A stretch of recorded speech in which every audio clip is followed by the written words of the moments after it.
for the family.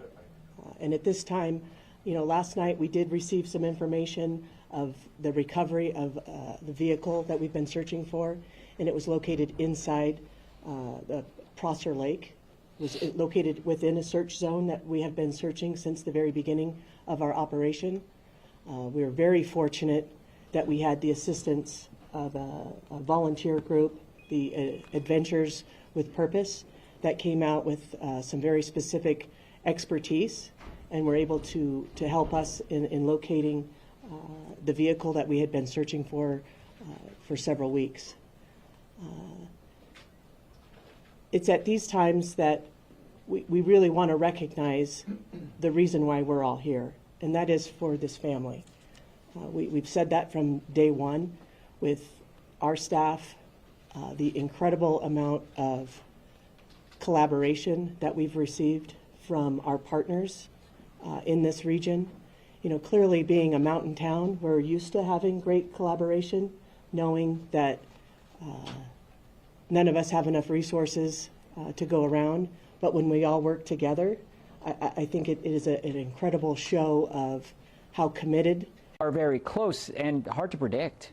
More than 2.1 million Floridians have voted so far. By-mail Democrats are outvoting Republicans, and Republicans are outperforming Democrats in early voting in person. Democrats have the overall advantage so far in primary turnout. The lack of competitive GOP races may have a lot to do with that disparity. The Republican statewide races are mostly locked in with Governor DeSantis, Attorney General Ashley Moody, and Chief Financial Officer Jimmy Patronis, while Democrats have 3 competitive statewide races for Governor, Commissioner of Agriculture, and Attorney General. That race comes down to Aramis Ayala, Jim Lewis, and Daniel Ulfelder. Former Central Florida prosecutor Ayala made headlines for opposing the death penalty, which may work against her. Public opinion favors the death penalty for convicted killers, though the gap has narrowed. St. Pete polls gives Ayala a slight lead in the race, with more than 40% undecided. Statewide, the Democratic race for governor is drawing the most attention. I've won 3 statewide races. I actually have served as governor before, as attorney general, and a real champion for civil rights in that office. Congressman and former Governor Charlie Crist leads Agriculture Commissioner Nikki Fried in Democratic endorsements, money, and in most of the polls. The day before the primary, a St. Pete polls survey for Florida politics gives Crist a 29-point lead. Fried's campaign scoffs at that poll and cites a UNF poll from last week that gave her a 4-point lead. And so I have no doubt that after tomorrow evening that I will be our Democratic nominee for governor. That UNF poll is an outlier, but Fried is hoping it's picking up on something the rest of the polls may be missing. Other races we're keeping an eye on: the battle to succeed local Congresswoman Val Demings. That race includes incumbent Randolph Bracey, newcomer Maxwell Frost, and former Congressman Alan Grayson. As for Demings, she's expected to win the Democratic nomination for the U.S. Senate seat, setting up a battle against Senator Marco Rubio. In the Alert Center, I'm Ray Vieda, Fox 35 News. And thank you to Ray for that update. Here's a live look at New York City as we also are monitoring primary day in the Big Apple and in that entire state. Our Fox 5 New York team also walks us through the latest details when it comes to the New York primaries. Pitting 2 powerful New York Democrats against one another in the race for the newly redrawn 12th congressional district. The campaign turning friends, Representatives Carolyn Maloney and Jerry Nadler, into fierce competitors. He said that I should step aside and run in the 10th district. Both lawmakers have decades of experience in Washington. I've been actually fighting the battle against for democracy. That's why I led both impeachments against Donald Trump. Another lesser-known candidate in the 12th congressional race, progressive lawyer Serge Patel. He's hoping for an upset victory. He's betting on the fact that a lot of Maloney supporters and Nadler supporters will essentially cancel each other out, and a lot of the newer, younger voters in the district will be more inclined to support him. Democratic strategist Basil Smikle says there's another interesting race to watch in the 10th congressional district. It's a crowded field. It includes Congressman Mondaire Jones, Assemblywoman Yuleen New, and emerging frontrunner Dan Goldman. He was a prosecutor in former President Trump's first impeachment trial. All these races, though, facing the same obstacle, getting voters to turn out on a summer day in August. That race is still potentially very tight for a lot of the reasons that the other races are tight, which is the low turnout.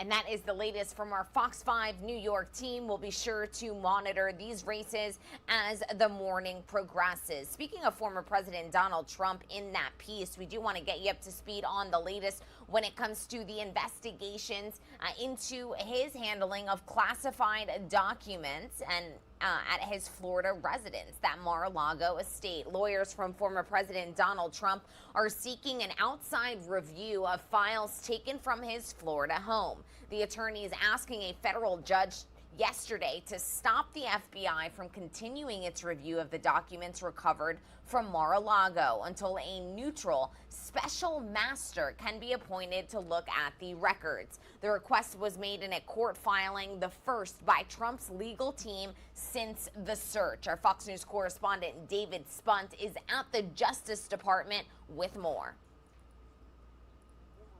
Donald Trump late this afternoon requesting a neutral third-party special master to review the search of his home 2 weeks ago today. A special master could be an attorney or retired judge not connected to the case who would independently examine whether to return evidence back to the former president. Trump's request must be approved by the court. I think this judge is probably likely to deny it simply because the judge is going to say, I don't really see a need for a special master, that I'm going to trust and defer to the Department of Justice to make these calls. Federal Magistrate Judge Bruce Reinhardt issuing a new order Monday, signaling he likely will not release the Mar-a-Lago search affidavit in its entirety. Any returned evidence could include material covered by executive or attorney-client privilege, a claim made by Trump's legal team. In court last Thursday, Reinhardt announced he was considering unsealing and releasing parts of the affidavit to the public, given intense public interest. But in Monday's filing, he played devil's advocate, arguing that unsealing could impede the ongoing investigation through obstruction of justice and witness intimidation or retaliation. This is all I can say at this time. Attorney General Merrick Garland continues to remain tight-lipped about the search, following his public comments in favor of unsealing the search warrant. Criticism of Garland from Republicans grows by the hours. The lack of transparency, it's infuriating. And that is where they have absolutely blown it, and that's where they've lost the trust of the American people, because it just looks political. Federal prosecutors say it's simple. Releasing the affidavit to the public would set a dangerous precedent for future cases. The federal magistrate in the case is giving the Department of Justice until Thursday to offer proposed redactions. At the Justice Department, David Spunt, Fox News. And thank you to David for that update. We here on Live Now from Fox, we prioritize events coming into our newsroom live, raw, and unfiltered. And right now, we are getting in this virtual Q&A session on more information about the upcoming Artemis 1 launch and the European contribution to this mission. So let's listen in. All our friends around the planet that are seeing space as a mankind gift. So very excited for this. And I'll hand over now to Mark to give details on what we do on the ESM. Mark, over to you. Jean-Marc, thank you very much, dear ladies and gentlemen, dear colleagues. Warm welcome also from my side.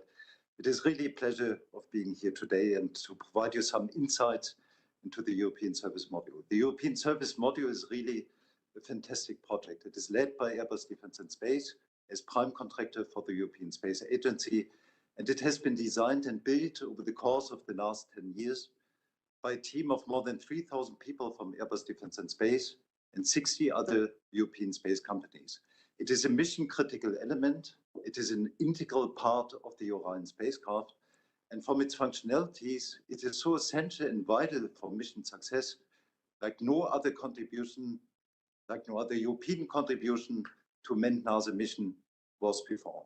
The ESM is the element that propels the astronauts to the moon and brings them safely back.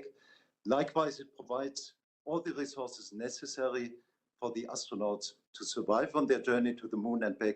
So in short, it is really essential for mission success and for the astronauts to survive on their journey to the moon and back. And the ESM is really a masterpiece of technology. It has a launch mass of 14 tons. It has a diameter of 4 meters. It is 4 meters tall. It provides 33 engines 2.5 tons of thrust, 11 kilowatts of power, and it is composed of more than 20,000 parts. So this is really, really impressive. Hand in hand with the European space agencies, we have worked hard over the last 10 years in order to build that essential spacecraft for that mission, and now it is really ready for launch. Humans are going back to the moon, and this time to stay there, and this time Europe is participating. So what could be really more exciting? I'm really proud of what we as a team have achieved. We as a team, ESA, NASA, Airbus, Lockheed Martin, and European industry. And I feel privileged to be part of that team that is enabling humans to return to the moon. So it is really, for me, a historic moment, and for us all, an historic mission. Thank you very much. Thank you very much, Mark. And with this, I would like to open the Q&A session. You can indicate if you have a question in the chat functions below. I see there is already a question. Pierre-François was very quick to raise his question. Pierre-François Mouriot, if I pronounce it correctly, we will unmute your microphone and then you can address your question yourself. Please also indicate to whom you would like to ask the question. I have a feeling it's David Parker, but please, if you can speak now. Lorraine, if you unmute the microphone, Pierre-François Mouriot. Hello? Yes, we hear you very well. Okay, my first question was about the cost of the ESM. I wanted to know if there is an average cost of the ESM. And the second question was about the astronauts. Do you plan to have a European astronaut on Artemis 2 or 3? Thank you. Okay. Yeah, if I may answer the question, thank you very much. So what we can say is, of course, the first ESM, ESM-1, includes all of the cost of development and testing, which would not be repeated for subsequent ones. So the total cost to ESA of the whole cost up to the ESM-1 is about 650 million euros. And then the total ESA cost for the 6 that we have under contract, so including ESM-1 and up to number 6, the total cost for the ESA program is about just over 2 billion euros, about 2.1 billion euros. And as Jean-Marc implied, we're waiting for their proposal for the subsequent 3. And so, but I can't give you the price for those yet. We haven't received the proposal. In terms of ESA astronauts, as I said, we have 3 seats secured for ESA astronauts on Orion. We have not made, together with NASA, the final decision of which missions those ESA astronauts will fly on. I can say it will definitely not be ESM-2 or Artemis 2. It could be as early as Artemis 3 in support of the crewed landing. It's very likely to be in support of Artemis 4 and 5, where our contributions, the IHAB for the gateway and the Spree refueling module will be launched. But the discussions continue because we have to see what happens with this first launch and the progress of the tests and so on. So it's open at this stage, fundamentally. Thank you very much, Dave. I think that also answers the question from Frederick, Line Radio 4, wondering, where in the line is the first European astronaut, and are we behind the Canadians and the Japanese? I don't think we have to, we can at this point in time comment on that. The next question we have is from Ludwig Jovanovic. From the Rheinische Post, also online. Ludwig, you can try to speak. Can you hear us? Hello there. My question is regarding the DRO and the orbit. When will you lose contact to Orion and the ESM, and for how long will it be? So this is referring to the mission sequence. The DRO is the distant retrograde orbit that Orion will be placed into beyond the moon. So the spacecraft does a very low flyby, the order of 100 kilometers above the surface of the moon, and then goes into the DRO. Where that is on the August 29th timeline, I can't remember. I'm hoping Philippe can remind me when that happens. It's about 6 days, I think, after launch. Philippe? That's correct. Now, how long do we lose contact when we're behind the moon? How long do we stay behind the moon? I don't have this information at hand. I can try to find it and come back to you. But I think it's a few hours, perhaps a day, but I don't have the information. Thank you very much, Philippe. I see we get plenty of questions on the astronauts on the moon, so that's the topic of the day. There is a question if we have a favorite. I think I can answer that one for all of us. No, we don't have a favorite. There is Frederick live from Radio 4 again, who is wondering if it is possible that the current roster of European astronauts we've seen take part in the past, present, and future missions on the ISS, referring to Samantha Cristoforetti, Matthias Maurer, Andreas Morgensen, etc., could be part of the Artemis program and thereby be the first European on the moon. And I think maybe Joseph would be the best to answer that. Yeah, I mean, I can say a couple of words on this. Of course, as you can imagine, it will be quite a privilege, if not quite a competition, to be the first astronaut on Artemis, and especially on the moon surface.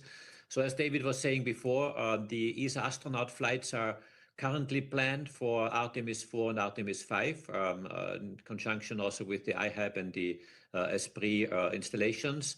There's one more seat granted by NASA for an ESA astronaut, but not yet assigned. And this assignment has yet to be done, has yet to be agreed. Of course, what I would hope and what I'm asking NASA very clearly is that Europe wishes to have a European astronaut's footprint on the moon before the end of this decade. I have to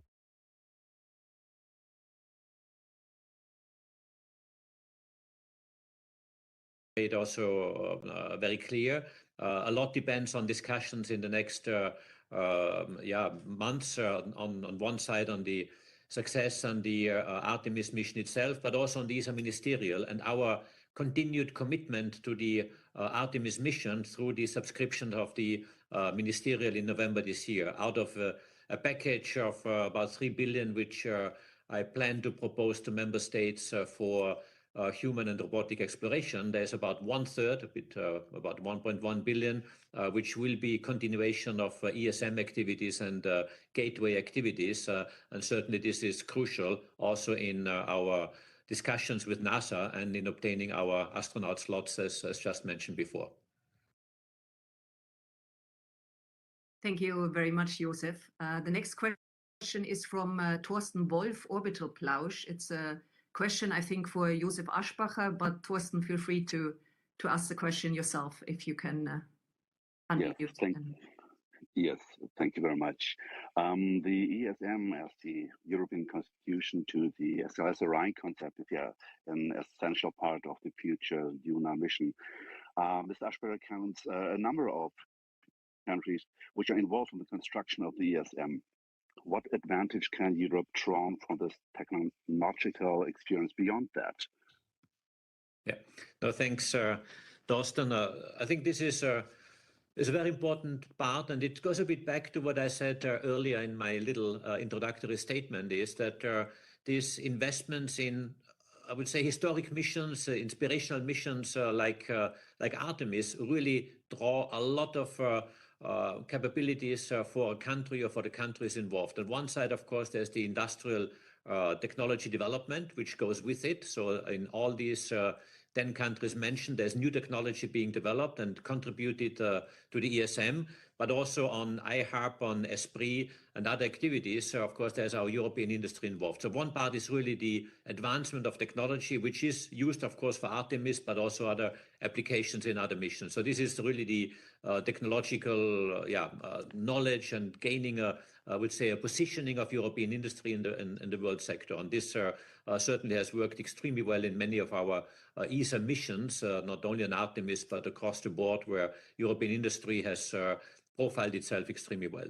But I'd like to come back to what David was saying, which is the whole inspirational aspect. Europe is part of going back to the moon, and this is huge. This is really huge. And this is something that is a first for Europe. We all remember how important this achievement was in 69 to 72 when NASA went to the moon, and what this meant for the industry, IT industry, technology industry, a lot of students studying science, technology domains, and therefore establishing small companies, big companies, and even some of the very big companies today have their origins or certainly part of their support coming back from the Apollo program of the 60s and 70s. And I think this is something, of course, not comparable now today with the 60s and 70s, but certainly an element of it is also important for Europe to give this inspiration and this push which Europe needs in order to be a leading nation with top capabilities in space, and that this is certainly a part of it. So participating there means a lot for European industry and European countries, and in particular the European Space Agency. Thank you very much. Maybe, Joseph, I can add a word here, if you allow me. Please, yeah. Yeah, I think it's as you said, it's an incredible effort that has been conducted by the industry here under your leadership of ESA. And I want to mention that we've been able to deliver this under the pandemic conditions, and working under the pandemic conditions in the last 3 years and delivering ESM as planned to NASA to make it as we are today is an example of this exceptional cooperation that has been carried out in Europe among 10 countries, different industries cooperating on this program. So I want here to also give my testimony to all those contributors that have been able to make this possible. At the peak of the lockdown in 2020, 2021, that was a real achievement. It shows that Europe is strong when it works together. It shows that Europe can do extraordinary things when it's time to deliver. And I think we can all be proud of this. Thank you very much, both of you. Thank you very much. I see the next question is from Leo Enright. I think you're unmuted already, so if you can try to speak. Hey, thanks very much. You're hearing me okay? Very well. Great. This is for the Director General, but it touches on David Parker's point about inspiration. What do you say to, I mean, sitting here in Dublin, a country that doesn't make a direct contribution to the human spaceflight program, though, of course, there are Irish engineers working on ESM. There's Irish hardware flying, I believe, on some of the spacecraft. But what do you say to small countries that don't make a direct contribution to the human spaceflight program? Is it realistic to have a two-speed European Space Agency where you have some countries contributing to huge elements of the program and other countries opting out? Yeah, no, thank you, Leo. What you are asking is an extremely important question, and in fact, we have discussed it quite at length with our ESA Council of what is the relation of big countries, small countries in an organization like ESA, which has 22 member states. And I can assure you that smaller countries, in fact, personally, I'm coming from one of these smaller countries as well, as you know, are enormously benefiting from their participation in ESA. And whether it is Ireland or other newer countries that have joined recently, without ESA, I think it is fair to say they would not have built up their capabilities in space as they are doing it today. And this is sometimes small components and sometimes big ones. And I can assure you that that each country is involved one way or another in exploration projects. I've mentioned the 10 countries participating in the ESM, but I can assure you that in other exploration activities, IHAB, ESPRI, and participation on the ISS, I'm pretty sure Ireland is there, and maybe Dave has some concrete examples of what the actual Irish contribution is to those. But certainly Ireland is somewhere involved in these activities. And it's really the technology development that helps Ireland and other smaller and medium-sized countries to really benefit from participating with, I would say, moderate amount of monies in a huge program, which sometimes is worth hundreds of millions or billions, and really be part of it. And I think this sense of being part of a huge program is also very inspiring, but of course also industrially rewarding. And as you know perfectly well our rules are that if Ireland contributes to these programs, the money is going back to industry and Irish institutions in order to make sure that this investment is well taken care of. But maybe, Dave, you can help me a bit on Irish examples, which you might know better in the exploration program than I do. Yes, absolutely. Hi, Leo. Yes, indeed. Of course, Ireland is a participant in our program, the exploration program, a small one, it's true. But they have developed some electronics and payload data processing electronics as aboard the Columbus module of the International Space Station. But it's certainly true that the countries benefit in many ways. We've talked about the technological, we've talked about the inspiration, but also the scientific benefits. Some people ask me, why are we going back to the moon? Haven't we done it already back in 1969? The answer is no. I would say it's a museum of 4.5 billion years of solar system history. And we so far just explored the museum gift shop and come back again. There's a lot more to understand about the moon. And scientists play a very important role in that, including Irish scientists. Josef, the DG, comes from Austria. Austria has invested into some human spaceflight electronics technology, and it's so good that actually NASA is going to buy it for some parts of it, of the gateway that it is buying, as well as we're going to use it on the European elements of the gateway. So I have all but one of the member states of ESA are part of the exploration program. More of them have gradually joined over the past few years, exactly because it has this unique combination of scientific benefits, technological benefits, international cooperation benefits, and the inspiration, which you only get by going out into the unknown and bringing back what we've learned. Thank you very much, Dave. I don't know if any one of you wants to add any details here when it comes to Denmark, because we also have a question again from Frederick Lind from Radio 4, saying that, you know, a lot in view of what you have also just said, you know, like, for example, his own country, Denmark, hasn't signed the Artemis Accord yet. Why should they do it? So I don't know if any one of you would like to add something specifically for Denmark on this. Let me just add one point on Denmark. I think Denmark is hugely benefiting from the exploration program, despite, I would say, a modest contribution, because we have an astronaut flying soon to the space station. Mr. Mogensen has been selected for the next flight. He's training right now, and he will fly next year. And I think this is very, very big. I remember I have been introducing the mission of Andreas Mogensen recently in Copenhagen, and there was a huge interest from media and institutions on this achievement. And I think this is one sign or one element which really is very visible. But of course, there are many other elements in addition to the, of course, astronaut flights, which is, as David was saying, science, technology development, many elements that are always benefiting industry and the country. Yeah, and if I may complement that, so 2 points. First of all, yes, Denmark, for example, the aerospace industry there is developing some very advanced exercise machinery that we're going to test on the International Space Station, and we hope fly aboard the Gateway to support all of the astronauts. So there are niche and very special technologies that are developed in Denmark and many others. You asked a question about the Artemis Accords, I think.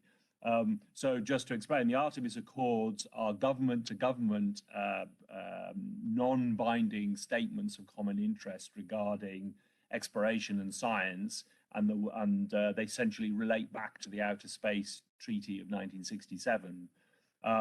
So as an international organization, ESA is not a signatory to the UN treaties and therefore cannot interpret them.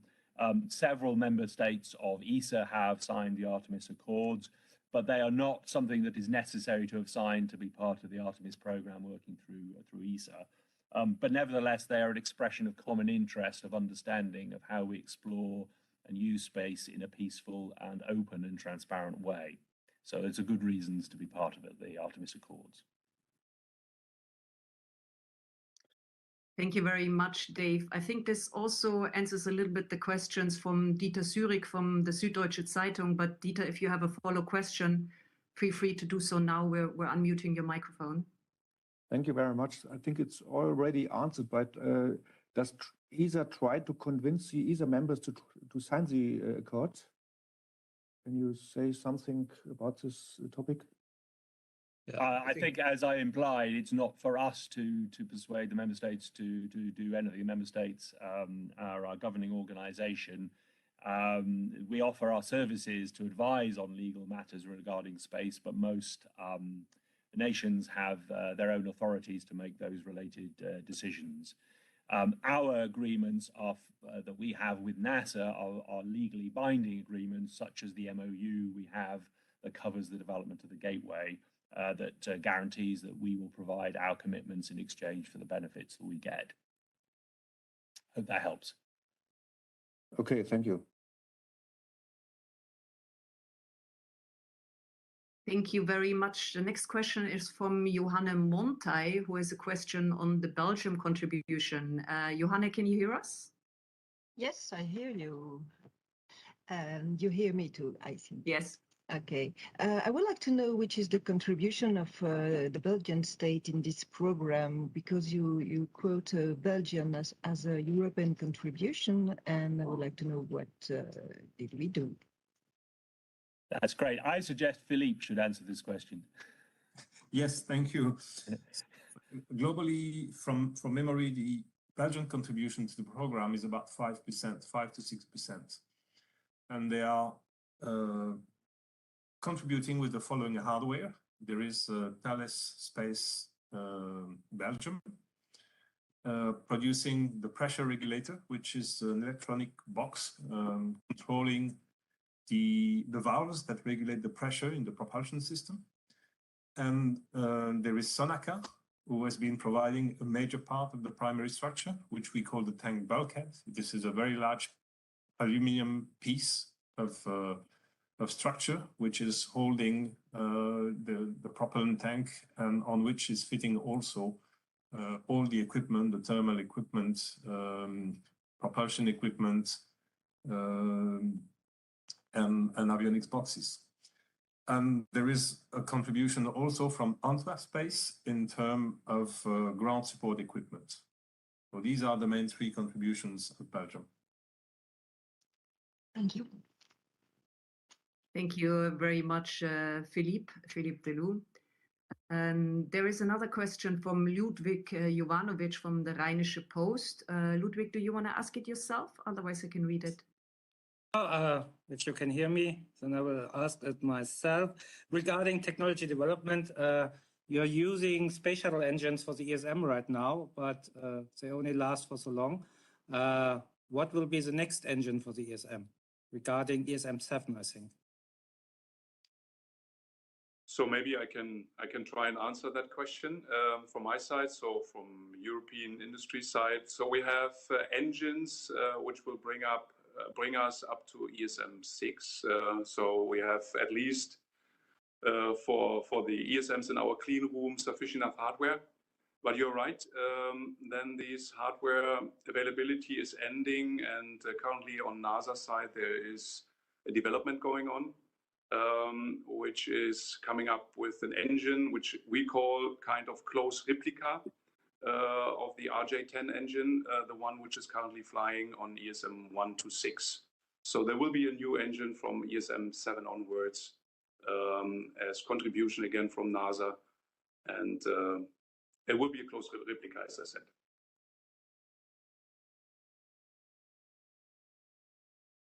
Thank you. Thank you very much, Mark. I have a question also from the Czech news agency that now obviously is very interested if the Czech Republic is contributing to the Artemis program. David, do you have an answer to that? Well, the way to put it is the Czech contribution is being made into the overall exploration program. It has been concentrated more on some of the robotic exploration activities. And part of the question, I think, was linking it to the Artemis Accords. Again, it's not necessary, but it's for a member state to have signed the Artemis Accords to be part of the Artemis program through ESA. They simply sign up and participate in the program. And I'm very hopeful that there are some really exciting opportunities for Czech industry in the upcoming projects, such as the European Large Logistic Lander that I mentioned. Thank you, Dave. And as we're already on national contributions, of course, our French journalists that are listening in are very much interested in some specifics on the French contribution to Artemis. Well, again, France has played an important role in support of the ESM development. And then in terms of the gateway developments, we have Thales Alenia Space in France is leading the overall ESPRIT program. So ESPRIT is the European systems providing resources, infrastructure and telecoms for the gateway.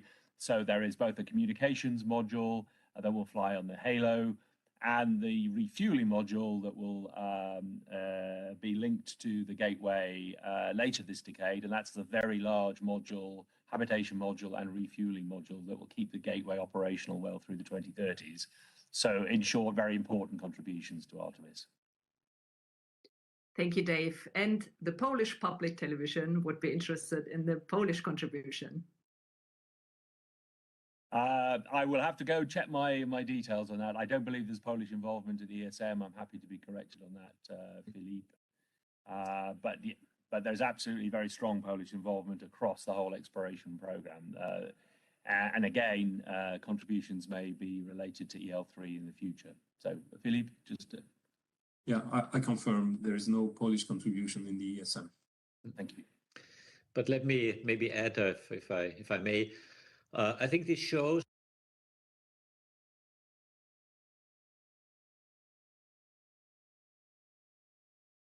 I think this is a message, especially as ESA DG, that I really like to hear, that at least there's an interest in the public to know what they are doing, to know how they're contributing, and to be part of this historic mission. And this is for me just tremendous. And if I mentioned before the countries that contribute to the ESM, that is the ESM development, but don't forget we also have the IHAB, the ESPRIT activities on the space station. There are many elements that are part of the exploration program, and of course the new ones that are now on the table for the ministerial, which I mentioned before, are worth roughly 1.1 billion for the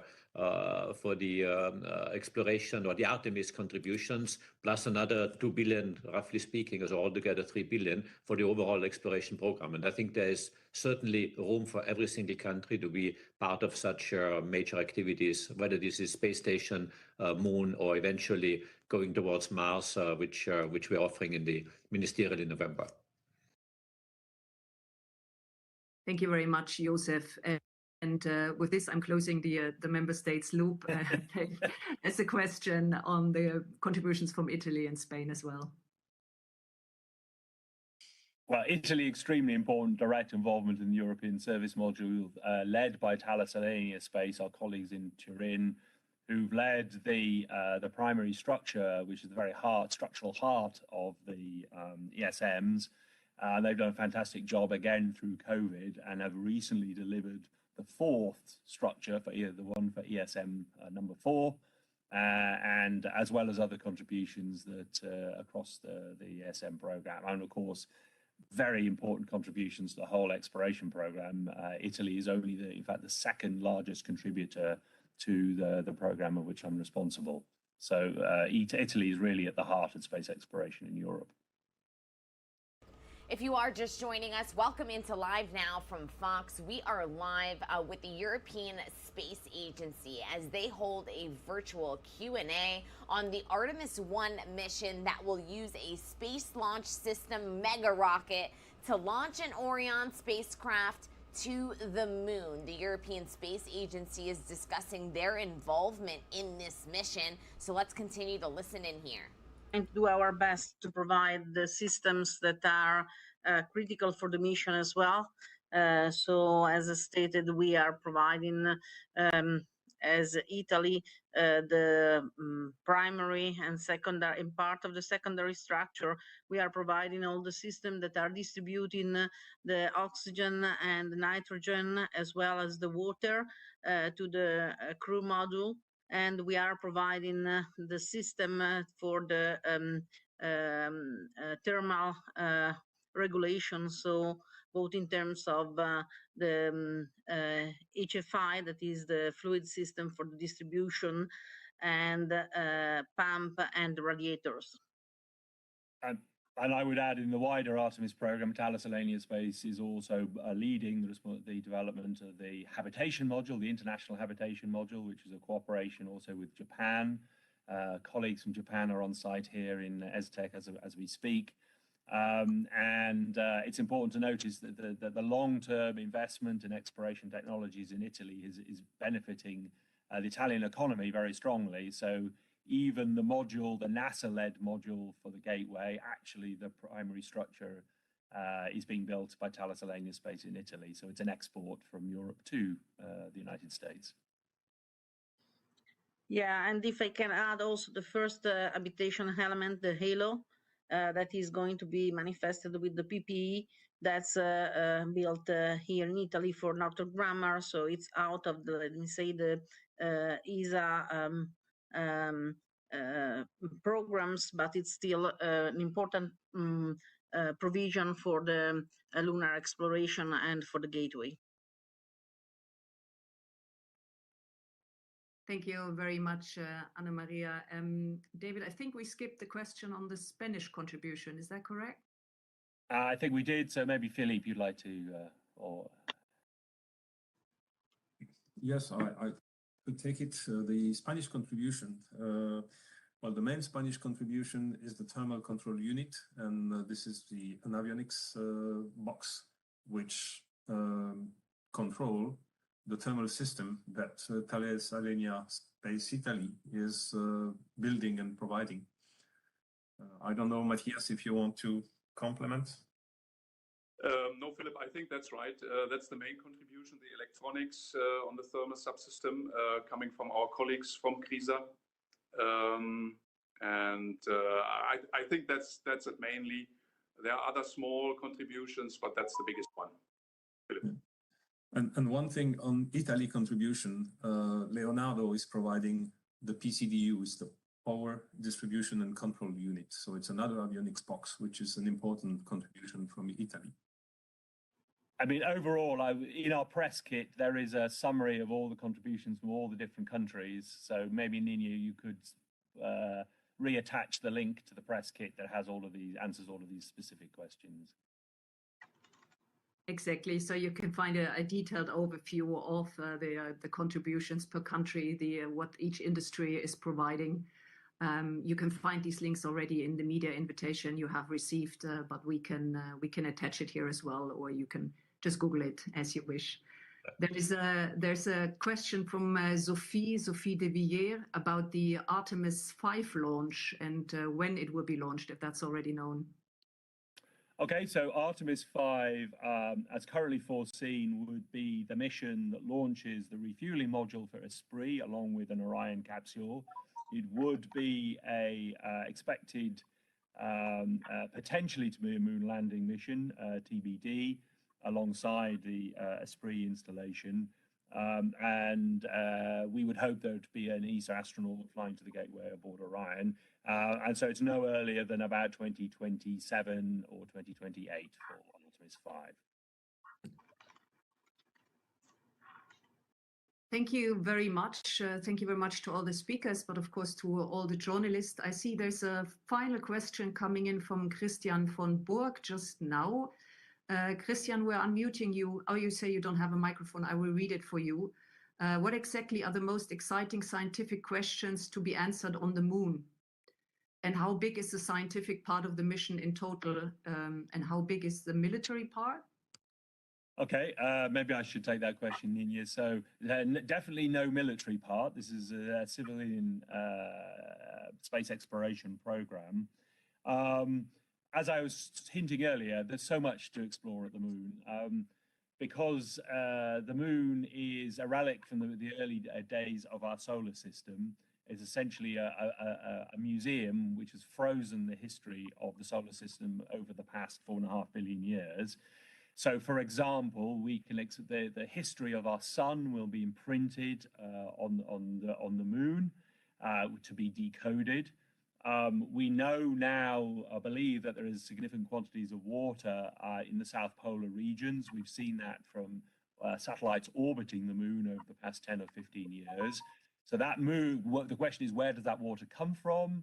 Does it relate to the water we find on Earth? Does it relate to the water we find on comets in deep space?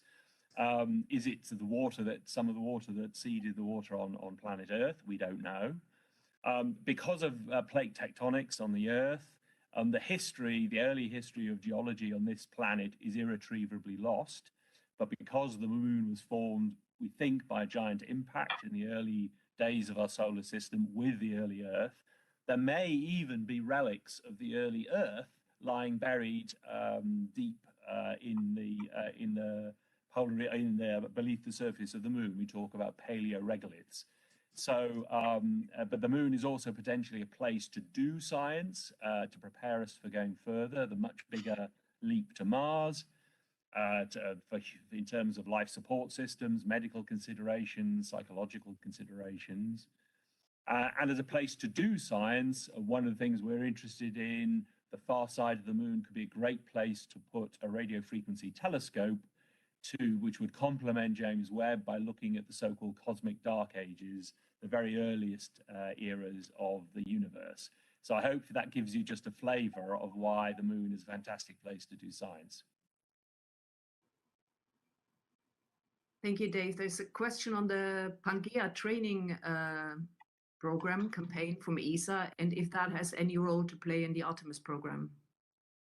Yeah, so to explain this, Pangea is a training program we've developed at the European Astronaut Centre in Cologne, which is training our current generation of astronauts and future astronauts to be scientists, to be geologists when they get to the moon and Mars, to give them the skills to do the science we will need. And yes, indeed, it's something that's exciting some of our partners in the Artemis program, including NASA.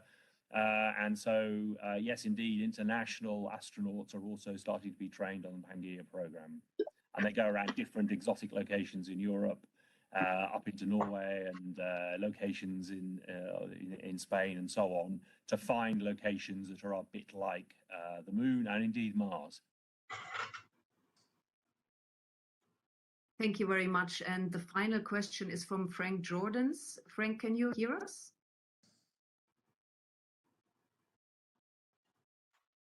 And if you are just joining us, that was the latest update from the European Space Agency as they discuss the Artemis 1 launch to the moon that we are going to be covering right here on Live Now from Fox. That takeoff will occur next Monday, August 29th, during a 2-hour window that officially opens at 8:33 a.m. So join us all morning long next Monday as we will be live on pad 36B at the Kennedy Space Center in Florida with the latest details in that official launch, the Artemis 1, as it heads to the moon. It's 5:55 here on the East Coast, and it does appear that they are taking a couple more questions, but we have been live in the European Space Agency virtual question and answer session for quite some time. So we're going to step away for a quick 2-minute commercial break, and when we come back, we'll get you up to speed on all of the top stories that we are monitoring here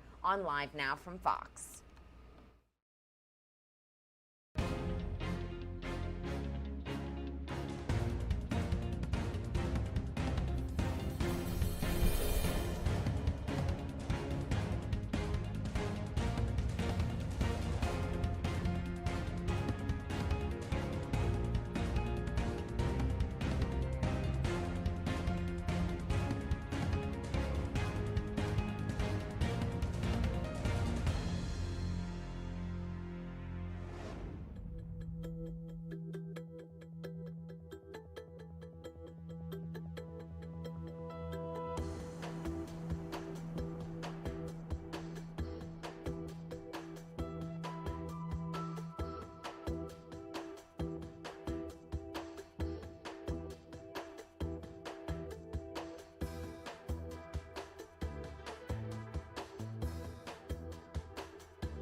Good morning and welcome into Live Now from Fox. If you're just waking up with us on this Tuesday morning, we do want to thank you for choosing to begin your day here with us on the show. As we do each and every morning, we want to make sure that you are up to speed on all of the top stories that we are monitoring across the country. Let's take you out to our triple box view of some of those stories that we're going to be monitoring as the day progresses. Voters are taking to the polls in Florida and in New York. Midterm primaries in both of those states. We will be monitoring both of those as the day progresses. We also are monitoring deadly flash flooding in Dallas, Texas, after more rain has fallen in that portion of the country overnight. We're going to be heading live to the scene in Dallas and also heading live to Austin, where they are experiencing similar flooding. Those details and those updates are coming on a little bit later on this morning. We also are, of course, keeping you all up to date when it comes to former President Donald Trump as he seeks a special master or a third party to review those documents seized from his Mar-a-Lago estate. So a lot to get to today. We also have the White House up on your screens because a decision on loan forgiveness could come as early as this week. So a lot of news to get to this morning. And we do want to begin first and foremost with those primaries taking place in Florida and in New York. Those polls are set to open today. And our Fox 35 team has a breakdown of what to look for in today's primary. Overall, early turnout is up from 4 years ago, especially among nonpartisan voters. And some of the biggest races in tomorrow's primary are very close and hard to predict. More than 2.1 million Floridians have voted so far. By-mail Democrats are outvoting Republicans, and Republicans are outperforming Democrats in early voting in person. Democrats have the overall advantage so far in primary turnout. The lack of competitive GOP races may have a lot to do with that disparity. The Republican statewide races are mostly locked in with Governor DeSantis, Attorney General Ashley Moody, and Chief Financial Officer Jimmy Patronis, while Democrats have 3 competitive statewide races for Governor, Commissioner of Agriculture, and Attorney General. That race comes down to Aramis Ayala, Jim Lewis, and Daniel Ulfelder. Former Central Florida prosecutor Ayala made headlines for opposing the death penalty, which may work against her. Public opinion favors the death penalty for convicted killers, though the gap has narrowed. St. Pete polls gives Ayala a slight lead in the race with more than 40% undecided. Statewide, the Democratic race for governor is drawing the most attention. I've won 3 statewide races. I actually have served as governor before, as attorney general, and a real champion for civil rights in that office. Congressman and former Governor Charlie Crist leads Agriculture Commissioner Nikki Fried in Democratic endorsements, money, and in most of the polls. The day before the primary, a St. Pete polls survey for Florida politics gives Crist a 29-point lead. Fried's campaign scoffs at that poll and cites a UNF poll from last week that gave her a 4-point lead. And so I have no doubt that after tomorrow evening that I will be our Democratic nominee for governor. That UNF poll is an outlier, but Fried is hoping it's picking up on something the rest of the polls may be missing. Other races we're keeping an eye on, the battle to succeed local Congresswoman Val Demings. That race includes incumbent Randolph Bracey, newcomer Maxwell Frost, and former Congressman Alan Grayson. As for Demings, she's expected to win the Democratic nomination for the U.S. Senate seat, setting up a battle against Senator Marco Rubio. In the Alert Center, I'm Ray Vieda, Fox 35 News. And thank you to our Fox 35 team. Here's a live look at New York because voters are also taking to the polls in the New York midterm primaries. Our Fox 5 New York team has a breakdown of the battles. Primary pitting 2 powerful New York Democrats against one another in the race for the newly redrawn 12th congressional district. The campaign turning friends, Representatives Carolyn Maloney and Jerry Nadler, into fierce competitors. He said that I should step aside and run in the 10th district. Both lawmakers have decades of experience in Washington. I've been actually fighting the battle against for democracy. That's why I led both impeachments against Donald Trump. Another lesser-known candidate in the 12th congressional race, progressive lawyer Serge Patel. He's hoping for an upset victory. He's betting on the fact that a lot of Maloney supporters and Nadler supporters will essentially cancel each other out, and a lot of the newer, younger voters in the district will be more inclined to support him. Democratic strategist Basil Smikle says there's another interesting race to watch in the 10th congressional district. It's a crowded field. It includes Congressman Mondaire Jones, Assemblywoman Yulee New, and emerging frontrunner Dan Goldman. He was a prosecutor in former President Trump's first impeachment trial. All these races, though, facing the same obstacle, getting voters to turn out on a summer day in August. That race is still potentially very tight for a lot of the reasons that the other races are tight, which is the low turnout. We will be monitoring that turnout as the day progresses here on Live Now from Fox. Speaking of former President Donald Trump, we are also getting you up to speed on the latest when it comes to his lawyers and their response. They have asked a federal judge on Monday to prevent the FBI from continuing to review documents recovered from his Florida estate earlier this month until a neutral special master can be appointed to inspect these records. I do have our reporters on the ground covering this story for us. Our Fox News correspondent, David Spunt. He's at the Justice Department with more. Former President Donald Trump late this afternoon requesting a neutral third-party special master to review the search of his home 2 weeks ago today. A special master could be an attorney or retired judge not connected to the case who would independently examine whether to return evidence back to the former president.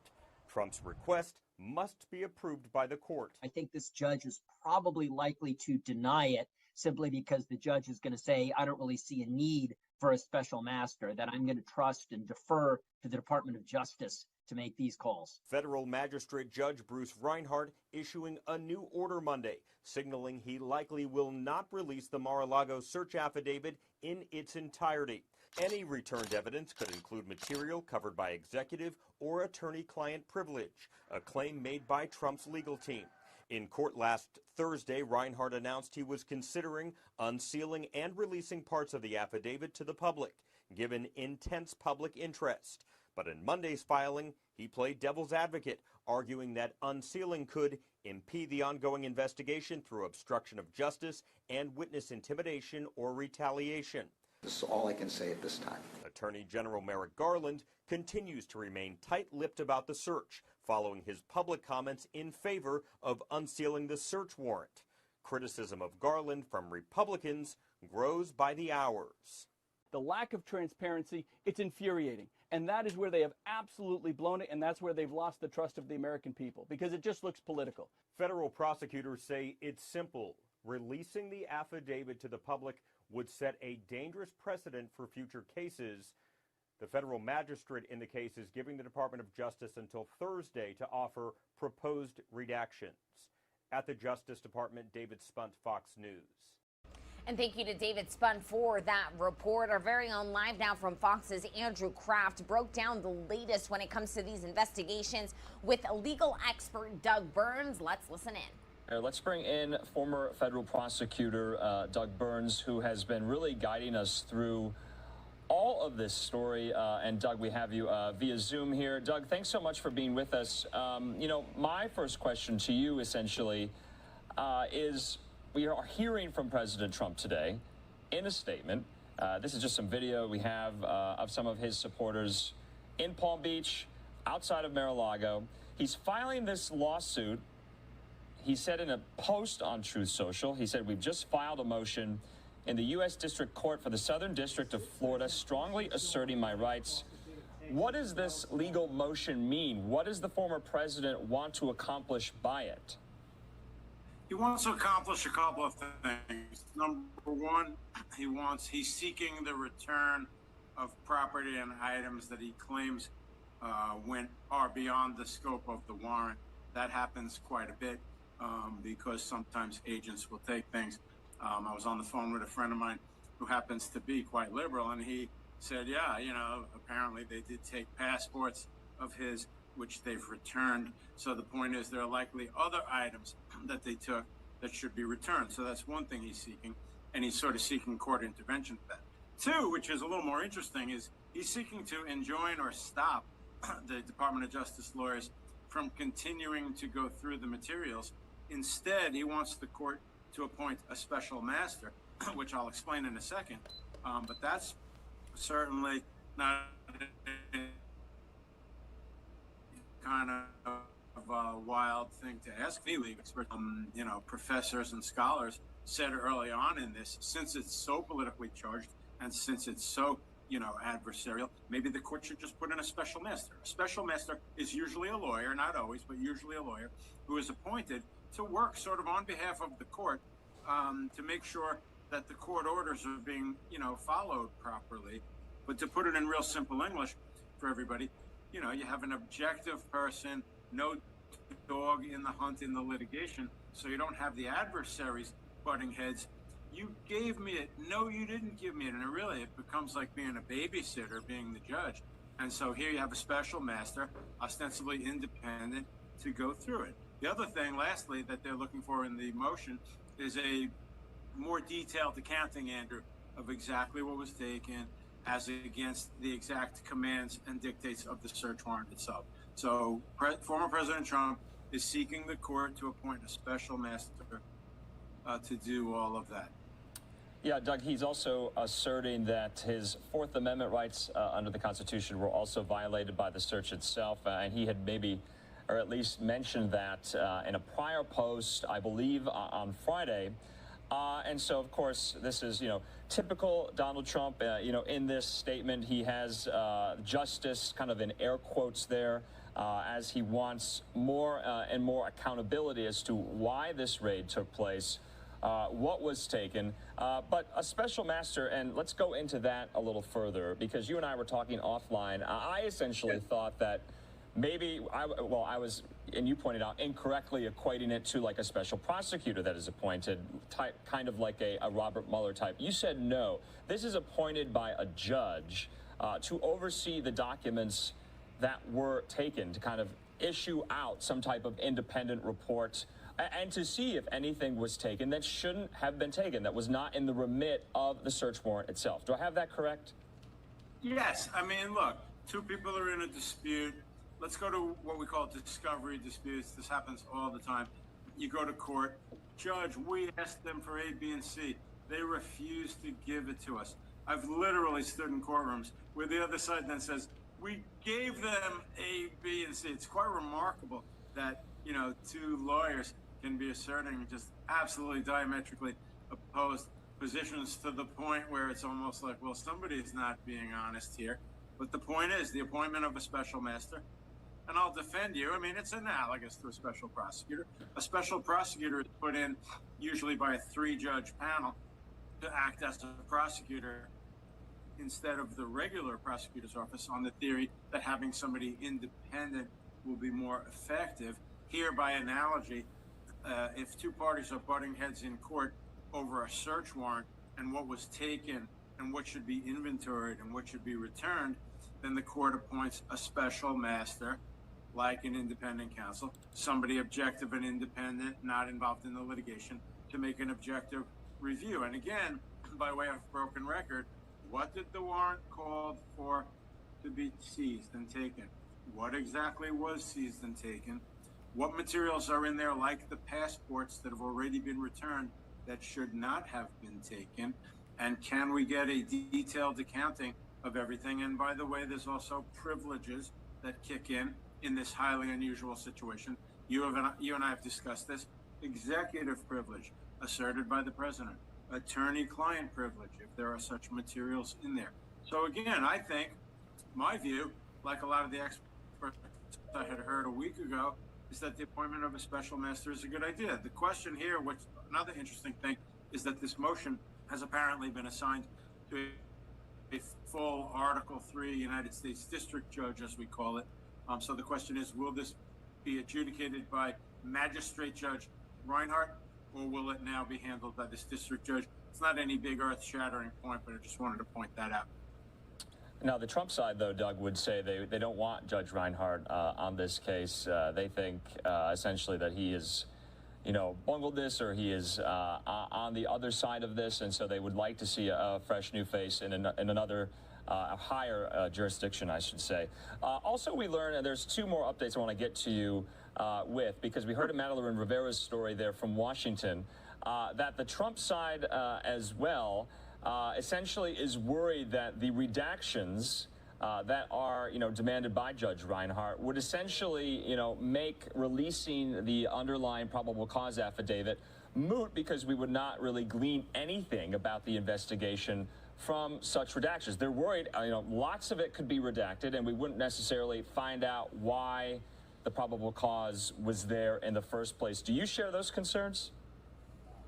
Yeah, you and I last week, we were discussing this, and I told you that very often in day-to-day cases, a judge will order a party to turn over a redacted version of a document, and it's almost sort of comical where the pages are essentially black, except for the caption at the top, United States against Smith, And so I've been in many situations and heard experts on this case saying that, yes, if the redactions go overboard, then you're going to be left essentially with, blacked out sheets of paper. I think Judge Reinhardt himself referred to that and said that he was concerned about that very point that you just raised, Andrew.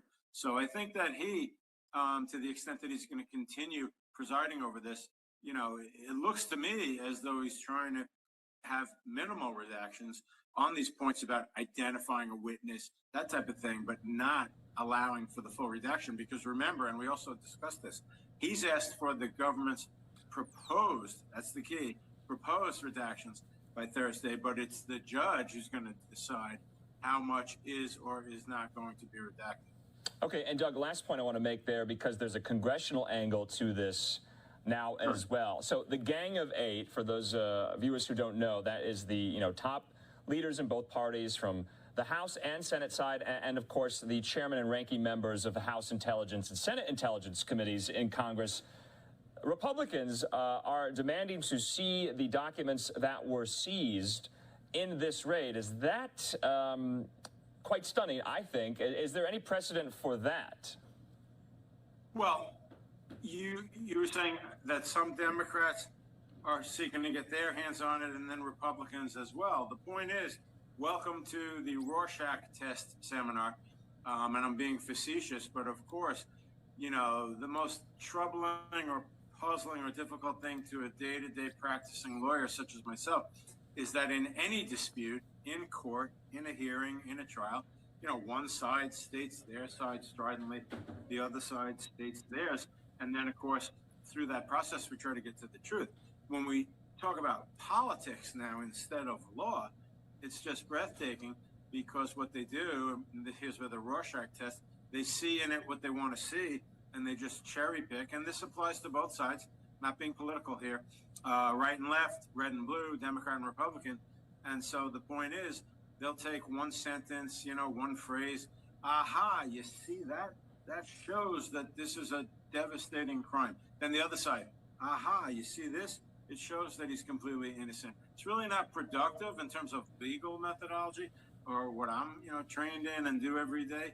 But this is what you see in politics. So to answer your question, to the extent that politicians want to get their hands on this, it's simply for the purpose, and now I'm just quoting somebody earlier on cable who was spot on, in my opinion, simply for the purpose of cherry picking out stuff and then spinning it politically.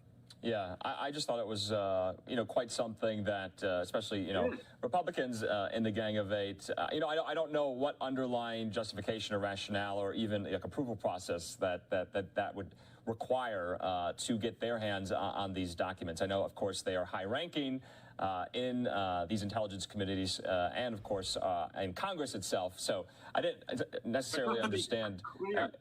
But just to be clear, I thought also that there were a number of senior-ranking Democrats who are looking to have access to the materials. Yeah, that's what I had seen. So the point is, both sides. If it were Republicans only, I would agree that it seemed a little puzzling, right? But Democrats I can certainly see, because their big political nuance is basically, a judge approved it, there is probable cause in here, all of that. Right. That is a little bit myopic, because the real issue is, well, wait a minute, do you really need to do a search warrant as opposed to other methodologies, as we discussed last week? Exactly. All right, Doug Burns, as always, thanks for coming on. It's been 2 weeks since the raid at Mar-a-Lago there in South Florida, and this story is not going away. Doug, have a good night. We will continue to cover the latest when it comes to the Trump investigation into those documents found at his Mar-a-Lago estate. Obviously, the latest, as we have been reporting all morning long, is that lawyers for former President Donald Trump have asked a federal judge to halt the FBI's review of those documents seized from his Florida estate earlier this month until a neutral party, otherwise known as a special master, can be appointed to review them. So that is the latest when it comes to this investigation. We will be sure to keep you updated with any details that enter our newsroom. It's 6:18 here on the East Coast. We're going to step away for a quick 2-minute commercial break. When we come back, we'll get you up to speed on that deadly flooding that is occurring as we speak in Texas. We are just a couple of hours away from updates from our teams in Texas, along with the latest from our Fox Weather Bureau. So all of those details right after this break.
Welcome back into Live Now from Fox. We do want to get you up to speed on that deadly flash flooding that is occurring in Texas. This is video coming into our newsroom from Dallas after more rain has fallen in that portion of the country overnight. We do have our Fox weather team who have been covering this story for us. Our Fox's Robert Ray has more. Stephanie Carroll found herself stuck in high floodwaters Monday morning as rain pummeled North Texas. I witnessed the moment she lost control of the vehicle and pulled her out of the car's window to safety. I thought I was gonna die. It's just one of dozens of rescues that took place when rain swamped the Dallas area. The National Weather Service says more than 9 inches fell within a few hours. That's about as much rain as the city sees in an average summer. The water quickly turned streets into rivers, submerging cars and leaving people with little time to escape. My tires got stuck and I tried to reverse it, tried to go forward, and it wouldn't go. And then before I knew it, it was just going higher and higher, and I had to open my car door, flooded my whole car. Some drivers say they waited on the side of the road for hours, hoping for help.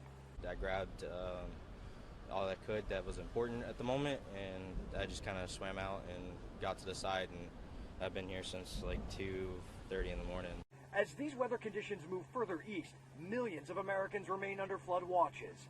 This same storm system pummeled Utah over the weekend, sending water rushing through streets. Business owners spent hours pushing water and mud outside their buildings. Texas authorities are reminding drivers to turn around if they see water that is flooded in roads like behind me. In Dallas, Robert Ray, Fox Weather. A heroic moment there from our Fox Weather's Robert Ray. They do an excellent job at covering these top weather stories for us across the nation, and we are going to be touching base with them a little bit later on this morning. But children, people who are wheelchair bound, and pets are rescued after flash flooding in one rural Dallas County community. Our Fox's David Sendentry has more on this story for us this morning. Dallas County Fire Rescue is bringing people to safety in southeastern Dallas County Monday as floodwaters inundated mobile homes and trailers off Beckett Road. Oh man, it's waist deep. Nolan Williams and his 2-year-old dog, Reba, were among those rescued. How scary? Hey, when you can't walk very far like I can, it's really scary. You know, I can only walk about 30 yards at a time. An older gentleman in a wheelchair was seen being rescued on a makeshift raft. Children in the arms of firefighters being carried to safety. The water is now contaminated with oil, gasoline, and diesel from RVs on the property, according to Dallas County Fire. They spent several hours assisting people who were stranded. The water more than 4 feet high, according to rescuers. Earlier in the day, as high as 9 feet. Yes, it got really bad really fast over here, and I didn't even realize that it came this far up until I drove down here, and I was like, oh, that's crazy. You can see the fire truck pulling up behind me right now. That is carrying a group of people who are being rescued. The truck has rescued more than a dozen people today as it's made several trips down to that community that's flooded out. I was in my house. 8-year-old Isabella Heipel says the water took over quickly. She says she's homeschooled and was with her grandmother. I just thought it was going to be a little flood, and then I just didn't think about anything that it was going to be that big. Thankfully, at this location, everyone's okay. Yeah, everybody got out. A flood like this is rare, according to ones living here. I have never seen it flood like this. So, never seen it like this before? No, never. Williams is grateful for the firefighters. He says if it weren't for them, he and Reba might not be alive. I'd have never made it.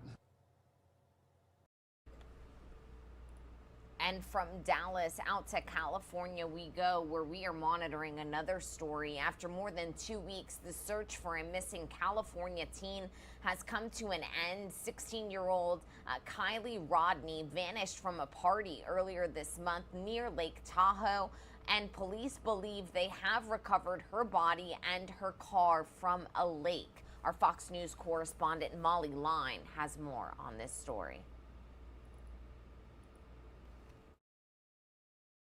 Officials on Monday say the body found inside a car submerged in a Northern California reservoir over the weekend is more than likely that of 16-year-old Kiely Rodni, who has been missing for more than 2 weeks. We believe it is our missing person.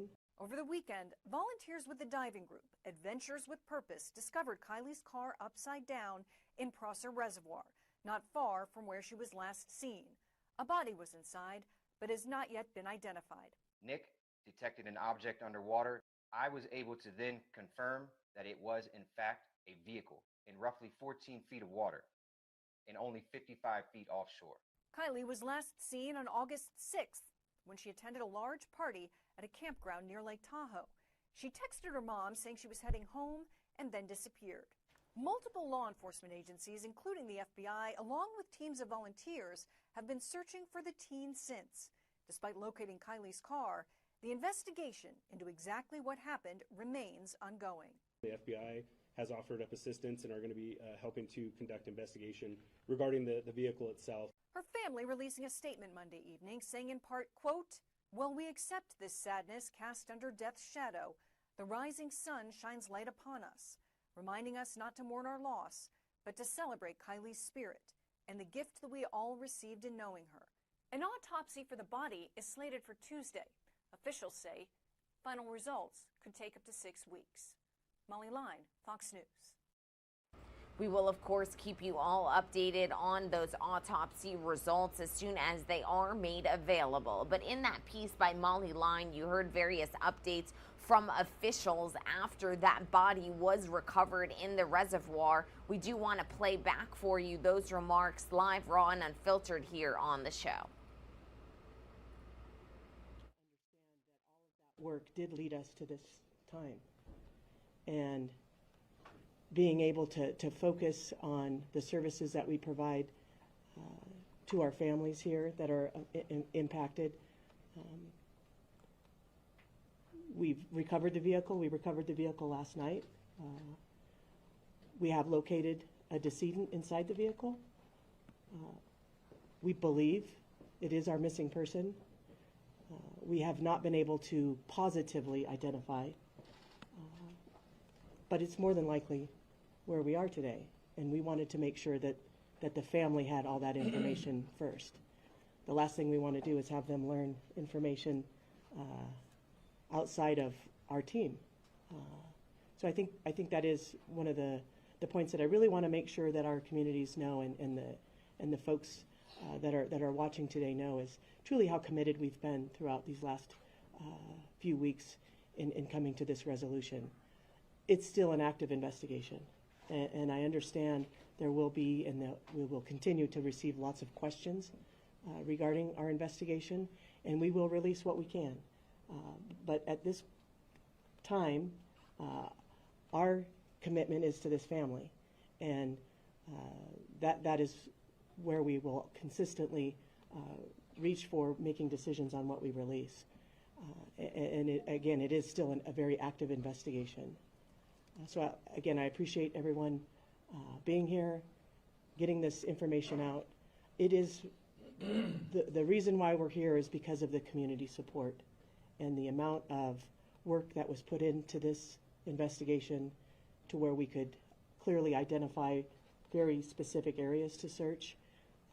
The Adventures with Purpose folks did just a fantastic job at being able to locate the vehicle as quickly as they did, based on, again, a lot of heavy lifting that the folks behind me have done throughout the last couple of weeks. So I appreciate everyone being here, and we'll open up for some questions. I'll go first. Yes, ma'am. What agency called in Adventure with Purpose, and when did you decide, if it was you guys, that we needed this extra help? Captain Sam Brown from my agency will be happy to answer this question. Yeah, thanks. The question was which agency requested. I'm not exactly sure that an agency had reached out and requested from within our unified command, but as everybody's reading online and seeing all the information that was coming out, and we realized that there was an interest from Adventures with Purpose, we did link up that group with Sergeant Mike Powers with the Placer County Sheriff's Office. They had lots of communication as they were going to be traveling to this area, and then a lot of detailed information that was shared that wasn't necessarily out to the public yet, that hopefully was of assistance to helping them locate the area to go to. You said the car was found in the area where you've been searching since the beginning. What did AWP have that maybe you guys didn't have, or why was that missed in the initial search? Yeah, I think that's a great question. That's one that everybody's going to have, right, is how did we not find it when we were searching? The lake was extensively searched with side sonar, with an ROV. We had divers, we had swimmers. I think that's part of what we're going to have to go back to do and debrief. You know, when peace officers are out in the field and volunteers and searchers, it doesn't mean that they're experts in the field, right? These are sometimes ancillary duties, and we're calling from other agencies to try to jump in. And tracking underwater is an extremely difficult thing to do. So I think part of our debrief on any of these situations is how do we figure out to improve our services, work on our resources and the way that we use them. A lot of this equipment is high-end, very expensive, and you really need to have a lot of practice and expertise. And I think that's where a group like Adventures with Purpose is able to focus and practice those skills and really hone them. And so we're appreciative that they were able to come out and locate it. I also don't want to take away, though, from anything from our volunteers as well as law enforcement that have been out there. I mean, we literally had people swimming in the water looking down so that we didn't disturb the ground initially. You know, my understanding is the vehicle was upside down. That also makes it more difficult. And if silt and things come up above, that can also make things difficult. So before I really can say, hey, why we weren't able to do it, I also could say that we eliminated a lot of areas that we would still be searching if we didn't have all the great people out there. And that helped give them some guidance as well, I think. But clearly their expertise in diving and their equipment that they brought to the table assisted us, and we appreciate that. Did they specifically have any specific technology that all of these 16 law enforcement agencies didn't have? I'll have to debrief with them before I'd have the answer to that question. I believe we're going to try to do that today. Adventures with a Purpose has referenced red tape a couple times, saying they don't have the red tape that maybe your assisting agencies have. What is that red tape, and why might it be easier for a private organization to do this? I don't know exactly what we're talking about in regards to red tape. I think that from the very beginning, we never deterred anybody other than certain scenes that we closed off at times that became areas of interest and we wanted to protect for evidence. So I don't know that there was any red tape ever put on this. I mean, if you look at the amount of man hours that went into it, it was like over 15,000, and I know it's even higher than that now. I don't think there was ever red tape. There were maps created for civilians to be out. The boat ramp in the lake were never actually shut down, because the way we were looking at it is more eyes out there, the better off we're going to be for finding Kiely, and that was continually the goal. So I'm not sure that there was ever red tape. I think it comes down to lots of factors, and like I said, we're going to debrief and try to figure out how do we become better and do a better job at these types of operations. Why did agencies believe it was an abduction at first? Yeah, I think there was a lot of miscommunication. I don't know that it was ever labeled as an abduction. I think that you can never take that off the table, and so as we talked as a command group and unified command with all my partners that you see behind us, you couldn't remove that off the table because we hadn't found her. And so, there was some of the struggles with some of the services that we wanted to obtain and things we wanted to do, but we couldn't say it wasn't an abduction, but we also never said that it was an abduction. I think that was clarified fairly early on, but we also probably wouldn't have received all the services and all the people if that wasn't an option. If this was truly a search and rescue mission, we may not have had all the resources to conduct interviews. I think they identified over 400 juveniles, and to be able to interview all those folks and provide feedback off of all that, it takes an army of people, and I think we were lucky to be able to put that together between my partners and agencies that are right behind me. Did any of the juveniles, anybody mention a car going over the side, a car in the water, out of all those? I don't believe that statement was made, not to my knowledge. Was there any indication that this was an accident or a foul play? That's still being investigated. If we'd like, we could turn it over for CHP can give some information. They are conducting the accident investigation utilizing their MATE team.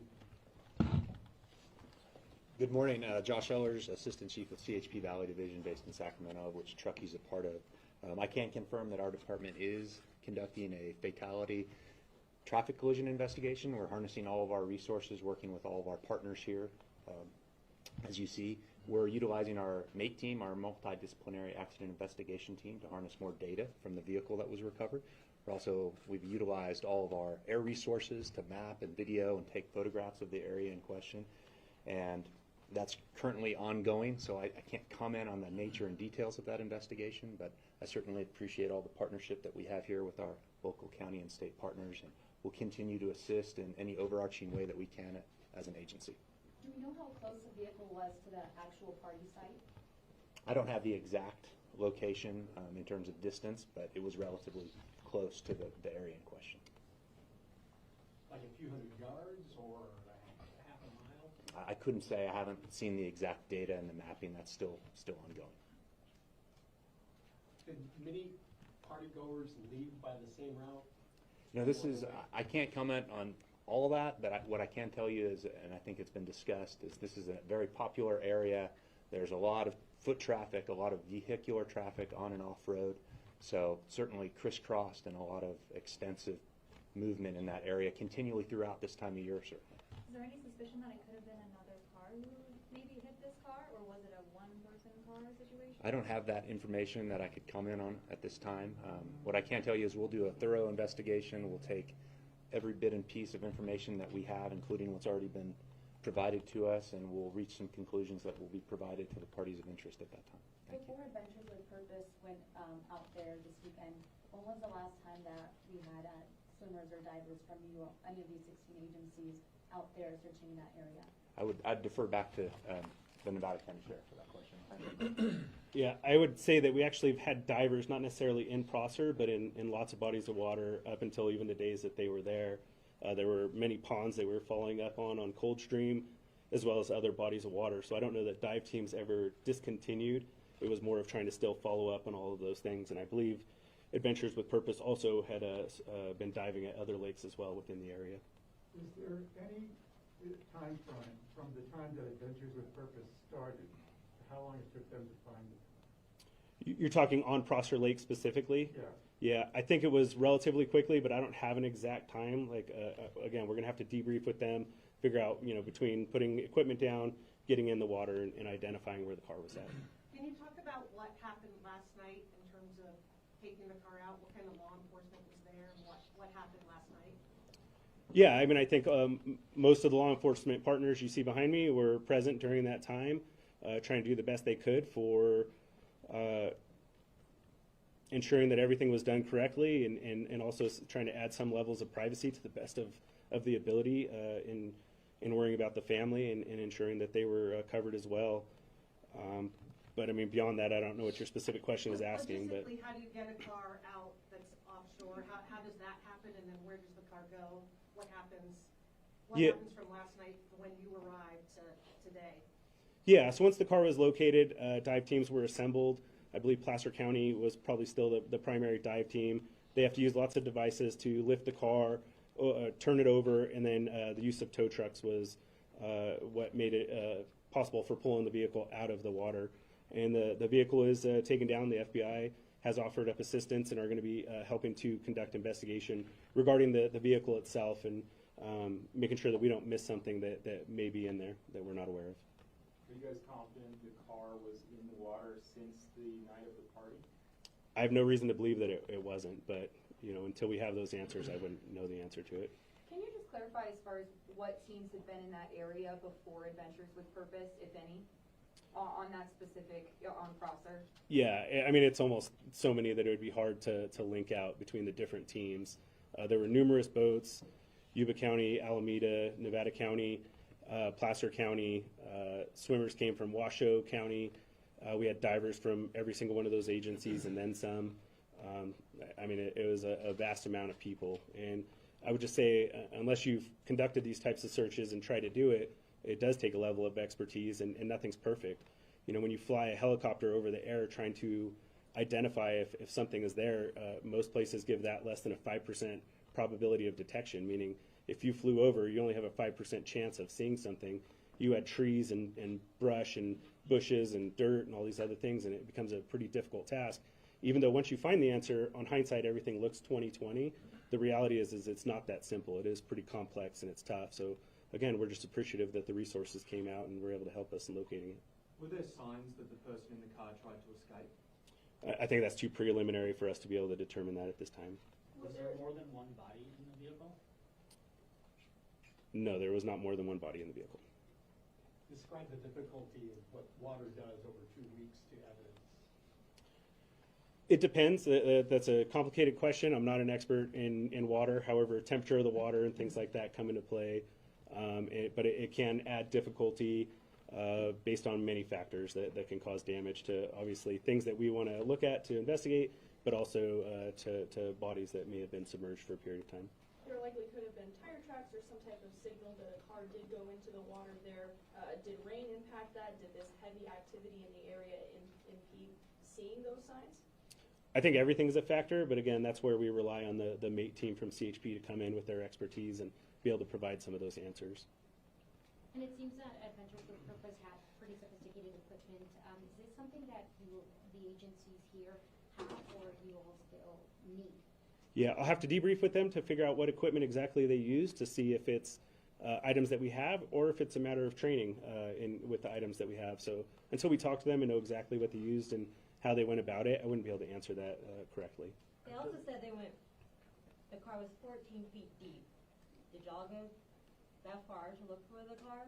Yeah, some of that information is sometimes deceiving. So yeah, the car was reported at 14 or 15 feet.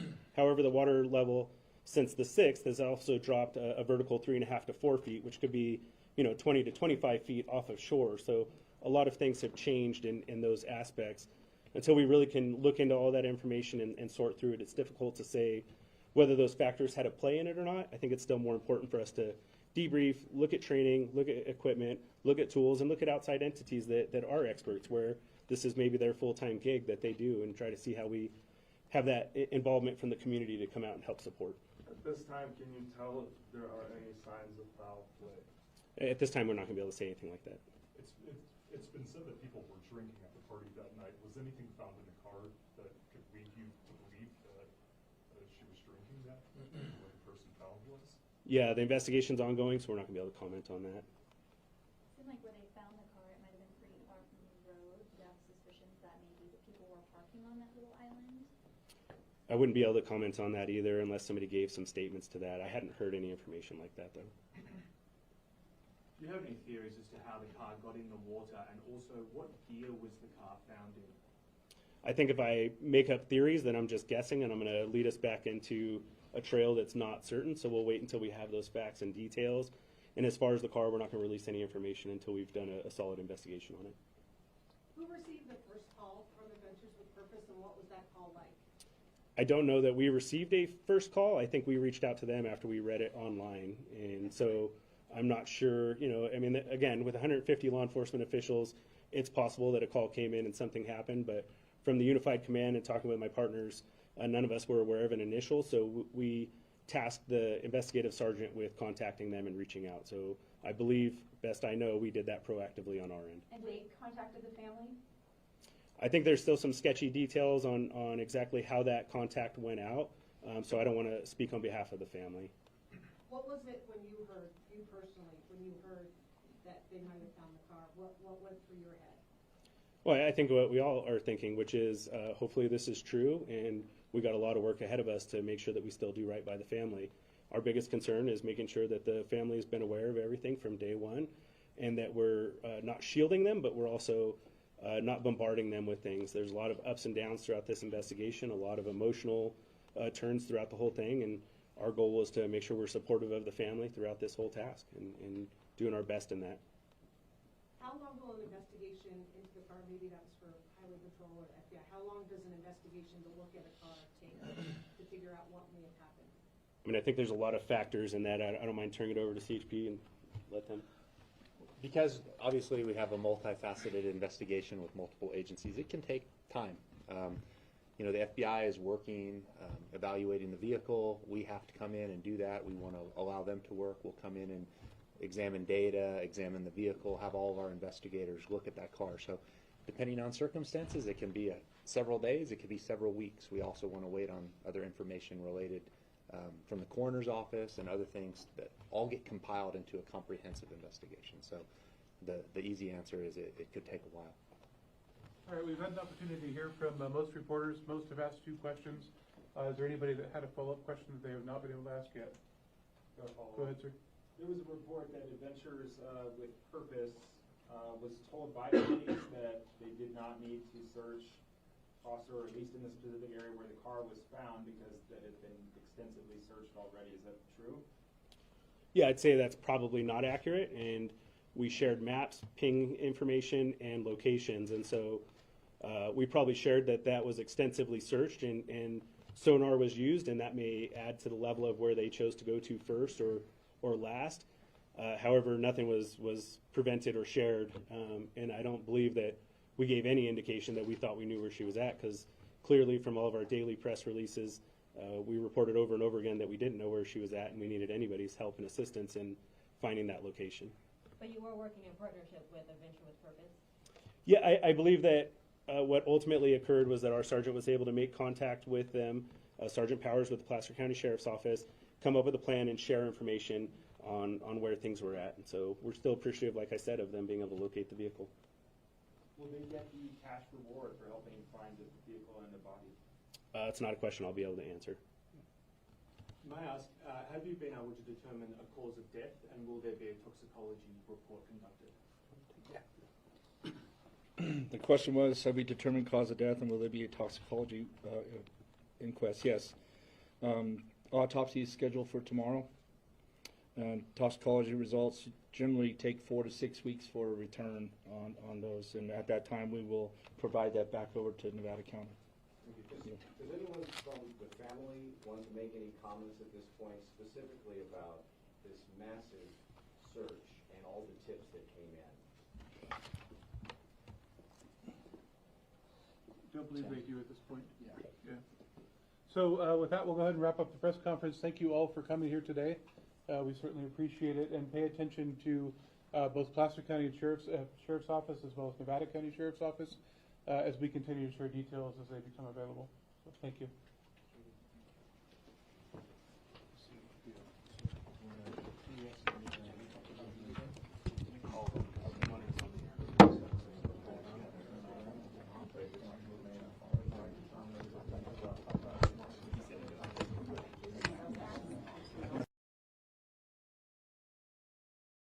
And that was the latest update on Kiely Rodni's body that was believed to be found in a reservoir in California. This is a story that we have been monitoring here on Live Now from Fox and will continue to do so. We do know that the autopsy is scheduled for today. It does take a couple of weeks, obviously, to get all of those results and findings in, but as soon as they are made available to us, we will bring you those details here on the show. It is 6:48 here on the East Coast. We're going to step away for a quick 2-minute commercial break.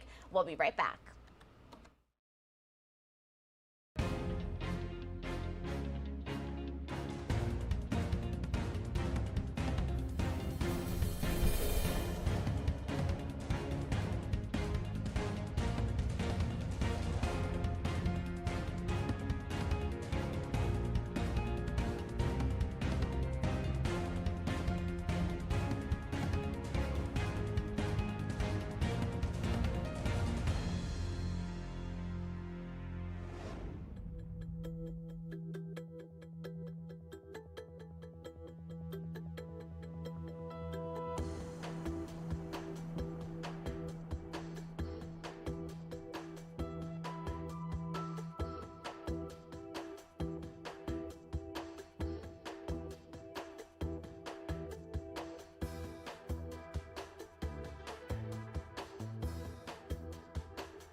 Welcome back into Live Now from Fox. We do want to get you up to speed on the latest when it comes to health news in this country. We have been tracking, of course, the latest on monkeypox, and we do have another update to provide all of you. First, it was COVID-19 that drove some Las Vegas scientists to the sewers, but now it's monkeypox. Our Fox News multimedia reporter Ashley Soriano explains from a lab at the University of Nevada, Las Vegas.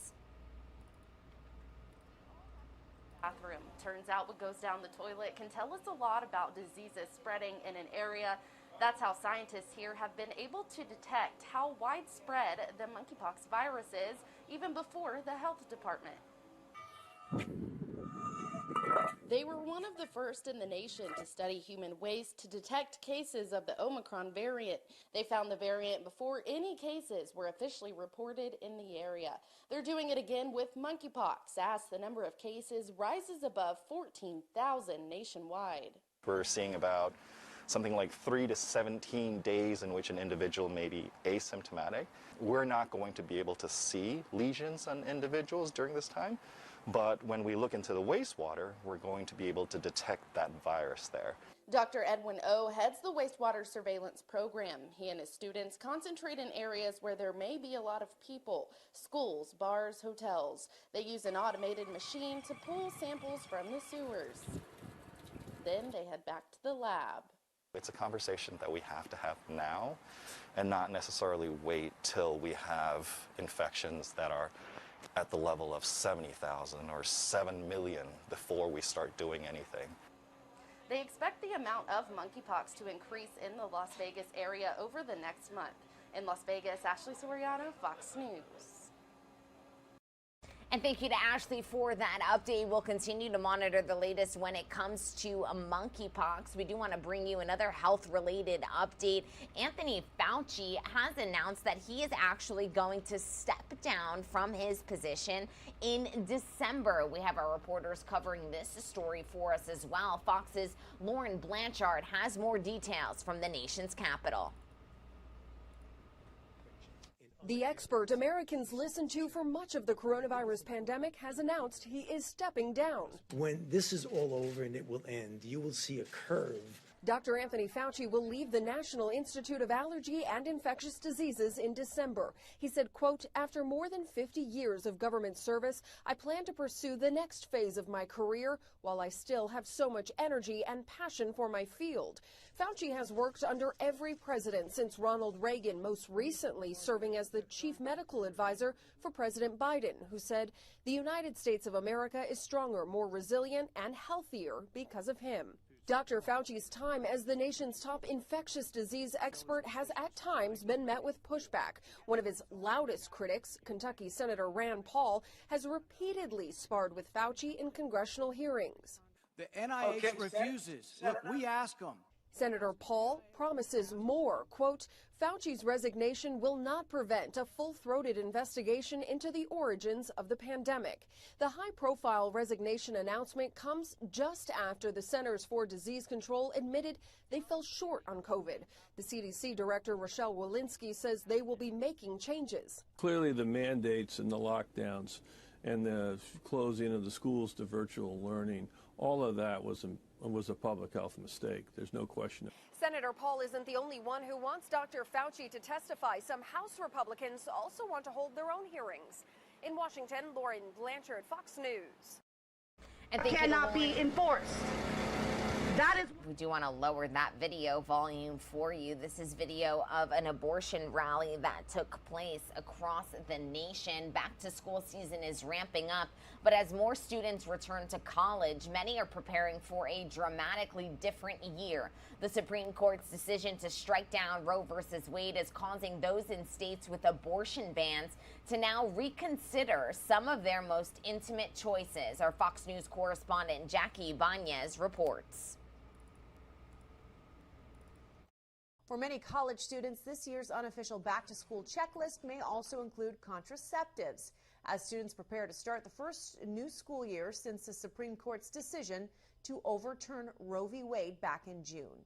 It's just not going to be safe. And those attending universities in states with abortion bans are facing some tough dilemmas, with most abortions now outlawed in at least 17 states. Abortions are still going to happen. It's just going to be unsafe, and people are going to have to travel out of their way. At least 10, including Texas, Louisiana, Wisconsin, and Missouri, have full bans. At least 4, Idaho, Ohio, Tennessee, and Georgia, have bans in place at roughly 6 weeks of pregnancy.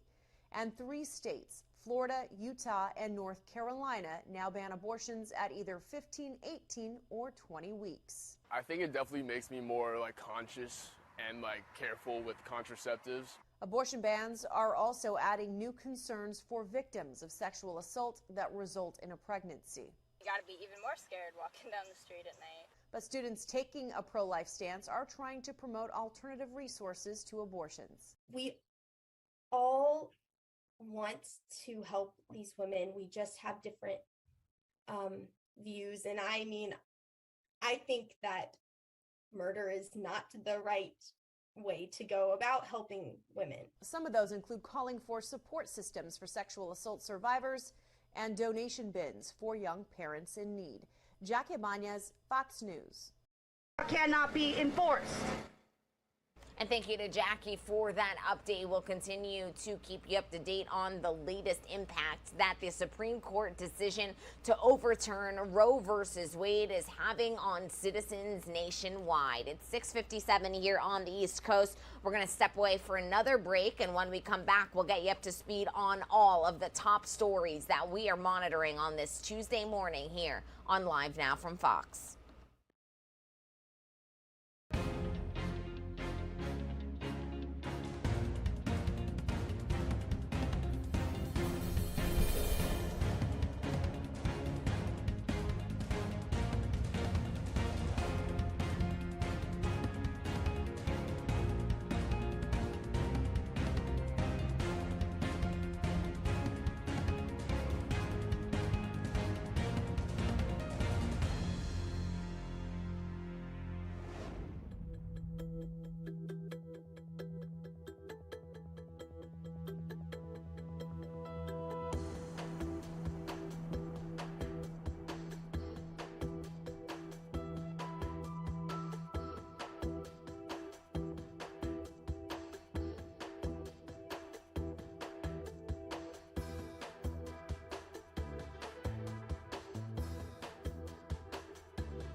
Good morning and welcome into Live Now from Fox. If you're just waking up with us, happy Tuesday, and thanks for choosing to begin your morning here with us on the show. As we do each and every morning, we want to make sure that you are heading out the door with a look at all of the top stories that we are monitoring this morning and will continue to monitor throughout the day as well. Let's take you out to our triple box view of some of those top stories that I was referring to. Voters are taking to the polls in both Florida and New York today as midterm primaries are underway in both of those states. We will be touching base with our Fox 5 New York team in just 15 minutes time to walk you through a big race out of the Big Apple. We also are going to bring you up to speed on the latest when it comes to Donald Trump and his investigation into those documents that were seized at his Mar-a-Lago estate. The former president of the United States is seeking a special master or a neutral third party to review those Mar-a-Lago documents. We'll get you through those details that we are monitoring here on the show.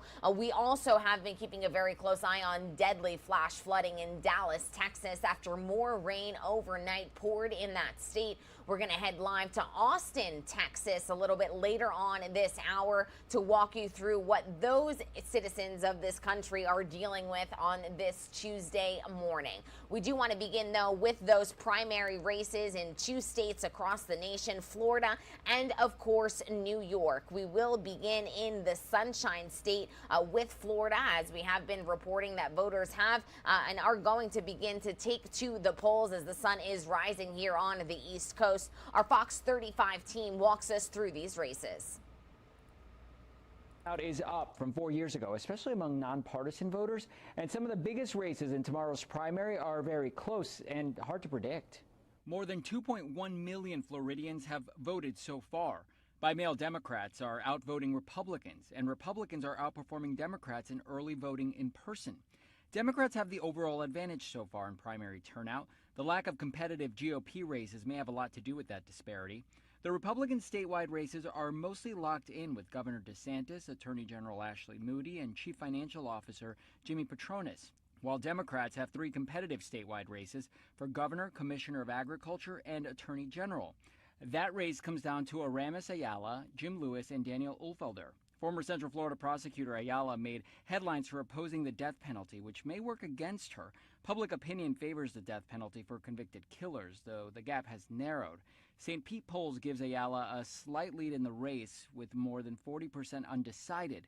Statewide, the Democratic race for governor is drawing the most attention. I've won 3 statewide races. I actually have served as governor before, as Attorney General, and a real champion for civil rights in that office. Congressman and former Governor Charlie Crist leads Agriculture Commissioner Nikki Fried in Democratic endorsements, money, and in most of the polls. The day before the primary, a St. Pete polls survey for Florida politics gives Crist a 29-point lead. Fried's campaign scoffs at that poll and cites a UNF poll from last week that gave her a 4-point lead. And so I have no doubt that after tomorrow evening that I will be our Democratic nominee for governor. That UNF poll is an outlier, but Fried is hoping it's picking up on something the rest of the polls may be missing. Other races we're keeping an eye on, the battle to succeed local Congresswoman Val Demings. That race includes incumbent Randolph Bracey, newcomer Maxwell Frost, and former Congressman Alan Grayson. As for Demings, she's expected to win the Democratic nomination for the U.S. Senate seat, setting up a battle against Senator Marco Rubio.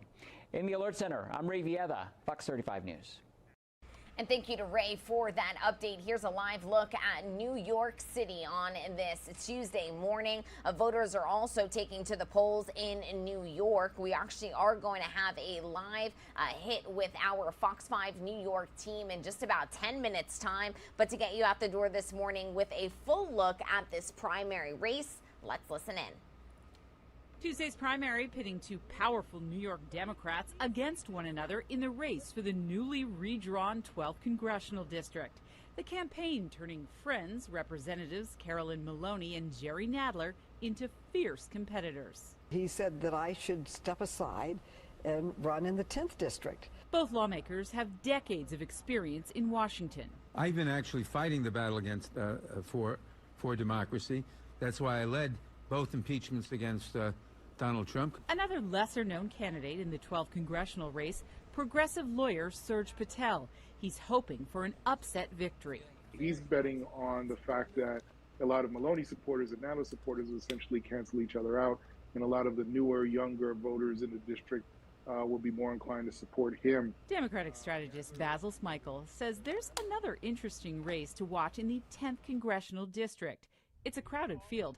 It includes Congressman Mondaire Jones, Assemblywoman Yulee New, and emerging frontrunner Dan Goldman. He was a prosecutor in former President Trump's first impeachment trial. All these races, though, facing the same obstacle, getting voters to turn out on a summer day in August. That race is still potentially very tight for a lot of the reasons that the other races are tight, which is the low turnout.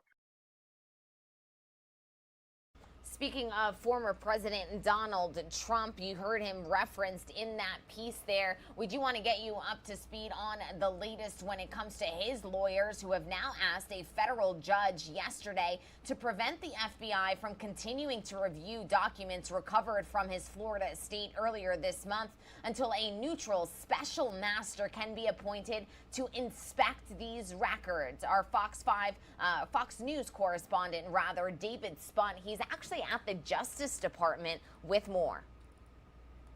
Former President Donald Trump late this afternoon requesting a neutral third-party special master to review the search of his home 2 weeks ago today. A special master could be an attorney or retired judge not connected to the case who would independently examine whether to return evidence back to the former president. Trump's request must be approved by the court. I think this judge is probably likely to deny it simply because the judge is going to say, I don't really see a need for a special master, that I'm going to trust and defer to the Department of Justice to make these calls. Federal Magistrate Judge Bruce Reinhardt issuing a new order Monday, signaling he likely will not release the Mar-a-Lago search affidavit in its entirety. Any returned evidence could include material covered by executive or attorney-client privilege, a claim made by Trump's legal team. In court last Thursday, Reinhardt announced he was considering unsealing and releasing parts of the affidavit to the public, given intense public interest. But in Monday's filing, he played devil's advocate, arguing that unsealing could impede the ongoing investigation through obstruction of justice and witness intimidation or retaliation. This is all I can say at this time. Attorney General Merrick Garland continues to remain tight-lipped about the search, following his public comments in favor of unsealing the search warrant. Criticism of Garland from Republicans grows by the hours. The lack of transparency, it's infuriating. And that is where they have absolutely blown it, and that's where they've lost the trust of the American people, because it just looks political. Federal prosecutors say it's simple. Releasing the affidavit to the public would set a dangerous precedent for future cases. The federal magistrate in the case is giving the Department of Justice until Thursday to offer proposed redactions. At the Justice Department, David Spunt, Fox News. And thank you to David for that update. Our very own LiveNOW from Fox's Andrew Kraft broke down these latest details when it comes to this investigation and the latest move by Trump's lawyers to seek this neutral party to inspect these records with legal expert Doug Burns. Let's listen in. Let's bring in former federal prosecutor Doug Burns, who has been really guiding us through all of this story. And Doug, we have you via Zoom here. Doug, thanks so much for being with us. My first question to you essentially is, we are hearing from President Trump today in a statement. This is just some video we have of some of his supporters in Palm Beach, outside of Mar-a-Lago. He's filing this lawsuit. He said in a post on Truth Social, he said, we've just filed a motion in the U.S. District Court for the Southern District of Florida, strongly asserting my rights. What does this legal motion mean? What does the former president want to accomplish by it? He wants to accomplish a couple of things. Number one, he's seeking the return of property and items that he claims are beyond the scope of the warrant. That happens quite a bit because sometimes agents will take things. I was on the phone with a friend of mine who happens to be quite liberal, and he said, yeah, apparently they did take passports of his, which they've returned. So the point is there are likely other items that they took that should be returned. So that's one thing he's seeking, and he's sort of seeking court intervention for that. Two, which is a little more interesting, is he's seeking to enjoin or stop the Department of Justice lawyers from continuing to go through the materials. Instead, he wants the court to appoint a special master, which I'll explain in a second. But that's certainly not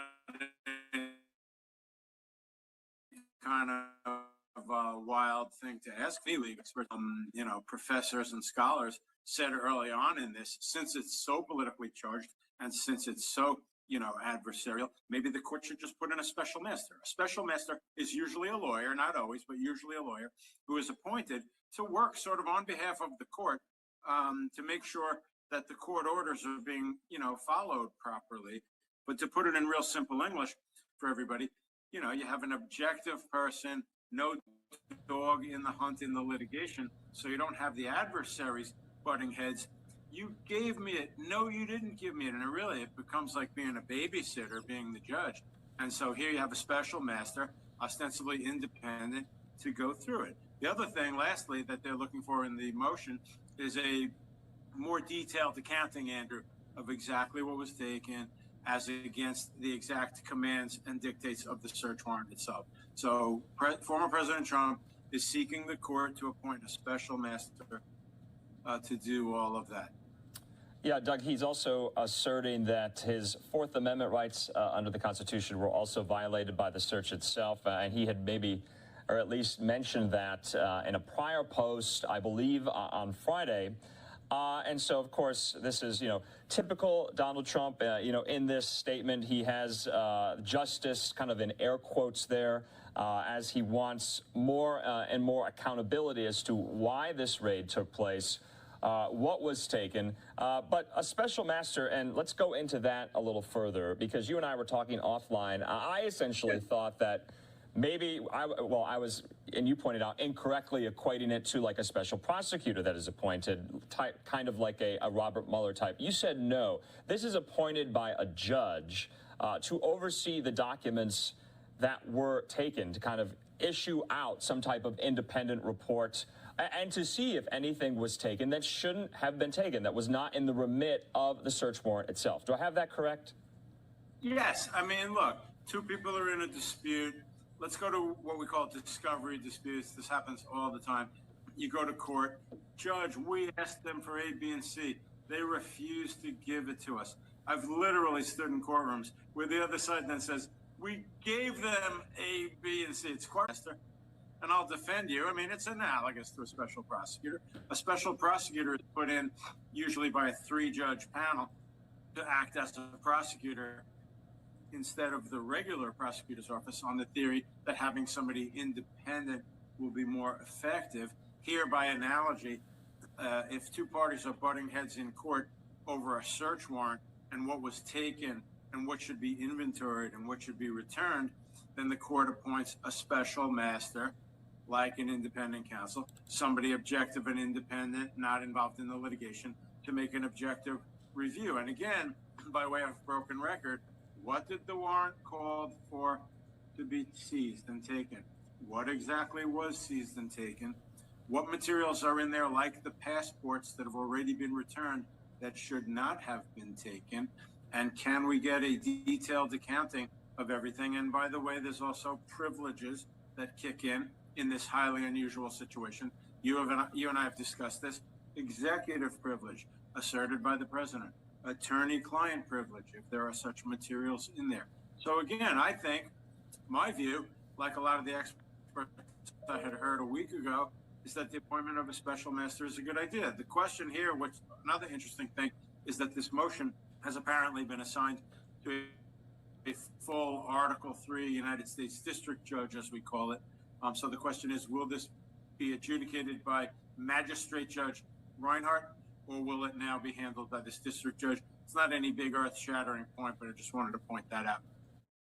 Some great insight there by legal expert Doug Burns as he analyzes this latest move by former President Donald Trump and his lawyers, who have asked a federal judge yesterday to prevent the FBI from continuing to review these documents until a special master can be appointed to inspect these records. We are going to shift gears and head out live to New York. Here's a live look at Radio City Music Hall as we are monitoring primary day Monday in the New York State. Just minutes ago, the polls did open for voters to cast their ballots in today's New York primary. Among the races to watch is the one for the newly formed 12th district, where two long-term time congressional members are officially facing off. Our Fox 5's Robert Moses, he joins us live from New York. Robert, what's the latest?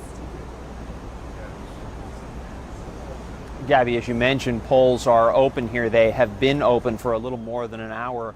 Congressman Jerry Nadler will be voting here at this location later on this morning. Congresswoman Carolyn Maloney and Suraj Patel have already voted. They're his two main challengers. The race here in this new 12th congressional district is certainly the most watched of the day. Democratic power players in New York's congressional delegation will soon be out of a job. In the recently redrawn 12th district, mostly encompassing Manhattan's Upper East and Upper West sides, Congressman Jerry Nadler faces Congresswoman Carolyn Maloney, longtime friends who are now reluctant combatants. A recent Emerson College poll showed Nadler, who secured an endorsement from Senate Majority Leader Chuck Schumer, with a double-digit lead. The tragedy here is that New York is going to lose a tremendous amount of clout either way in seniority, no matter who wins or loses. Attorney Suraj Patel wants to score an upset win in the race and knock both septuagenarian Democrats out of Congress.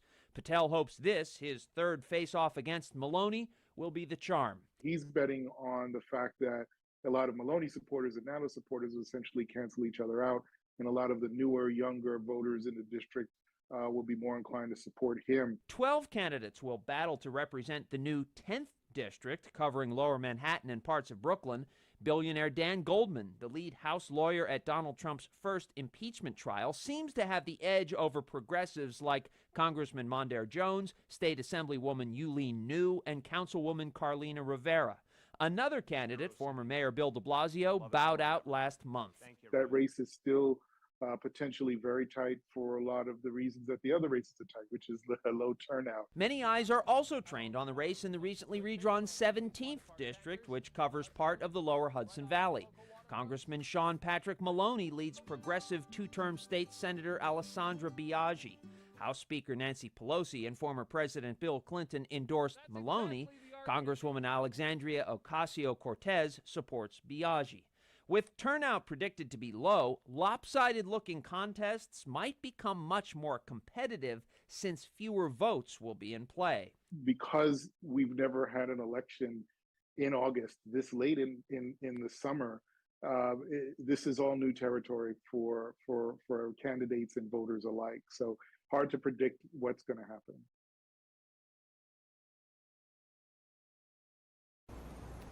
And to that point, if you know anything about this city at this time of year, you know that New Yorkers tend to flee to the Hamptons or upstate or elsewhere on vacation. So yes, turnout here is expected to be historically low, which could influence some races on this primary day.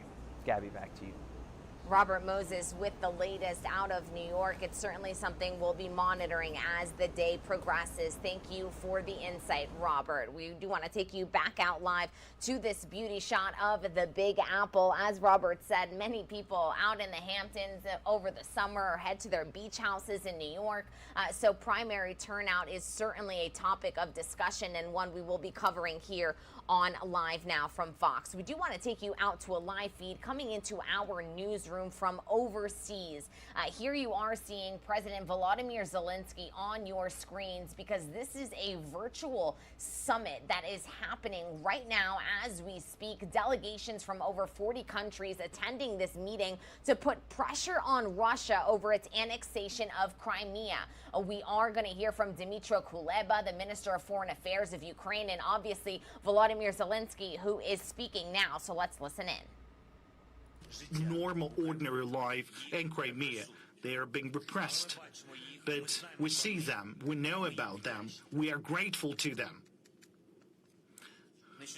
Recently, as you know, I've received a letter from one of the Kremlin, from Nariman Jalal, And unfortunately, he's now in prison. The occupiers imprisoned him on an absolutely false charges. We know this only for the fact that he's fighting for his own homeland, for the fact that he took part in the first summit of the Crimean platform last year.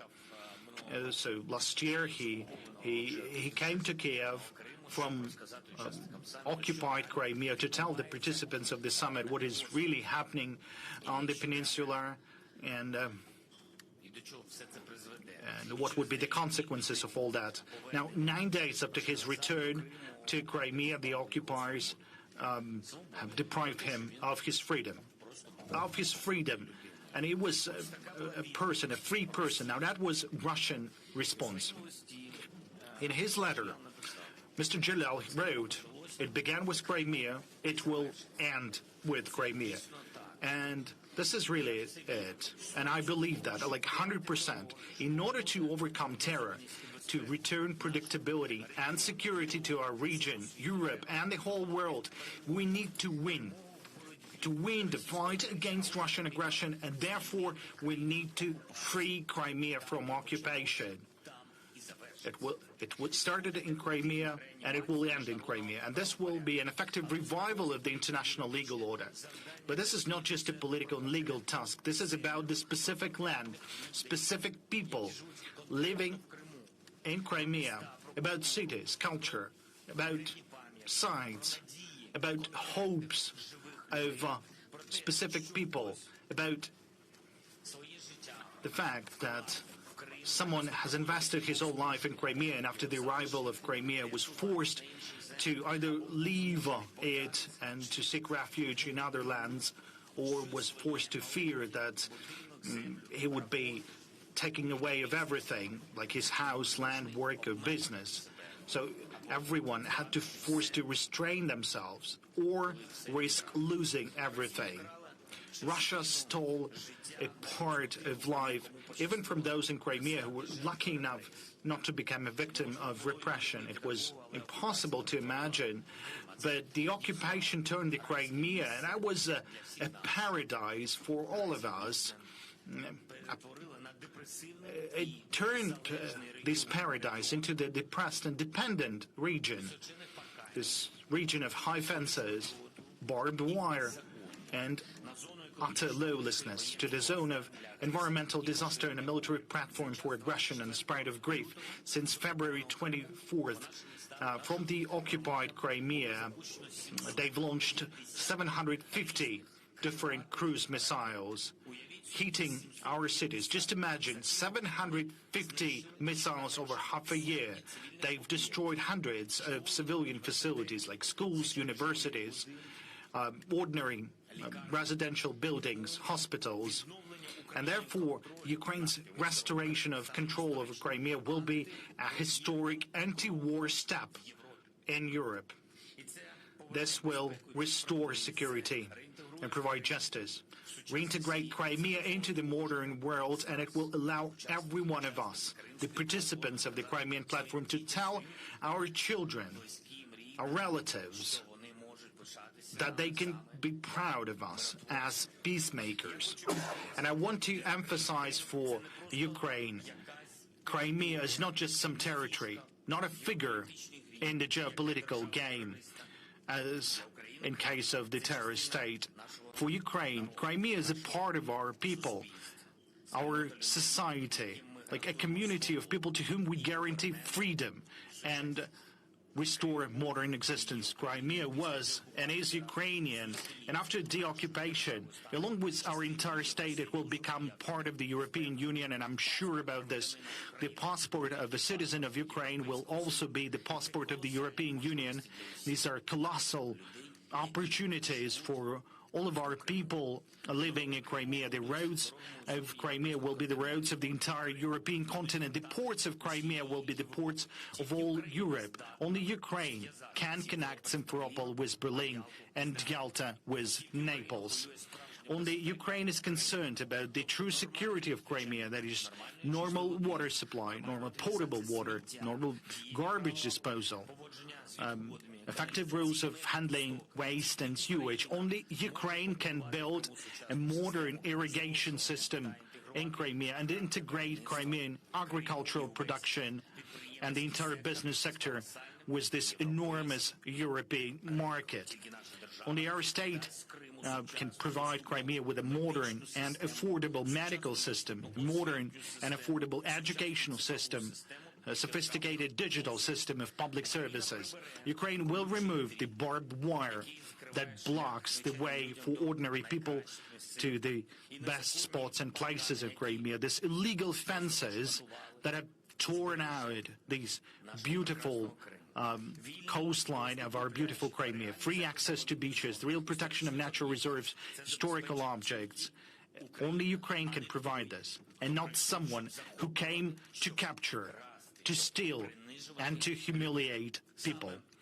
It is Ukraine that would be able to restore the system of sanatorium and rehabilitation centers, professional institutions that would be able to host hundreds of thousands of people annually, millions of tourists, children and adults, civilians and veterans, our citizens and foreigners, everyone who could be helped with this precious nature of Crimea, and millions of tourists, at least of middle class, that can come to Crimea only thanks to Ukraine.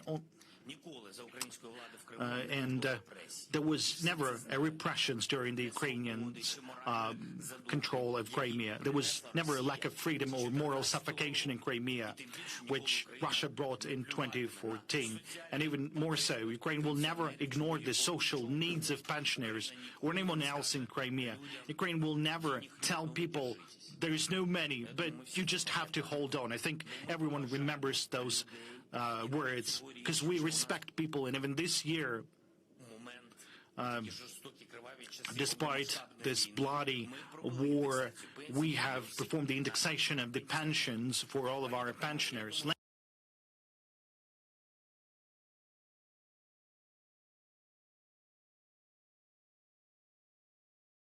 Restore our Ukrainian Crimea after the expulsion of Russian invaders, and that is why we are adding 2 more directions to the work of the Crimean platform: economic and legislative directions. We have a strategy for the renovation of Crimea, and today it will be represented in the frames of the economic panel, and we are establishing legislative foundation for Crimea after deoccupation, as well as for all those for whom Crimea is much more than home.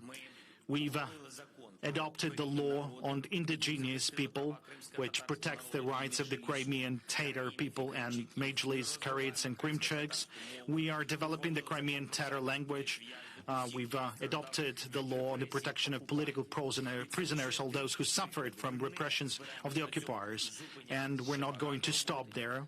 There's more work to be done this year. The Crimean platform will be continued in autumn in Croatia with a parliamentary summit. It's not going to be in the online format. There will be parliamentary delegations from the whole world. We shall use the power of democracies to protect our state and the international legal order. And returning to the letter of the imprisoned Nariman Jalal, I want to read several additional of his quotes. Thanks to the change in the agenda on the international arena in Europe and in Ukraine itself, because of the aggression of Russian Federation, the members of the Crimean platform are more determined and focused on the implementation of specific actions. Now, the persons whom the occupiers were sent to prison only because he was defending the truce and participated in last year's Crimean platform hopes for specific actions from all of us, the participants of this summit. And all of us, we must not betray his hope. We have to be effective and strong. Thank you. I'm grateful for everyone for participating in this second summit. To all those present in this platform, glory to Ukraine. Thank you, Mr. President. Now I open the floor to our distinguished guests. I would like to appeal to everyone to respect the 3-minute time limit. If you could deliver your remarks in shorter time, it will be much appreciated, without any losses to the content of your statements, indeed. And now it's my particular pleasure to give the floor to the special guest of Ukraine today, His Excellency President of the Republic of Poland, Mr. Andrzej Duda. Mr. President, please. Thank you very much. Pane prezydente, Volodymyre, дорогий друже, пані та панове, kıymetli Kırım sakinleri, kıymetli Kırım dostlarımız. Крим bu Україна. Крим – це Україна. Так як Гданськ чи Люблін є частиною Польщі, так Крим був, є і буде частиною України.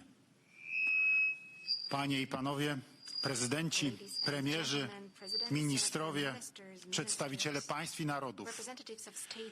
Zacząłem od rzeczy oczywistej, bo mam wrażenie, że w ostatnich latach była właśnie ona zbyt mało oczywista.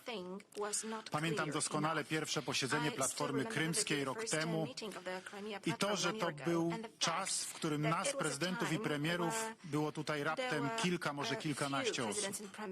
Panowało wówczas zupełnie inne myślenie w Europie.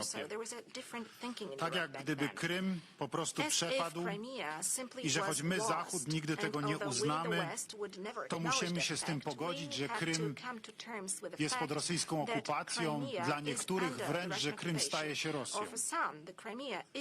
A ja jeszcze raz powtarzam, Krym był i jest taką samą częścią Ukrainy, jak Gdańsk albo Lublin są częściami Polski, jak Nicea jest częścią Francji. As Cologne is part of Germany, just like Rotterdam is part of the Netherlands. I think that many of us need to examine their conscience for what happened over the last year. Was the de facto agreement to the occupation of Crimea not a false message sent by many countries towards Russia? That the appeasement policy could be applied and that such policy would somehow soften the policy of the occupier, that one could conduct business as usual. And let me remind you that Nord Stream 2 was built already after the illegal annexation of Crimea. So, ladies and gentlemen, there is no return to business as usual in relations with Russia. There is no return to business as usual in relations with Russia, for sure. In the time when Russia is conducting a war against Ukraine, which it attacked, when Russia is occupying the legally and internationally recognized lands of Ukraine. And the true moment of change in the policy of the West will be not only stopping Nord Stream 2, but also its dismantling, getting rid, liquidation of this gas pipeline. Ladies and gentlemen, I believe that today, after Mariupol, Bucha, after bombs dropping on Kiev and Kharkiv, after missiles reaching Lviv, after Irpin and Borodyanka, after crimes, after the war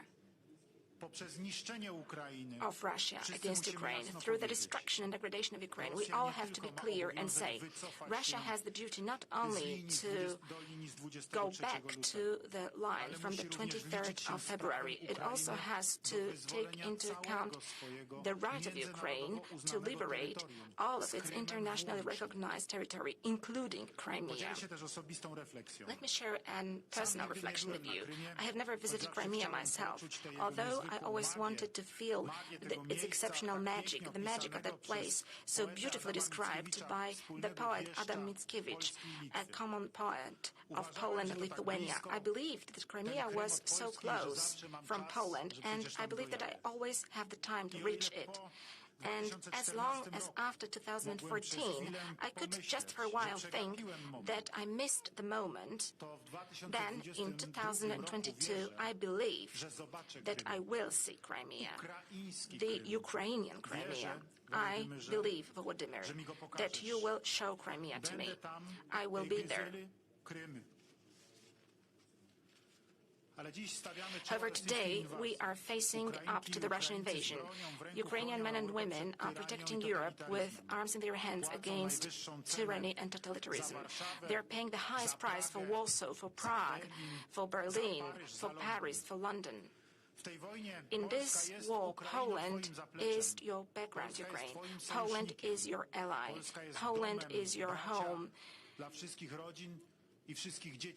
brothers for all children and all families who will seek refuge in Poland.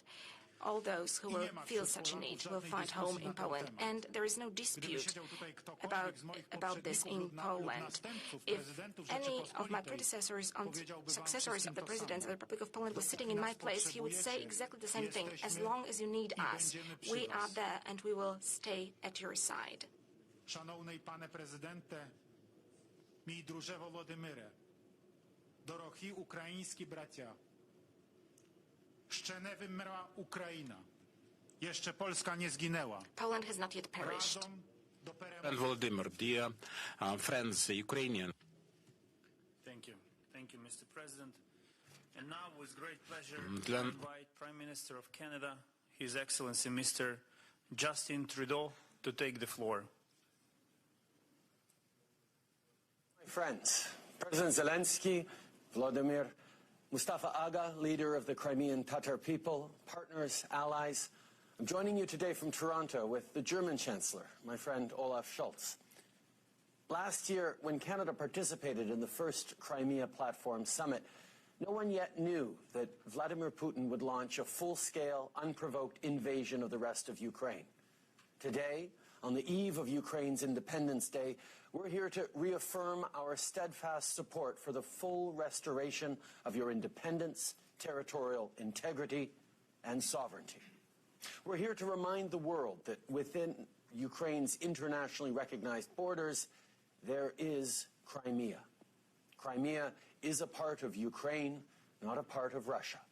In fact, we can't forget that Putin's invasion of Ukraine really started in 2014 with the attempted annexation and illegal occupation of Crimea and the city of Sevastopol. The Ukrainian people have the right to defend themselves, including in Crimea. So Canada will continue to be there to support you, and we know that our allies, like Germany, will continue to do the same. Le Canada va toujours être là pour soutenir la démocratie et le respect du système international fondé sur des règles. Quand la Russie a envahi la Crimée, elle s'est attaquée. Based on the rules, when Russia invaded Ukraine, they attacked the basic principles and rights. This is unacceptable. Back in May, I was in Ukraine, and I saw all the brutality of war waged by Vladimir Putin. Since 2014, Canada, with our partners, has imposed hard-hitting sanctions against over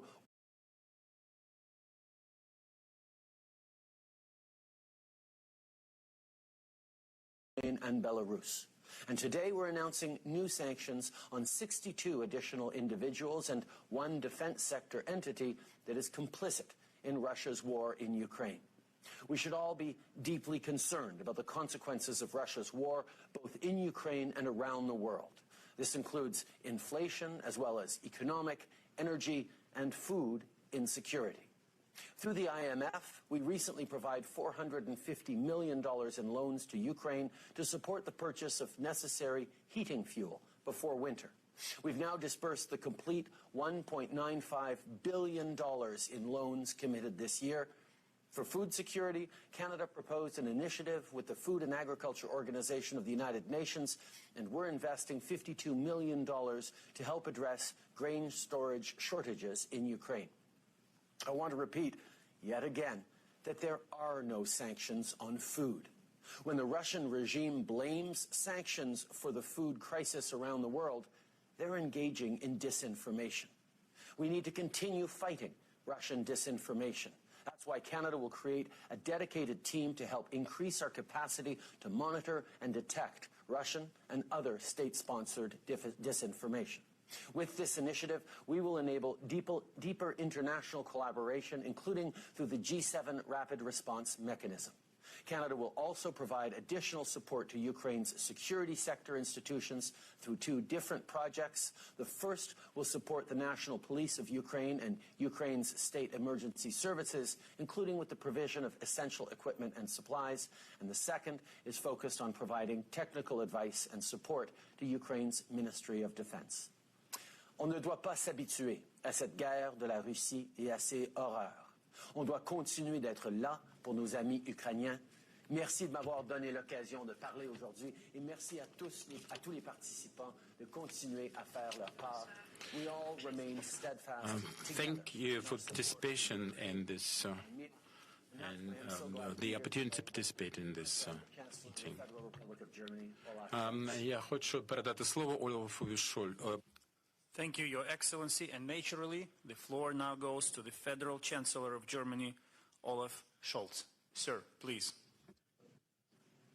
President Zelensky, Justin, dear colleagues and friends of Ukraine, thank you very much for the invitation to this year's Crimea Platform Summit. 8 years after Russia's illegal annexation of Crimea and 6 months after the beginning of Russia's latest blatant war of aggression, it is more than timely to come together with partners in this important forum. Today, on the day we commemorate the victims of Stalinism and fascism, we make once again clear that the international community will never accept Russia's illegal imperialist annexation of Ukraine territory. Russian unprovoked and unjustified war of aggression against Ukraine has been met with a courageous defense by the Ukrainian people. To them, I pay my utmost respect. Their resolve and bravery are admired all over the world. They reject a world where might makes right, where great powers can just swallow up smaller states if they like. This summit demonstrates that today Ukraine's partners are more united than ever. I can assure you today, as in Elmau, when I met with my fellow leaders of the G7, Germany stands firmly by the side of Ukraine for as long as Ukraine needs our support. We will uphold our unprecedented sanctions together with partners. We will support Ukraine financially. We will continue to supply weapons. We have put on track a new package, including another modern air defense systems, rocket launchers, and tons of ammunition, anti-drone devices, and armed recovery vehicles. Our hospitals will continue to treat wounded Ukrainians. Our borders, our schools, and our labor market will remain open to all who must flee Russia's terror. What is equally important, together with our partners and allies, we have intensified our outreach to third countries to further strengthen the international support of Ukraine.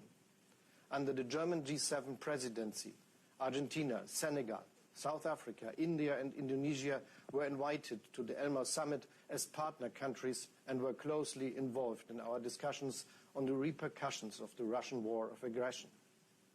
Be it via G7, the EU, the United Nations or the Crimea platform, we will continue our international outreach and underline the global dimension of this conflict. We condemn Russia's attempts to forcefully integrate parts of Ukrainian territory.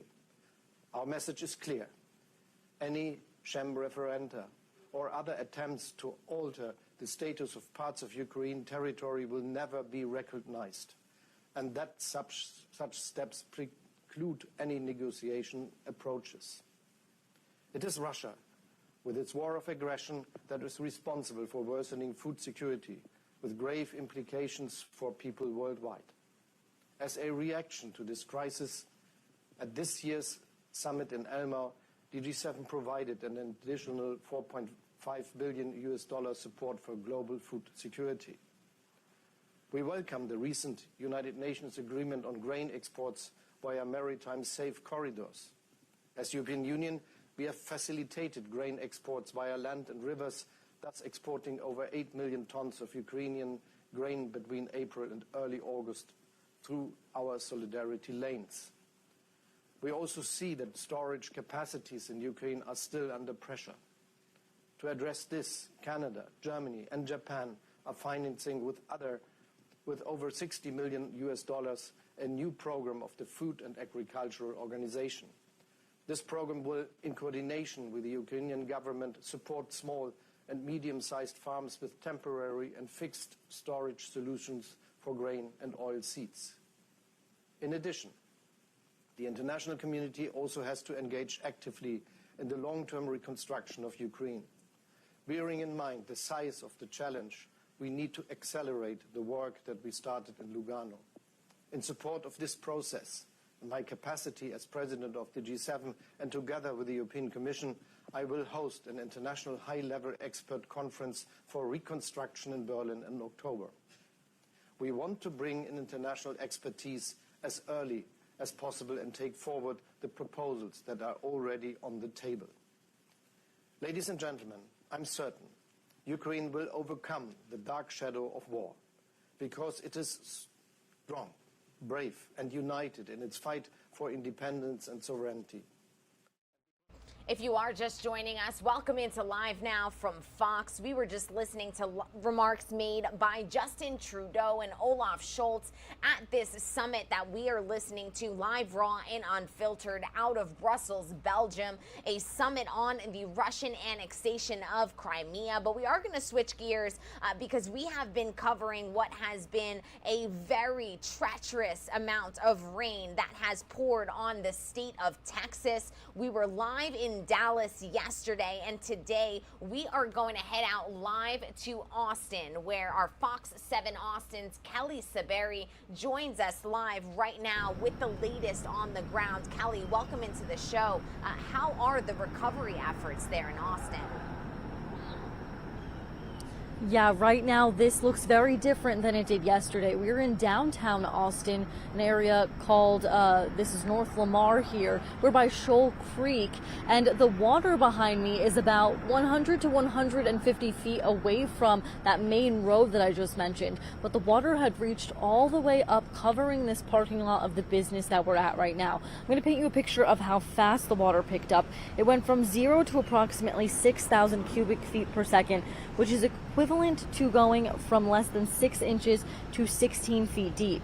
It hit its 4th highest crest of all time when it did that. There are currently 11 closed crossings across our viewing area, and while these are the most up-to-date listings, it's also important that people use their best judgment. Of course, if the water looks unnavigable, to not proceed going through it, do not drive through it. Turn around, don't drown, of course, is the saying that we use. It takes about 6 inches of fast-moving water to pick up a human and 12 inches of fast-moving water to move a car. Reporting live in downtown Austin, Kiely Rodni, back to you. Thank you so much for that update, Kiely. We'll be sure to keep track of this system and touch base with you as the day progresses. I do want to take you back out to these images that came into our newsroom yesterday from Austin. You can really see all of the water that is moving so swiftly there, just as Kiely outlined. This is surely a system that we are going to be keeping a very close eye on here on the show. We do have now remarks out of Brussels from the UK Prime Minister Boris Johnson. We do know that he, of course, is on his way out of that position, but here he is joining the summit that is discussing the annexation of Crimea. So we do want to send you back out live here and listen in. From which to threaten the rest of Ukraine. And so Crimea duly became the launch pad for the invasion on the 24th of February, or one of the launch pads. And I'm afraid that all this has even greater salience today because Putin is planning to do to other parts of Ukraine, indeed all of Ukraine, what he has done to Crimea. And he is preparing more annexations and more sham referendums. So it has never been more important for us all to stand together in defense of the foundational principle of international law, which is that no territory, no country can acquire territory or change borders by force of arms. So it follows that we will never recognize Russia's annexation of Crimea or any other Ukrainian territory. In the face of Putin's assault, we must continue to give our Ukrainian friends all the military, humanitarian, economic, and diplomatic support that they need. Until Russia ends this hideous war and withdraws its forces from the entirety of Ukraine. Thank you all very much. Thank you, Prime Minister. Our next speaker is His Excellency, Mr. Emmanuel Macron, President of France.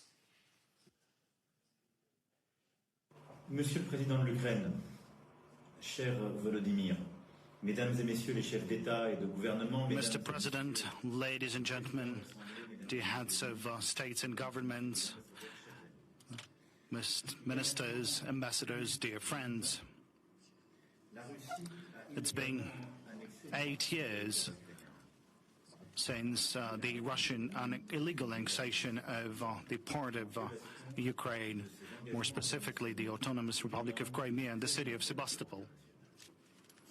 And thus it has violated the fundamental norms of the international law. France it defends the norms that guarantee the international security. This is why France has always supported the sovereignty and territorial integrity of Ukraine and will continue to do so. The occupation of Crimea by Russia is a clear deterioration of the situation with the human rights on the territory of the Crimea, and we've seen this and we've mentioned this during the General Assembly of the UN. And local population suffers because of that. I would like to remind Russia of its commitment on compliance with the norms of international law. A year ago, we've already met to condemn the annexation of the Crimean Peninsula. Unfortunately, Ukraine has selected the path of diplomacy, while Russia has selected the path of war. And once again, it has violated the fundamentals of the international law and starting its full-scale aggression on the 24th of February. France and the European Union, as well as other allies to Ukraine, shall support your struggle, your defense, because this is a justice struggle for your sovereignty, for your territorial integrity, and our decisiveness was not changed. We are ready to continue with our efforts on the long-term perspective. The international community condemned this aggression, and I would like to say on behalf of all of our European friends, the friends from Africa, from Asia, from Latin America. What is happening now in Ukraine is not only about the Ukrainian people. Of course, primarily this is the fight of Ukrainian people for its independence and freedom, but it's all about all of us, because we feel the consequences of this war, and it has to do with all of the other countries. It destabilizes the international norms and rules. There's humanitarian consequences, the consequences in terms of energy and food supplies. All of these is the consequence of the choice made of Russia, that is to attack Ukraine on the 24th of February. The war started by Russia is the war against the very principles of the international law that regulates our relationship. Many countries that have gathered today, that struggled for its own freedom, decolonization, they're here with us today because they have protected their own rights for self-determination. What is happening today is not only a war on the territory of Europe, it's all about the universal principles. There is our ability to live in peace and friendship with respect to sovereignty, territorial integrity, which are the fundamental and major values and the principles of the international order, which serve as the preconditions for guaranteeing the peace. Russia has made choice, despite its commitments that they've taken 30 years ago. Russia has made his choice to step away from those principles, and we believe this is a weakness. It's all about the freedom of all us and the peace in all parts of the world. This is why I would like to call upon Russia to cease the military actions and to withdraw its forces from the territory of Ukraine and to use all forms of diplomacy in order to protect Ukraine, its territory, and its future. Recently, we've seen that the war is also about the Crimea, just as the rest of the Ukrainian territory of the past 6 months.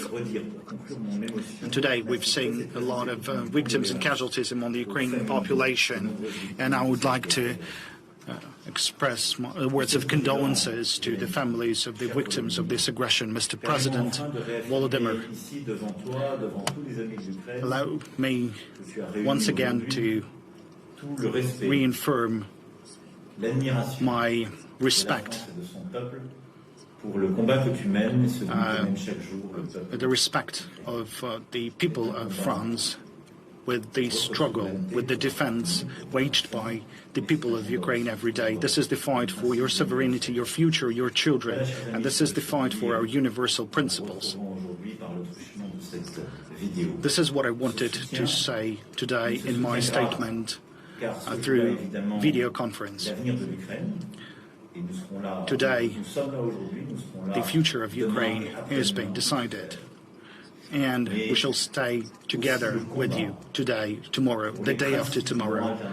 But I wanted to say that this is also a fight for the principles of international law that has to do with Mr. President. The case of all of us. And our next speaker is His Excellency Mario Draghi, Prime Minister of Italy. Dear President Zelensky, dear colleagues, on the second anniversary of the International Crimea Platform, I wish to express Italy's unwavering support for this initiative and for Ukraine. Russia's occupation of the Crimean Peninsula in March 2014 was an unacceptable act of aggression, a clear violation of international law.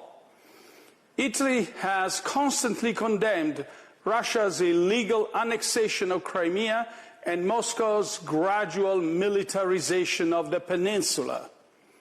We are deeply concerned for the worsening situation of human rights in the peninsula, and we stand with the Crimean Tatar community against the violence and injustice it suffers from.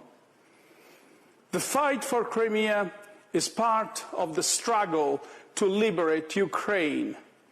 Last February, Russian forces used Crimea as a launch pad for their attack on the regions of southern Ukraine, including Kherson.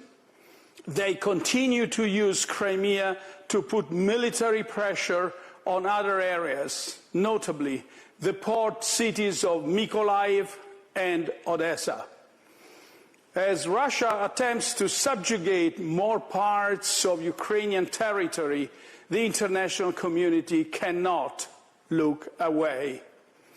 Russia must stop its illegal occupation, its brutal targeting of unnamed civilians. Italy will continue to support Ukraine. We are with you in your fight to resist Russia's invasion, restore Ukraine's territorial integrity, protect your democracy and independence. Thank you. Thank you, Prime Minister. Our next speaker comes from Asia, and it will be the distinguished Prime Minister of Japan, Kishida Fumio.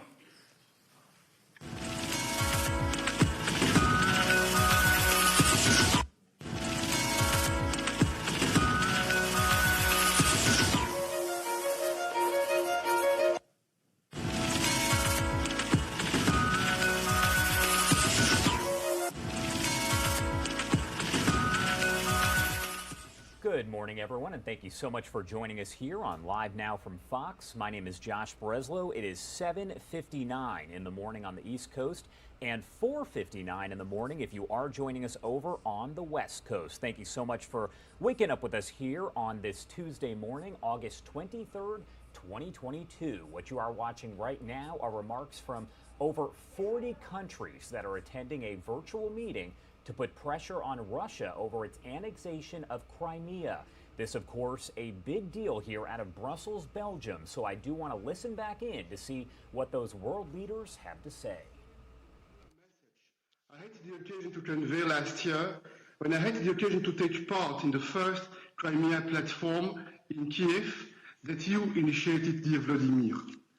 The European Union does not and will not recognize the illegal annexation of Crimea and Sevastopol. Russia's aggression against Ukraine did not start on February 24th. It started in 2014 with the illegal annexation of Crimea. And this was the beginning of Russia's aggressive and unlawful acts against your country and against your people. This war has caused unspeakable suffering for millions of Ukrainian families. And since February, Russia has used Crimea as a strategic springboard to invade other parts of Ukraine from the south and to attack Ukraine with indiscriminate missile strikes. Russia is also using Crimea as a transit point to deport Ukrainian citizens through infamous filtration camps and where acts of torture and abuse have been reported. Crimea has become a transportation hub for grain stolen from other parts of Ukraine, and Russia's military presence in Crimea has enforced his blockade of Ukrainian Black Sea ports, and we have seen the brutal consequences: damage to the Ukrainian economy and a global food security crisis, especially in vulnerable countries. Let's be clear, this is a deliberate and cynical choice by the Kremlin, a deliberate decision to weaponize hunger and to try to weaken international support for Ukraine. And that's why we welcome the recent grain deal signed in Istanbul and the departure of the first commercial ships from Ukraine's Black Sea ports. And we commend the UN Secretary General's action to make this deal a reality. We will remain extremely vigilant to make sure Russia implements this deal fully and in good faith. Ladies and gentlemen, dear friends, we also want to express our grave concerns about the repeated challenge at the Zaporizhzhia nuclear plant. Russia's actions are risking a nuclear disaster, and this is a moment for caution and restraint. We fully support the efforts made by Secretary General Guterres and the United Nations. Russia must immediately give access to UN experts, and we also support establishing a demilitarized zone around the nuclear power plants.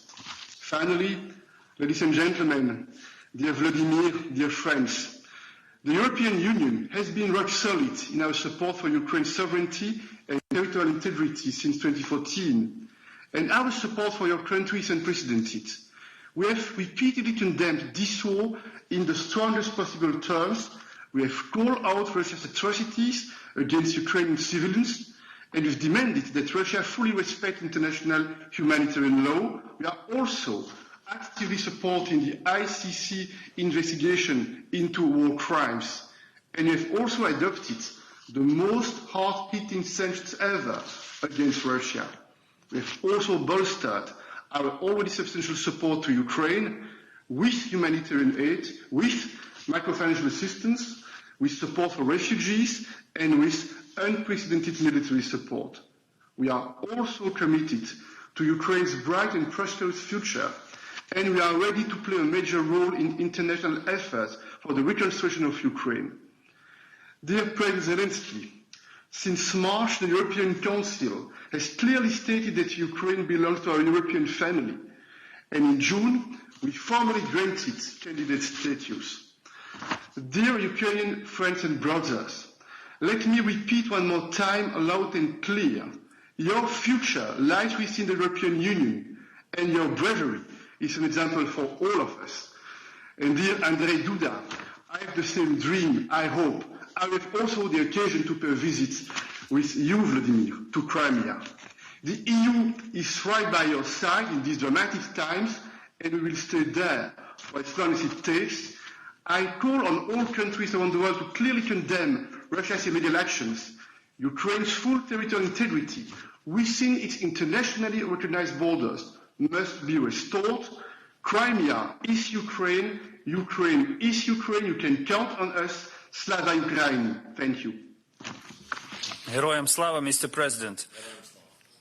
And the next speaker on my list is Her Excellency President of the European Commission, Ursula von der Leyen. Madam President, the floor is yours. President Zelensky, dear Volodymyr, President Duda, distinguished guests. In February and March of 2014, Russia carried out its annexation of the Crimean Peninsula through brutal force. This brazen violation of Ukraine's territorial integrity and international law marked the beginning of Putin's deplorable attempt to deny Ukraine its freedom. It was a direct response to Ukraine's revolution of dignity, in which brave Ukrainian citizens demanded justice, democracy, and the right to choose their own future in Europe. Crimea has since then been used not only as a Russian military base, but also as a testing ground for the brutal methods Russia is now applying across the other occupied parts of Ukraine. You know that the European Union is Ukraine's closest friend and a staunch defender of international law. We will never recognize the illegal annexation of Crimea and Sevastopol by the Russian Federation. We are deeply concerned about the human rights violations in the Crimean Peninsula, the disappearances, the torture, the killings, the persecution of Crimean Tatars, the intimidation and incarceration of journalists, lawyers, and human rights defenders. This is the dark reality of Putin's occupation. The European Union will tirelessly work with the Ukrainian authorities and our partners to expose these violations, to hold those responsible accountable, and to support the victims. We are with you. We have been with you in this existential fight from the beginning. Since Russia's full-blown assault in February, we have massively stepped up our economic, humanitarian, and military support. We have welcomed over 7.5 million Ukrainian refugees into our homes. Our sanctions are critically undermining Putin's war machine and the Russian economy. EU solidarity lanes helped export over 10 million tons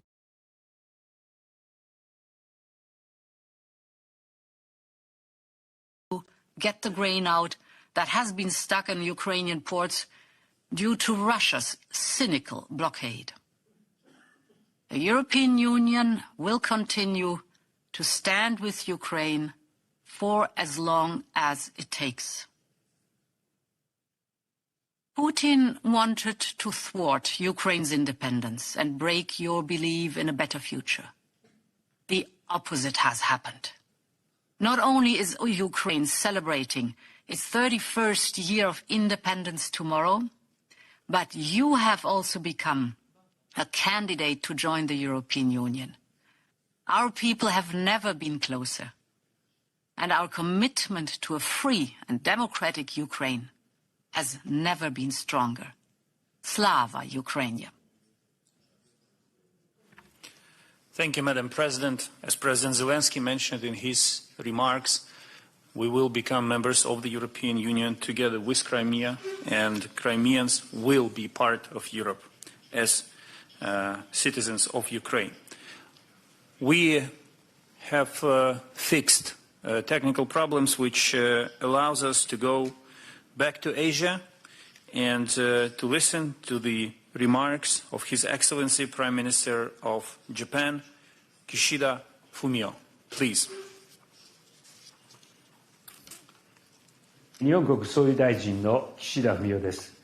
ウクライナが大きな困難に直面する中で、今回の首脳会合を主催されるゼレンスキー大統領のリーダーシップに最大限の敬意を表するとともに、ウクライナ政府、ウクライナ国民の皆様との連帯を改めて強調したいと思います。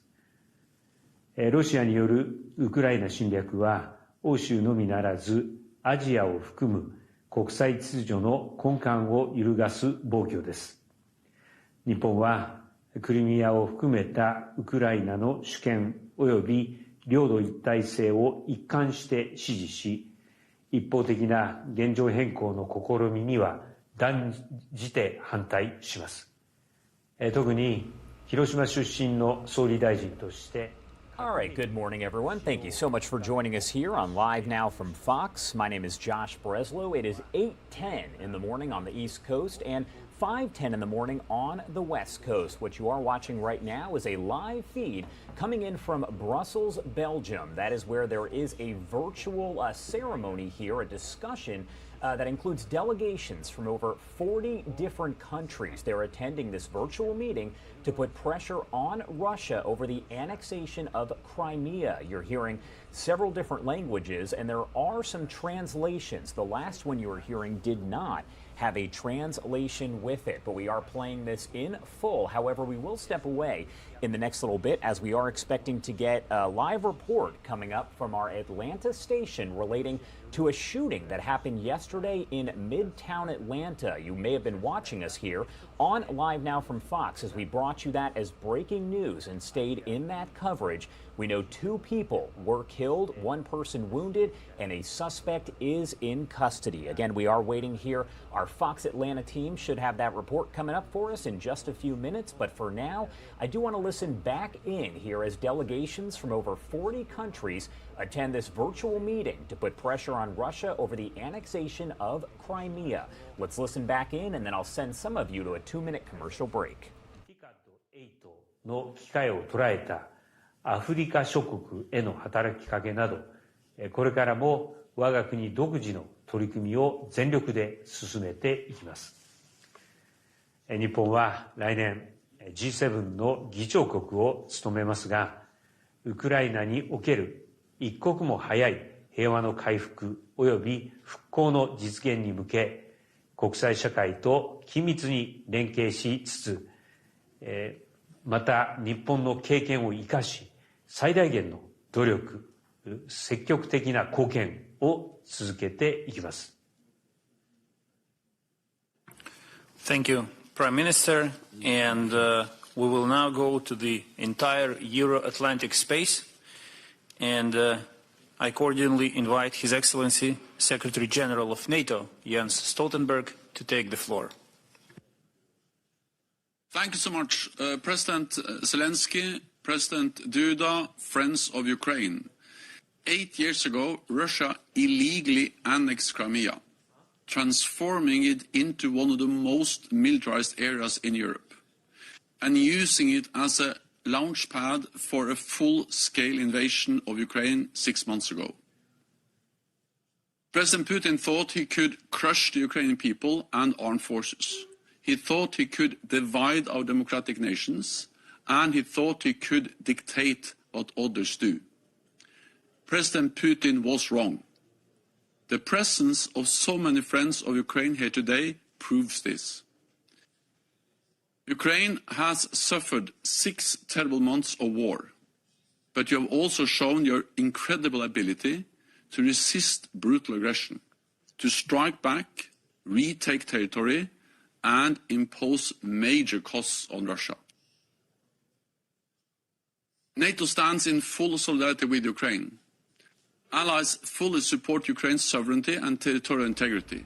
Your right to self-defense. All right, everyone, this is the voice of Josh Breslow. What you are listening to is that virtual ceremony here. Delegations from over 40 countries attending that virtual meeting to put pressure on Russia over the annexation of Crimea. We are going to dip out of that right now, and we're going to send you over to a commercial break. But in about 2 minutes, we will come back with the latest on the story I was just talking about, that shooting over in Atlanta. 2 people dead, 1 injured. Stay with us here on Live Now from Fox.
All right, everyone, welcome back on Live Now from Fox. It is now 8:16 if you are joining us over on the East Coast, and 5:16 if you are joining us over on the West Coast. Thank you so much for starting your day here with us at Live Now from Fox.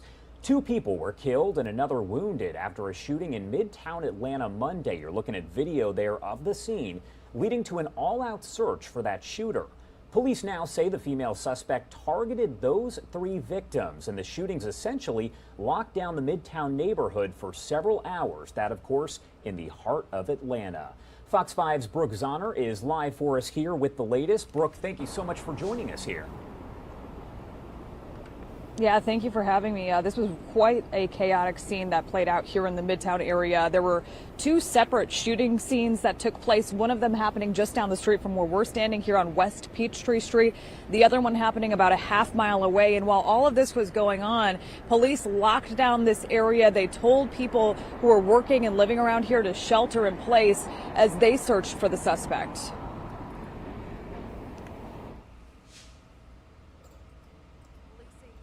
Shot 3 people, killing 2 of them and sending the other to the hospital. Yeah, it was like just 3 loud bangs. Neighbors describe hearing the shots. The first ones erupted at 1280 West Peachtree Street just before 2 o'clock Monday afternoon. As police responded to that location, they received a call about another shooting. This one about a half a mile away at 1100 Peachtree Street. 2 people were killed. They've now been identified as 41-year-old Wesley Freeman and 60-year-old Michael Shinners. It sounded like somebody said very large books and they were throwing them on the ground, like just very large noises. Looked across the way at the girl who just got off the elevator as well, and she just said they're shooting, and I looked at her, I just said let's go, and we just ran about it as fast as we could. Atlanta police, along with tactical units, searched the area, forcing many bystanders to shelter in place. Officers ultimately tracked her down at Hartsfield-Jackson Atlanta International Airport, just over 2 hours after the first shot was fired. We believe we have recovered the firearm. That individual is in custody of the Atlanta Police Department, and the investigation continues. Police say they believe the shooting was targeted. It's not clear what connection the suspect has to the victims. What we saw today was strong, very strong coordination and professionalism across multiple law enforcement agencies.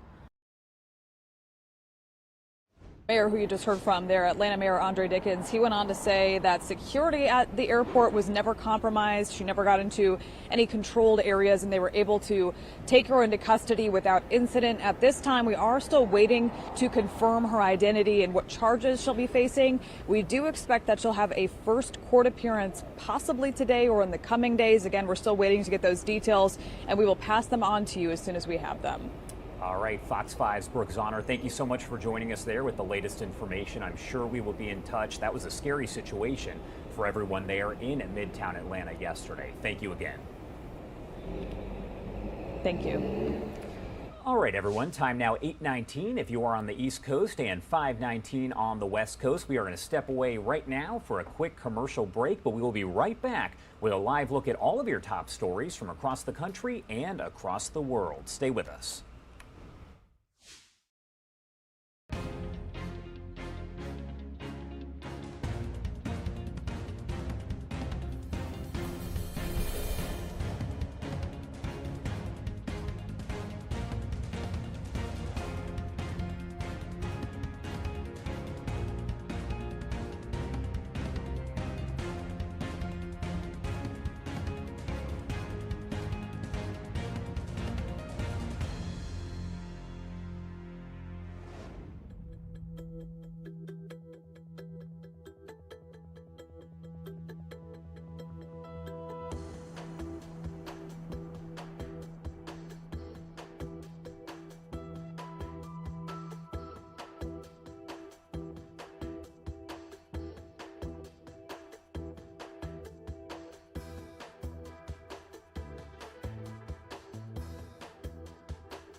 Hey, good morning, everyone. Thank you so much for joining us here on Live Now from Fox. My name is Josh Breslow. It is now 8:22 in the morning if you are joining us over on the East Coast, and 5:22 if you are watching us on the West Coast. A lot to get to today, so I do want to get right to it with a look here at your top stories. And do remember, you can always look off to the left side of your screen there and see what stories we are working on, or at least a few of them. But like I said, I do want to get started here.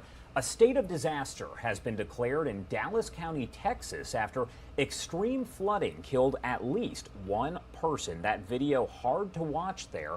More than a foot of rain fell in parts of northern Texas, leaving cars submerged, and dozens of people had to be rescued. In the Dallas suburb of Mesquite, Texas, the death of one woman has been linked to that record-breaking flood.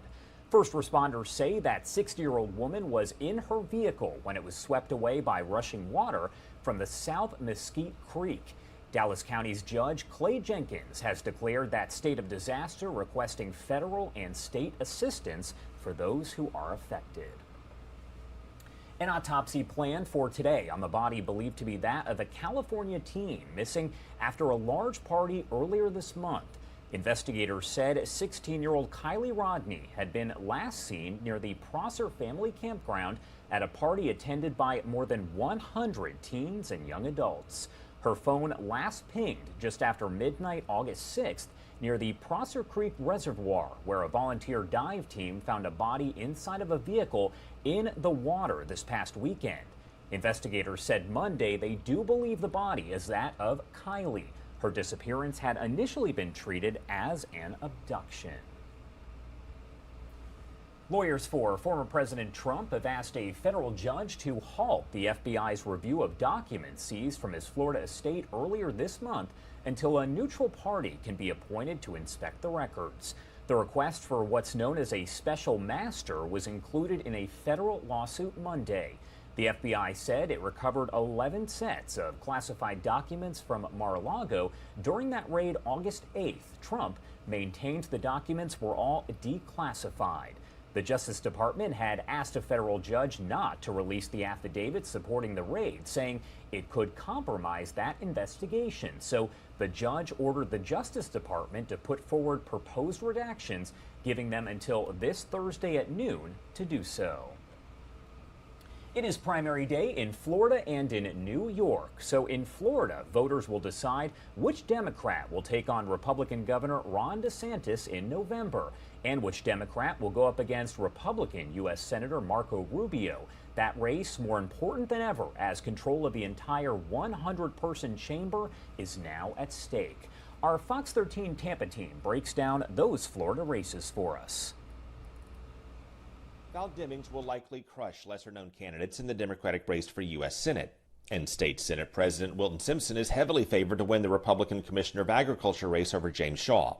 For Republicans, one of the biggest congressional races in our area is the open seat spanning East Hillsborough and West Polk counties. St. Pete polls gives former Secretary of State Laurel Lee a commanding lead in this race.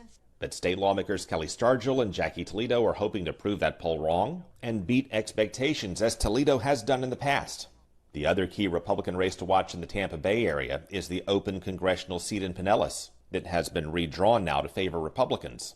2020 nominee Ana Paulina Luna is a slight favorite with the endorsement of former President Trump, but Kevin Hazlett is running up local GOP endorsements, and polls show this one is close. Meanwhile, the Democratic race for Attorney General comes down to Artemis Ayala, Jim Lewis, and Daniel Uhlfelder. Former prosecutor Ayala is best known, but she's best known for opposing the death penalty, which may work against her.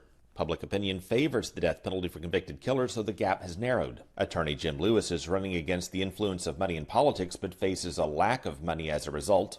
And attorney Daniel Uhlfelder, who's racked up the major newspaper endorsements, made a name for himself by dressing as death to protest Governor DeSantis' COVID policies. St. Pete polls gives Ayala a slight lead in this race, but with more than 40% undecided. The Democratic race for Commissioner of Agriculture is contentious and hard to predict. Naomi Blumer picked up the early endorsements and had momentum, but then old posts surfaced appearing to show her opposing abortion rights, and some high-profile Democrats revoked their endorsements. And she responded with a statement noting her support for abortion rights. The other two candidates are Ryan Morales, who calls for legalizing recreational marijuana and magic mushrooms, and J.R. Gaillot, who said he would require liability insurance to obtain a concealed weapons license, and let insurance companies write the legislation. Of course, the biggest race in the Democratic ballot again is the race to decide whether Nikki Fried or Charlie Crist will challenge Governor DeSantis in November. They align on many of the issues and have mostly attacked each other based on things they've said or done in the past. For a lot of Democrats, this race comes down to who they think has the best chance of beating DeSantis. And the combination of polls, endorsements, and campaign contributions suggest they're leaning Crist. And that, of course, is not the only primary that we are watching today. Over in New York, some of the hottest contests will be an early test of where the Democratic and Republican parties are headed in the midterm elections. Up for grabs are the U.S. House seat of Antonio Delgado, the Democrat who resigned this summer to become New York's lieutenant governor, and the seat of former U.S. Representative Tom Reed, a Republican who recently resigned. Our Fox 5 New York team takes a closer look at those races. Tuesday's primary pitting two powerful New York Democrats against one another in the race for the newly redrawn 12th congressional district. The campaign turning friends, Representatives Carolyn Maloney and Jerry Nadler, into fierce competitors. He said that I should step aside and run in the 10th district. Both lawmakers have decades of experience in Washington. I've been actually fighting the battle against for democracy.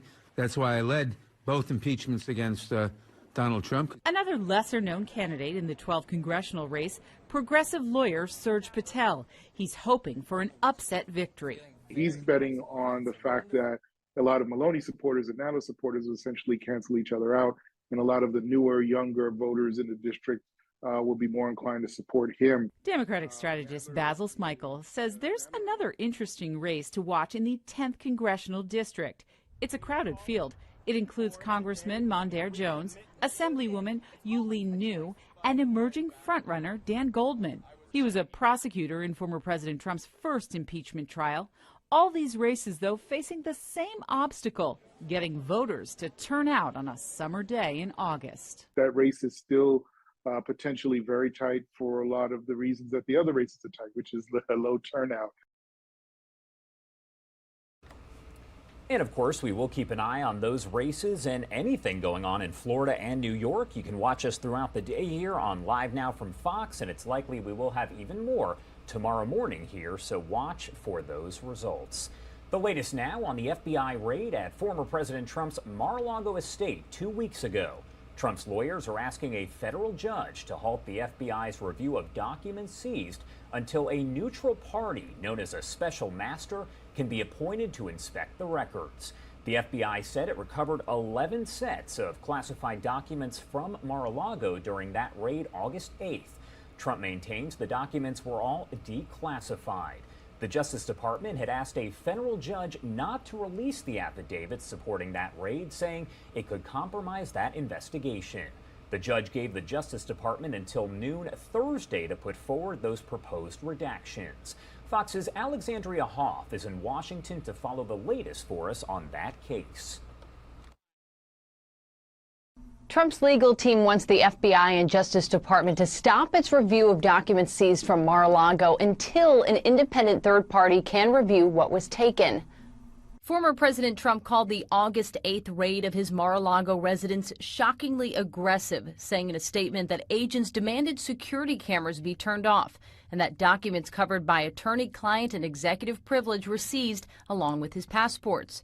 Through a motion filed late yesterday, former President Trump's legal team is seeking the return of all items that did not fall within the scope of the search warrant and asked a federal judge to stop the Department of Justice from reviewing the items taken until a special master, as it's called, is appointed. We need an impartial, that means not Republican, not Democrat, impartial special master to go in there, take a look at what they seized, give back to the former president what is rightfully his. Trump's attorneys claim that the search warrant was too broad in scope and say that the Fourth Amendment rights of the former president were violated.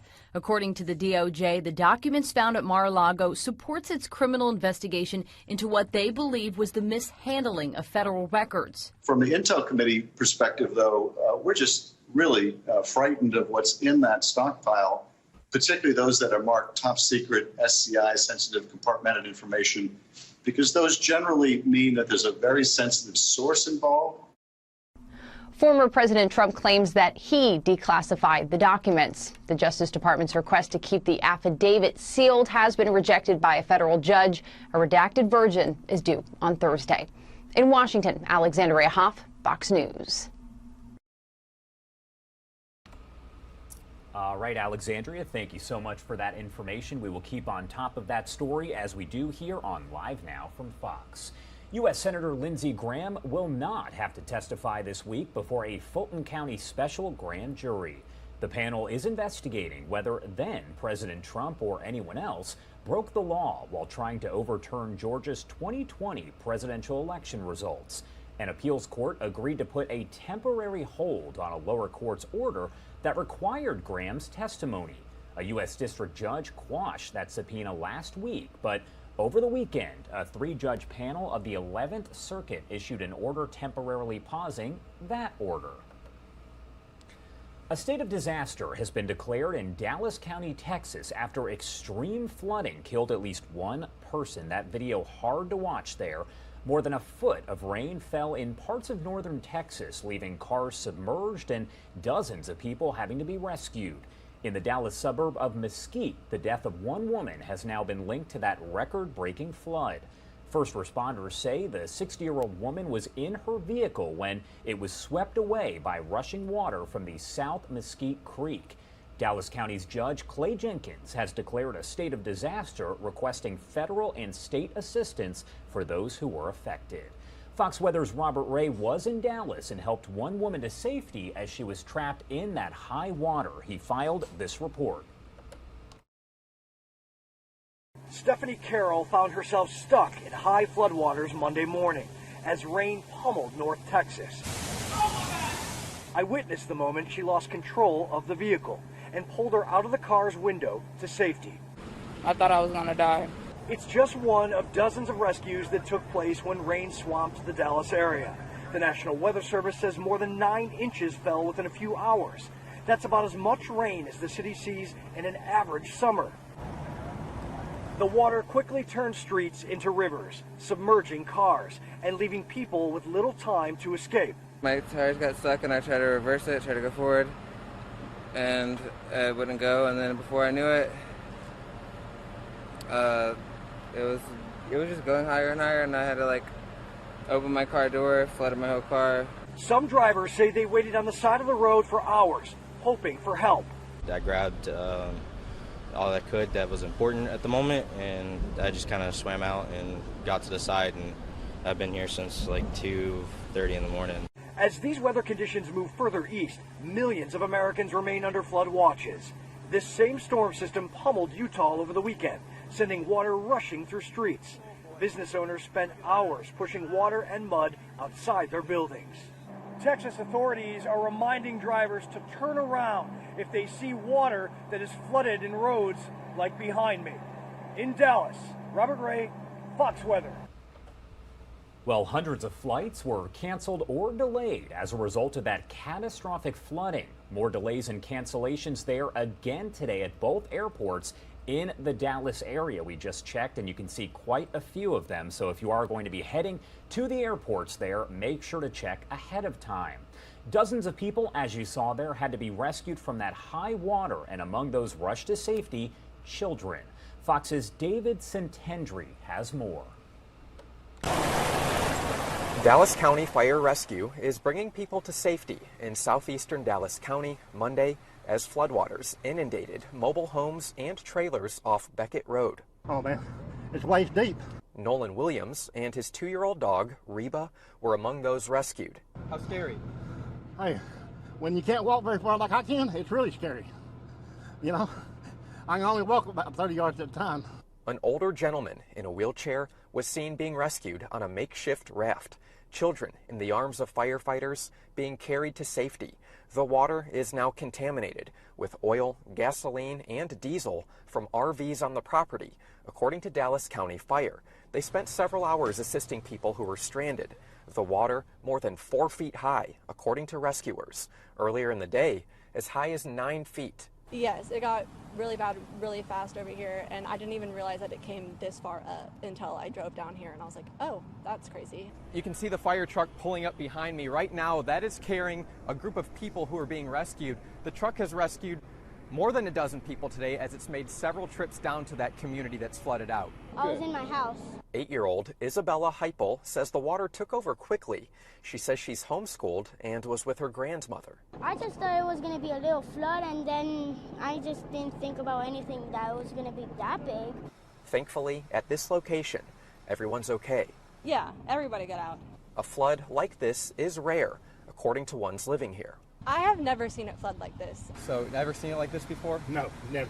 Williams is grateful for the firefighters. He says if it weren't for them, he and Reba might not be alive. I'd have never made it.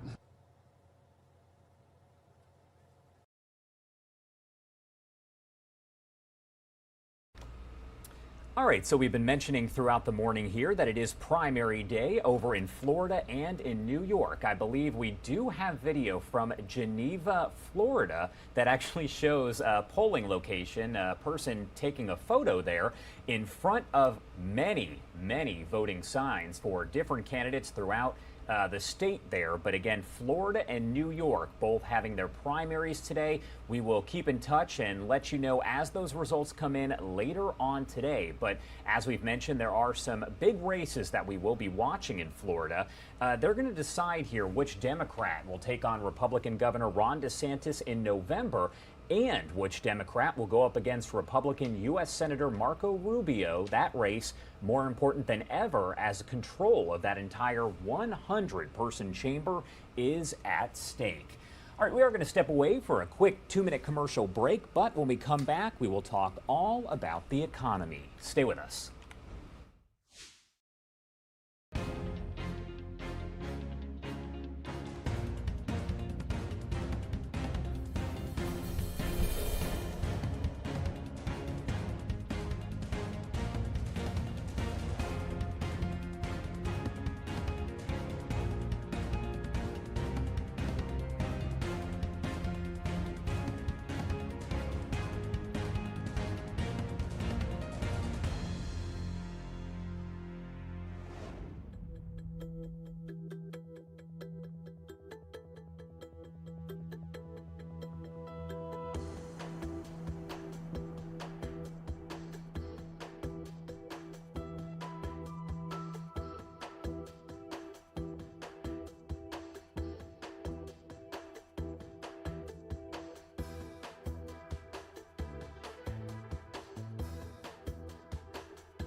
Good morning, everyone, and thank you so much for joining us here on Live Now from Fox. My name is Josh Breslow. It is 8:41 on the East Coast and 5:41 on the West Coast. Thank you so much for starting your Tuesday off with us here at Live Now from Fox. I do want to get to some economic news because, as always, there is a lot that you need to know to start off your day. Gas has once again dropped below $4 a gallon. AAA reported Monday that the average price for a gallon nationwide was $3.95. The company says many drivers are now waiting for prices to fall even more before they return to their normal driving habits. In the meantime, many oil traders, industry executives, and former administration officials warn prices could rise again, as many of the issues that did contribute to that spike earlier this summer are still a factor. That includes limited refinery capacity and uncertainty around that war in Ukraine. As we approach the Labor Day holiday weekend, Fox Business Network's Grady Trimble tells us what to expect as far as gas prices go. 2, 1. It's true, gas prices have fallen for the last 10 weeks in a row. The national average today is about 50 cents lower than it was 1 month ago. Take a look at that national average for a gallon of gas. It's $3.90. But that's almost 75 cents higher than it was 1 year ago. The Biden administration didn't take responsibility as gas prices were on the way up, as you know, largely placing the blame on Vladimir Putin. But the administration is taking credit as they're on the way down. We've been bringing down the price of gas. It's fallen every single day this summer. If you can't remember the last time it's happened, that's because it's never happened before. This president has moved in dramatic ways to increase supply by releasing 1 million barrels per day from our Strategic Petroleum Reserve, as well as calling on our domestic producers as well as international producers. The experts we've spoken to, though, say the release from the Strategic Petroleum Reserve has had a small impact on the price at the pump. Might have lowered prices 10, 15, maybe 20 cents a gallon while depleting the SPR to its lowest level since the 80s. The experts say one of the biggest factor in the lower prices, people started driving less and still are because prices were so high and they're worried about the economy. As far as where prices are going from here, most of the experts seem to agree that that $3.90 national average is about as low as prices will go for now. Some areas might see them go a little bit lower, while other areas are going to see prices do a U-turn and go higher. What all of the experts tend to agree on is that as we head into the winter months, home heating costs, utility costs are going to go way up compared to last year. In Chicago, Grady Trimble, Fox Business. Grady, thanks so much. A lot of good information there, of course, as we do head toward that Labor Day weekend.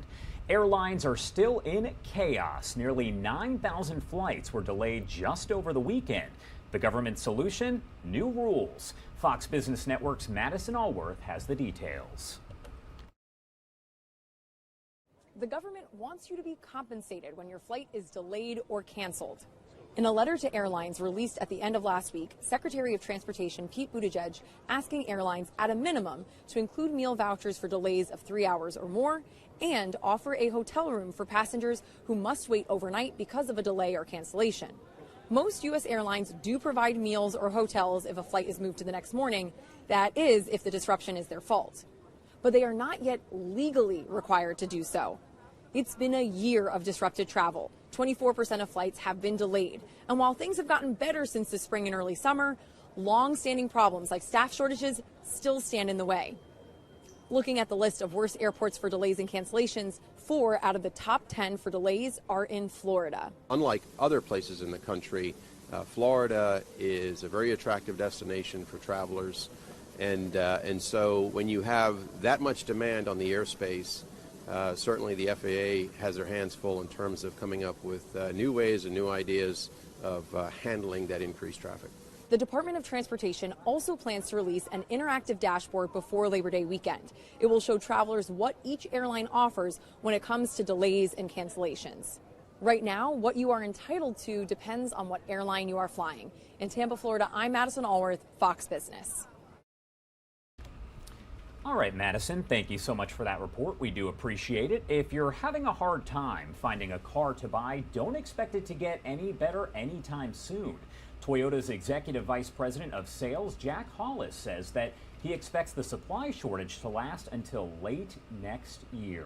Hollis says even if the supply chain issue is fixed, he does not believe things will go back to how they used to be, with dealership lots filled with cars. Car inventories have started to slowly recover, though.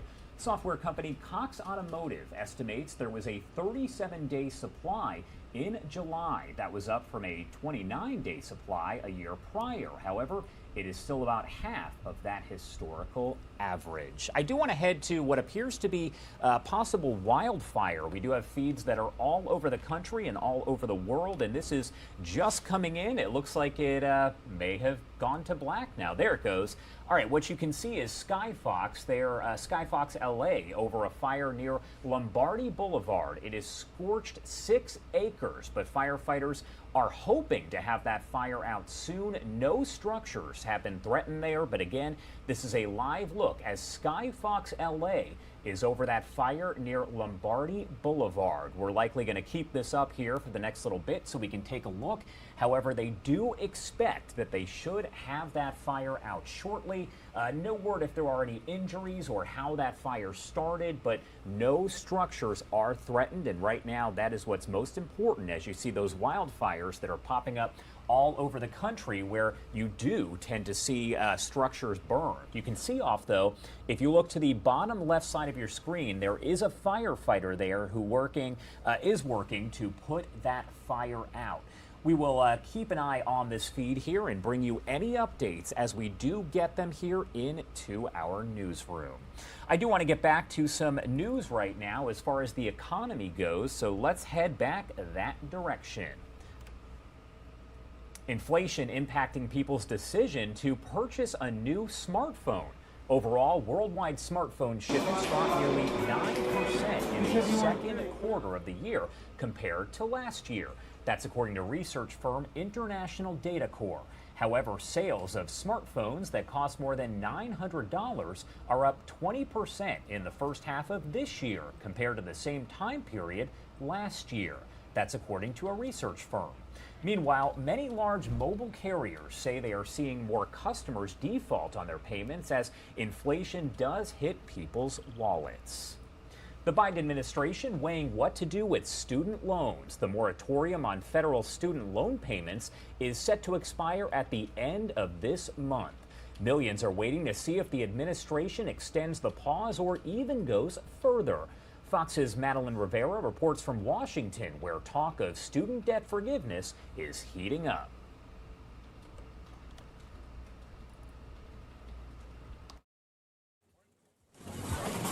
As students return to school, millions of people throughout the country are holding their breath, wondering if federal student loan payments are about to return too. The moratorium is set to end on August 31st, or maybe not. I don't have a decision for you today, but what I will tell you that daily we're having conversations about this, and the American folks will hear it before the end of the month. Besides potentially extending the pause, the Biden administration is also facing growing pressure from most Democrats to cancel $10,000 in student debt per borrower. But one notable Democrat, former Treasury Secretary Larry Summers, who served in the Clinton administration, says it will make inflation worse. He's not the only one that feels that way. If you cancel student debt, all the people who would have had to pay that debt now have a choice. You're just hoping against hope that people don't go out and spend that money. Stocks slumped Monday over investors' fears that the Federal Reserve could impose more aggressive interest rate hikes. Even though some may be optimistic about the prospect of student loan forgiveness, the majority of voters view the economy with pessimism. A new Fox News poll shows 81% of registered voters see the economy as being fair or poor. To make our universities more affordable is the way to go. But no, I think the Biden plan is a really bad idea at the worst possible time. The Federal Reserve will kick off its annual meeting in Jackson Hole, Wyoming on Thursday, with Fed Chair Jerome Powell's speech on the country's economic outlook marking the highlight of the conference. In Washington, Madeline Rivera, Fox News. All right, Madeline, thank you so much. What you are looking at now is another live view from Florida. We've been showing you different precincts all over the state throughout the morning as we are getting these live feeds. Polls opening there for voters here in the next little bit. So they're going to fill that building. They'll go in and cast their ballots. Of course, we do want to bring you the latest here because it is primary day, not just in Florida, but also in New York. So in Florida, voters are going to decide which Democrat will take on Republican Governor Ron DeSantis in November and which Democrat will go up against Republican U.S. Senator Marco Rubio. Over in New York, some of the hottest contests will be an early test of where the Democratic and Republican parties are headed in the midterm elections. Up for grabs are the U.S. House seat of Antonio Delgado, the Democrat who resigned this summer to become New York's lieutenant governor, and the seat of former U.S. Representative Tom Reed, a Republican who did recently resign. As you can see, voters are getting ready to go inside. Looks like that voter just went inside to cast his ballot there in St. Petersburg, Florida.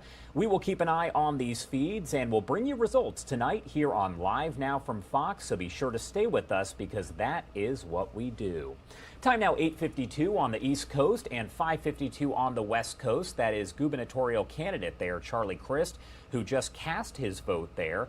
He did give a speech a bit earlier, but as you can see, he cast his ballot and now he is leaving. I'm imagining he did vote for himself. We're going to step away for a quick 2-minute commercial break, but we will be right back.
All right, welcome back here on Live Now from Fox. This is the voice of Josh Breslow here to bring you your top stories from across the country and across the world.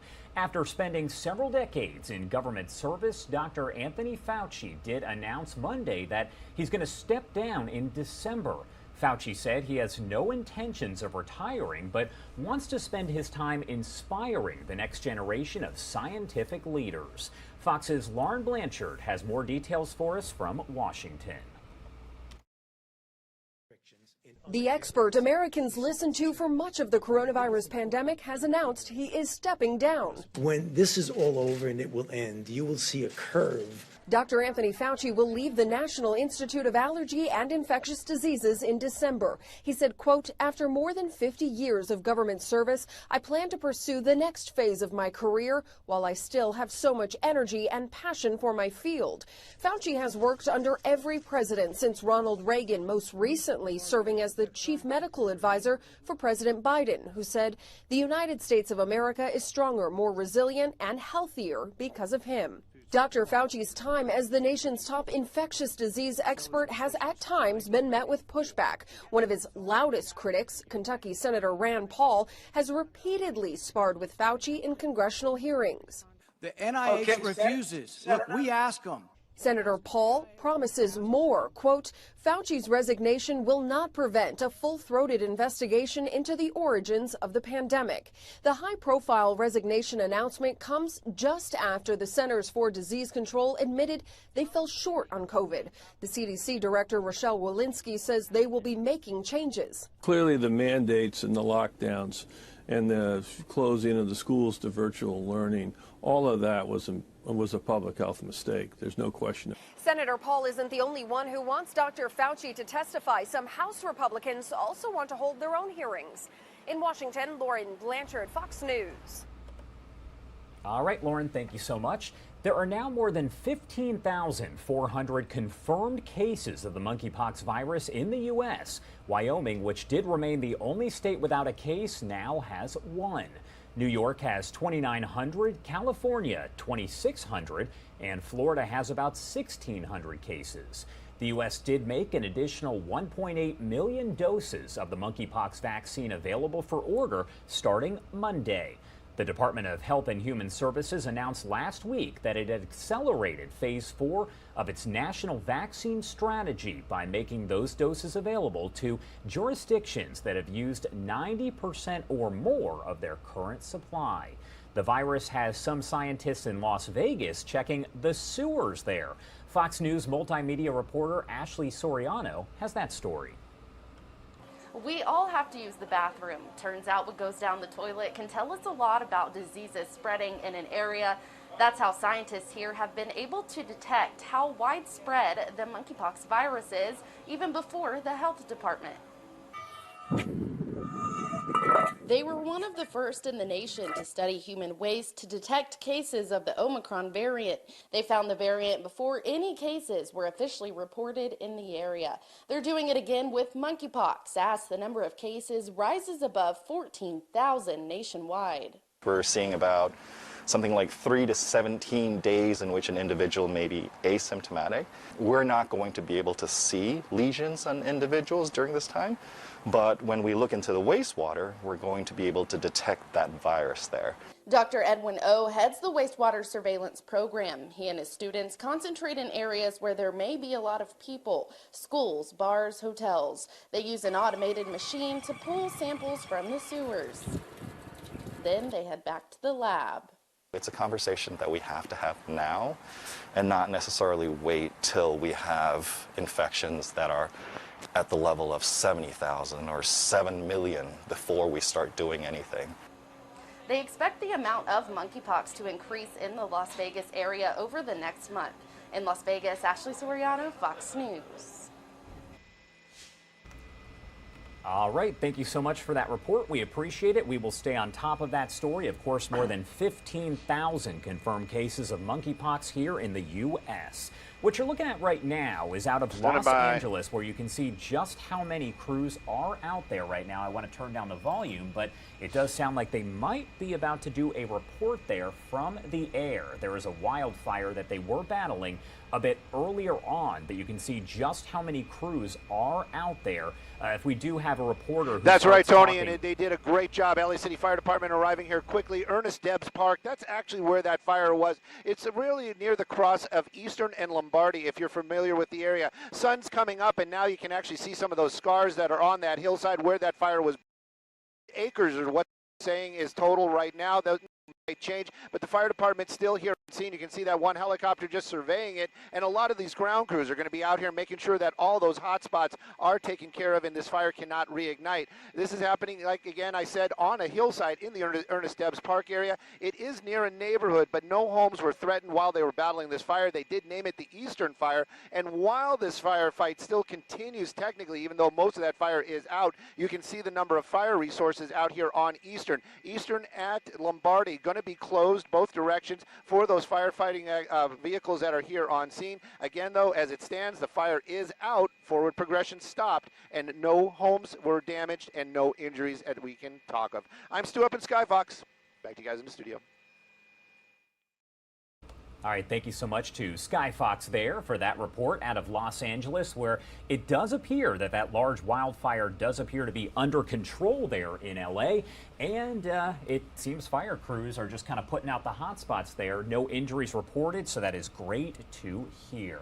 I do want to get you back to your top stories right now, so let's head that way because we do have a lot going on across the country and across the world. My name is Josh Breslow, and I'm here for the next few hours to bring you all of your top stories. It is 9:01 over on the East Coast and 6:01 on the West Coast. Let's get you right to that list of top stories that we have going going on. And remember, you can always look off to the left side of your screen there to see which stories we are working throughout the day. A state of disaster has been declared in Dallas County, Texas, after extreme flooding killed at least one person. More than a foot of rain fell in parts of northern Texas, leaving cars submerged and dozens of people having to be rescued. In the Dallas suburb of Mesquite, Texas, the death of one woman has been linked to that record-breaking flood. First responders say that 60-year-old woman was in her vehicle when it was swept away by rushing water from the South Mesquite Creek. Dallas County's Judge Clay Jenkins has declared that state of disaster, requesting federal and state assistance for those affected. As we do get some more information on that, we will make sure to bring that to you here at Live Now from Fox. An autopsy planned for today on the body believed to be that of a California teen missing after a large party earlier this month. Investigators said 16-year-old Kiely Rodni had last been seen near the Prosser family campground at a party attended by more than 100 teens and young adults.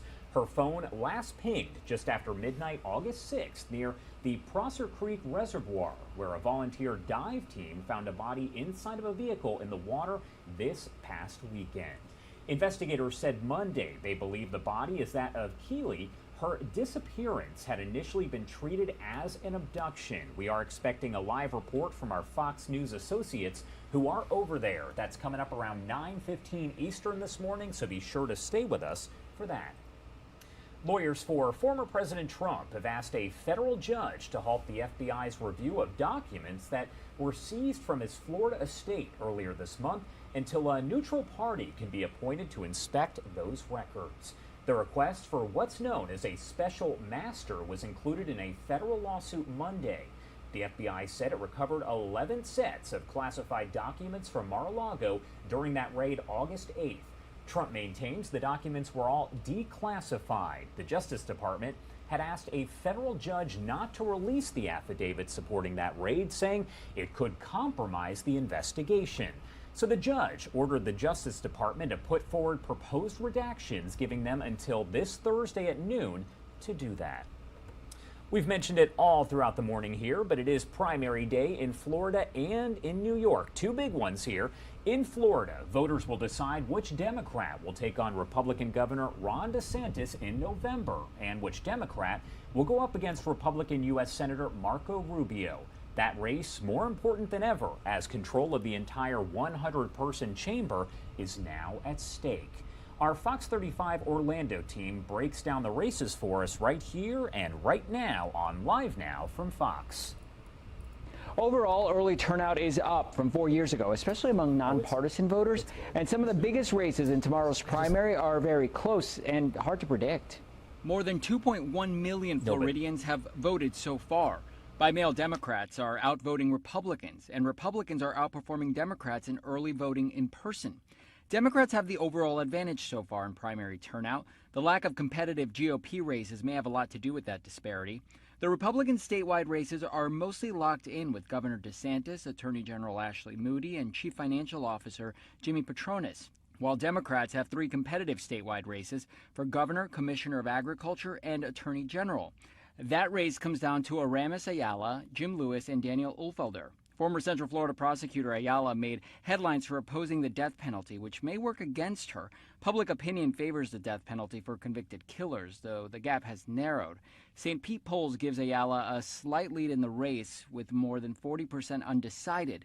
Statewide, the Democratic race for governor is drawing the most attention. I've won 3 statewide races. I actually have served as governor before, as attorney general, and a real champion for civil rights in that office. Congressman and former Governor Charlie Crist leads Agriculture Commissioner Nikki Fried in Democratic endorsements, money, and in most of the polls. The day before the primary, a St. Pete polls survey for Florida politics gives Crist a 29-point lead. Fried's campaign scoffs at that poll and cites a UNF poll from last week that gave her a 4-point lead. And so I have no doubt that after tomorrow evening that I will be our Democratic nominee for governor. That UNF poll is an outlier, but Fried is hoping it's picking up on something the rest of the polls may be missing. Other races we're keeping an eye on: the battle to succeed local Congresswoman Val Demings. That race includes incumbent Randolph Bracey, newcomer Maxwell Frost, and former Congressman Alan Grayson. As for Demings, she's expected to win the Democratic nomination for the U.S. Senate seat, setting up a battle against Senator Marco Rubio. In the Alert Center, I'm Ray Vieda, Fox 35 News. Ray, thank you so much. Val Demings will likely crush lesser-known candidates in the Democratic race for U.S. Senate. Over in New York, some of the hottest contests will be an early test of where the Democratic and Republican parties are headed in the midterm elections. Up for grabs are the U.S. House seat of Antonio Delgado, the Democrat who resigned this summer to become New York's lieutenant governor, and the seat of former U.S. Representative Tom Reed, a Republican who did recently resign. Our Fox 5 New York team takes a closer look at those races for us. Powerful New York Democrats against one another in the race for the newly redrawn 12th Congressional District. The campaign turning friends, Representatives Carolyn Maloney and Jerry Nadler, into fierce competitors. He said that I should step aside and run in the 10th District. Both lawmakers have decades of experience in Washington. I've been actually fighting the battle against for democracy.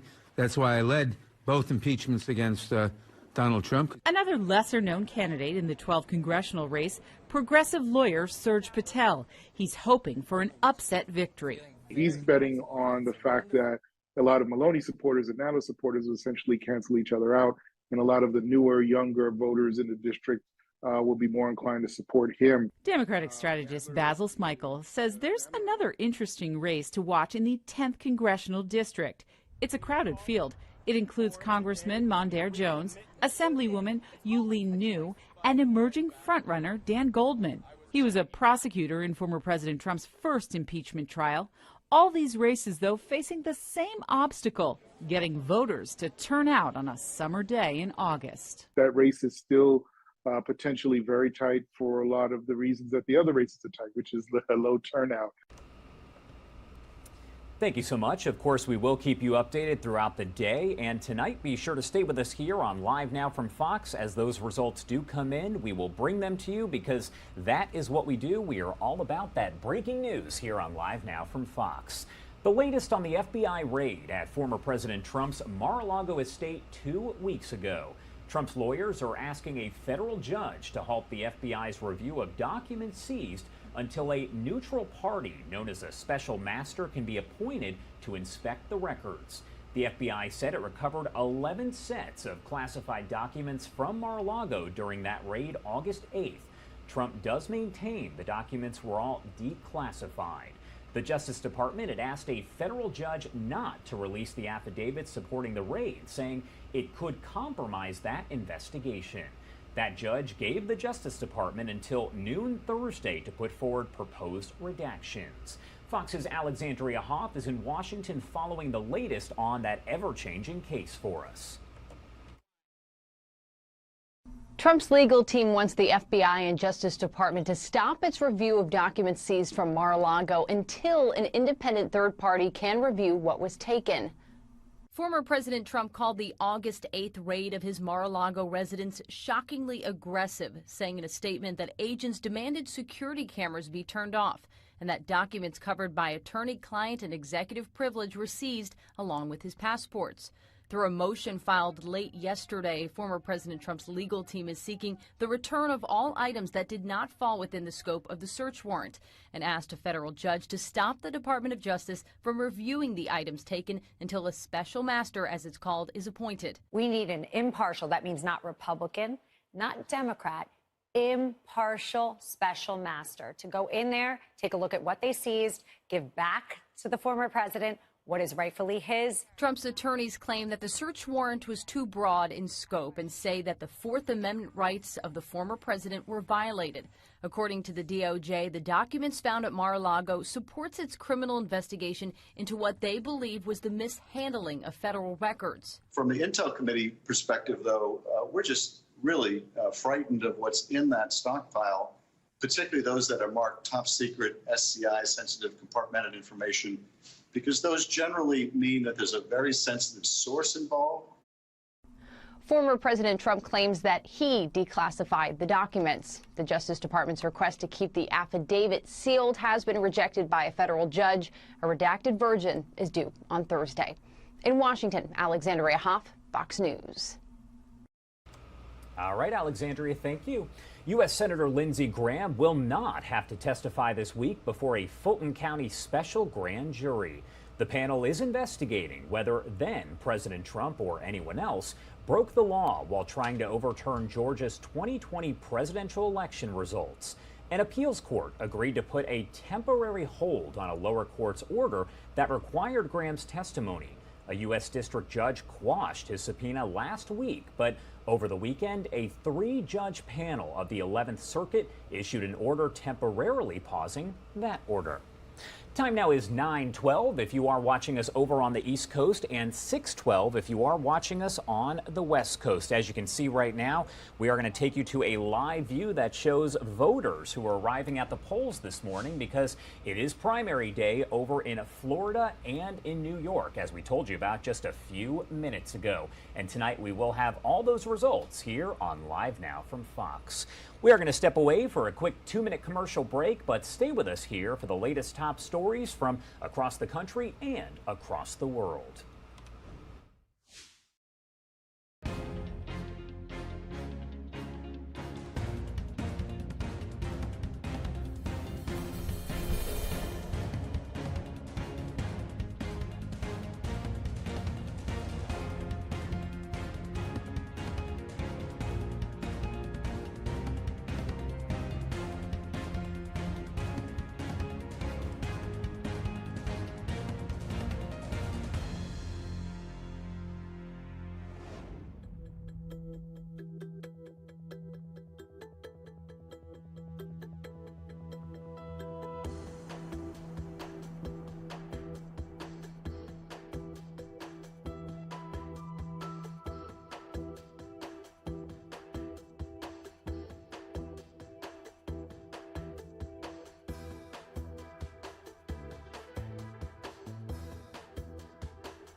All right, everyone, welcome back on Live Now from Fox. My name is Josh Breslow, and we are here to bring you the latest top stories from across the country and across the world. So, an autopsy planned for today on the body believed to be that of a California teen missing after a large party earlier this month.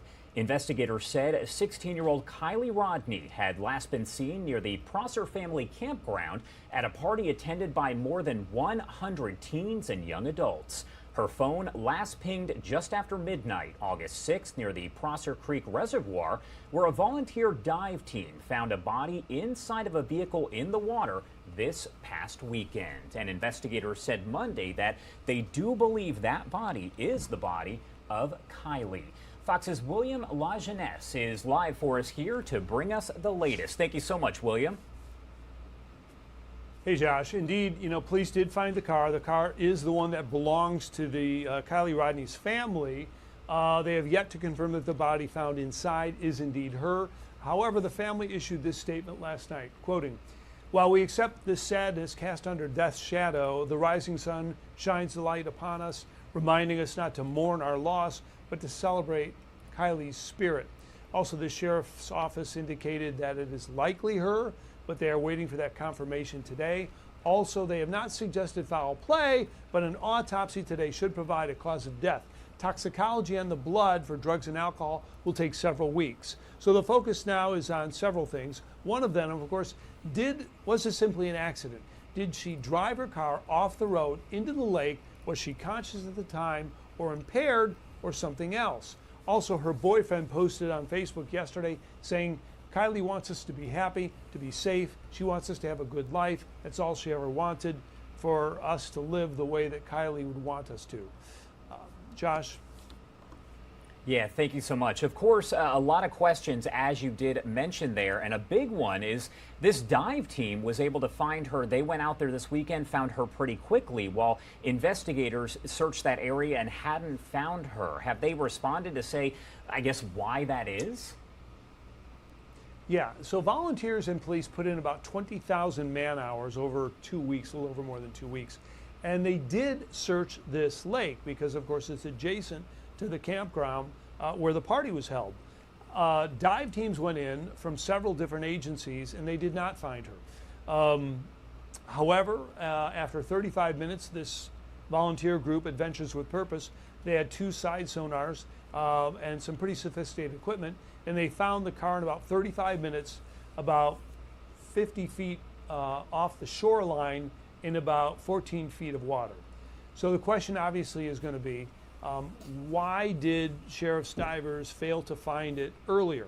Well, I am a diver, and visibility changes one day to the next. Also, the water level, this is a reservoir, has fallen about 3 feet since the initial dive teams went in. Nevertheless, obviously there's going to be questions about why didn't they find her sooner? Deputies have said, this equipment is very high end that they used. It's very expensive. And these guys, Adventures with Purpose, have a lot of experience and expertise in doing this. I think they've been involved in something like 20 other missing person cases, and they found 19 of the victims. So this is what they do. Nevertheless, there'll be questions about why they didn't find her earlier. Josh? Of course, and hopefully that autopsy today, I'm sure investigators are hoping, will give them some answers about exactly what happened here, because at this point it just seems like a mystery. Well, you'll have the accident investigation, right? They'll look at the vehicle and they'll look at and not that they already haven't, where did she go off the road? How did the vehicle get from the road or the adjacent to the lake into 40 or 50 feet off the shoreline, if you will? Did it float, something else? So the accident investigation, number one, and then the cause of death would be second. And indeed, where drugs or alcohol involved, will take several weeks for the blood toxicology to come back. Josh? All right, William, thank you so much for that. We do appreciate it. I'm sure we'll be back in touch over the next few days to get an update and some more information. Again, thank you so much for being here. You bet. Thank you. All right, time now 9:20 on the East Coast. I do want to step away for a quick 2-minute commercial break, but we will be right back with more of your top stories from across the country and across the world. Stay with us.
Good morning, everyone, and thank you so much for joining us here on Live Now from Fox. We have a lot more news to get to at 9:22 on the East Coast and 6:22 over on the West Coast. So let's get to some international headlines this morning. As always, you can see just about everything we are working on here by just looking off to the left side of your screen.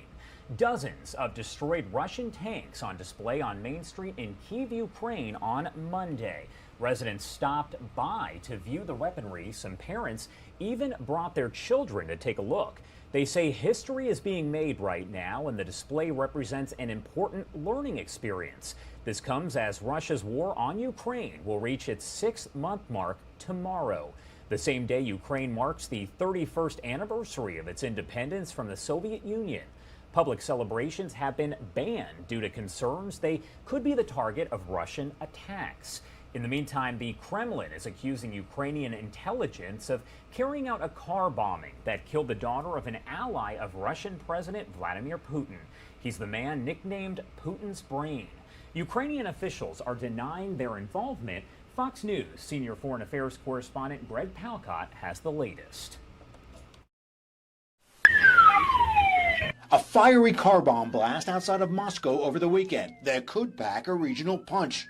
Killed in the attack, 29-year-old Daria Dugina, a far-right Russian ideologue sanctioned by the U.S. for putting out disinformation about the war in Ukraine. But her father, Alexander Dugin, could have been the real target. Branded by some as the brain of Russian President Vladimir Putin, his ultra-nationalistic line pushing Moscow to take over Ukraine, escalate the war, and attack U.S. and Western dominance is in line with the Russian president's thinking. Now, the Kremlin's intelligence agency, the FSB, claims the bomb was planted by a Ukrainian woman sent to Russia by Kyiv's secret services, and she fled to Estonia. According to the Russian Foreign Ministry spokesperson, that would be a policy of state terrorism being realized by the Kyiv regime. The government of Ukrainian President Vladimir Zelensky has denied any involvement in the attack, his advisor noting, "We are not a criminal state like the Russian Federation, and moreover, we are not a terrorist state."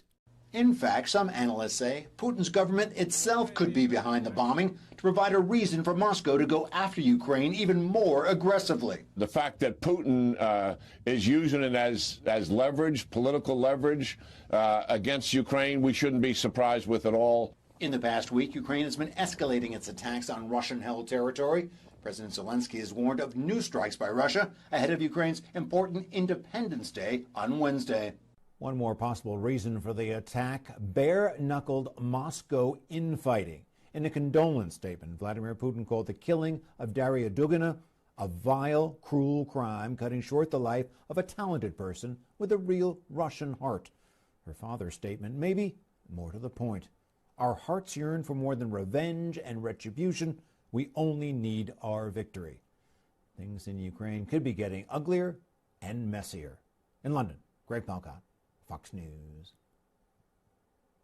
Lots of celebrity All right, thank you so much for that report. The U.S. State Department is responding to a report from former NBA player Dennis Rodman saying that he will visit China to seek the release of WNBA star Brittney Griner.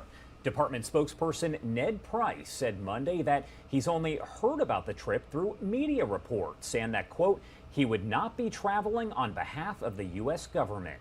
Rodman told NBC News in D.C. over the weekend that he planned to travel to China to negotiate Griner's release. Griner was sentenced earlier this month to 9 years in prison for bringing vape cartridges through a Moscow airport back in February. Rodman has met with world leaders before. Back in 2014, he traveled to Russia and called President Vladimir Putin, quote, cool. He also cultivated a relationship with North Korean leader Kim Jong-un, making multiple visits to that part of the world. The State Department, by the way, has a level 4 travel advisory to warn Americans about traveling over to Russia. If he does go over there, we will bring you the latest from over there in Russia. Back here in the U.S., 3 Arkansas officers have been suspended after a violent arrest was caught on camera. The video, which shows the officers beating a suspect, now at the center of an investigation into use of force by state police. Fox News correspondent Garrett Tenney has the details for us. This is bad. 3 Arkansas law enforcement officers have been suspended, and state police have launched an investigation into use of force after this video went viral, showing a violent arrest in the small town of Mulberry. This is not what our law enforcement community represents. It's not the proper response. The video shows one officer punching the suspect, 27-year-old Randall Worcester of South Carolina, and at one point slamming his head to the ground. Another officer can be seen striking Worcester with his knee, and a third was holding him down during the beating. They will be punished for what they did if they are found to be in violation of any rights, laws, or anything like that. The incident started when officers responded to a report of a man making threats outside a convenience store Sunday. Following the beating, Worcester was taken to the hospital and later booked into the county jail on multiple charges, including second-degree battery, resisting arrest, and making terroristic threats. The 3 veteran officers involved, Mulberry Police Officer Thel Riddle and Crawford County Sheriff's Deputies Zach King and Levi White, have been placed on leave until the investigation is over. The Crawford County Sheriff saying the video did not capture the entire incident. When they were going to take him into custody is when he started to fight, became violent with them. But vowing to be transparent during the investigation. I give my word to everybody that I will take appropriate action. Once the state police investigation is done, the case will be sent to the local county prosecutor to decide if the officer's use of force was legal. In Chicago, I'm Garrett Tenney, Fox News. Investigators say the woman suspected of killing 2 people and injuring a third at 2 separate locations in Midtown Atlanta Monday afternoon specifically targeted her victims. The shootings essentially locked down the Midtown neighborhood in the heart of Atlanta for a couple hours. Our Fox 5 Atlanta team has this story for us. Yeah, it was like just 3 loud bangs. Christian Bell describes the moment he realized a shooting was unfolding in his building at 1280 West Peachtree shortly before 2 o'clock Monday afternoon. It just sounded like somebody said very large books, and they were throwing them on the ground, like just very large noises. Looked across the way at the girl who just got off the elevator as well, and she just said, "They're shooting." And I looked at her, I just said, "Let's go," and we just ran about it as fast as we could. Police say this woman in the striped long-sleeve shirt pulled the trigger in the triple shooting which killed 41-year-old Wesley Freeman of Atlanta and 60-year-old Michael Shiners of Alpharetta, and also injured a third person. The violence spread across 2 locations in Midtown as police found the third victim at 1100 Peachtree, making a busy city center a temporary command center for multiple agencies searching for a shooter. Tactical police with these aren't pistols. They got the big stuff, and they were here just like that. Within several hours, police tracked down the suspected shooter at Hartsfield-Jackson International Airport. As for Bell, he says he's still trying to come to terms with the violence that happened in his building. We live every day, just the same old same. This is like a drastic difference in my day. I'm just trying to, I guess, soak it all in, take it in.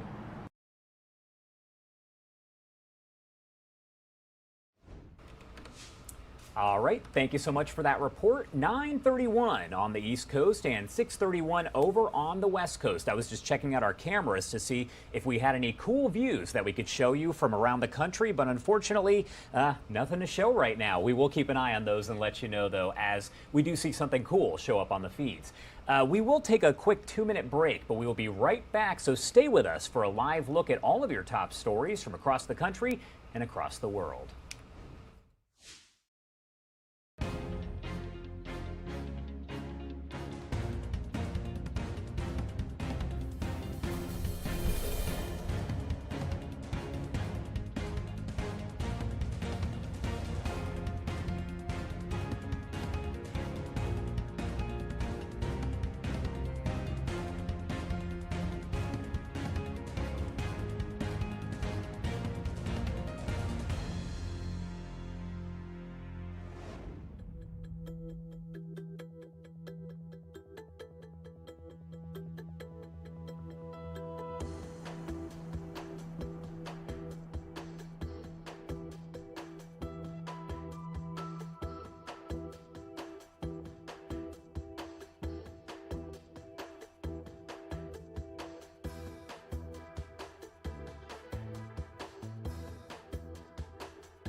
All right, welcome back on Live Now from Fox 9:33. If you are joining us over on the East Coast, the sentencing trial for Parkland school shooter Nicholas Cruz just resumed here in Broward County, Florida.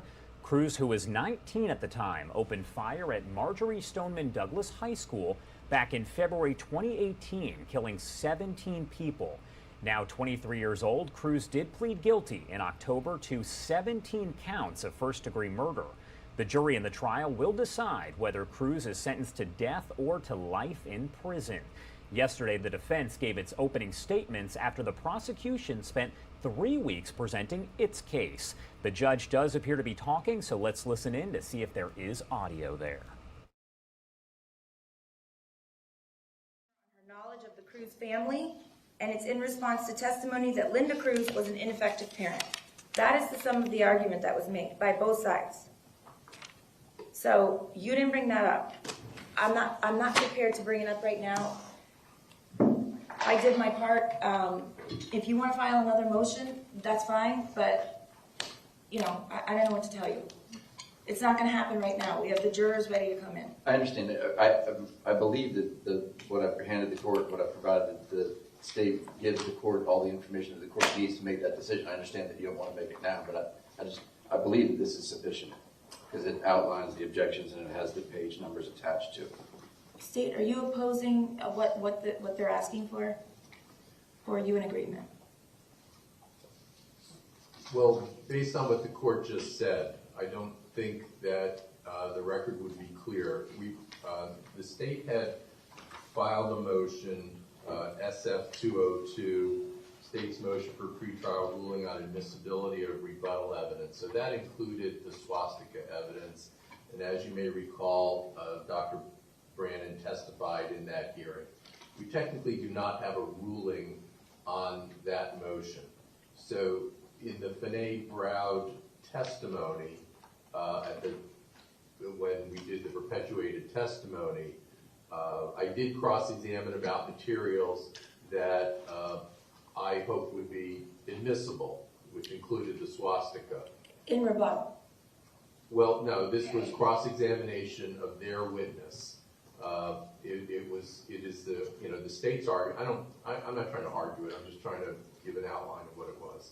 That it was my argument that the defense had opened the door through cross-examination on the direct case, through the testimony of Finney Browd, that the door was open to rebut, and including to rebut the mental health defense with the antisocial personality argument that the state would be making in full in rebuttal. As part of that antisocial personality, it included the swastika evidence.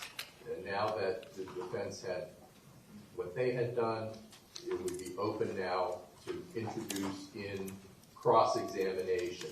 So that's what the state did. Now, right now we're in an even different stage. The defense has completely opened the door to the mental health testimony, antisocial personality.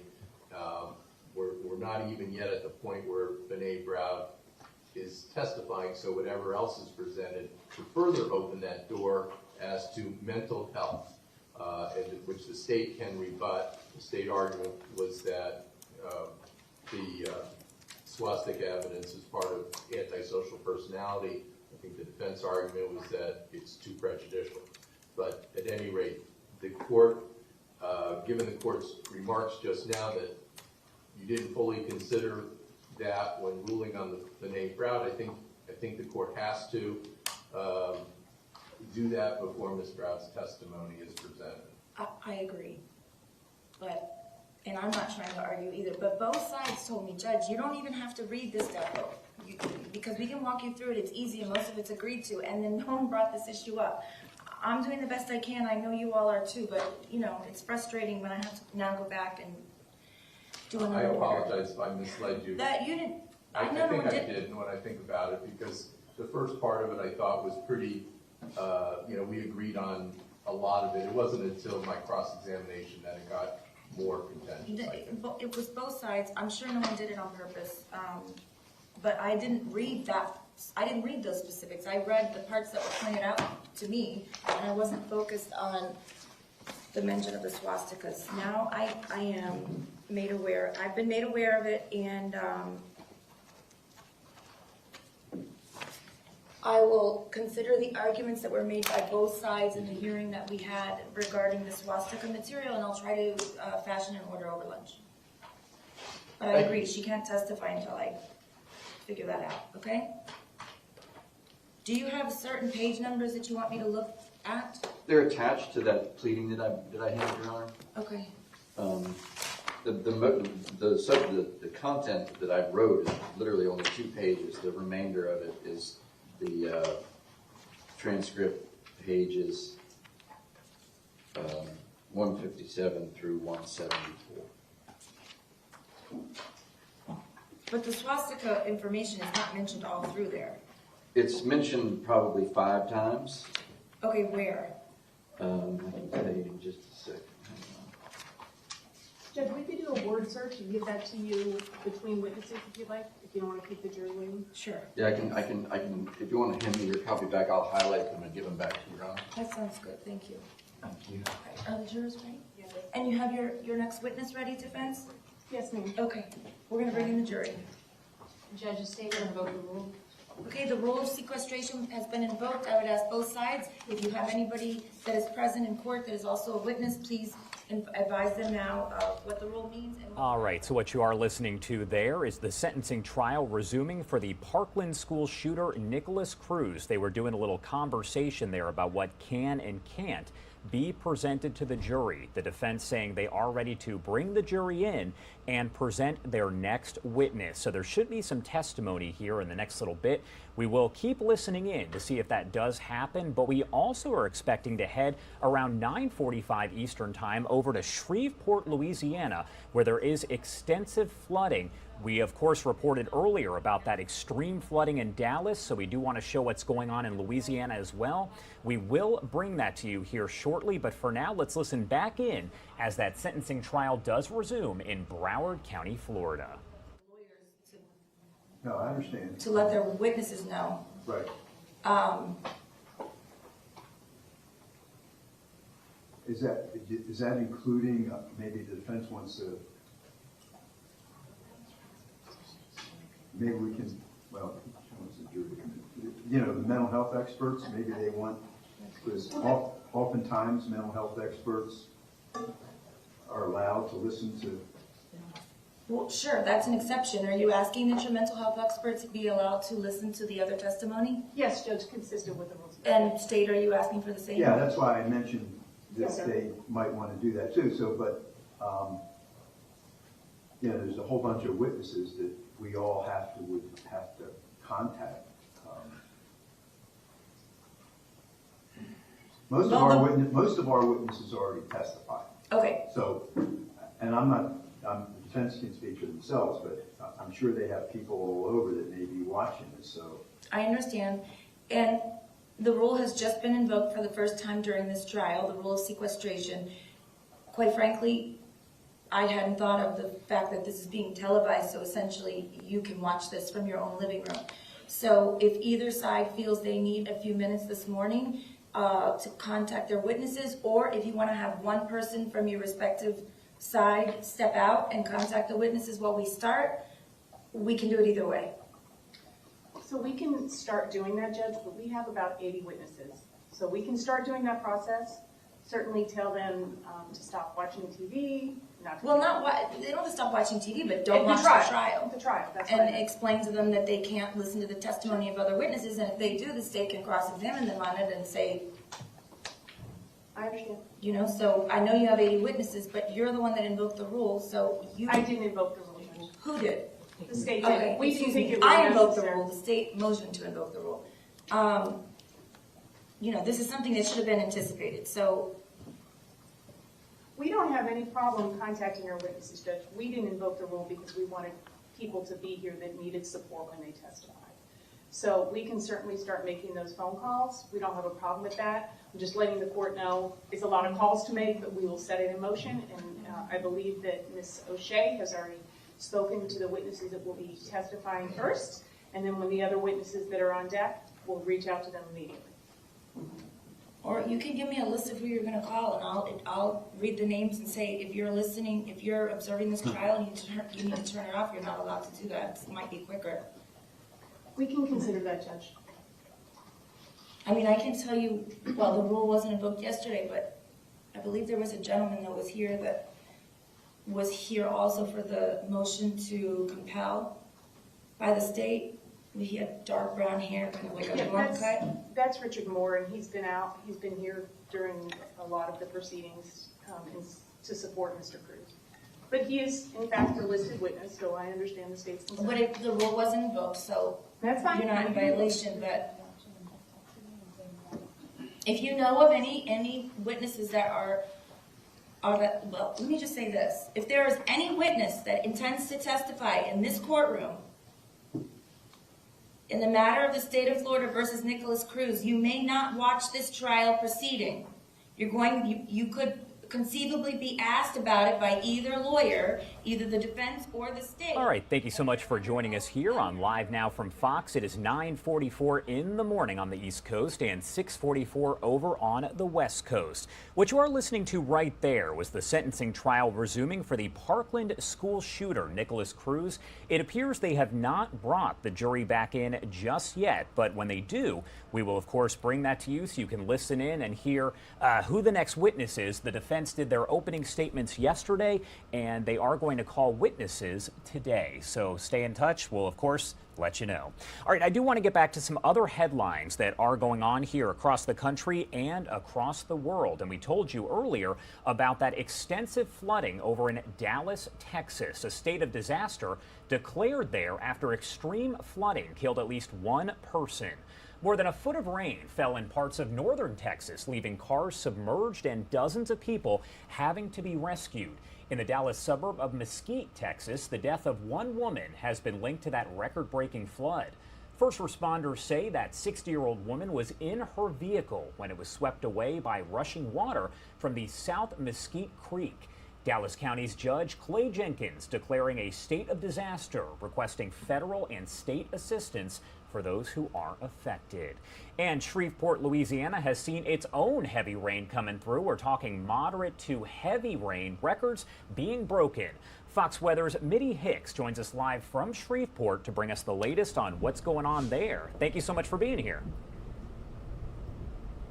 Hey, good morning, Josh. Well, I can tell you that right now here in Shreveport, which is about 4.5 hours northwest from the city of New Orleans, we are currently under a flood watch. Now, Josh, we got here yesterday afternoon, and I can tell you the one thing that has been consistent is this rain. So it's about 8:44 local time. So for folks waking up here in Shreveport, if they were hoping to have a drier commute this morning, unfortunately, the bad news is that, again, we are currently under that flood watch until this evening. And you talked briefly about Shreveport breaking records as well, and I can tell you yesterday, August 22nd, we did hit a record. We had more than 4 inches of rainfall here in the city of Shreveport, breaking that record from 1997 of about 1.95 inches of rain. And I just want to show you what we're seeing from the Fox Weather Beast, these road conditions right now. You see our windshield wipers just going. Again, the rain has been on and off, but it has been consistent here. Folks really taking it easy, really taking it slow here on the roads. I'll tell you that the National Weather Service pretty much has a map up and just telling people that more than the chances of rain in this area is more than 50% in a lot of these cities here. Of course, here in Louisiana, we are no stranger to severe weather. We're currently in an active, in our active Atlantic hurricane season, so people know what to do. But state leaders are warning people not to get complacent, even though we're under this flood watch, and make sure they are weather alert here across Louisiana, Josh. And from what you've seen, does it appear that people there, businesses, residents, are prepared in case the rain does pick up and there is flooding, perhaps like we saw in Dallas? Yeah, well, that's just right over the border, so that is certainly something that we're watching. And again, when that flooding comes to our communities, people know what to do here, especially when it comes to really seeking that higher elevation. I can tell you that at least one school closed today, not so much from the flooding per se, but it had everything to do with them losing power. So if people are watching this, if you're in the north or the Midwest, you may be used to what we call snow days, where I'm from in Ohio, but here they're having sort of a rainy day because power is out at one of these local schools here. All right, Fox Weather's Mitty Hicks, thank you so much. Joining us there from Shreveport, Louisiana. Stay safe out there. Thank you. All right, time now 9:48 on the East Coast, 6:48 on the West Coast. We are going to step away for a quick 2-minute commercial break, but we will be right back with a live look at all of your top stories, and we will listen back in to that Parkland trial. Stay with us.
Welcome back here on Live Now from Fox. The testimony here is resuming in the trial for Parkland school shooter Nicholas Cruz there in Broward County, Florida.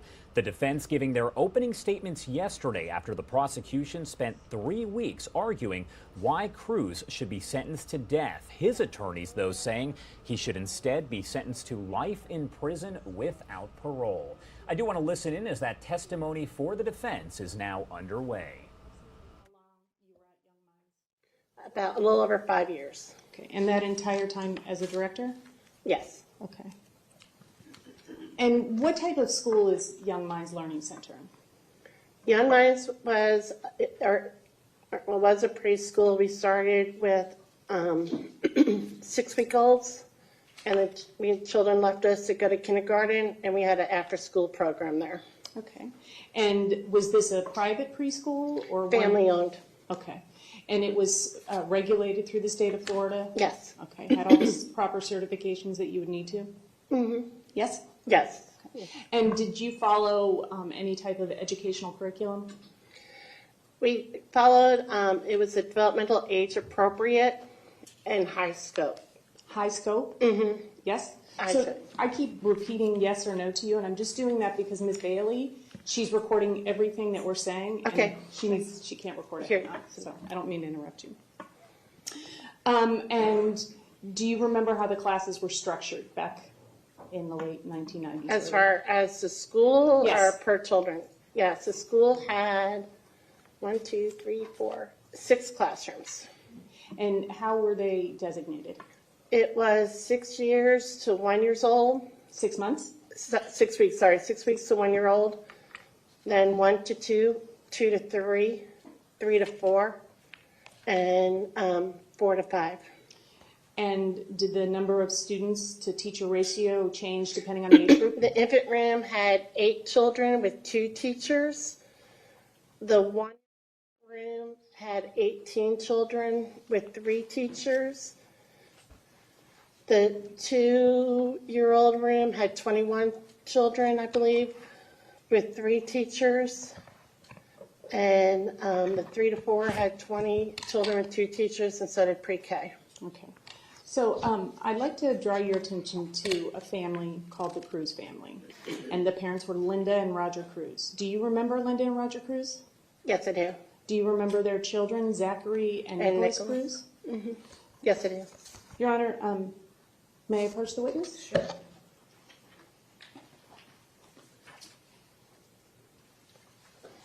Ms. Fisher, I'm going to show you what has previously been marked for identification by the defense as 1H,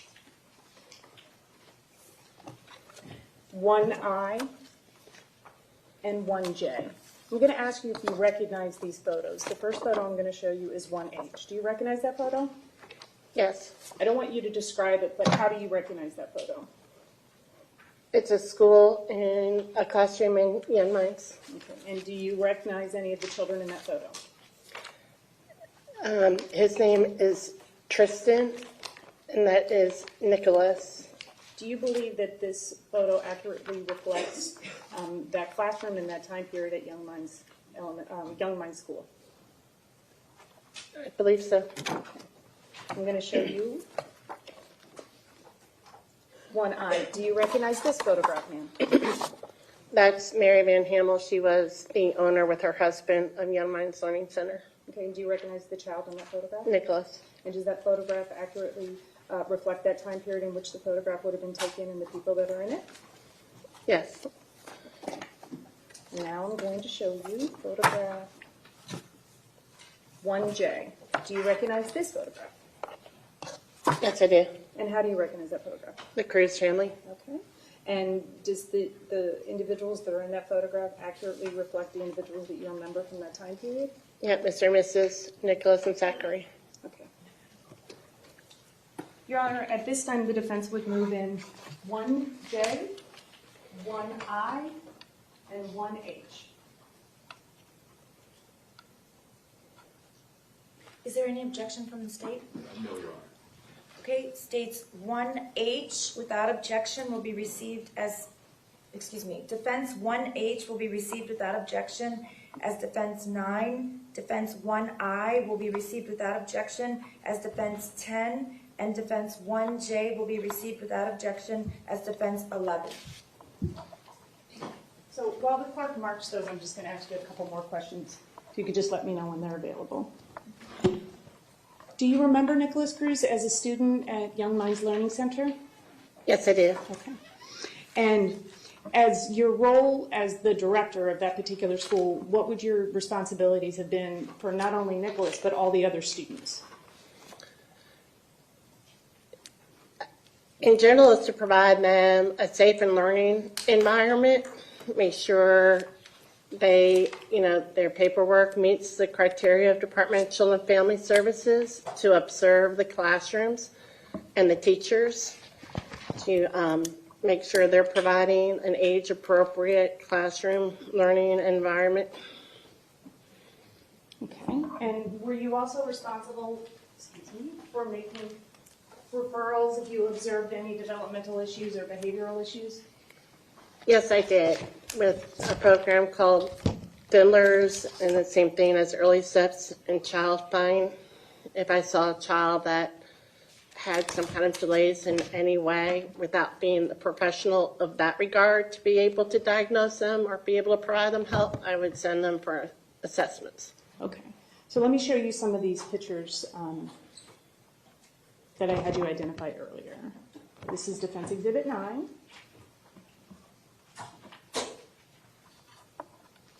Okay, can you tell us can you see it on your screen? Yeah.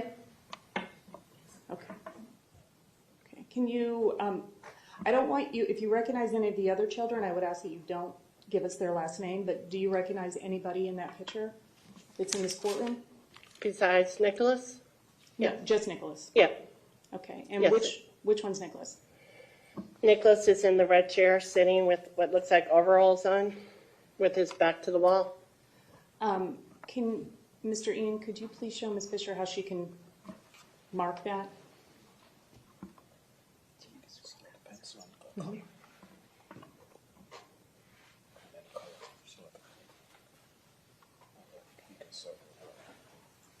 Okay. So you've now drawn a blue circle around the child that you've identified as Nicholas Cruz, is that correct? Yes. Okay. Do you remember this class setting? Yes, it is. Do you remember what age group this was? This, I believe, was the 1 to 2 year old room. Like right over by the blue would be the door, and that's the wall as you go in. So all of these other children would have been around the same age as Nicholas? Yes. All right, thank you so much for watching us here on Live Now from Fox. It is now 9:59 in the morning on the East Coast and 6:59 in the morning on the West Coast. You are watching as the sentencing trial does resume for Parkland school shooter Nicholas Cruz. You can always watch this on our secondary YouTube channel. Just head to YouTube and search Live Now from Fox. You can watch that trial in its entirety, but the defense gave its opening statements yesterday. They are now speaking with witnesses here. They are testifying, and we did see 3 weeks of testimony from the prosecution. The prosecution wants Cruz sentenced to death, while defense is trying to get him sentenced to life in prison without parole. We're going to step away for a quick 2-minute commercial break, but we will take a look at your top stories when we come back here in just a few. Stay with us.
Hey, good morning, everyone. Thank you so much for being here with us on Live Now from Fox. It is 10:02 if you're joining us on the East Coast and 7:02 if you are joining us on the West Coast. My name is Josh Breslow, and I'm here for the next hour or so to bring you all of your top stories from across the country and across the world. I do want to get right to it here. As always, a lot going on. So if you look off to the left side of your screen, you can always see what top stories we are working on. But let's go over some of the big ones here. A state of disaster has been declared in Dallas County, Texas, after extreme flooding killed at least one person. More than a foot of rain fell in parts of northern Texas, leaving cars submerged and dozens of people having to be rescued. You see those crews carrying somebody to safety. In the Dallas suburb of Mesquite, Texas, the death of one woman has been linked to that record-breaking flood. First responders say that 60-year-old woman was in her vehicle when it was swept away by rushing water from the South Mesquite Creek. Dallas County's Judge Clay Jenkins has declared a state of disaster, requesting federal and state assistance for those affected. We are looking to speak with Robert Ray, who has been out there in Dallas for the last day or so. We did watch live on the air as he rescued someone from the floodwaters yesterday. We are expecting to speak with him here in just about 40 minutes, so stay with us for that. An autopsy planned for today on the body believed to be that of a California teen missing after a large party earlier this month. Investigators said 16-year-old Kiely Rodni had last been seen near the Prosser family campground at that party attended by more than 100 teens and young adults. Her phone last pinged just after midnight August 6th near the Prosser Creek Reservoir, where a volunteer dive team found a body inside a vehicle in the water this past weekend. Investigators said Monday they believe the body is that of Kiely. Her disappearance had initially been treated as an abduction, but again, that autopsy is set for today. Lawyers for former President Trump have asked a federal judge to halt the FBI's review of documents that were seized from his Florida estate earlier this month until a neutral party can be appointed to inspect the records. The request for what's known as a special master was included in a federal lawsuit Monday. The FBI said it recovered 11 sets of classified documents from Mar-a-Lago during that raid August 8th. Trump maintains the documents were all declassified. The Justice Department has asked a federal judge not to release the affidavit supporting the raid, saying that it could compromise that investigation. So the judge ordered the Justice Department to put forward proposed redactions and gave them until this Thursday at noon to do that. And it's primary day in Florida and in New York. In Florida, voters will decide which Democrat will take on Republican Governor Ron DeSantis in November, and which Democrat will go up against Republican U.S. Senator Marco Rubio. That race more important than ever, as control of the entire 100-person chamber is at stake. Our Fox 13 Tampa team breaks down that race for us. Val Demings will likely crush lesser-known candidates in the Democratic race for U.S. Senate. And State Senate President Wilton Simpson is heavily favored to win the Republican Commissioner of Agriculture race over James Shaw. For Republicans, one of the biggest congressional races in our area is the open seat spanning East Hillsborough and West Polk counties. St. Pete polls gives former Secretary of State Laurel Lee a commanding lead in this race. But state lawmakers Kelly Stargell and Jackie Toledo are hoping to prove that poll wrong and beat expectations, as Toledo has done in the past. The other key Republican race to watch in the Tampa Bay area is the open congressional seat in Pinellas that has been redrawn now to favor Republicans. 2020 nominee Ana Paulina Luna is a slight favorite with the endorsement of former President Trump, but Kevin Hazlett is running up local GOP endorsements, and polls show this one is close. Meanwhile, the Democratic race for Attorney General comes down to Artemis Ayala, Jim Lewis, and Daniel Ufelder. Former prosecutor Ayala is best known, but she's best known for opposing the death penalty, which may work against her. Public opinion favors the death penalty for convicted killers, so the gap has narrowed. Attorney Jim Lewis is running against the influence of money in politics, but faces a lack of money as a result. And attorney Daniel Ufelder, who's racked up the major newspaper endorsements, made a name for himself by dressing as death to protest Governor DeSantis' COVID policies. St. Pete polls gives Ayala a slight lead in this race, but with more than 40% undecided. The Democratic race for Commissioner of Agriculture is contentious and hard to predict. Naomi Blumer picked up the early endorsements and had momentum, but then old posts surfaced appearing to show her opposing abortion rights, and some high-profile Democrats revoked their endorsements. And she responded with a statement noting her support for abortion rights. The other two candidates are Ryan Morales, who calls for legalizing recreational marijuana and magic mushrooms, and J.R. Gaillot, who said he would require liability insurance to obtain a concealed weapons license, and let insurance companies write the legislation. Of course, the biggest race in the Democratic ballot again is the race to decide whether Nikki Fried or Charlie Crist will challenge Governor DeSantis in November. They align on many of the issues and have mostly attacked each other based on things they've said or done in the past. For a lot of Democrats, this race comes down to who they think has the best chance of beating DeSantis. And the combination of polls, endorsements, and campaign contributions suggests they're leaning Crist.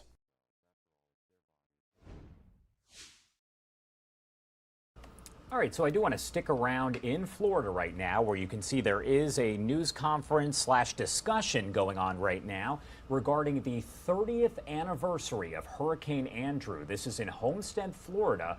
And Andrew was, of course, one of the most powerful storms of the 20th century as it hit the southeast coast of Florida.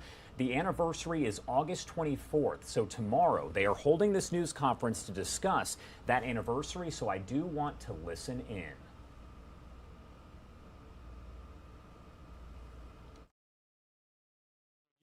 I'm sure Jamie will probably talk a little bit about that and the fact that the tropics are still expected to be have an above average year. But please keep in mind, keep it foremost that this was the first storm of the 1992 hurricane season. With that being said, Senator Ana Maria Rodriguez. Thank you so much. Good morning. It's an honor and a privilege to be here.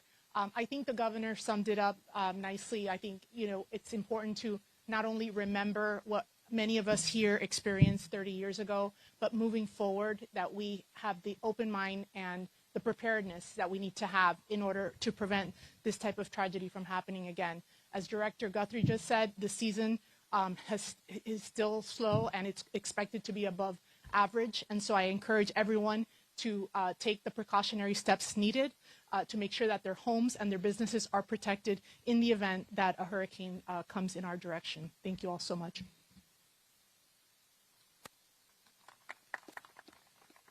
Thank you, Senator Rodriguez. Next up is Miami-Dade Mayor Daniela Levine-Cava. Good morning, everyone.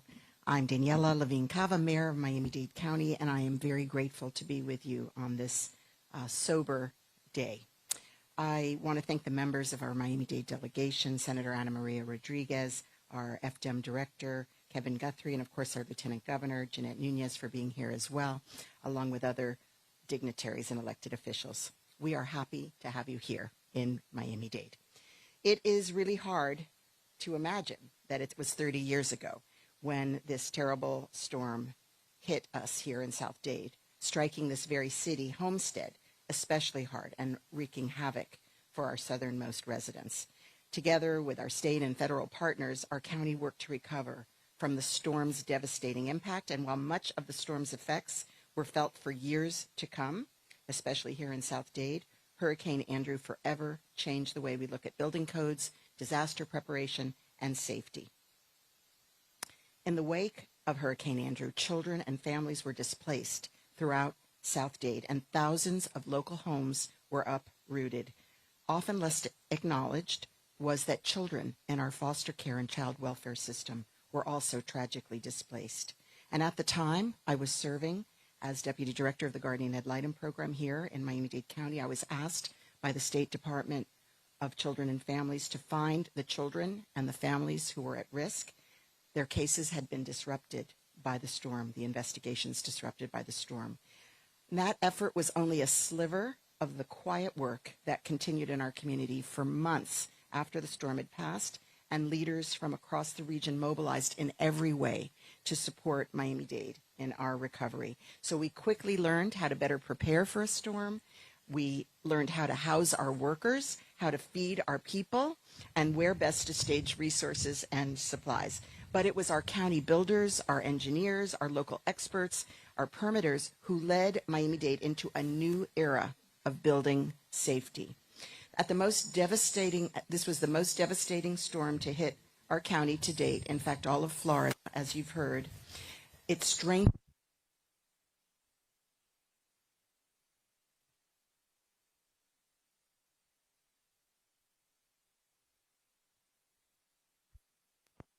continue without a microphone. Oh, we have a microphone. Okay.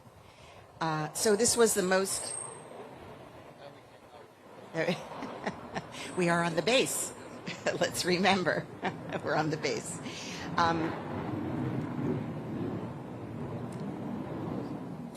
So as was mentioned, Hurricane Andrew did so much to teach us what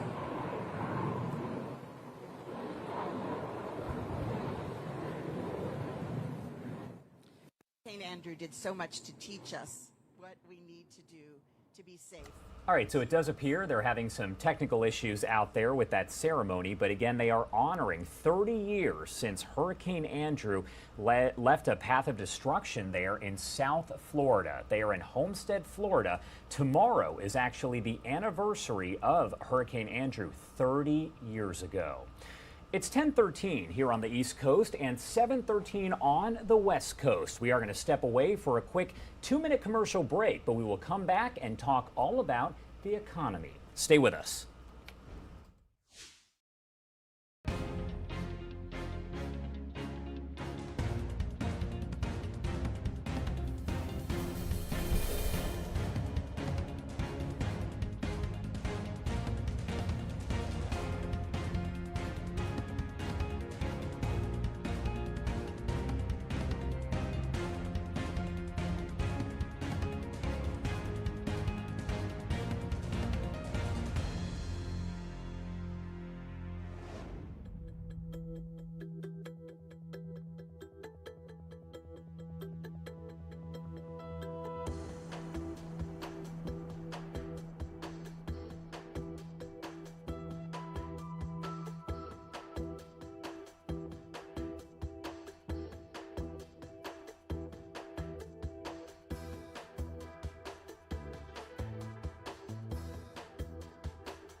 All right, everyone, welcome back on Live Now from Fox. It is 10:15 on the East Coast and 7:15 over on the West Coast. As always, a lot of economic news going on this week, so I am joined by Fox Business's Edward Lawrence. Thank you so much for being here. I want to talk all about the economy. Yeah, thanks, Josh. Appreciate it. All right, so first off, I know that the Federal Reserve is going to meet this week to discuss inflation. Kind of walk me through what's expected to happen here. Yeah, later this week, Thursday, Friday, it's their annual symposium. And what it does is basically it gets all the Federal Reserve, in fact, global Federal Reserve members. The central bank, the head of the Central Bank of Europe, or of England will be there, as well as a main governor for the central bank, the European Central Bank. So this is a conference that's going to talk all about inflation, where we stand in the U.S., where we're going in the U.S. in terms of monetary policy. And it's a time that the Federal Reserve Chairman will set to reset, so to speak. Historically, he's reset where monetary policy is and the outlook going forward for monetary policy. And as we know, inflation has been a huge problem here in the United States. The Federal Reserve is trying to act, bring down, to raise interest rates to enough not to push it into recession is what the Federal Reserve's goal is, but slow it down enough to bring down that inflation. And as of right now, it has started to happen maybe, but the last report we saw, still 8.5% inflation year over year for the CPI inflation report. Josh? Of course. And let's talk about some stats, because we were talking a bit earlier, and you know, you have some economists that say we are in a recession. Right. You have others who say we're not. Yeah, well, you have the White House that says that we're not in a recession. All of the economic advisors here at the White House saying it's not. However, 2 quarters of negative growth, that's technical That's the technical definition of a recession. In fact, 72% of economists, according to the National Association of Business Economists, believe that we're currently in a recession or we will be in a recession by mid next year. So clearly the economy is slowing down, and the Federal Reserve, even in their projections for the rest of this year for growth of the economy, still believes it'll be under 2%. So that is an extreme slowdown of this economy from what it was doing as during the reopening and then what it was doing pre-pandemic. It's a lot slower, it looks like, going forward. And you do hear a lot of economists who say the housing market is obviously tied into all of this. Does that serve as kind of an indicator to say, yes, it is a recession? No, it's not a recession. Maybe not a recession, but it can also, it's a leading indicator as to what the economy is going to do.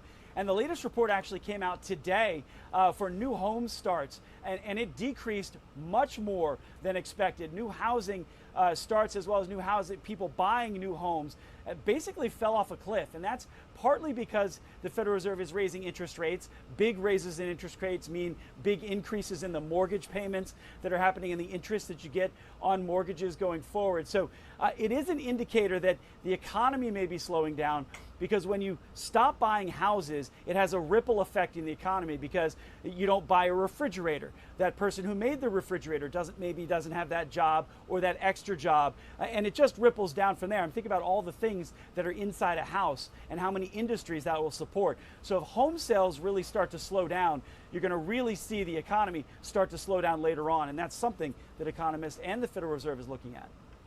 Do we think that inflation at this point has peaked? It's another issue where you do say, some economists say this, others say this. Right. Do we think that we've peaked? You know, and that's a great question. There are some, as you said, who believe it has peaked.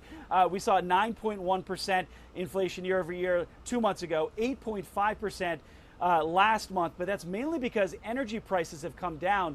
You know, the White House talks about this core inflation. That's where you take out the volatile energy prices as well as food prices, which go up and down pretty much monthly based on what's happening around the globe. If you take that out, core inflation has actually remained the same over the past 2 months, 2 reports. And that is sort of the baked in inflation that the Federal Reserve is looking at. And that is not a good sign for inflation peaking, because if it remains flat, there's a possibility it could go up again with the pressure that we're seeing in the economy, as you know, companies are having to pay their workers more to attract those workers for those jobs. Well, they're not just going to eat that cost, they're going to pass that cost on to you, either by not hiring the next person, or they're going to increase prices to handle the increased wages. And that's something the Federal Reserve is worried about, is that that's a spiral that could happen quickly and affect inflation. So no, I don't think you're going to see that inflation has peaked as of yet. We're still waiting for another couple months of data to see maybe that peak is close, but we'll have to wait and see. All right, so what about those jobless numbers? We do get them every Thursday here. Are those kind of an indicator as well? I mean, do they appear to be heading in the right direction? Yeah, it does, but it shows you what assistance people need going forward. These are new jobless claims, people that are losing their jobs now or needing help from the government. But what you're seeing actually is that long-term claims are actually falling because people are moving away, meaning people have been on unemployment for so long, the benefits just run out. So they're not coming back into the workforce. It's not like they've gotten a job. So that is an issue going forward. I don't know whether it's an indication of something, but it is definitely an indication. It might not be an indication of a recession, I should say, but it's definitely an indication that something might be wrong in the economy going forward long term. That's a gradual number that we're seeing. And again, it is coming down for the new people, folks who are newly needing government assistance, but it's those long-term claims and where those people go that really matters. All right, Fox Business's Edward Lawrence, thank you so much for joining us. We appreciate it as always, and I'm sure we'll be talking to you again very, very soon. Thanks, Josh. All right, time now 10:22 if you are over on the East Coast, and it's 7:22 on the West Coast. We're going to step away for a quick 2-minute commercial break, but we will be right back with more of your top stories from across the country and across the world. Stay with us.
All right, welcome back here on Live Now from Fox. This is something we have been watching all throughout the morning. It's been going on for a little bit here. This is delegations from over 40 countries attending that virtual meeting to put pressure on Russia over its annexation of Crimea. You can see a lot of world leaders that do look very familiar there. I know the leader of North Macedonia was speaking and looks like he is now, so I do want to listen in to see what they have to say. Again, delegations from over 40 countries attending that virtual meeting to put pressure on Russia over its annexation of Crimea. Take the floor, Prime Minister of this country, His Excellency, Mr. Dritan Abazovic.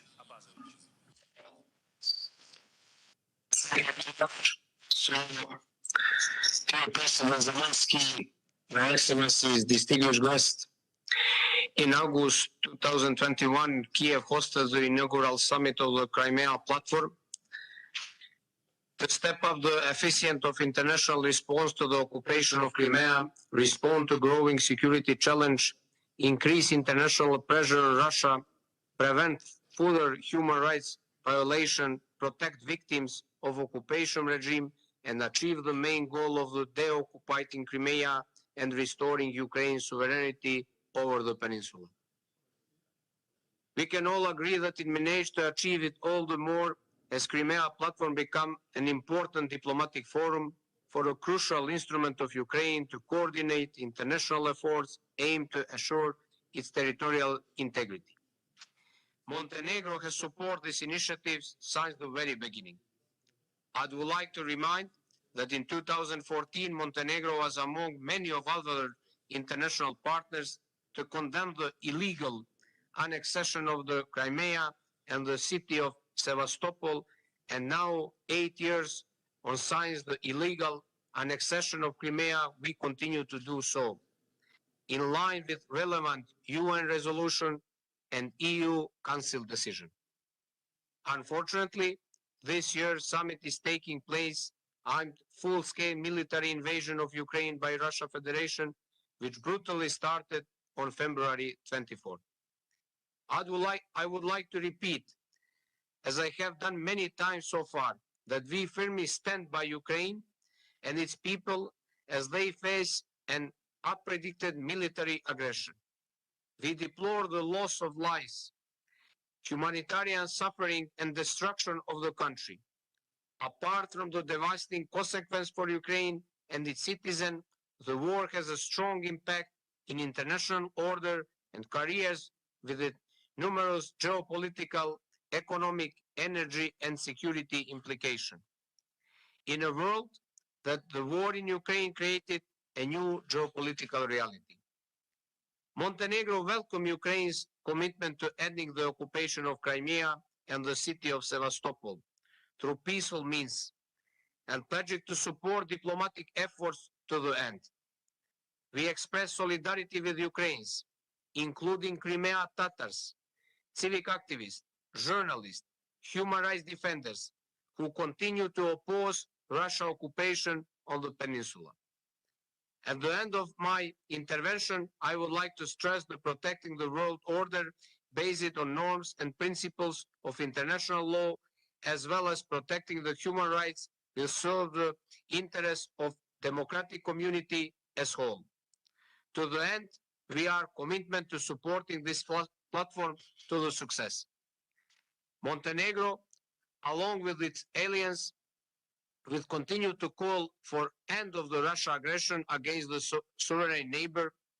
I assure you that we remain ready in our support for Ukraine's independence, sovereignty, territorial integrity within its internationally recognized border.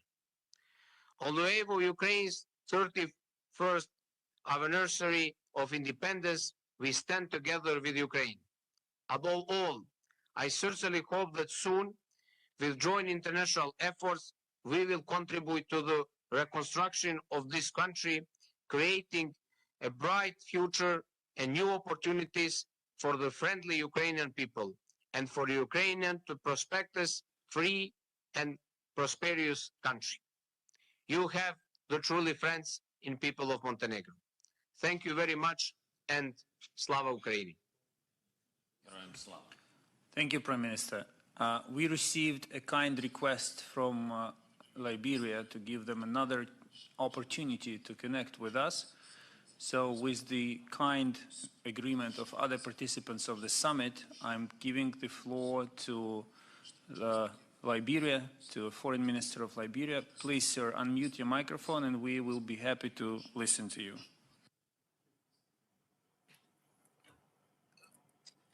Thank you very much. Do you hear me? Hello? Yes, we can hear you. Please continue. Okay, thank you. Thank you. His Excellency, President Zelensky, Excellencies, distinguished ladies and gentlemen, let me first of all extend our profound thanks and appreciation to His Excellency President Zelensky and the organizers of this important summit. I bring you greetings and best wishes from His Excellency Dr. George Manuel Weah, President of the Republic of Liberia, and the government and people of Liberia. His Excellency President Weah have planned to personally be present at this online summit, but could not due to unavoidable national engagement. I am pleased to join you in commemorating the first anniversary of the International Crimea Platform. Liberia's participation is a show of solidarity with the government and people of Ukraine as they endure the ongoing encroachment of their sovereignty. We support a free and safe Ukraine. Our support is based on one of the cardinal pillars of our foreign policy objectives, which stipulates the promotion of peace and harmony based on the principle of non-interference. All right, so as you can hear, they are having some audio issues there, but world leaders speaking on Russia's annexation of Crimea. We're talking 4 different countries here coming together to discuss that. This has been going on for just a few hours. It is 10:32 on the East Coast and 7:32 on the West Coast. Again, they are having some audio issues there. I do want to go to another feed that just popped up here. That's what we do at Live Now from Fox. We prioritize these live events. So we do have U.S. Transportation Secretary Pete Buttigieg expected to talk soon over in Florida at Port Tampa Bay. I do want to pull that up for you right now here on Live Now from Fox. Those goods to get to the shelves. All right, kind of loud there, so I'm going to turn it down for just a second to explain exactly what's going on here. But Secretary Pete Buttigieg and U.S. Deputy Transportation Secretary Polly Trottenberg are going to join leaders there at Port Tampa Bay to celebrate a $12.6 million grant from the president's bipartisan infrastructure law. The grant will help build a new berth at Port Red Wing that will add capacity, increase efficiency, create hundreds of local jobs, and strengthen supply chains at one of the country's busiest ports. The U.S. Department of Transportation visit is part of the Biden-Harris administration's Building a Better America tour that will see leaders from U.S. Department of Transportation travel across the country this week, highlighting 166 infrastructure projects that they feel will affect roads, bridges, and more. So we do want to listen in here, and Pete Buttigieg obviously right behind, so he will likely be speaking soon. Port Red Wing. This will provide room for a third large ship to be worked efficiently and keep us competitive in serving the ships of today and tomorrow. Our tenants and customers, including the Mosaic Company, Logistec, Sesco, Arden Mills, and Tampa Tank, will directly benefit from this project as they diversify their operations and make long-term plans and commitments to our region. This project makes an important and immediate economic difference for West and Central Florida's non-containerized industries, including cement, prilled sulfur, aggregates, steel, food and agriculture, wallboard and construction materials, and project cargo, among others. In just the past 12 months, the port handled over 1 million tons of cargo at Port Red Wing. And about 10 million people reside within 75 miles of our port complex, and roughly 200,000 new residents have made their homes in Hillsborough County in the last decade, and it's continuing to grow. As area construction projects continue to boom, construction cargoes are needed nearby, and it makes perfect sense that Port Tampa Bay is utilized as the port closest to all this growth in the region in the I-4 corridor. This project fully optimizes the supply chain economics. And I'm also so proud to share that in addition to the numerous economic benefits, Mr. Secretary, this project will also eliminate nearly 3 million truck miles annually and reduce wear and tear in nearby roadways, highways, and the communities that this port serves. We will also aggressively support ladders of opportunity by introducing a Port Red Wing regional workforce outreach program to target certain businesses, such as those that are small or women, minority, or veteran-owned companies. Our port is successful thanks to the wonderful partnership that we have with the City of Tampa and the dynamic leader leading our great city, Mayor Jane Castor. And we are privileged to have Mayor Castor supporting our port and serving on our Board of Commissioners here at the port. With Mayor Castor's steadfast support, which has enabled us to continue to pursue our vision and our strategy and expand our port's ability to serve our regions for years to come. It is my honor to introduce Mayor Jane Castor. Mayor.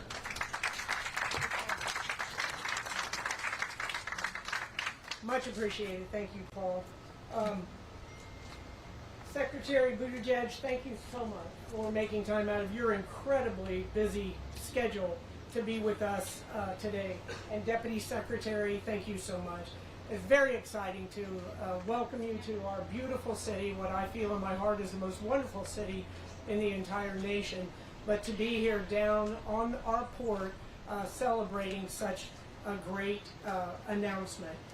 As many of you know, the foundation of our economic growth and quality of life here in the Tampa Bay region depend on a number of things, but two of the most important elements are our infrastructure and the people in our community. And we're here today to celebrate a great announcement for our infrastructure. This new berth will provide Port Tampa Bay with greater capacity for larger ships, as we have heard, and giving us the infrastructure that we will need to improve and increase our supply chain in one of the country's fastest growing regions, which is what Tampa Bay is. At the same time, this project is going to create hundreds of jobs amongst one of our largest employers in the entire Tampa Bay region today. This is a big deal today, and we are very excited to be a part of it. It took an entire team to make this happen, starting with the Port of Tampa Bay and the leadership that runs this great port and grows it each and every day. But it also takes leaders at the federal level, without a doubt. And we like to thank our amazing Congresswoman Kathy Castor for all that she does for us. When it comes to championing Tampa Bay, she is the #1 person. She is the front of the spear that is always looking out for our best interest. So what I would like to do, if Secretary, if you could just get distracted on something, I would like to talk about all the projects that Congresswoman Castor has brought to our community. But I don't want you to think that this is all that we need. This is just the beginning, and we have so much yet to grow. Congresswoman Kathy Castor has brought the funding for our West River Walk, which we know is one of the jewels of our Hillsborough River on the east side, and now we'll have one on the west side. The Heights Mobility Improvements, which is another RAISE grant, and again, this Port Tampa Bay federal dollars that will be coming in here to improve our port. So this is a transformative project without a doubt, and we are very, very thankful for the bipartisan infrastructure bill and law that has allowed this project to come to fruition here in our city. And no one understands this potential like our nation's mayors. And I want to thank President Biden for appointing so many mayors to his administration, because I think I could get Mayor Pete to agree that mayors are the ones on the front lines getting it done each and every day.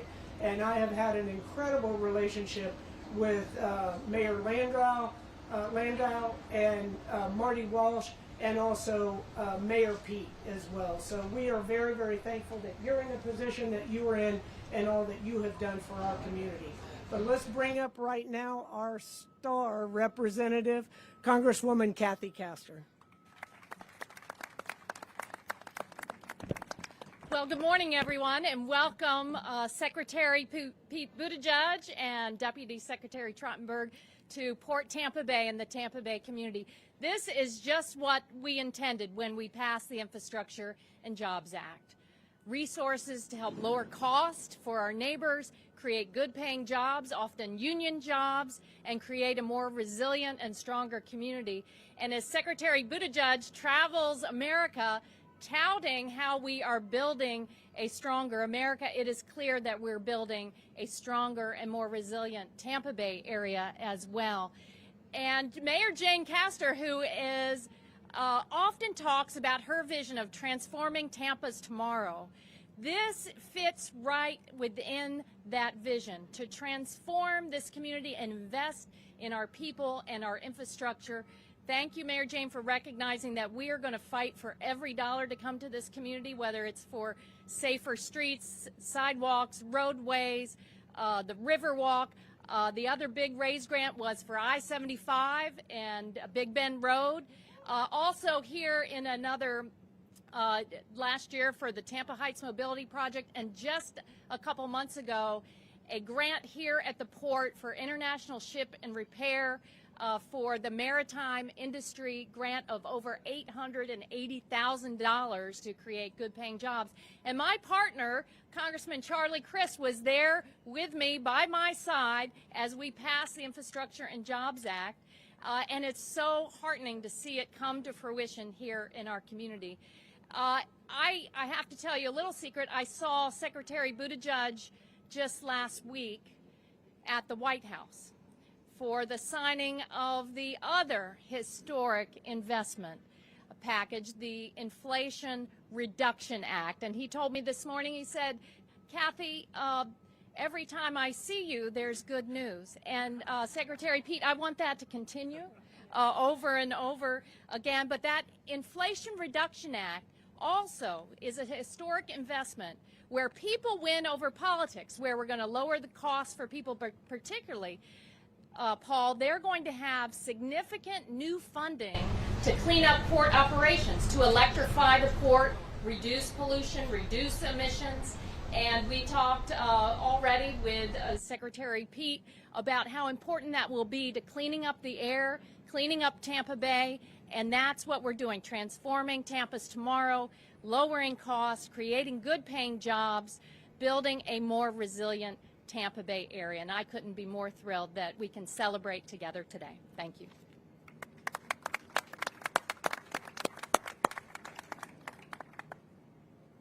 Thank you, Congresswoman Castor.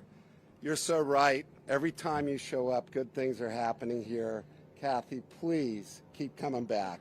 And Secretary, enable her to keep coming back. So it's now my pleasure to ask Ken Williams to come up and give some remarks. Ken is the president of Teamsters Local Union 79. Ken? What a great day to be in Tampa Bay. Who would have thunk that we would expand like this and create a footprint for all of the country? I'm going on 39 years as a UPS driver. I've seen economies grow. I've seen them fall down a little bit, but bounce back. And being on the front line during COVID was quite an experience for myself and my coworkers. But one thing we did is we came to work, and we worked to provide for the people in our communities. Keep it local.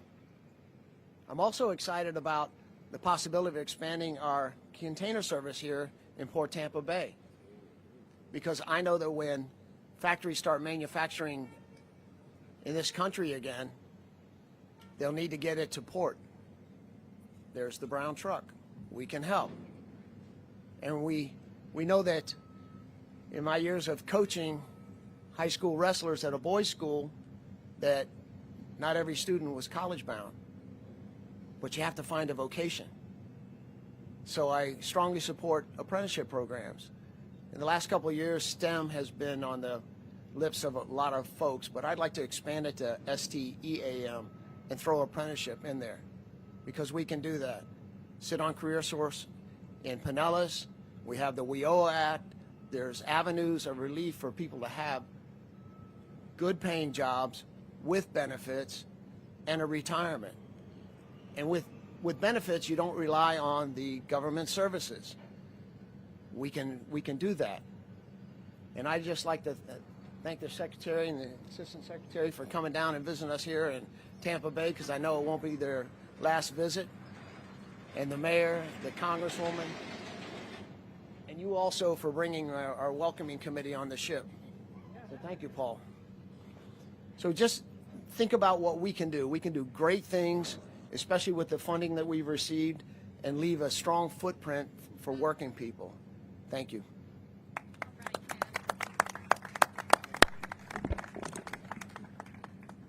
Thank you once again, Ken Williams. And thank you for your 39 years of service as a truck driver. Truck drivers to our port and to the ports across our country are the lifeblood for linking cargo between gateway ports and the retail customers. And we couldn't do it as a nation without them. And it's now my pleasure to introduce U.S. Department of Transportation Deputy Secretary Polly Trottenberg. Deputy Secretary Trottenberg leads the department's implementation efforts for the $660 billion bipartisan infrastructure law, including dispersing, like today, the $78 billion in discretionary grants. So, Secretary Pete, please keep helping Kathy bring the money home, and I would also ask Secretary Trottenberg to please help Kathy bring the money home. But Deputy Secretary had worked in the Obama administration as both the Assistant Secretary and Undersecretary for Policy, where she developed and implemented policies to serve the needs of local and state transportation agencies. Port Tampa Bay is so grateful for the Deputy Secretary's work, and thank you once again for our raised grant allocation, and welcome Deputy Secretary Trottenberg. Thank you so much, Paul. I am thrilled to be here today with my boss, Secretary Buttigieg, and this incredible lineup, Congresswoman Castro. All right, everyone, you are watching Live Now from Fox, listening to a news conference there at a Port Tampa Bay, where they have been awarded $12.6 million as part of Biden's infrastructure law. So you were just listening to several different city, county, and state officials who are expressing their gratitude for that. Now, I do want to switch gears and talk more about a story that we have been talking about all throughout the morning, and we brought you as breaking news yesterday, that incredible flooding that has hit Dallas, Texas. We know that at least one person has died, and a state of disaster has been declared in Dallas County, Texas, after that extreme flooding. More than a foot of rain did fall in parts of northern Texas, leaving cars submerged, and dozens of people have been rescued. In the Dallas suburb of Mesquite, the death of one woman linked to that record-breaking flood. First responders say that 60-year-old woman was in her vehicle when it was swept away by rushing water from the creek. Dallas County's Judge Clay Jenkins has declared a state of disaster, requesting federal and state assistance for those who have been affected. And believe it or not, prior to this, the area was in a drought. So we are joined by Fox Weather's Robert Ray live this morning in North Texas. Robert, I know it is raining still. Thank you so much for being here with us. We appreciate it. Yeah, good morning, Josh. Indeed, a mist has fallen over Dallas this morning and a fog, and you see the Trinity River behind me. Just a few days ago, that was running at about 11 feet, and now triple that, 36 feet, as it moves through Dallas. This unbelievable record-breaking rain that came down yesterday. Haven't seen numbers like that since 1932. In some spots, nearly 15 inches of rain, causing just devastation all over Dallas. Hundreds of swiftwater rescues by officials, vehicles that were submerged, people swimming literally for their lives out of their cars, and many neighborhoods in the surrounding area this morning just realizing that they've got flooded apartments that need to be picked up, insurance needs to be called, and a state of emergency has been declared, as you noted. Governor Abbott will have a press conference here in Dallas at 11:30 a.m. Central, where officials will join him and they will discuss exactly the plan of action moving forward for this historic moment that Dallas has gone through. And, you know, like you said, we've been in an incredible drought here, triple-digit temperatures pretty much all summer long. There has been no respite as far as rain, and so yesterday when all of that deluge, all of that precipitation came down, it had nowhere to go. Wouldn't sink in because the ground was scorched from all the heat and the wind over the summer. So really just a wild extreme weather swings here in the state of Texas. As you know, Louisiana, Arkansas, Mississippi, they're going to get some rain today. Hopefully they will not see what everyone here has experienced, certainly. But yeah, I mean, it's nasty conditions here today. You could probably see my lens with a little spitting rain on there. So let me just wipe it off real quick, Josh, so you can get a better view. But yes, this is the scenario. As this morning it was very humid as well, and now the temperatures have cooled, but it just seems like everything just keeps changing here in Dallas. And unfortunately, that one fatality in Mesquite, east of downtown Dallas, which is behind me, you can barely see it because of the fog and the rain. Josh? Yeah, and the question now is, are there still people, as the rain is coming down and the water is so high, have you heard if there are still people there that need to be rescued, maybe trapped in their homes or something of that nature? No, the rescues, thankfully, are over. At this point, you know, the city is just going through and really trying to flush out the sewers that could not handle the amount of rain that fell. And certainly people and homes and apartments and businesses are mopping up that mess. This afternoon, I'm going to go visit one of the neighborhoods just east of the city and see how they're faring. Hopefully, I'll have a report that I can share with everyone later this evening or even tomorrow morning that talks to some of these residents and what they've gone through. And certainly the trapped motorists yesterday, my goodness, what frightening moments for so many different people. By the way, including emergency officials, there were multiple police cars that were submerged and ambulances. So as they were trying to rescue everyone, they themselves went through the terror of what flash flooding can bring, Josh. Yeah, and we actually went in that area from a drought condition where they hadn't received rain to all of a sudden receiving too much rain. Talk more about those drought conditions there. Yeah, I mean, you know, I can give you this example. You know, a month ago, I was traversing the I-35 corridor. For anyone not familiar with this area, that's the interstate that runs basically from Oklahoma City all the way down through Dallas, and then Austin, and then San Antonio.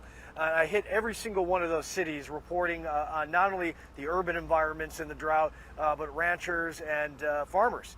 And, at that point, the state of Texas was in really mostly exceptional drought, which is about the worst. It is the worst you can be in. They hadn't seen rain in like 69 days, something on the lines of that. Second longest in recorded history since we've been taking data. And then, what you have when you have those situations, the rain, okay, it's good that you're getting the rain and you're starting to resolve the drought issues. But the problem is that that soil is so hard that when the rain hits, it doesn't sink at all. It just pools and ponds and creates terrible flash flooding situations like this. But, if you're a farmer and rancher in this area, yeah, it's good news. If you live in some of the urban environments, not so much. And that's why yesterday was so unbelievable.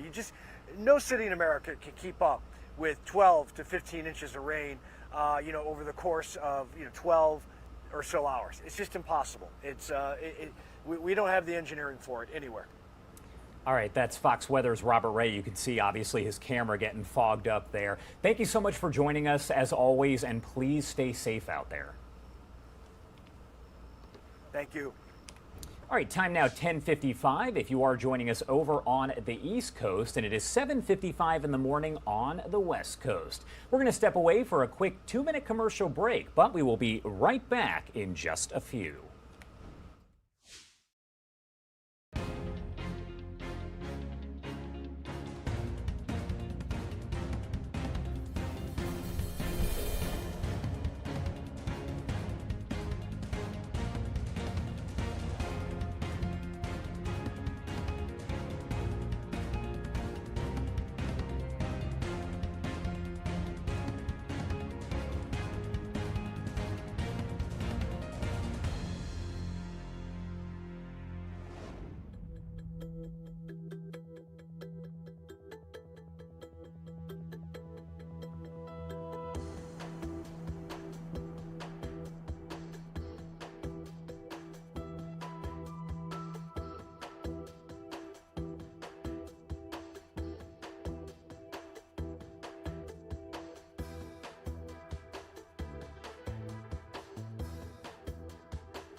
All right, everyone, welcome back here on Live Now from Fox. We were talking a bit earlier, waiting for this news conference to start, with the U.S. Transportation Secretary Pete Buttigieg. He is now speaking there at Port Tampa Bay, Florida, after $12.6 million was awarded to Port Bay Tampa as far as basically just giving them that money with Biden's infrastructure law. Either way, I do want to listen in here to what Pete Buttigieg has to say.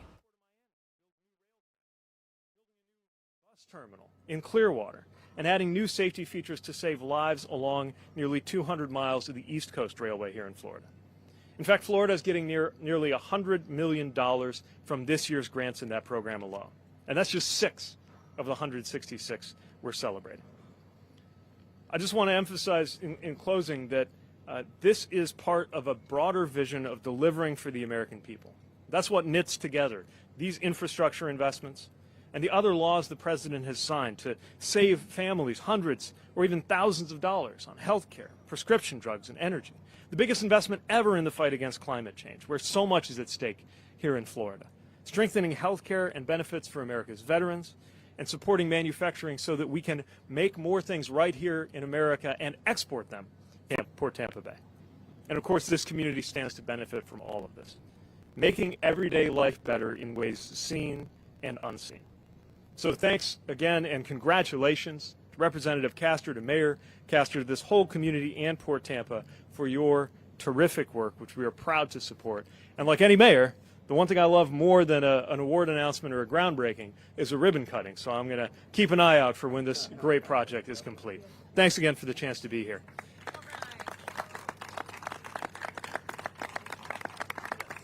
Just before going to Q&A, I think if we have any Spanish language media, I'll just do it.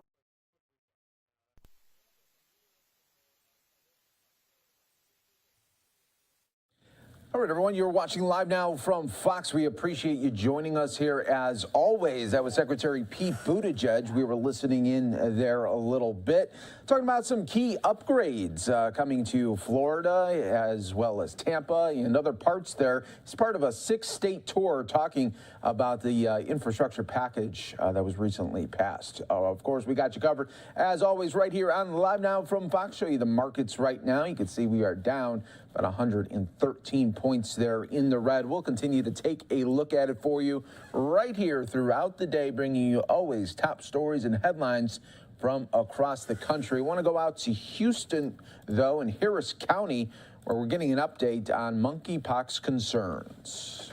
I'm here with Dr. Brown, Dr. Erica Brown. She's the local health authority for Harris County, and is with Harris County Public Health. We have a piece of good news this morning, good news that I'm announcing. Those of you who follow my actions and the actions of our department know that we are on the side of caution, of information, of leaning forward, and we've made a promise to always be transparent and bring awareness to what's happening in our community. When we were alerted last week that a child in our community was a presumptive positive, we took all the necessary steps to immediately inform the community, to mitigate exposure, to contact trace, to try to identify anybody else who might have been might have contracted the virus. As I mentioned the day we made the announcement, we send some of our samples to the CDC. That's what jurisdictions all over the country do. About 10 to 15% of the monkeypox tests that we do here locally are sent to the CDC, and they test to verify that, in fact, that is the virus they've tested for. When we do that with COVID, for example, they let us know which variant it is. We only send about 10 to 15% of the samples because of capacity limitations that the CDC has. I am pleased to announce we learned from the CDC that the child, in fact, did not have monkeypox. So the case, we believe, was a false positive. False positives do happen. They're very rare. We hadn't had a false positive. This is the first one we've had with monkeypox. Of all the samples we've sent to the CDC, they all come back that, in fact, it was a positive. So that's what I shared last week. But this time, they came back and they said, in fact, this case was a negative. The false positives only happen around 4% of the time. And I'm glad we followed best practices by assuming the child was positive until proven otherwise. This is still the best way to protect our community, is to act based on the information that we have. And as I said, false positives are very, very rare. There have been confirmed cases among children in the United States, including in Florida, in New York, in California. So children are still able to get the virus, but thankfully, we need to still keep working in Harris County, and we can keep working in Harris County to keep children, or at least identify cases from taking place in the community of our youngest residents. So overall, obviously it's good news to know that as far as we can tell, monkeypox remains mostly concentrated in the groups we focused our response efforts on, and it has not spread to kids yet. So it's time to be vigilant, to get ahead of the virus, to surround it by ensuring that the population most at risk is vaccinated. But we're not at a position where we have reason to believe that kids are at any more risk than they were, say, 2 weeks ago. So as before this case, we know that kids could get it, but we have not definitively identified a case in Harris County, and we're very relieved to hear that. Of course, the family's very relieved as well. So that's one piece. In addition, another piece of good news, I'd like to give an update on the expansion of monkeypox vaccine eligibility. Our goal is still to get as many people who qualify vaccinated as quickly as possible. We've always felt that vaccines are the key to eradicating monkeypox, and the expansion of criteria are what helps us defeat this virus. So today we're expanding eligibility, and we need the community's help spreading the word so we don't get to a situation where the virus spreads further throughout the community. So we're expanding eligibility to men who have sex with men, and we especially call on men who have sex with men who also have multiple or any anonymous sex partners. But help us spread the word. If you fall under this category, call us, set up an appointment. If you're not sure whether you meet the criteria, you can also call. The phone number is 832-927-0707.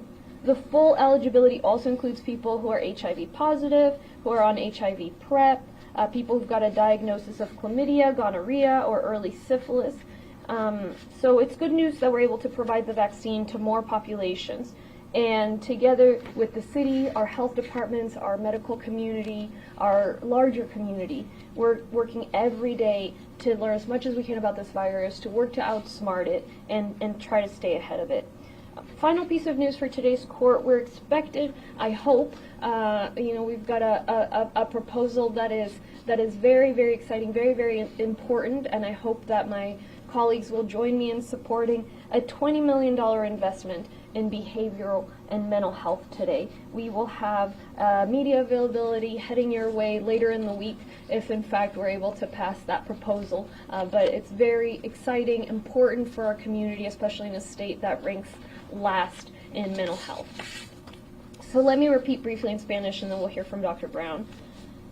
Tenemos buenas noticias esta mañana. Todos que me conocen nuestro Departamento de Salud Pública, saben que siempre trabajamos de una manera proactiva, con transparencia, con información. Por esa razón, la semana pasada, cuando nos enteramos que un pequeño, una pequeña de menor de 2 años era presunto positiva para el virus, la viruela del mono, le informamos a la comunidad inmediatamente. Tomamos esa muestra, salió positiva, se informó a la comunidad. Bueno, como anuncié aquel día, nosotros le enviamos un porcentaje de las muestras a la CDC, al gobierno federal. Un 10 a 15% de las muestras se envían para verificación. Eso lo hacen todas las jurisdicciones, todos los condados y las ciudades de nuestro país que tienen laboratorio. Y no se puede enviar más porque tiene capacidad limitada la CDC. Bueno, en fin, ellos revisaron la prueba y nos informaron que era un falso positivo. Es bueno en los Estados Unidos en cuanto a our allocation of that 9,000 that we have left, we can request more and they will send more. And that was something that wasn't certain in the past. They'd sort of given us some and then taken away some.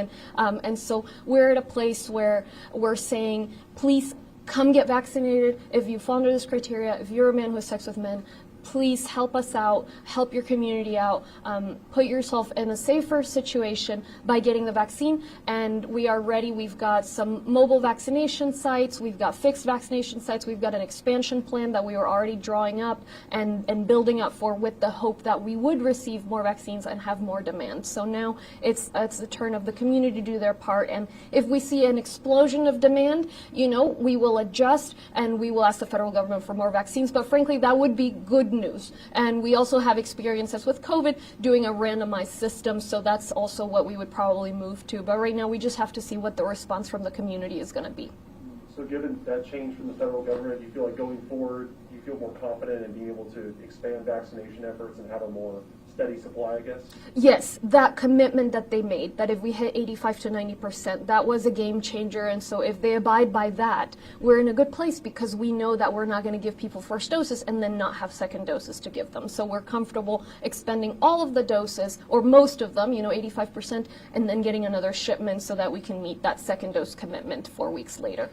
And Judge, referencing the toddler, just to clarify, was it the CDC that determined that this was likely a false positive then? And then also, how is the child doing now?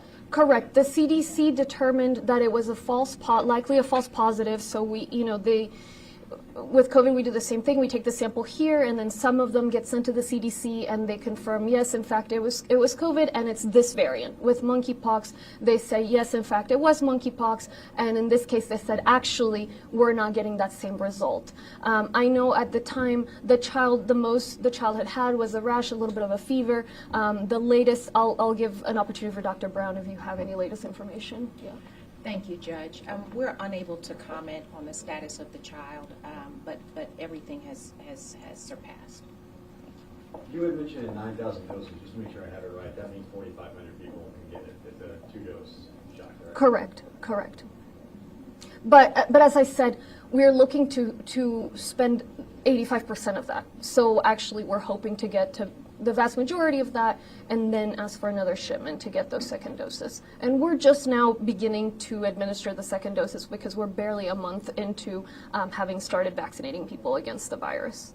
At this point, the county is administering the doses as 1/5 of what the old dose was. That's kind of the standard going forward now, right? The recommendation was 1/5, but we've not been able to get 5 doses out of each vial. We've only been able to get 4 doses out of each vial. So it's all we have the same situation in the city. It doesn't seem to give us 5. So we're splitting it into 4, and we are giving it per the recommendation.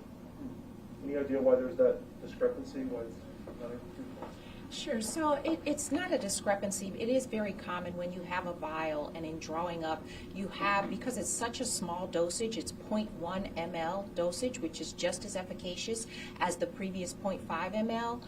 However, when you have such a small dosage, even a drop left in the vial contributes to that 5th dose, which is what we're unable to get.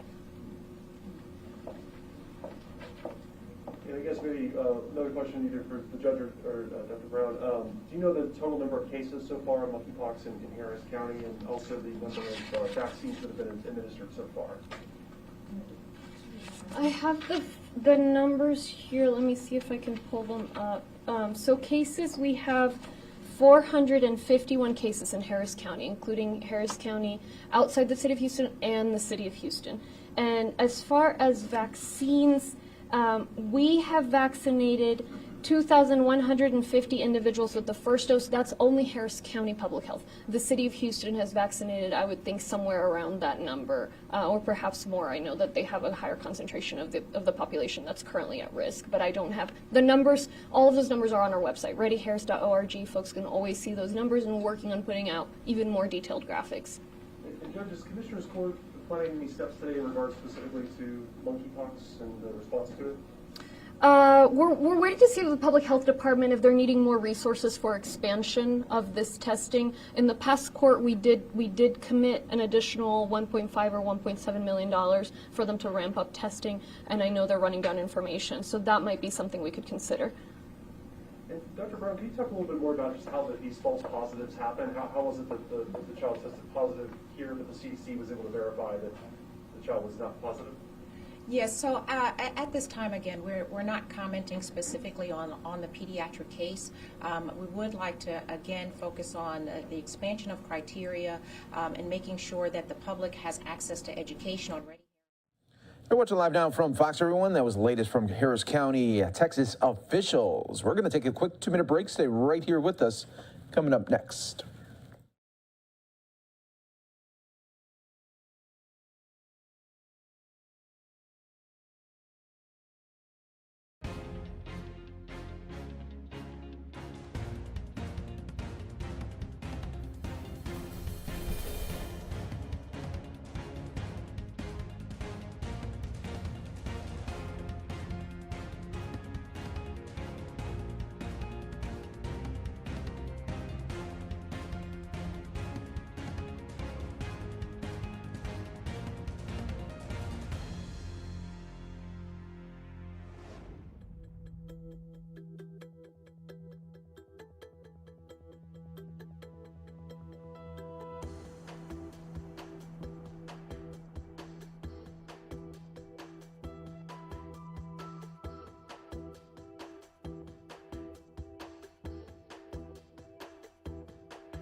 Welcome back, everyone, here to Live Now from Fox, taking you out to New York City as the mayor and other city officials welcoming new American citizens. Let's listen right here on Live Now from Fox. It is my honor to welcome you here today. We are incredibly grateful to be conducting today's ceremony at New York City Hall. And it is even more meaningful because we have distinguished guests who are here to mark the end of your citizenship journey. Please welcome Tamika Gray, the District Director for USCIS New York District, Commissioner Manuel Castro, the Commissioner of the Mayor's Office of Immigrant Affairs, and Mayor Eric Adams, Mayor of the City of New York. Thank you all for joining us. Now, I'd like to give a brief introduction of Commissioner Manuel Castro. In January of 2022, Manuel Castro was appointed by Mayor Eric Adams as Commissioner of New York City Mayor's Office of Immigrant Affairs. He is responsible for running a city agency dedicated to supporting the immigrant community in one of the most diverse and welcoming cities in the world. Before joining Mayor Adams' administration, he served as Executive Director of New Immigrant Community Empowerment, NICE, a Queens-based organization working to create a world where immigrants can live and work with justice, dignity, and respect. Please welcome Commissioner Castro.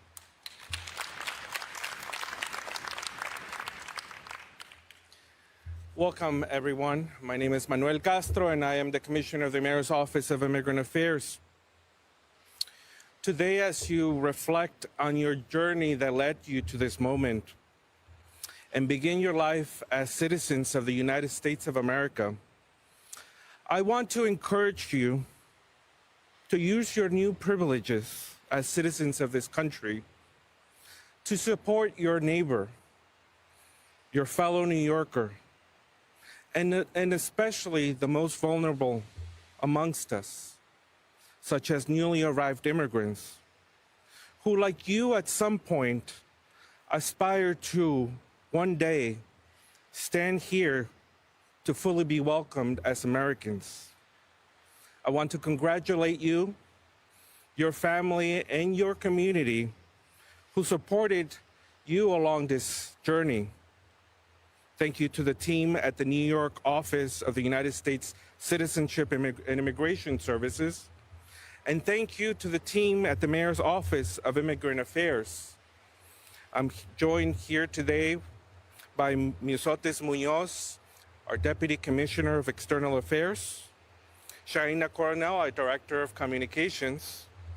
And I also want to thank Cesar Vargas, our legal counsel, a fellow dreamer and officer of the U.S. Army Reserves, for making this possible. But I especially want to thank Mayor Eric Adams for allowing us to hold this citizenship ceremony at the steps of City Hall after 2 decades of not happening at our City Hall. We get to celebrate you, your family, and your journey to this moment. Thank you, Mayor Adams, for being the champion of all immigrant communities, champion of the newest New Yorkers, and the champion of our newest Americans. Thank you.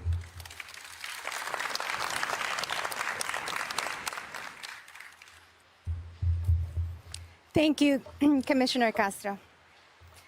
Now we get to the moment these 40 candidates have all been waiting for. Candidates, you come from 23 countries from across the globe, but soon you will become citizens of the United States of America. I will now call the names of your countries. Please remain standing when I call the country. Argentina, Bangladesh, China, Colombia, Dominican Republic, Ecuador. Stay standing. The Gambia. Ghana. Guinea. Haiti. Ireland. Jamaica. Kenya. Mexico. Nepal. Nigeria. Pakistan. Peru. The Philippines. Russia. Serbia. Spain. And Togo. Let's have a round of applause for all these countries.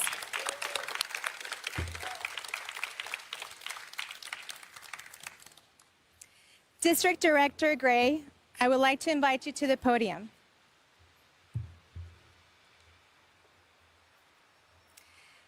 District Director Gray, each of these 40 candidates has been personally examined under oath by a designated officer.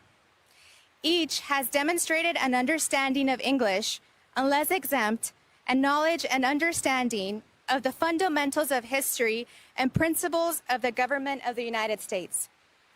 Each has been found to be a person of good moral character, attached to the principles of the Constitution of the United States, and well disposed to the good order of the happiness of the United States.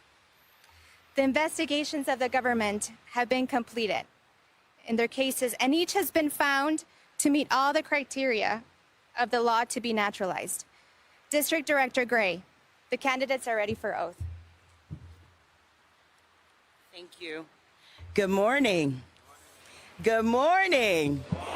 This is a great morning in a great nation, in a great city, and it is my honor to provide to you your oath that will turn you from candidates to United States citizens. Are you excited? Yes. All right. So I'm a New Yorker, so my voice is loud enough, and you have to hear me and repeat after me. I will ask you to raise your right hand. You're going to take an oath. So I ask you to raise your right hand and repeat after me as loud as you can, and let the world know this is the city you want to be in and the country that you want to be in. All right, here we go. I hereby declare on oath that I absolutely and entirely renounce and abjure all allegiance and fidelity to any foreign prince, potentate state, or sovereignty, of whom or which I have heretofore been a citizen or subject, that I will support and defend the Constitution and laws of the United States of America against all enemies, foreign and domestic, that I will bear true faith and allegiance to the same, that I will bear arms on behalf of the United States when required by the law, that I will perform non-combatant service in the armed forces of the United States when required by the law, that I will perform work of national importance under civilian direction when required by the law, and that I take this obligation freely without any mental reservation or purpose of evasion. So help me God. Congratulations.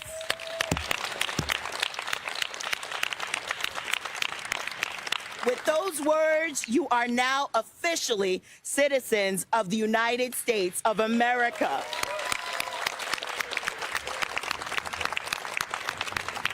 Please be seated. Take a moment to let this sink in. Your journey, where you started, however old you were, whatever country you were in, that journey has now come to fruition here on the very steps in City Hall in one of the greatest cities in the world. What a remarkable day for you, and what a remarkable achievement. You are now United States citizens at City Hall and about to be congratulated in person by the mayor of the city of New York. It doesn't get much better than that. Doesn't get much better than that. And now it is my honor to introduce Mayor Eric Adams. Mayor Adams is a lifelong New Yorker, Brooklyn born and raised. He has dedicated his career to serving the people of New York City. He was an officer and later a captain in the New York Police Department, where he was always outspoken, calling out racism and bias in the department and pushing for major reforms. His efforts to change policing began his lifelong work to improve and protect New York. From the NYPD, he moved on to State Senate, where he represented sections of Central and Brownstone, Brooklyn. In 2013, Mayor Adams was elected Brooklyn Borough President, representing one of the nation's largest counties, my county, Brooklyn. Then in November of 2021, he was elected mayor of the city of New York. As mayor, he has prioritized public safety and justice, equality, recovering from the pandemic, lifting up New York's youth, investing in infrastructure, supporting our vibrant immigrant community, and getting stuff done. Yes, he has.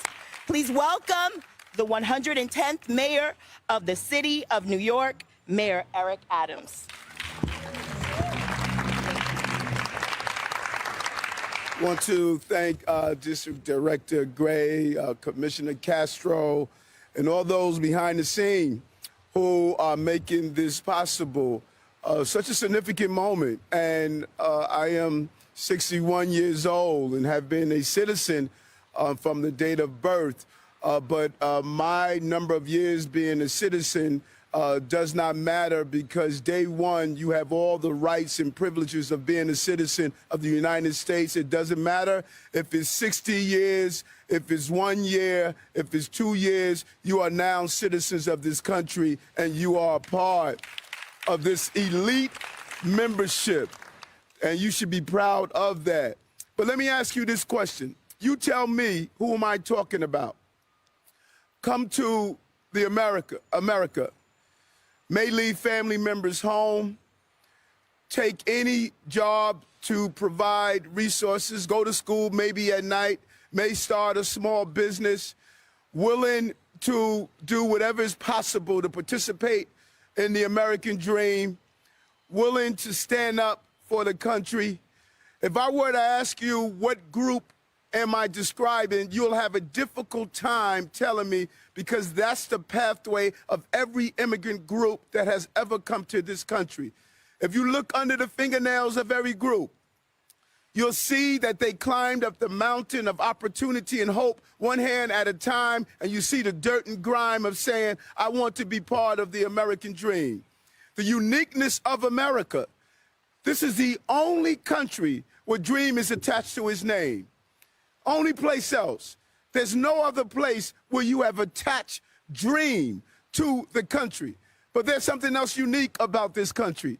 This is the only country where we say, don't abandon your native country to embrace your new adopted country. Our secret weapon is the dash. It's that dash that sits between our cultures. Ghanaian-American, African-American, Chinese-American, Ecuadorian-American, Polish, German. You hold on to your culture and you bring it to America and make this unique experience that we call the American dream. This is a great moment for you. Countless number of people have been pursuing to participate and be part of this unique membership club we call American citizens. And we're not perfect. In fact, we're perfectly imperfect. But that is the experience that we are participating in. We're not supposed to be perfect. Perfection is not American. Dedication is American. And there's something unique about our immigrant and new arrivals to this country. They're hungry. They're hungry. They're hungry to be part of this experience.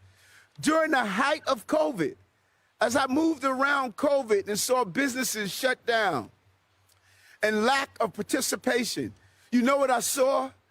I saw immigrant businesses stay open. I saw them continue to work. I saw them understanding that this is an opportunity that America presents.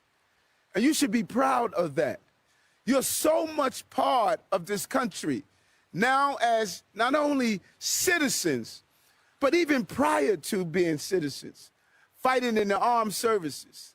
Those of you who are willing to shed blood to water the tree of freedom, that all of us sit under the shades from the hateful, divisive actions of those who want to harm this country.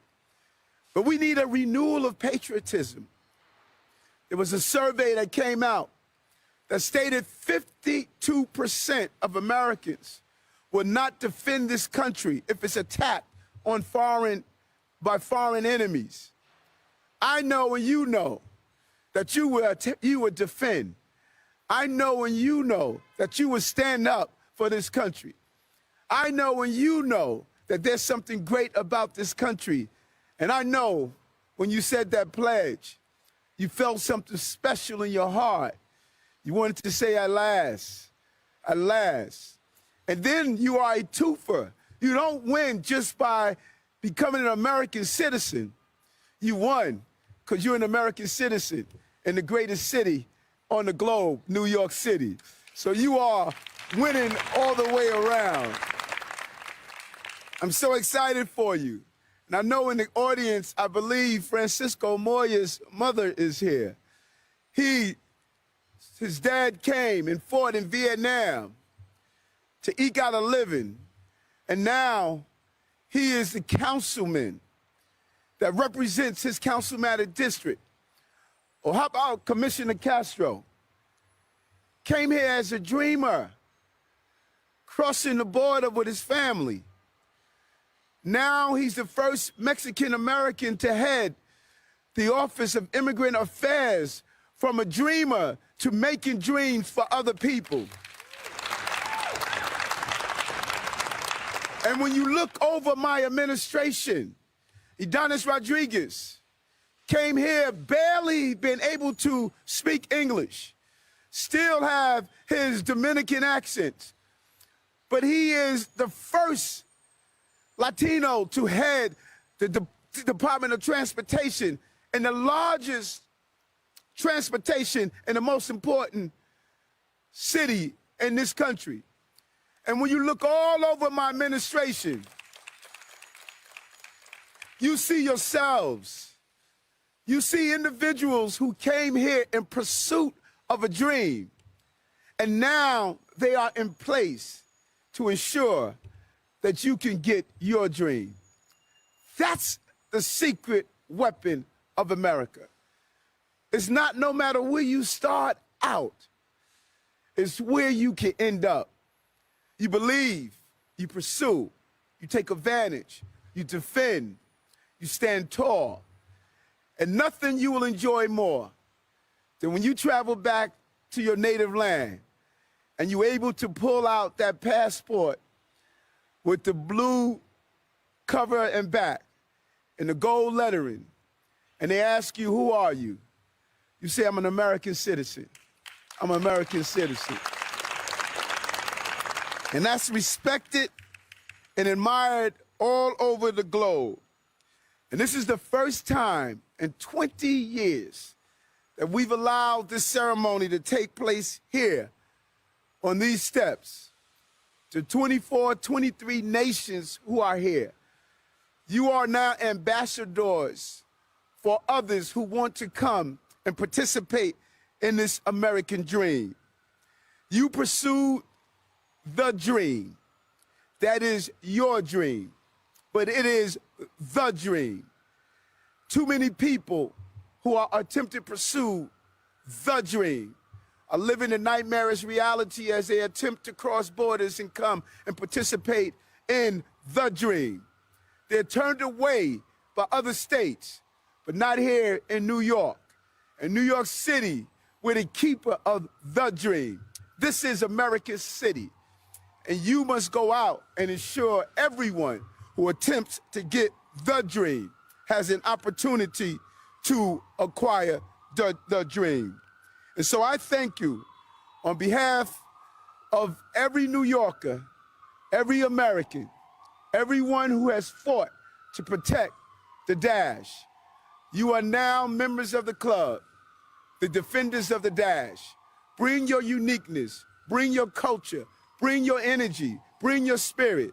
Only here can you go to a Chinese restaurant, have a Nigerian cook make a Russian meal that he learned from his Polish girlfriend. Only in America, only in New York. Congratulations to you all.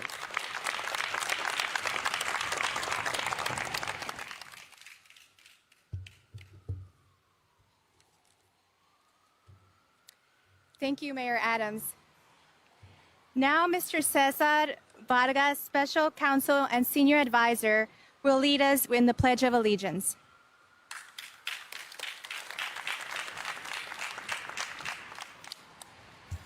Buenos días. Felicidades, congratulations to my fellow service members. Hua. Everyone, please stand. Put your right hand on your heart and repeat after me. I pledge allegiance to the flag of the United States of America and to the republic for which it stands, one nation, under God, indivisible, with liberty and justice for all. Congratulations, everyone.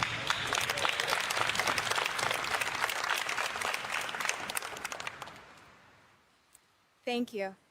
Please be seated.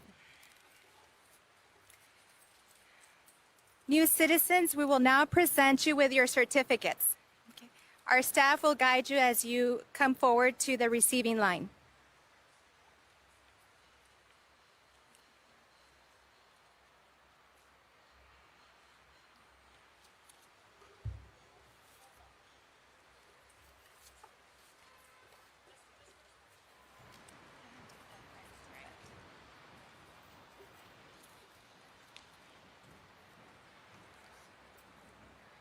Rukam Ahmed Mahar.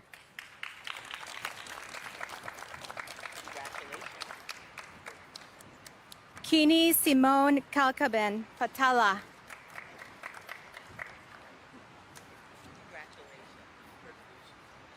Aransatsu Colomba Gonzalez.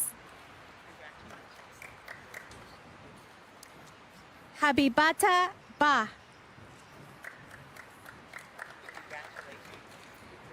José Armando Feliz de la Cruz. Ishmael Adinda.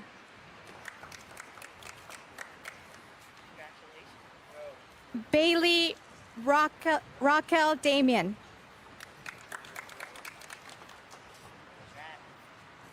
Hawa Diaby.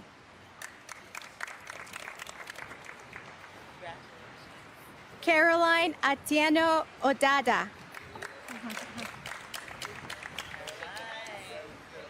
Ogenegari Aboy Umukoro. Vianney Marie de Castro Esteves.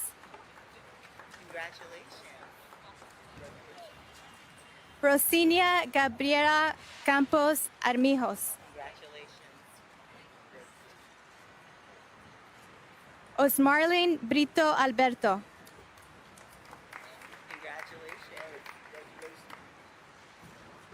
Gregorio Alfonso Isidoro Sánchez.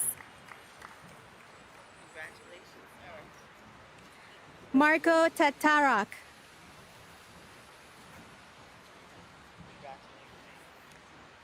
Vanessa Matos Peña.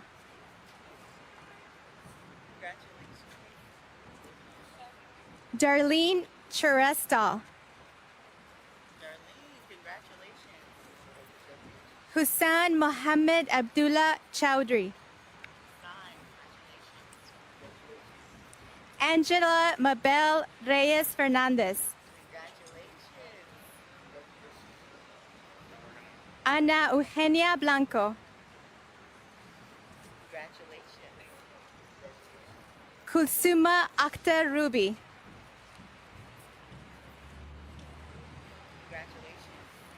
Belkis Antonia Garcia de Denis. Bernice Boateng.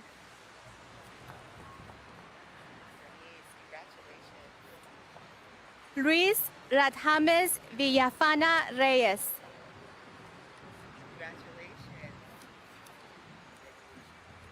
Hawu Khan. Enwa Chen.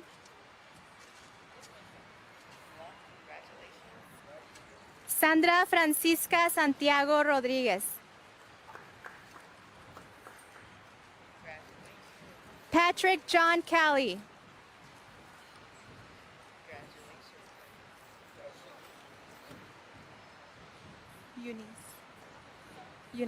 Eunice Rivera Perez.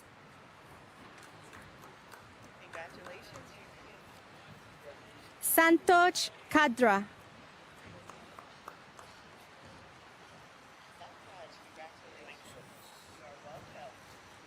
Anatoly Andreevich Morozov. Congratulations. Tanisa Taliba Thomas. Congratulations. María del Pilar Batista.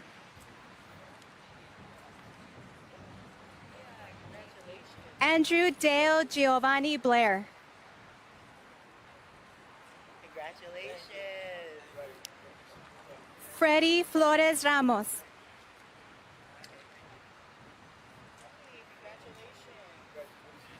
Tex Lloyd Keys. All right, boss. Congratulations. Luis Felipe Pescador Tascon. Congratulations. Asma Begum. Congratulations. Mamasa Kamara Sise.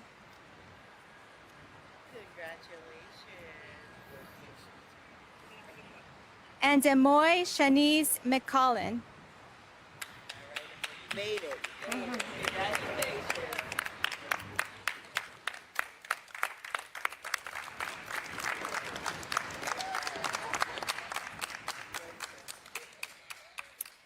Ladies and gentlemen, this concludes our very special ceremony. Please join me in thanking Mayor Eric Adams, Commissioner. Nice moment there for the new American citizens, and a great speech there by the mayor of New York City there, Eric Adams, really talking about the American dream and how in New York City, if you can make it there, well, you can make it anywhere. You're watching Live Now from Fox, everybody. We are going to take a quick 2-minute break. Stay right here with us. More to come.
Welcome back, everyone, here to Live Now from Fox. Well, it's hurricane season, and thankfully, it hasn't been an active season so far. But in Houston here, we have the Mayor Turner, talking about coming up on the 5-year anniversary of the devastating Hurricane Harvey, and talking about how the city of Houston came back from massive amounts of flooding and billions of dollars worth of damage. Let's listen right here on Live Now from Fox.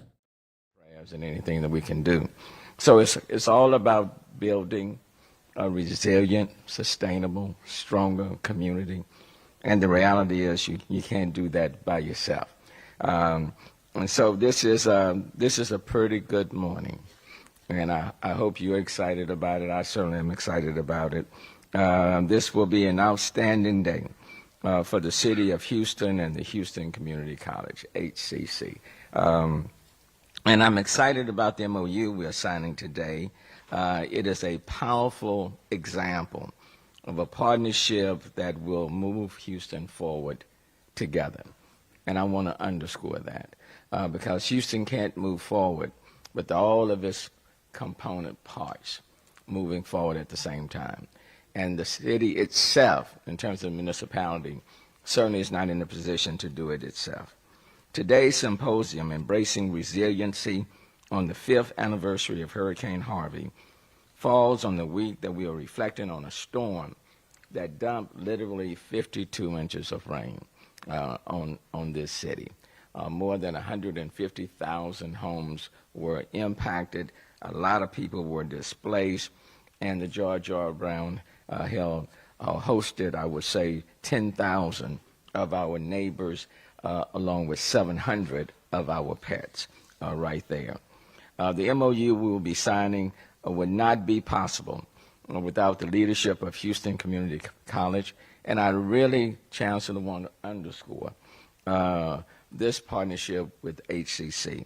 And I want to thank, and I know the Chancellor will also thank them, but as the Mayor of the City of Houston, I want to thank the Board of Trustees, all of them, but certainly the Vice Chair, Monica Richard. Of course, the Chancellor this would not be happening without his leadership, guidance, and support. The Vice Chancellor and President, Dr. Madeline Barillo Hopkins, the Vice Chancellor and Chief of Staff, Dr. Kurt Irwin, and then Dr. Michael Edwards, the President of the Northeast College, home campus for the new training facility, and leading the formation of the Resilient Center of Excellence across HCC's other campuses and facilities. And I want to commend and congratulate HCC's leadership for its commitment to act upon the vision of a more resilient and prepared Houston region. 5 years back, as we faced the wrath of Hurricane Harvey, it was a moment of reckoning for our city. It spurred us to think more cohesively about response and recovery. Quite frankly, over the last 7 years, we've faced 7 federally declared disasters in the last 7 years. I don't think any other mayor has faced that many in such a short time. And so our community has been in a constant state of need and recovery. And for people who live in marginal communities, need and recovery, because the shocks and stresses just kept coming. So it caused us to think differently, and most importantly, it urged us to think about building forward from recovery, from response towards resilience. And from that resolve, in the aftermath of Hurricane Harvey, the Resilient Houston Plan was born, a journey that I am proud to say that we are continuing to make great strides today in implementing programs and forging new pathways and in bringing more partners to the table. So today, on the 5th anniversary of Hurricane Harvey, I am pleased to announce the City of Houston's partnership with Houston Community College new Resilience Center of Excellence in Operations Training Facility, and all the many ways we will collectively pave the path for a stronger workforce and community and a more resilient future. Quite frankly, if I don't say anything else, I think you can applaud on that, okay?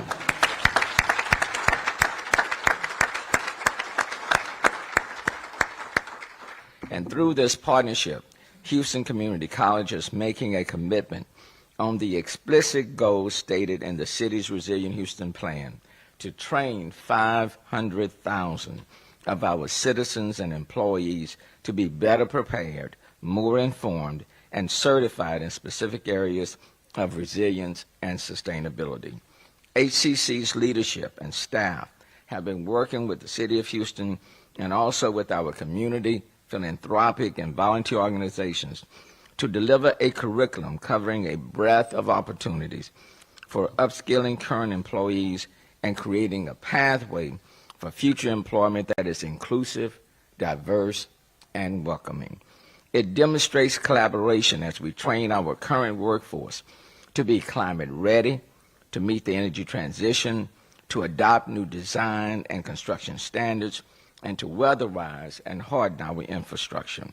And as we think of Houston as the energy transition capital of the world, and we think about the Energy 2.0 companies, and Greentown Labs Houston is leading in that effort, Houston Community College will prepare our growing workforce in solar, electric vehicles and charging infrastructure, microgrids, and energy retrofits for buildings and green infrastructure. Efforts that not only speak to social and economic resilience, but are also critical in our regional ambition to be net zero by 2050. All these require a workforce that is best in class for the installation, operation, and maintenance of new innovations, technologies, products, and data science tools. It is as if Houston Community College had already, let me put it this way, it's as if Houston Community College already knew that Congress and the President was going to pass the bipartisan infrastructure bill and was going to pass the Inflation Reduction Act, because the timing could not be more perfect. Because when you're thinking about a $370 billion investment on climate initiatives to mitigate climate change and future flooding, for Houston Community College to be thinking of a resilient center and training a workforce, it almost puts us right there ahead of the game and almost ahead of other cities in being able to work collaboratively with the city and our other partners to draw down these federal dollars for projects and businesses that will start. The timing could not be more perfect. So, Chancellor, I want to thank you all in advance for what you all have done. As part of this partnership, the city will also look across all departments, agencies, divisions, and programs for training opportunities with HCC that will help prepare our own employees, infrastructure, facilities, fleet, and operations. And with the relaunch of Evolve Houston just last week, where the focus is on electric charging stations and creating that infrastructure, all of these things are happening in the city of Houston at the right time, when there are resources on the federal level that collectively we can pull down. So in essence, what does this mean? It means we are preparing ourselves through this partnership and the signing of this MOU for innovations, for infrastructure projects, for small and medium-sized businesses that either already exist or will come into existence, businesses that will expand, jobs and workforce opportunities, and all of this leads to a much more resilient community. And for that, we should all be very proud. I see many familiar faces and friends in the audience today, those that we have relied upon during tough times of recovery and rebuild. And I want to praise the great work of our two friends from Houston, now leading critical programs in Washington, D.C. Francisco Sanchez is one. Francisco, it's good to see you here in Houston. You know, Francisco was over at the county leading the way, and now he's with the Small Business Administration as one of their top execs on the federal level, and it's just good to see you. Appreciate you. And then Brenda Reyes of the U.S. Department of Housing and Urban Development. Where's Brenda? Brenda's right there. And we can't tell you how much HUD means to the city of Houston. So, Brenda, let me just put forth a whole lot of love your way. You know, but you're familiar with the city. You know the city. Now you at HUD. So let me just, I prayed for you all last night. I prayed for you all this morning. We just love us some HUD. So Jeff, make sure you go and get some donuts or something and give them to Brenda. But the point is, and I'm glad that they are here, because it is important for them to know and others to know that Houston is ready. And it's not just an individual component, but collaboratively, we're working together.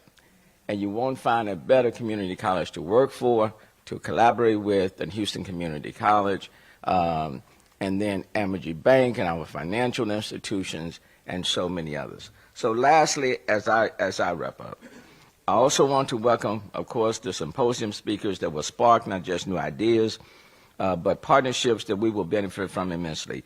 David Robinson, I certainly want to acknowledge you and for your efforts in the transportation sector, especially when we're talking about technology and innovations. And let me now turn to Chancellor Cesar Maldonado to share his remarks before we sign this important strategic agreement. As he comes up, I want to once again acknowledge his entire team of vice chancellors, presidents, faculty, and senior managers that have worked the past 3 years in shaping what will be a national example, worthy of investment by federal and state government, by corporate and foundational resources. Quite frankly, what we are doing today is a big deal. It may not seem much to some, but let me tell you, it is a big deal. Anytime, any organization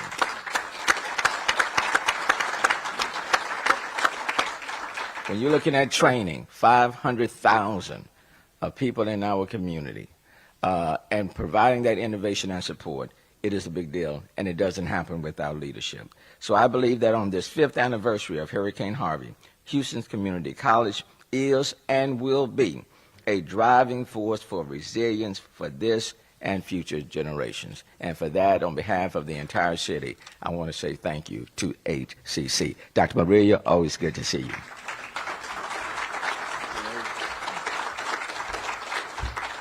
Good morning. I want to start out by giving Richard a different angle of view to see that I'm a lot more like the mayor in my physical shape than perhaps he realizes. Thank you, Leif. Thank you, Mayor and Richard. It's great to be here. Good morning to everyone.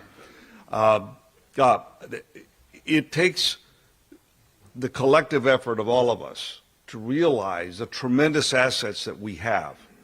And what we learned in Harvey was we didn't make as effective use of those assets because of organizational silos. These are man-made boundaries that we create for ourselves. All right, that was just a little from Texas there talking about 5 years since Hurricane Harvey. I want to continue, though, with current weather situations. Let's go take some of the coverage from Fox Weather talking about the heavy rain that happened in Dallas and, of course, Shreveport as well. Now that we're on the heels of that deadly flooding in Dallas, we'll hear a lot more about it coming up in this hour. Yeah, we're going to be hearing from Greg Abbott, but there's people that are really to the east of this that need to brace for some heavy rain, Kiana. And so we're actually going to bring you to Florence, Mississippi. So that's south of Jackson as this storm continues to push into Mississippi here. And so we'll show you the MDOT camera right along the interstate. And again, as those cars race on by, you'll see the water spitting up from the road, showing you that there's been a rain ongoing for quite a while. One thing I do want to note from this, okay, so look at the edge of your screen, the right-hand side. You see how they have that funneling down into that green landscape. right? That is how you drain the water there. That's what Mississippi has. In place of what we saw in Dallas, it was the inverse of that, because overpasses, instead of being able to funnel it out, it all comes funneling in. And that's why we showed you some of those videos from Dallas Metroplex where they just saw basically rivers of water pooling there because of that large city. So we're going to be talking about the landscape. Even though there are going to be some significant rain totals coming in out of this, we may not see as widespread of a flooding threat because this is more of a rural area that it's crossing into. So it's marched over I-55 just to the east of Crystal Springs. But look at the rain rate. This is surging down right now. We call this a downburst as it comes in, over 4 inches per hour. That's another thing to note. The difference from today and yesterday is the movement and the speed at which these storms are going. They're going at a quicker uptick, so they're leaving those regions a little faster, and they're not allowing to stack up the rain totals like we did see in northern and eastern Texas. So we're using that radar site right out of Jackson, Mississippi, showing you the heavy bands to the south. But this is widespread, still impacting northern Louisiana. Some significant numbers coming in over the past 2 days. Shreveport, just shy of 8.5 inches of rain. Monroe, you have ULM there. They got over 5.5 inches of rain. It's still actively coming down. Ruston along I-20 is home of Louisiana Tech. I'm mentioning colleges because the kids are going back to school. Even the high schools and elementary schools, you got to make sure that they are prepared for this. We've seen buses that got stuck in the waters yesterday in Texas, so we don't want to see that play out again. We track this heavy band south of Jackson, but notice to the west, kicking it back over the Mississippi River, still some heavy rainfall in eastern Louisiana. We're looking at that low pressure system. Counterclockwise rotation. That's important to know because when it wraps back around, it'll scoop up some of this Gulf moisture and you'll see that plume and really land into these areas that are highlighted in green. So we're showing you those spots that are at a flash flood risk through the day today. That includes coastal Louisiana, from Lake Charles to New Orleans, Baton Rouge up towards Jackson, Mississippi, Monroe. Those spots still going to be seeing the heavy rain throughout the day today. As we look at the flood watch, it does stretch all the way back towards Austin and San Antonio. But really, the main concern happens to be ahead of this front. Alexandria up towards the I-20 corridor and then pushing over the Mississippi River, but rising north enough to get into the Mississippi Delta, which is Greenville and Greenwood. Very likely in those areas of yellow where you have the heart of the rain, where it's really coming down, has been coming down for hours now. As we look at Jackson, Mississippi, right now you have the late showers, right? And it will continue, but look how many hours you're sitting in underneath that rain, and then even overnight, it could continue to enhance a little bit, and those thunderstorms could flare up into tomorrow morning. Kiana? And eventually, this will continue to push off east of Jackson, where it's heading next. Maybe throughout portions of New Orleans, certainly throughout parts of Louisiana. So we're taking a look out towards New Orleans right now. We do have that cloud coverage in place. You will see the heaviest of your rain happen a little later into the afternoon and last throughout the evening. But overall for the state, we do have a chance for some heavy rain to push through in other areas as well. And we'll break that down for you here on our forecast. Again, there's a look at our area of low pressure that's continuing to push into this region. It's staying confined to the southeast simply because our jet stream won't allow it to lead any further than that. And we have a lot of moisture that area of low pressure is tapping into, coming in off of the Gulf, again, bringing ahead of that the chance for heavy rain throughout the next couple of days. So the next 2 days will look very similar to this. Thunderstorms in place throughout Shreveport for today and into tomorrow. Same goes out towards New Orleans. We'll start the day off or the afternoon off in Jackson with light showers, and heading into tomorrow evening or tonight into tomorrow, we'll have a chance for thunderstorms as well. A multi-day event unfolding, and that does lead to the threat for flooding across this area. Where we see the heaviest of the rain is likely in that lighter shading of orange, 3 to 5 inches spreading between Louisiana and into Mississippi, even poking into an area out towards Alabama. And then locally, we could even see higher totals, 5 to 8 inches out towards Jackson. We see that orange striping through the state of Florida as well. So again, heavy rain will be ahead of this system and will impact the Sunshine State too. Throughout the afternoon into today, again, we do have those downpours just outside of Jackson and stretching out towards Shreveport. That will continue to push off to the east throughout the next couple of hours. By 7 o'clock tonight, a lot of folks getting home from school and work work, trying to get to their dinner time hours or get their plans in order for tonight. You'll have heavy rain in place south of Jackson throughout most of the southern half of the state of Mississippi and pushing into New Orleans, a few thunderstorms as well that could create some downpours. And that will happen through the overnight hours just till about midnight. Then we have a widespread rain event for the state of Alabama. But this fires up once again as we head into tomorrow morning. 7 a.m. Jackson, you have another round of thunderstorms just over you, and that continues to push off to the east, eventually spreading out a little bit more, impacting areas like New Orleans, Pensacola, eventually out towards just ahead of that system, Savannah into Jackson. You'll have a few thunderstorms in place, and they will also be scattered throughout the state of Florida as well. And that's where we have those heavy downpours associated with those storms in place. By Thursday morning, we should finally try to dry out, but this is a look at the flash flood threat between now and into Thursday, or at least Wednesday into Thursday, stretching from Lake Charles all the way up towards Jackson and into Birmingham. We have a likely risk for flash flooding. So again, that's in part to the totals of rain that we're going to get in over a short amount of time. This is some of the areas that are going to get the heaviest of the rain. Jackson, Mississippi, 3 to 5 inches, even out towards Birmingham, 2 to 3. All right, we just tracked out those storms, where they're going. Let's talk about where they've been and what happened here as we look at Dallas-Fort Worth. That area, thankfully, should be drying out. There are some light sprinkles there, as we've seen from Robert Ray, but it absolutely flooded the Metroplex yesterday morning. It sure did. And even Dallas-Fort Worth Airport recorded 9 inches of rain in the span of 24 hours. So that's a lot of rain in a very short amount of time. This is the most that they've seen of rain since 1932, which is over a 90-year span. Yeah, and so we've showed you the visuals behind us, how that's played out. But one of those spots that we want to highlight as well is the Trinity River. So this was last week, and it was only at 11.8 feet. Look how dry the ground is there, and you couldn't even see the river. Yeah, that's what it looks like. A field, and now it looks healthy, but keep in mind this is a little bit above the average total for our river rates. So again, this is still a little bit of a swollen river. We need to see that start to decrease over the next couple of hours. And we showed you a flooding after drought. This was something important to note because of how dry the ground was leading up to this. Because when the ground gets dried out and then you incorporate the heat that was in place, it's not able to absorb any of this. So the field that you were just talking about, when we were looking at beforehand, it was rushing water because that's what it can't permeate the ground. That's right. And I mean, we've seen things play out like this, where we have folks carrying, their children or their family members back into safer places because all of this rain just rushed in at one time. Yeah, and this was widespread. So we did talk about Dallas. They got over 9 inches of rain. That's second of all time. So looking at this was almost half of the year-to-date totals in just a one-day event. But looking at that, something you had brought up, Kiana. This is more impressive. I mean, the last time we've seen rain totals like this was 90 years ago, so almost a century ago, and we're seeing that now play out in 2022.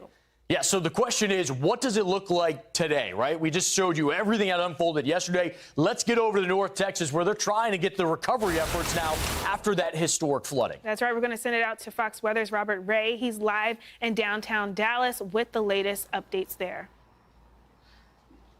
Yeah, guys, good afternoon. The weather, it just can't keeps changing its mind here in Dallas. Now the sun peeking out, the mist has stopped, and you get a glimmer of downtown Dallas behind me in the Trinity River that you guys have been talking about. And so here's the Trinity River live, as you guys were showing those incredible before and after images of exactly how much the river has risen. And certainly yesterday, you see why. I mean, you get nearly 15 inches of rain in some areas of Dallas, and that's what happens. And the baked earth that's been going through the drought doesn't go down. So interstates and roads became rushing rivers, literally. Some of this video just still, every time I see it, I just can't believe it, with the drone flying over the interstate and the people trapped and swimming out and emergency officials rescuing them.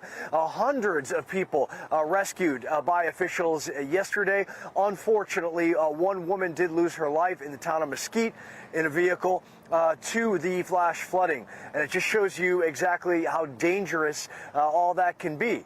But certainly, I mean, today there are people in pockets, specifically to the east of Dallas, that are picking up their apartments or homes, businesses that are flooded out from yesterday's deluge of rain, literally. I mean, and you mentioned this, to think, not since 1932 have they seen this amount of rain come down in such a short period of time. That is at the end of the Great Depression. Amazing, historic day in the Dallas-Fort Worth area yesterday. And you know, if you're a farmer or rancher, and we've been talking about this really all summer, they've been waiting for these rains. So it's good for them. It certainly is. But, you know, you can't have that much come down so quickly, especially in these urban areas, because these sewer systems cannot handle it at all, as we saw yesterday. So Governor Abbott of Texas and officials are about to do a live press conference, I think in about 20 or so minutes here. We'll be monitoring that closely and get some information about this emergency declaration that has been declared and what's going to happen moving forward. So, you know, yesterday, a rough one, and certainly I am glad that so many people were rescued, but, you know, one person, unfortunately, guys, did lose their life. Yeah, and that was the latest with Fox Weather there. And of course, in about 15 minutes, we will have, just like Robert said, the governor of Texas talking about that situation of the massive flooding. You're watching Live Now from Fox. Everyone, we are going to take a quick 2-minute break. When we come back, we will take you out to Atlanta, where we do have the suspect in court from yesterday's deadly shooting in Atlanta. We'll bring it to you right here on Live Now from Fox.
We're back here with you on Live Now from Fox, taking you out to Atlanta, where the suspect in a deadly shooting appearing in court right now. She was arrested at the Hartsfield-Jackson Atlanta International Airport yesterday, and we are going to listen here after 2 dead and 1 injured in that shooting that we had covered for you yesterday on Live Now from Fox.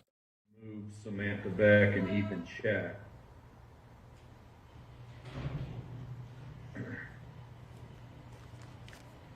And EC. Is that Eric? That can be knocked off. Thank you. I'll sign off. Sorry. Okay. All right, Mr. Choke. Just making sure, sir. It's when you got 42 open Zoom screens, it's a lot easier to see when. There we go. And we've got Mr. Lares here. Good afternoon, sir. Good afternoon, Judge. Good to see you. Likewise. Do we have any Spanish speakers, Mr. Houston or ADA Lugo? Good afternoon, ma'am. Good afternoon, Your Honor. How are you? Living the dream. Same. So, do we know if we have any Spanish speakers today? Can Mr. Lares be excused? Yes, he can, Your Honor. I do not believe we have any Spanish speakers today. All right. Thank you, sir. Good to see you. Good to see you, Judge. Yeah. All right. And Judge, I have an update about position 7. We will not be hearing that case. It will be being indicted. We have a DA number. If you need that number, I can provide it to you. Can you tell me the defendant's name? Barnes. Last name is Barnes. Halen Barnes. Halen Barnes. Got it. Your Honor, I am present on that case. This is Mary Agramonte. I do believe you'd have jurisdiction until the true bill was filed in. What are the charges? I believe it's 1 count of home invasion. Ms. Lugo, what do you say?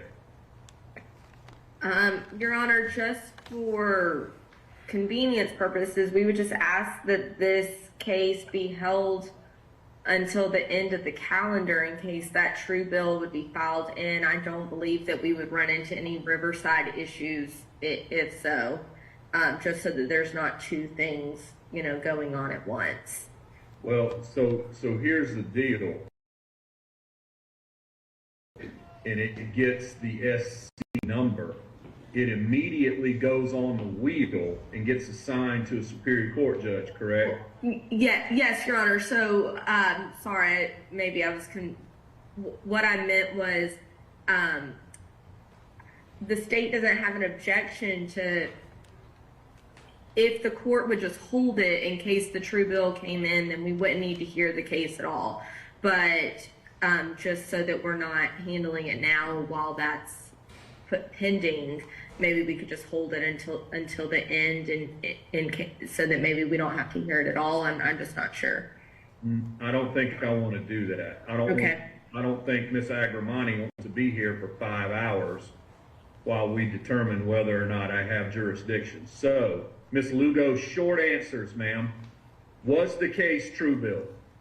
Has not been yet. I don't have that information yet. I can double check.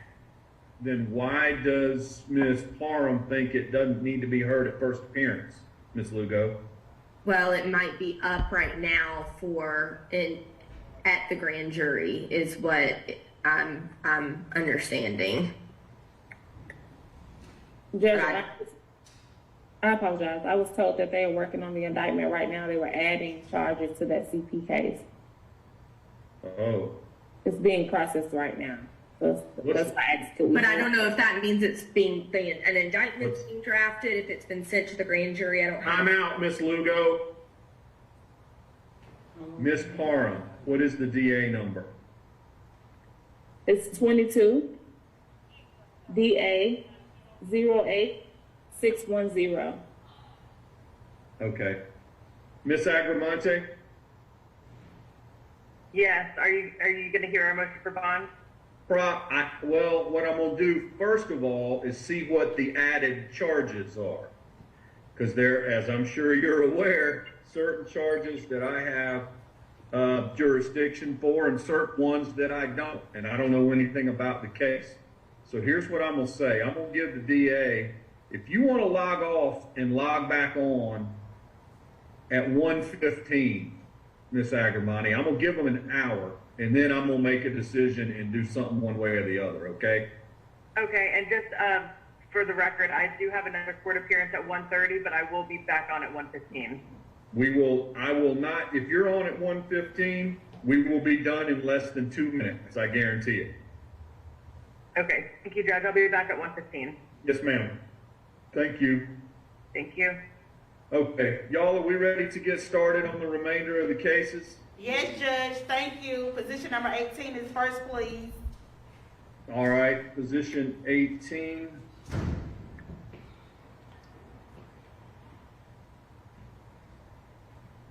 Give me just a second, y'all.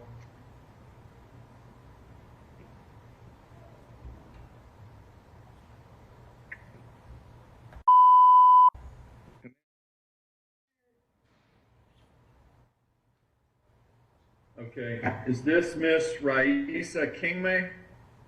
Yes, Judge. All right. Miss Kingmay, good afternoon, ma'am. This is your first appearance. You have the right to remain silent. Anything that you say can be used against you in a court of law. You have the right to have an attorney represent you, and if you cannot afford an attorney, I will appoint one to represent you at no cost to you or your family.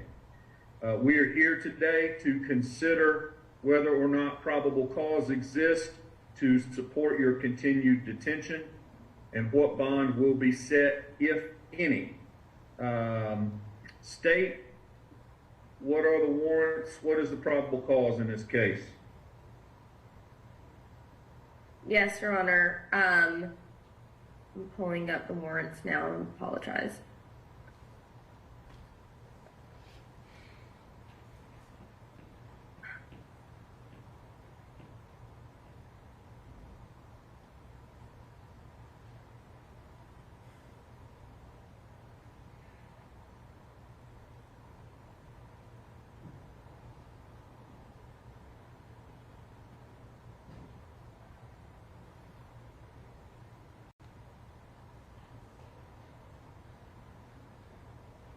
At 1280 Peachtree Street. The charges, the warrants are 3 counts of aggravated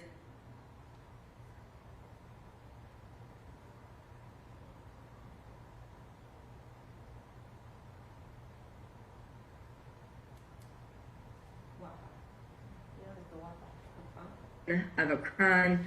The warrants read that Miss Raisa Kingmay did make an assault upon 3 victims named Michael Shinners, Wesley Freeman, and Michael Horn, and Zamir Steed with a firearm when she entered the building at 1280 Peachtree Street. And 2 of those victims are deceased and the others are injured. All right. Fair enough. Mr. Cho, you represent Ms. Kingmay? Your Honor, I have spoken with Ms. Kingmay, an advisor of her rights. We appreciate the court reiterating that information.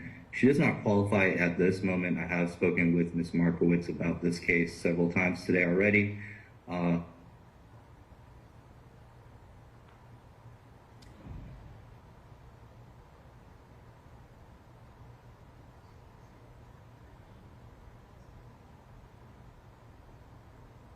Probable cause as indicated by the DA. Your Honor, I have reviewed the warrants. I've read each and every warrant in Odyssey, which matches the calendar. I don't have any legal arguments at this time. No objection to the statutory form. If I may intervene. Ms. Kingmay, please remain silent, ma'am. All right. Mr. Judge, Cho, I don't no have any- objection to the statutory form? No objection to the statutory form. Yes, sir. All right. Fair enough. Your Honor, he's not my attorney. Ms. Kingmay, you need to remain silent, ma'am. All right, but he's not my attorney. Okay. I think he's going to indicate that to you shortly. Ms. Kingmay, it appears that you do not qualify for the public defender. You have assets or income that would preclude them from finding you qualified to be represented by the public defender. It is up to you, Ms. Kingmay, to hire your own attorney, and I would encourage you to do that as soon as you possibly can.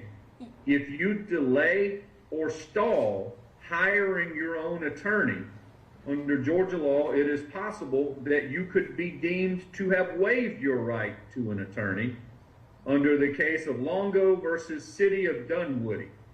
I'll spare you the details on the case, but suffice it to say, Ms. Kingmay, if you do not want Mr. Cho or Ms. Markowitz to represent you, then it is up to you to hire your own attorney sooner rather than later, okay, ma'am? Judge, may I talk? No, ma'am. You have the right to remain silent. I would encourage you to use it. We are recording these proceedings. Yes. and anything you say can be used against you, and the DA is right here paying attention with us, okay? Yes, and I would still like to talk and clarify the information provided by Mr. Chill. I have not Okay. had a chance to talk to Mr. Chill this morning about the very case and about the facts of the case. Now, Mr. Chill informed me that I did not qualify. I am not sure what he based his assertion on, right? Now, I do not have... Ms. King-May? Yes. I appreciate your position, ma'am, and I'm glad you're thinking about these issues. But as far as their impact on today's proceedings, they're not going to have an. I am precluded from setting bond for you per court's delegation order. And so I'm going to deny bond. Your case will be heard at a later date before a different judge, either with Mr. Cho or a different attorney. You will have a great deal to say about whether or not it's Mr. Cho or a different attorney. But as far as my jurisdiction and authority to consider bond today, in light of the top count of murder, I am precluded by our delegation order from setting bond for you. So you are going to be no bonded for today. I encourage you to hire another attorney or get Mr. Cho and Ms. Markowitz will be following back up with you. And that will be the order today. Ms. King-May, you are free to go. May I ask... All right, so that suspect there accused of killing two people and injuring another person in the shootings that happened yesterday afternoon in Midtown Atlanta. You're watching Live Now from Fox, everyone. We appreciate you joining us here. We're going to take a quick 2-minute break. We are monitoring coming up at any moment out in Dallas. The governor will soon be talking about the response to massive amounts of flooding that hit the city in the last couple of days. We'll bring it to you when that happens right here on Live Now from Fox.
Wisconsin governor and other officials in Wisconsin talking about inflation and what it is doing for families out there in Wisconsin. Let's listen right here on Live Now from Fox.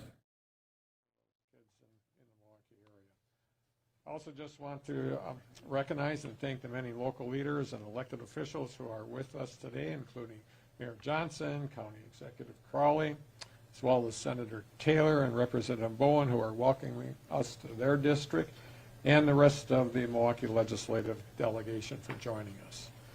Despite the challenges of the last few years, Wisconsin has shown exactly how strong and resilient we are as a state and as a people.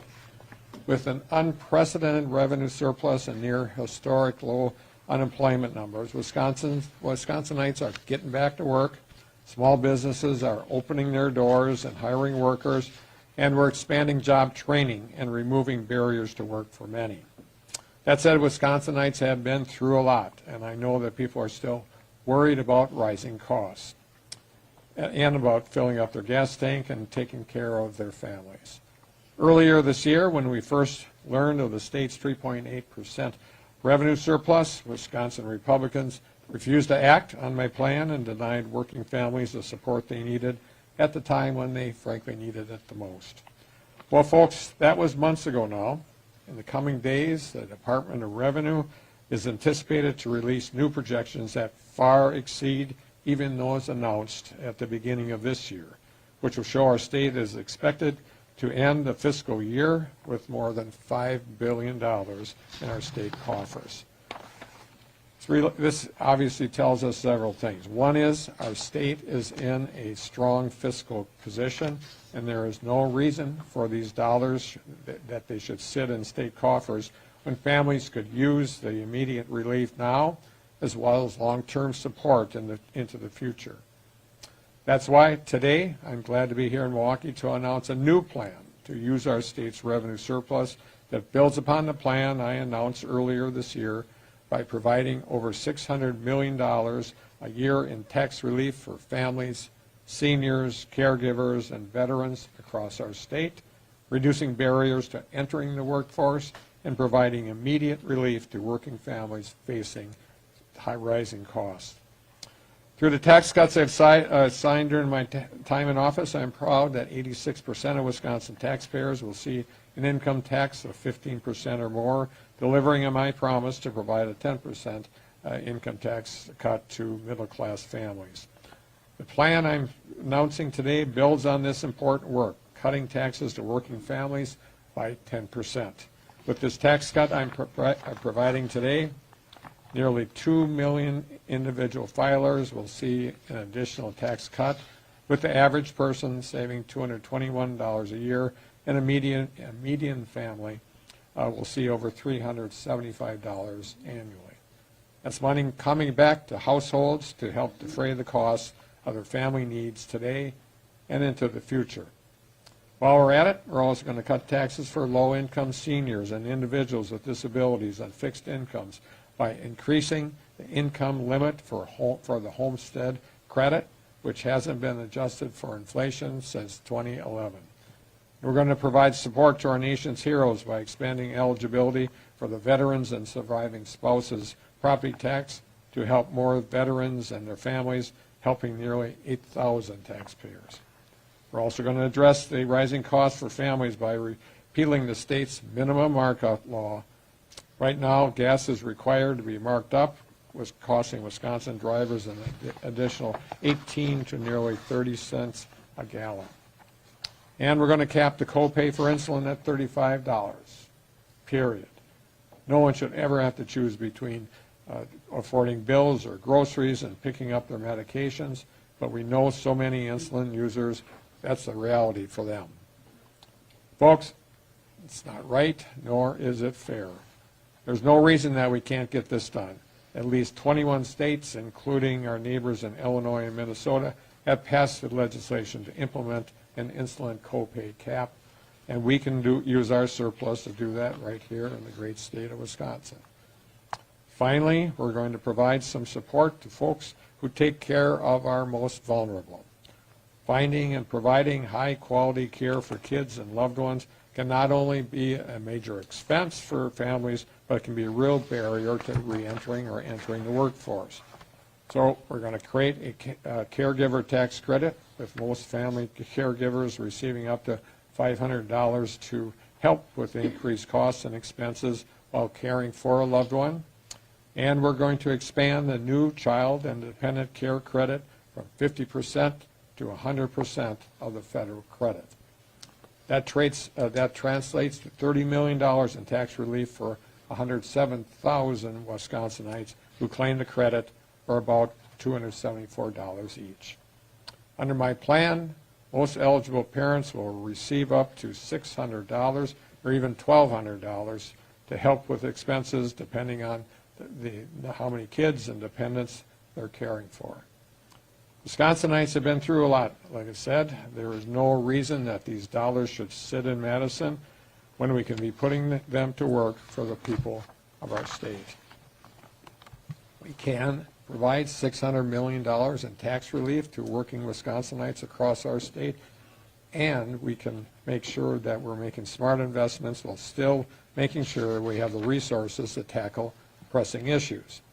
That means that while we're providing immediate and long-term relief for folks and families, my plan will also leave our prior anticipated excess balance for the biennium of $3.8 billion completely untouched.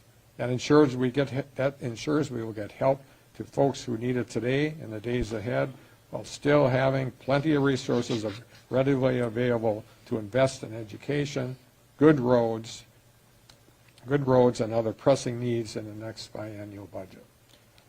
I hear leaders on the other side of the aisle say that they want to give taxpayers' money back to taxpayers, but I've yet to see it. Time and time again, I laid out plans to do just that, including some of these proposals I'm talking about today, and they've downright refused. So let's put our money where our mouth is. Let's show up for the people of our state. Let's get this money back to Wisconsinites who can really use it. Now, it's my pleasure to hand things back to Tamara Johnson for a little bit more about what this child care tax credit will mean for families. Thank you very much.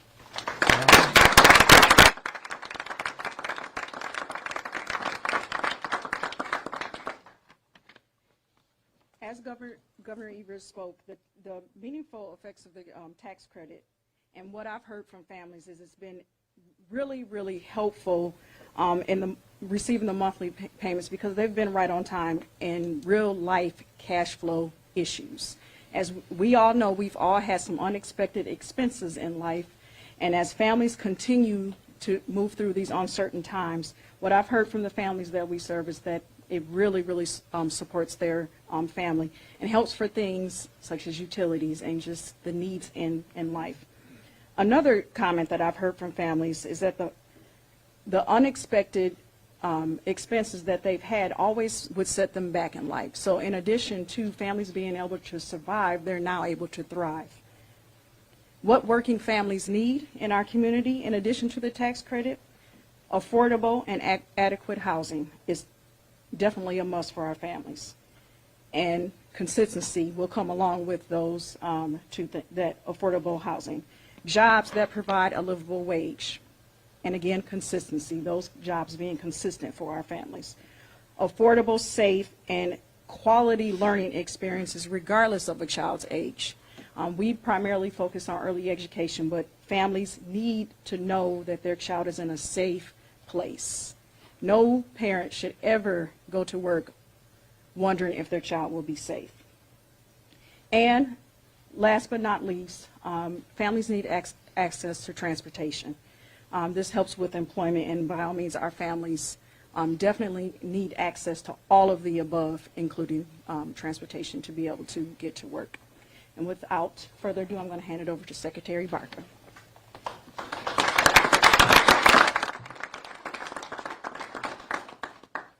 Well, good morning, and thank you for inviting us here. Thank you, Governor, and for all the elected officials that are here.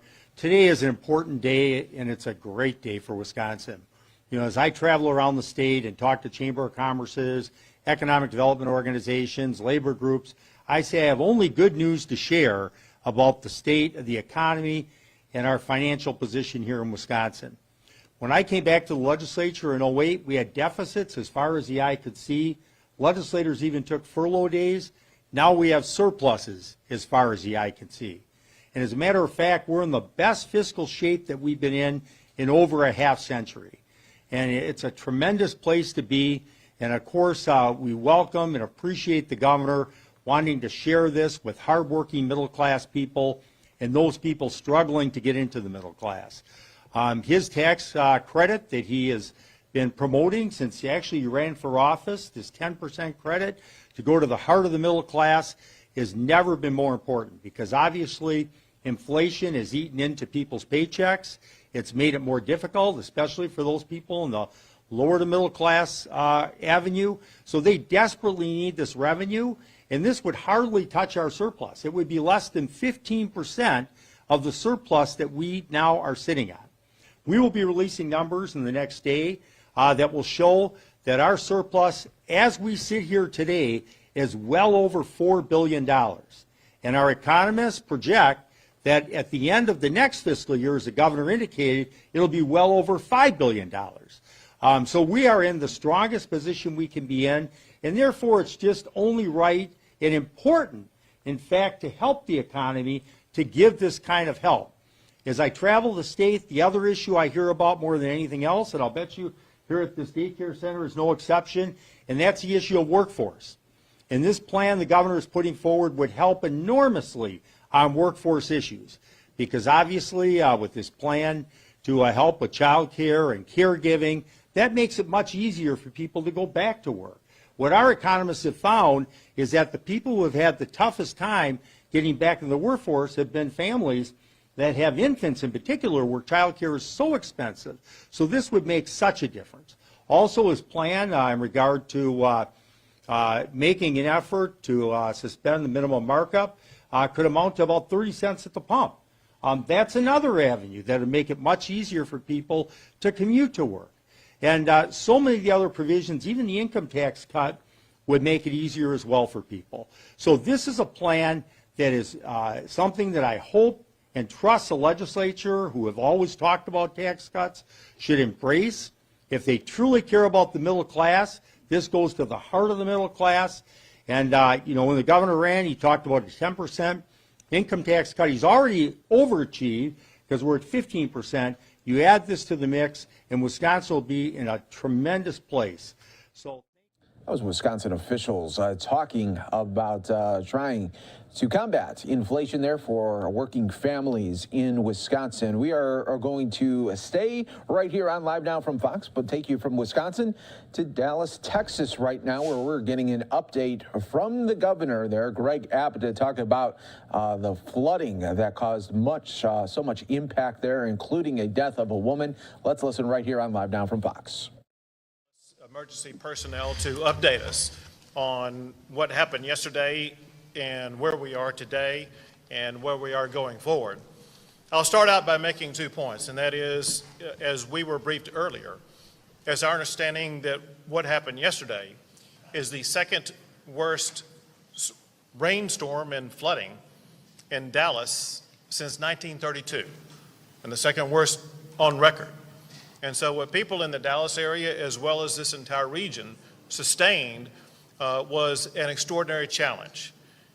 I might note that it's kind of remarkable and maybe typical Texas, that as we went through this historic rainstorm yesterday, and as we gather to visit with you about it today, the sun is coming out. This is Texas. But also being Texas means being responsive to challenges like this. And so I want to commend the mayor, as well as the entire city staff, as well as others around the entire region, for responding so prolifically to the enormous challenge that they dealt with yesterday. I have had the opportunity to speak with several officials around the region.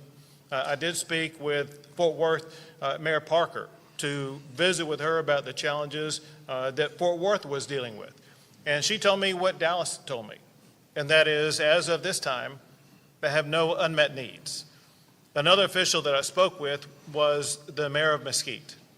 You may know that through this entire storm so far, there's been only one reported death, and that unfortunate death occurred in Mesquite.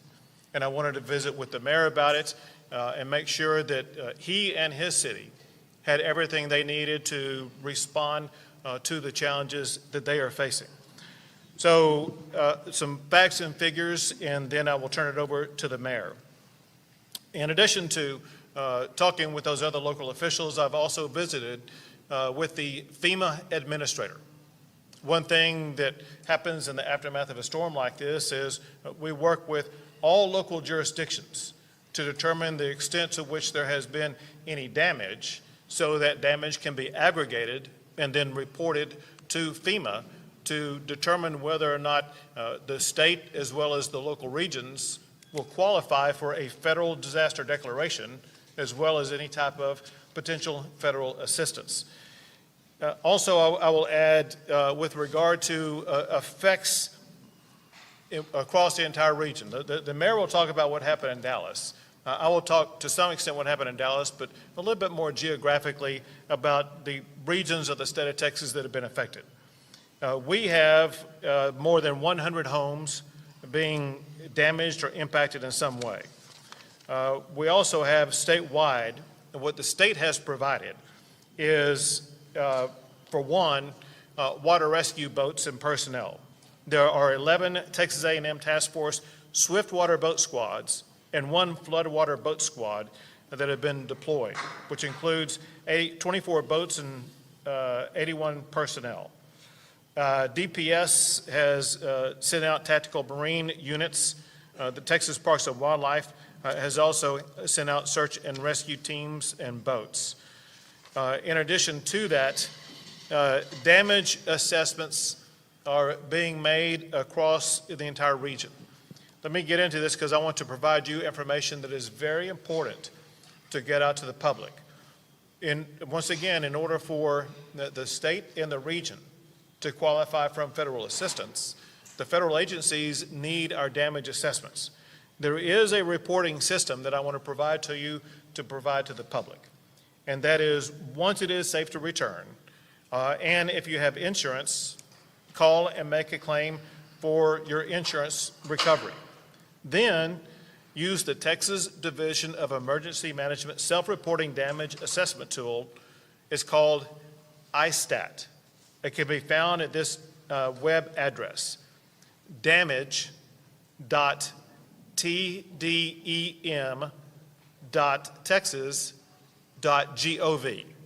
Once again, that is damage.tdem.texas.gov.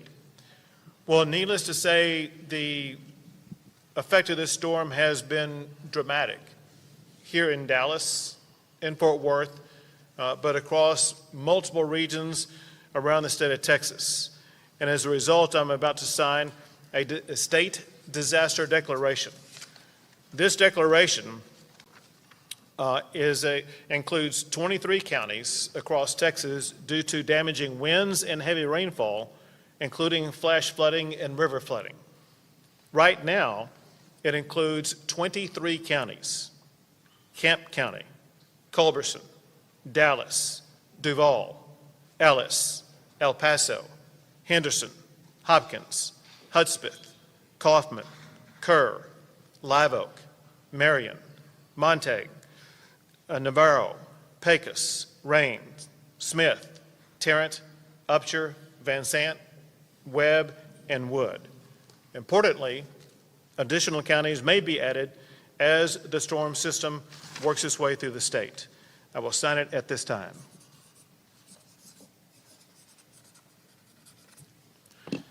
Here is the disaster declaration on behalf of those 23 counties, to which we will add any more counties that sustain damages as a result of these storms.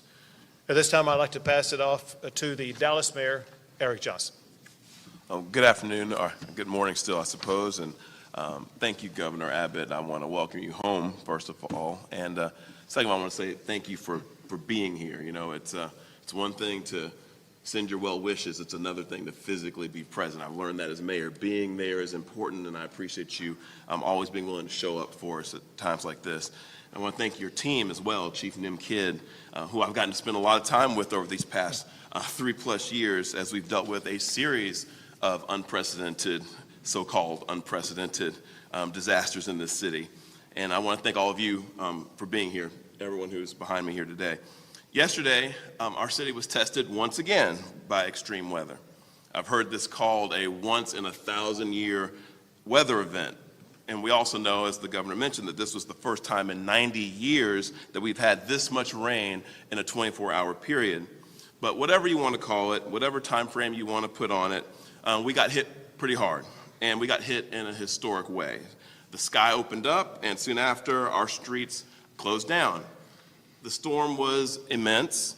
You've all seen the images and the videos, the water rising in people's homes and our businesses, flooded underpasses, submerged vehicles, knocked out traffic signals, delayed flights in and out of DFW that caused, a national snarl in our transportation system, city parks that looked more like lakes, and of course, our very brave men and women of our police department and our fire department wading through those very flash flood waters to help those who've been stranded.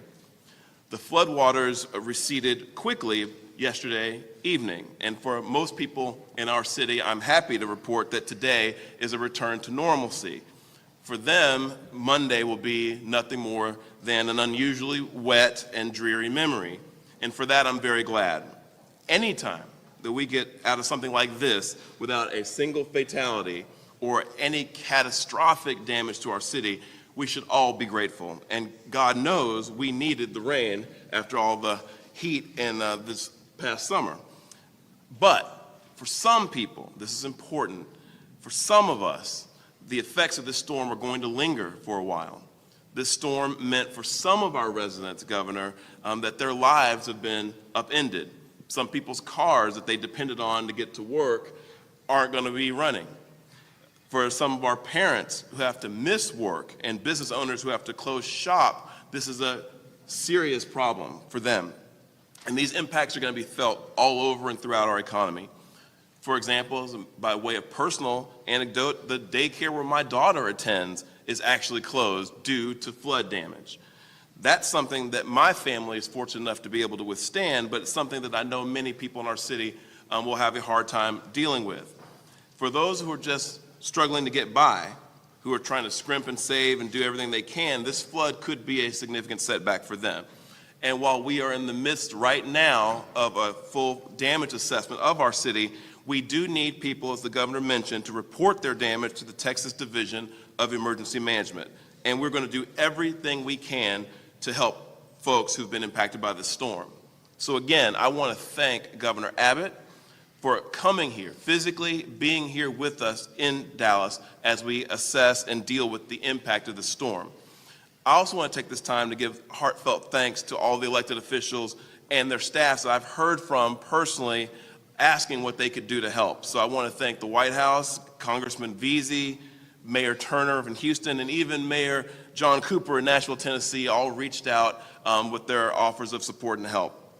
And finally, I want to say that I'm proud of our city. Once again, I'm very grateful to all of you who've heeded our warnings and stayed off of our streets until it was safe to go back. I'm very, very proud of the men and women of the Dallas Police Department and Dallas Fire Rescue who, like they always do, put themselves in harm's way to help others. And I'm very, very proud of our emergency operations staff here at the city, led by Rocky Vaz, for coordinating our response to this storm. Every single time that our city has been tested, we've proven our strength, our resilience, and of course, our generosity. And we did that again this time. And we're going to continue to do that as we recover in the days and weeks ahead. So again, Governor, thank you. Welcome home. And I guess we'll open it up to questions unless there's any more comments. We got more comments. We got more comments, okay. Now Chief from Kidd, thank you. From Chief Kidd, the Chief of the Texas Division of Emergency Management. Thank you, Governor. Thank you, Mayor. You know, as a first responder and emergency manager, life safety is always our #1 priority. And I cannot let this moment go by without thanking the mayor and his team for ensuring that the city has the resources in police and fire and EMS in order to be able to respond and protect. 15 inches of rain in a 5-hour period with very little advance warning will overwhelm any capability and resource. And the work that was done by the men and the women out there on the streets was second to none. And I'm very grateful for them, and I'm glad that they are there for us. Second is we've appear to have passed the most dangerous part of this storm, there is still plenty of water out.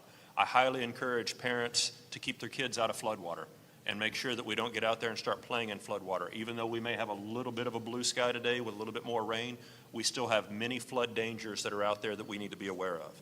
As we turn from life safety to property conservation and property protection, damage assessments will be the second most important thing on our list to accomplish over the next couple of days. In order to get federal public assistance from FEMA, our statewide, needs to recognize a little under $50 million of uninsured loss to public property.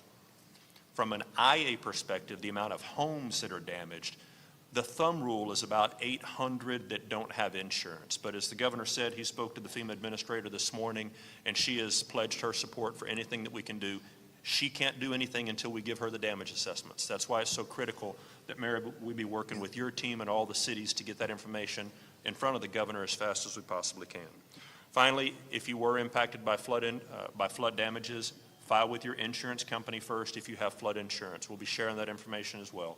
If you do not have flood insurance, I highly encourage you to talk to your insurance agent, because flood insurance has a 30-day waiting period. And during the drought, I don't think anybody thought we needed flood insurance. We're in the middle of hurricane season, and yes, they do come up this far north, and yes, we have weather patterns. So if you do not have flood insurance and have the means to do that, I highly encourage that right now.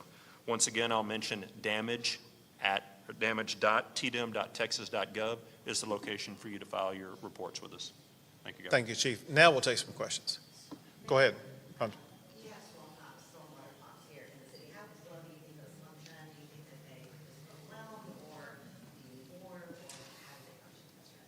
Well, I think we have Dallas Water Utilities here who can speak directly to the status of the infrastructure. But I did learn in our briefing that the water that hit our city did not hit evenly. There were differences in terms of rainfall and where that rainfall occurred, and so I think that accounts for some of the difference in outcomes and where flooding occurred in our city. But I think Dallas Water Utilities can speak specifically to the infrastructure situation.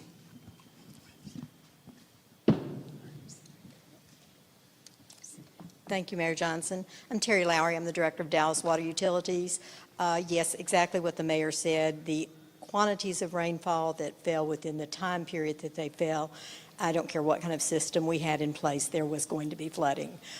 Some of our older areas of the city with smaller infrastructure were impacted. We are doing some major improvements. We've spent almost $1 billion improving our larger infrastructure, and we're starting a capital improvement program to go out in the neighborhoods and connect all of that, which in the future will greatly help us. Ms. Lowry, while you have the microphone, is there any gauge or assessment at this point for the city of Dallas where specifically you were impacted more than other places? It seemed that it was pretty widespread across the city. The northern parts of the city did not experience as much rainfall, but along the east, down south, and across the west, there were high rainfall amounts that fell, so those obviously were the most impacted.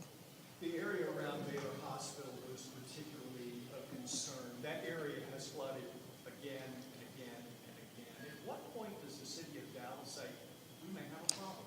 Well, the city of Dallas did that a few years ago. With the bond programs, we have been completing the Mill Creek Tunnel, and when that is in place in 2025, that will immediately alleviate the area around the tunnel and south of the tunnel, and that will improve that area.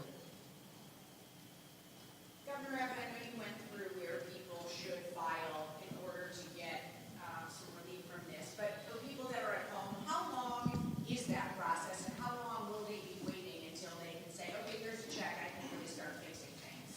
Well, it takes a while because it is a process. Again, let's start with the beginning, and that is for most individuals, whether they are a homeowner or a business owner, they typically have insurance. And so their first go-to is their insurance company, and that is something that can be turned around this week. And so, and then after that, to the extent that they are uninsured, we need to aggregate the damages across the entire region. Our goal would be to try to have an early assessment of all of those damages by the end of this week. And so we should have some level of notification with our ongoing cooperation with FEMA about where we stand by later this week. Governor, you've gone down this road before, you've seen this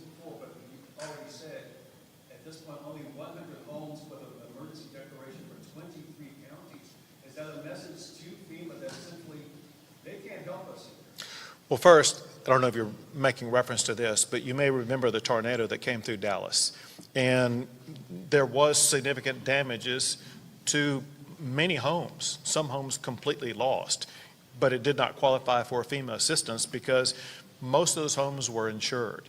That said, in talking to the FEMA administrator earlier today, one thing that she voiced concern about were people of low income levels that may be disproportionately impacted by a storm like this.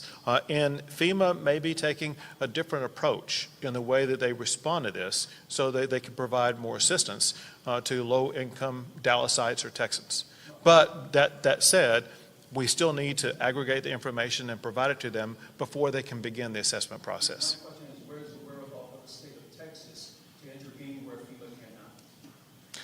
Well, again, on the intervention, that typically comes with regard to insurance, and we just need to find out where that is. Most people who have a home or business are fully insured. I will tell you this, and that is most governments, like cities, are self-insured, and that's a choice they make. And so they would then qualify, if added together, for public assistance from FEMA.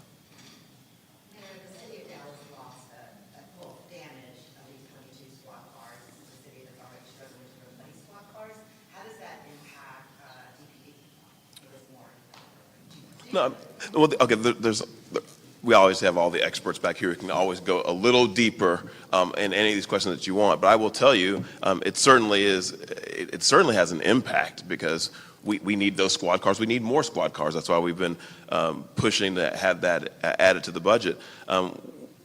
We definitely are going to have to look at replacing those that are not able to be repaired, and we're going to have to look at the lag time that we're experiencing across fire and police in getting new vehicles. And we've been talking about what we can do to try to jump the line, so to speak, ahead of private businesses to be able to get those, because those are so important to deliver public safety.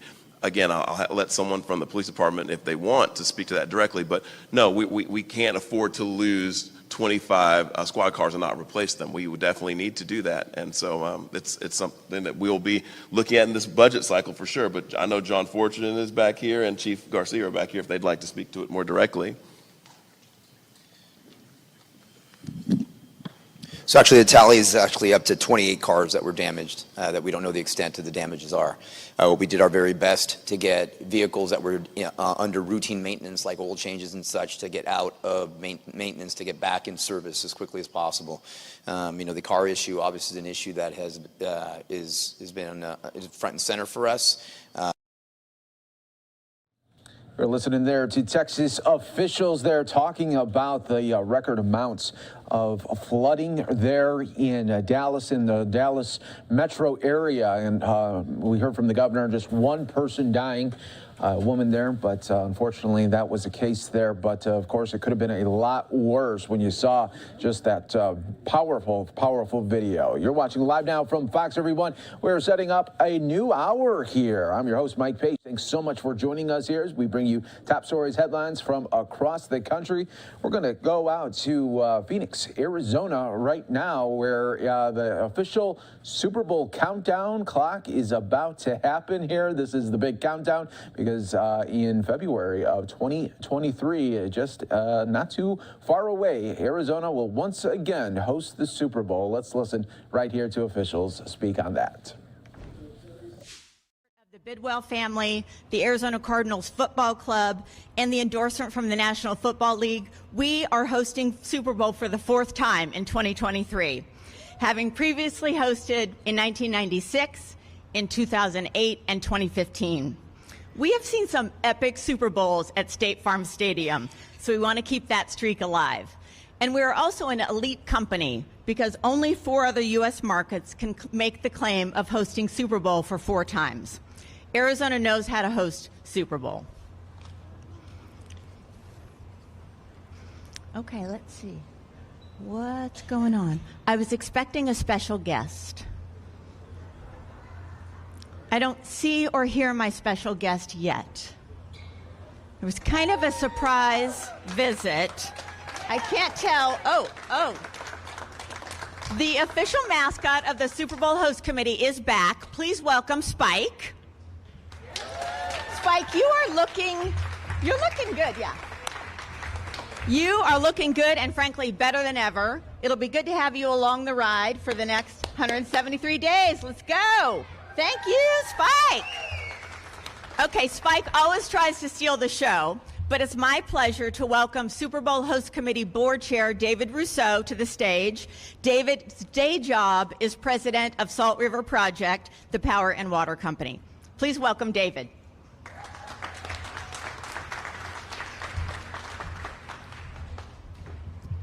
I don't know how you all felt when she said somebody special was supposed to be here and they weren't here yet, but that left me wanting. Thanks, Jay. This is our second Super Bowl working together, and my father used to have a favorite expression where he'd done something and he probably wasn't going to do it again. He'd say, I've done it twice. We would always question him, and he'd say, no, I've done it my first and last time. And I think Jay Perry, who you just heard from, is the reason that it was an acceptable or plausible notion to turn around and do this again. And I think what I want to do a quick run through of the stats that came out of last time's game in 2015 to kind of set the stage for what the opportunity and the scale of that opportunity is this time. One was, and again, for the media that's here, you can appreciate this. I think there were 5,000 media credentials issued for the 2015 game, Super Bowl 49. There was an economic impact that ASU's business school confirmed of $720 million just from incremental spend around the game from out-of-town visitors. $750 million. We and the NFL partnered on a $2 million legacy grant program that we're doing again this time, but for the nonprofit community last time. There were 1 million people in downtown Phoenix enjoying the festival, which was Super Bowl Central, and will be at Hance Park, and you'll hear more about that later. We also, because of the desire to have this be a lasting impact, we hosted, in conjunction with the Commerce Authority and the McCain Institute, we hosted 50 CEOs from all over the world that had business interests in potentially locating or expanding industry and enterprises that were already here in Arizona. And again, that's going to have a lasting impression and impact on our economy, and there's lots of examples of that in the community, all of which will happen again in a greater proportion, which left me, and I hopefully many of you, as a native, feeling proud to have been from here. And I think that's an opportunity that's in front of us again, and we look forward to that. So with that, I'm going to turn it over to your Mayor Gallego, for our next speaker. Thank you.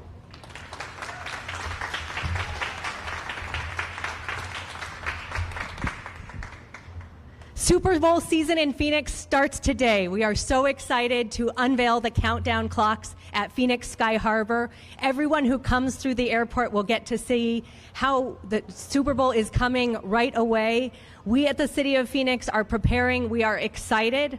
I am thrilled to be here with my council colleagues, Councilwoman Betty Guardado and Councilmember Carlos Garcia, who are here.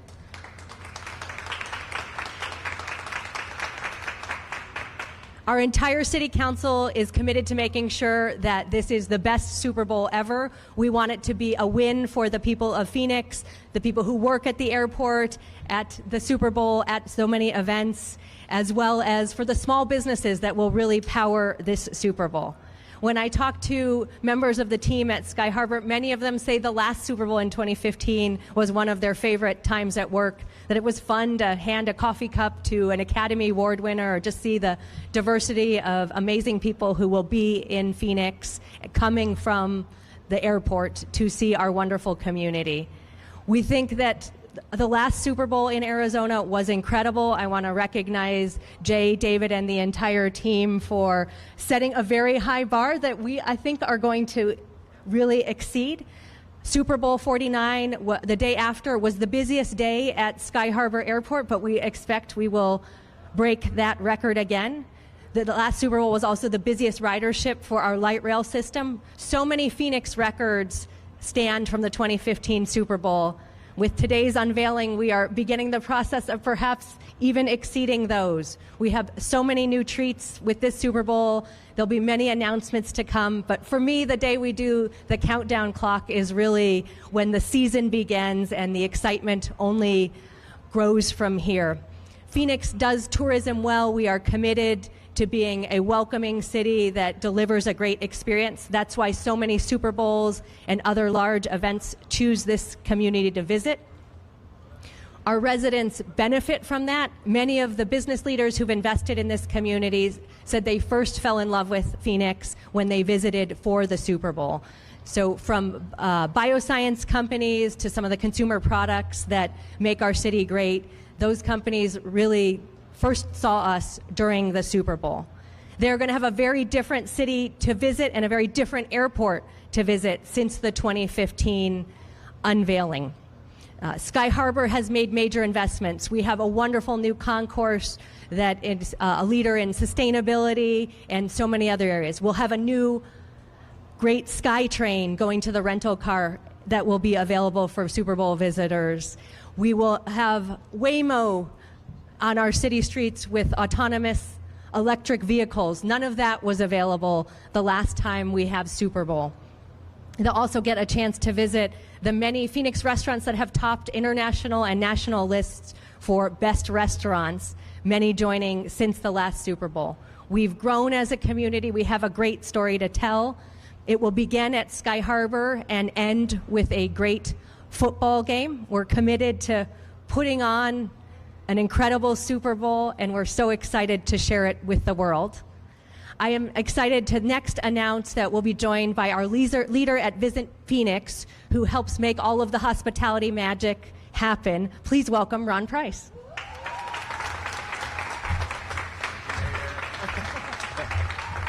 Let me raise this up here. Thank you, Mayor Kate. Appreciate you tremendously. And I got to say, we are so excited to be here today. I got to tell you, over the weekend, I had the opportunity to be in Nashville and at a conference, and had the opportunity, like I've had in the last several months, speaking to a room full of meeting planners, conference organizers, travel trade media. And part of my pitch every time is we're on the clock. And it's exciting today to actually be here, and you'll see in a second, Visit Phoenix is literally on the countdown clock. So I'm very excited to be here today. But for us, Super Bowl means a lot more than just hosting a game.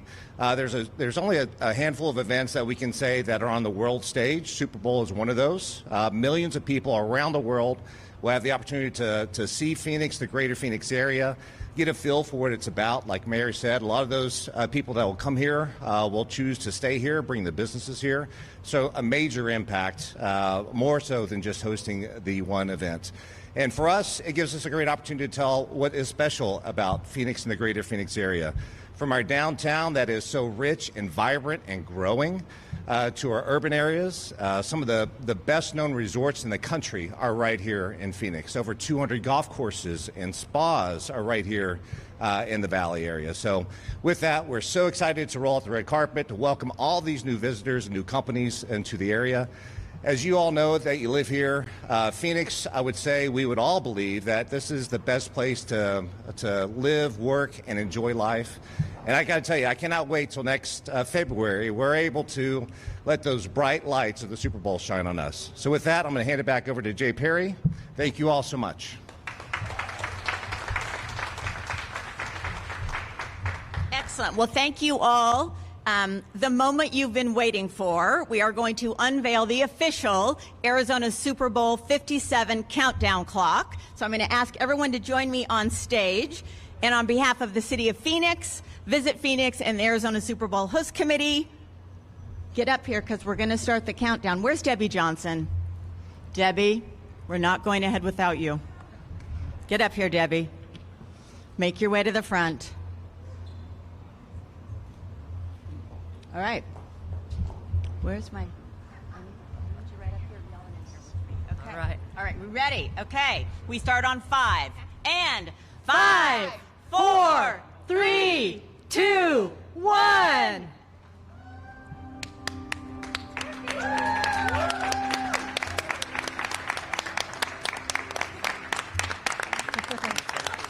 It does look like it.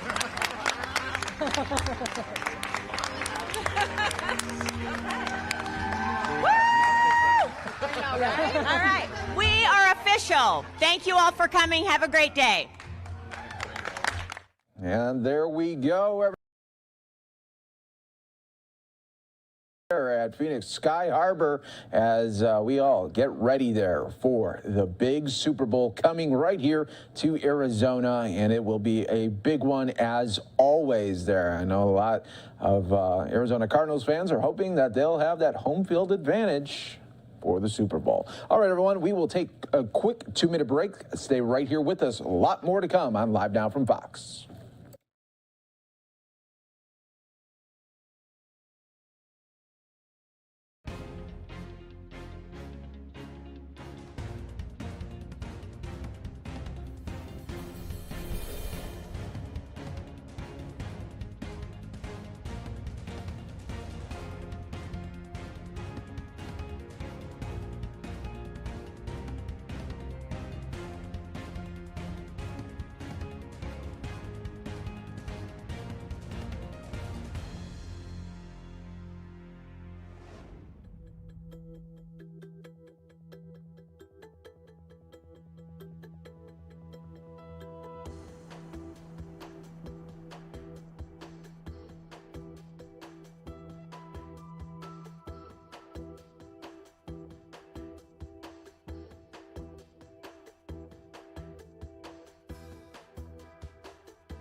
Welcome back, everyone, here to Live Now from Fox. We are taking you out to L.A., where the LAPD talking about making public awareness, talking about keeping cars safe during a time where they are going to maybe hike or check out some touristy spots, all aimed at trying to talk about break-ins targeting tourists. Posted there on the board to remind our visitors to lock it, hide it, and keep it. That means that it's a message to secure your personal property and valuables before you leave your car, bicycles, mopeds, whatever the conveyances you're using. This has been, we post these signs because there's been an increase in the number of vehicle break-ins here in this park during the summer. You will see on the table some of the things that have been taken from our visitors and tourists. Car thieves target property left in plain sight, such as luggage, purses, electronics, laptops, tablets, expensive sunglasses, even passports. Very difficult to replace this.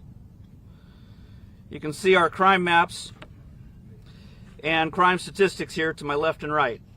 Car thieves are targeting the most popular areas of the park. The mission of the Los Angeles Police Department is to safeguard lives and property. Here at Northeast Division, we want to make this a community where it is safe to work, visit, and play, especially here at Griffith Park. We want to thank our park rangers who partner with us to keep everyone safe in the park. Lastly, we want to recognize our Community Volunteer Program, or CVP. These volunteers complete a Citizens Academy and work hand in hand with both the police and park rangers to patrol the park. They are invaluable in helping visitors with directions, supplementing our fire watch in the park during this fire season with severe drought, and they also provide crime deterrence. When they see a crime in progress, they can use their training to call park rangers, a police patrol unit, or even the police helicopter. We want to invite any other interested citizens to call the Northeast Station and join our citizen volunteer program. In closing, be safe, lock your cars, hide your valuables, do not leave credit cards, IDs, or passports in your vehicles. If you see something, say something, and together we can all be safe and enjoy everything that Griffith Park has to offer. Questions? Can you tell us, are these robberies being done by a specific group of people? Is this gang related? Or is this just, are these just random suspects? I'll turn to Detective. Yeah. On page and spell your name. Good morning, Detective Ventura. That's Michael, and last the Ventura. Yes, we've been taking a look at the park, and one of the things that our park ranger has done has been able to get some surveillance cameras that are here in the park. We do look at that surveillance footage, specifically trying to get those license plates, and we have been tracking organized theft groups that have come from Northern California. We do know that from there, because they're rental cars, and when we work backwards, we can see where the cars were rented, and that they originate in Northern California, come down here, and they go throughout, whether it's in Griffith Park, Hollywood Division, and sometimes we'll even see them out in Venice Beach and Pacific Division. So we do share information amongst all the divisions, but we do know that some of it is going to be local, but many of them are from organized theft groups that come from Northern California down here into the park. And are the targets, are they specific? Can you explain or describe the most vulnerable person they're targeting? It's going to be anybody that's got property left in plain sight, but one thing that they are doing is looking for rental cars. And rental cars are easily identifiable because of the license plates and the markings that come. As they come in and out of the lot, they've got specific things that are card readers that help Hertz or Budget or these rental car companies. But these thieves, they also know what these markings on the vehicles are. So when they see a rental car up here in the park, there's a greater likelihood that there will be money, credit cards, IDs, possibly passports, and or valuables. So those tend to be targeted and hit much more often. What cities or whereabouts in Northern California would these thieves be coming from? We exchange information primarily through San Francisco and Oakland.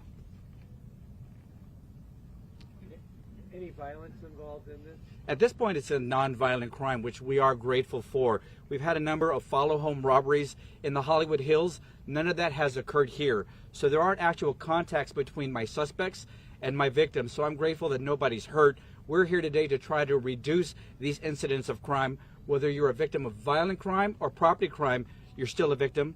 And we want to make sure we keep everybody safe. Detective, what's the best piece of advice, whether you're a tourist or just a visitor enjoying the park, to make sure you're not a victim, that you are not an easy target or an attractive target to thieves? The easiest thing that you can do is put your things away. If you leave them in a hotel room, in your Airbnb, even if you lock it up in your trunk, the likelihood is that it won't be taken. So we want people to come to the park. There's so much that they have to offer, but don't leave your $500 sunglasses in plain view. Don't leave your credit cards, your ID, and please don't leave your airline tickets, large sums of cash, or your passports in the car. That really doesn't lighten the load when you come and look at these photos. Your windshield's been broken and your property's been taken. That's probably the fastest way to ruin somebody's vacation. I'm sure we can all agree. And that's what we're trying to prevent. Make it safe for our visitors and for our tourists. Can you tell us how serious this crime has been during summer by showing us some kind of step?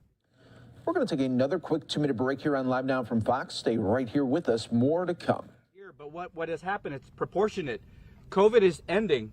People are out. They want to get out. They want to hike.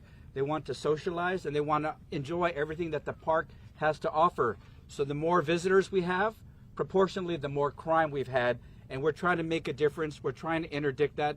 Some of it with signs, some of it with cameras, some of it with my volunteers, but it's together. It's going to take everybody's part. But the number one thing is to please not bring any valuables and leave them in your car where now you make yourself a target. Detective, what time of the day are most of these happening? There's not a specific time. These are crimes of opportunity. Some people come to the park early to go run, to jog, ride their bikes. Some are here playing golf and coming to concerts. So there is so much that this park has to offer. It's really from sunrise to sunset that people are being victimized here in the park. I don't know if you or Chief Losarelli can talk more about this, but I'm noticing all of your pins on there are all next to a road. It seems like that's the common theme. Was there talk about restricting traffic in the park or closing roads off? Good morning. Chief, and identify yourself, please. Joe Losarelli, Losorelli. And we are in the process of closing off roads, but it's not because of the car break-ins or the car thefts that we've had. It's basically for the bicyclists in the bicyclists in Griffith Park. The areas that you're seeing there, like Western Canyon, Vermont, down along Crystal Springs, and that's where most of our break-ins occur, and that's because those are the busiest parking lots in the park. And so we have, the Greek night, we have the observatory that, folks start coming up here from as early as 6 o'clock in the morning to take a look at the view. They park along Western Canyon in the parking lot over here. And these thieves are in and out real quick. I mean, 10 seconds you're in and out with your stop. We had a lady, a young lady who came out here from out of state, had $9,000 worth of cash and property taken from her car on Saturday. And so, you should be able to leave your stuff anywhere. That's not the case here. We highly recommend that you take the advice that we're giving you, that LAPD is giving you about the hide it, keep it, lock it. And, basically when you park, just, look at your surroundings, make sure that you put all your stuff away before you come and visit the observatory. I mean, the area up here is fairly safe as far as violent crime, but we do have the property crimes that are occurring. Some of the things that we've done over the summer months is, you'll see bicycle patrols out here from the ranger division. You'll see an increase of ranger patrols driving up and down the canyon and stuff like that. And you'll also see a high you'll see high visibility of LAPD patrol cars over the last few months. LAPD has been, helping us out with the problems, not just here, but on the west and east side of the park. So, the best thing that somebody can do, whether you're visiting, whether you're a resident coming up here to use the park, a jogger, is, hide your stuff. Either leave your valuables at home while you're out here, or hide it in the vehicle so they don't take it. This stuff that you see right here is stuff that, you got laptops, you got cameras, you got purses, this stuff is so easy just to shatter a window, grab it, and leave. And, before somebody really notices it, that it's happening, the people are gone, So the thieves are basically, in and out real quick. Has this been a fairly new thing in the spike of these types of robberies or thefts? Is it like, what was it this time last year? Is it higher? Is it around the same? Is there any time of year that it's worse?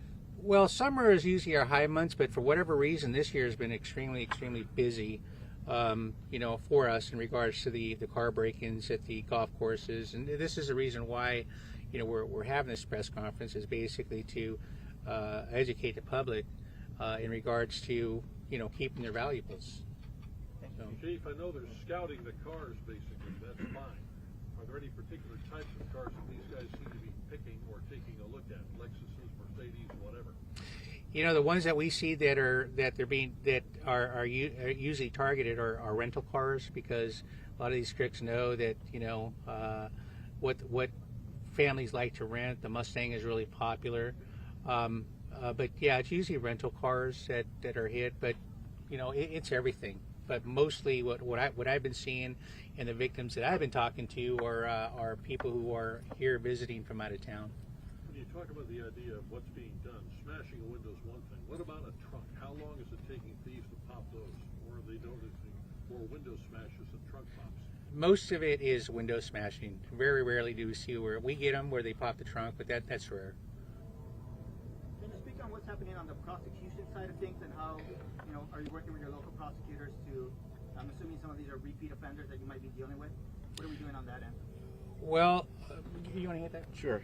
When we do have somebody that's identified, we do try to file the charges. Our charges, whether it's a felony or a misdemeanor, is going to be based on the amount that's lost. We do take a holistic approach to see if they are on parole or probation. So it is appropriate based on all the cases that we have. I will say this, that it is a property crime. It's not a violent crime. So we do start as a felony. We do work with our prosecutors. We work to try to see if we can get those charges. But the most important thing is that we track them so that if they're on parole or probation, we know who they are. We identify our repeat offenders. All right, our Los Angeles police here really trying to crack down on crime, especially when it comes to those car break-ins. Do want to say thanks again for being here with us.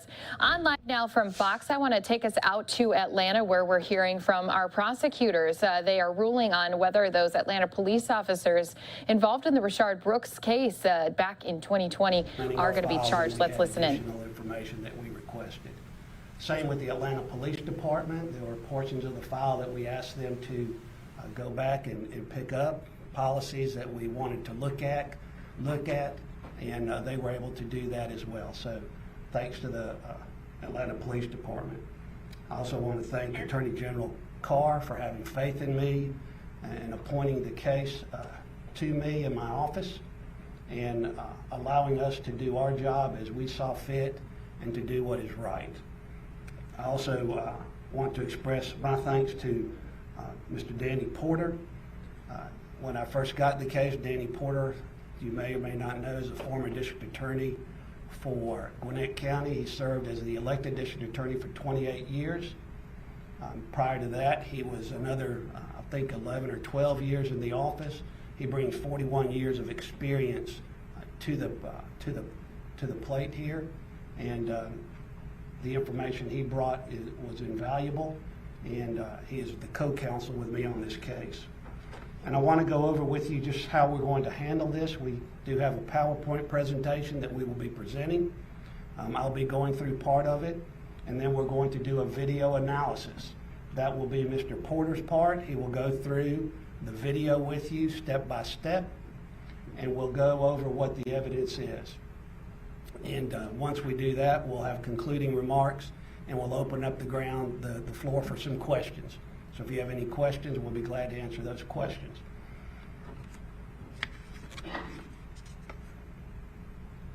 The way the order will proceed is I'm going to talk a little bit about the experience of my team. I'm going to talk about the background, that is how the case got to us. I'm going to talk about the facts of the case, then we'll go to the video analysis, and then we'll go to the conclusions. And again, like I said, at the end of this, we'll open up for some stories.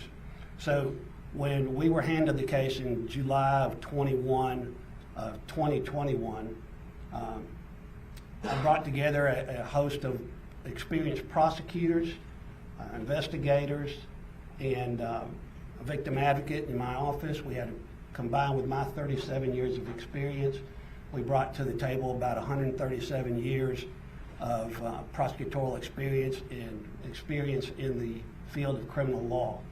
Then, like I said, I contracted with Mr. Porter and brought his experience to bear as well. We also decided that after we looked at this case, that it was in need of expert analysis. So we went out and we hired experts to review everything from the audio tape, the videotape, the investigative files, the APD policies. Also, we wanted to see human reaction time and how a human responds to certain events of stress. And we had those experts break down the video in a frame-by-frame analysis, which had not been done prior to us handling having the case, and had not been done prior to that time. Mike Albin was our expert on the video analysis.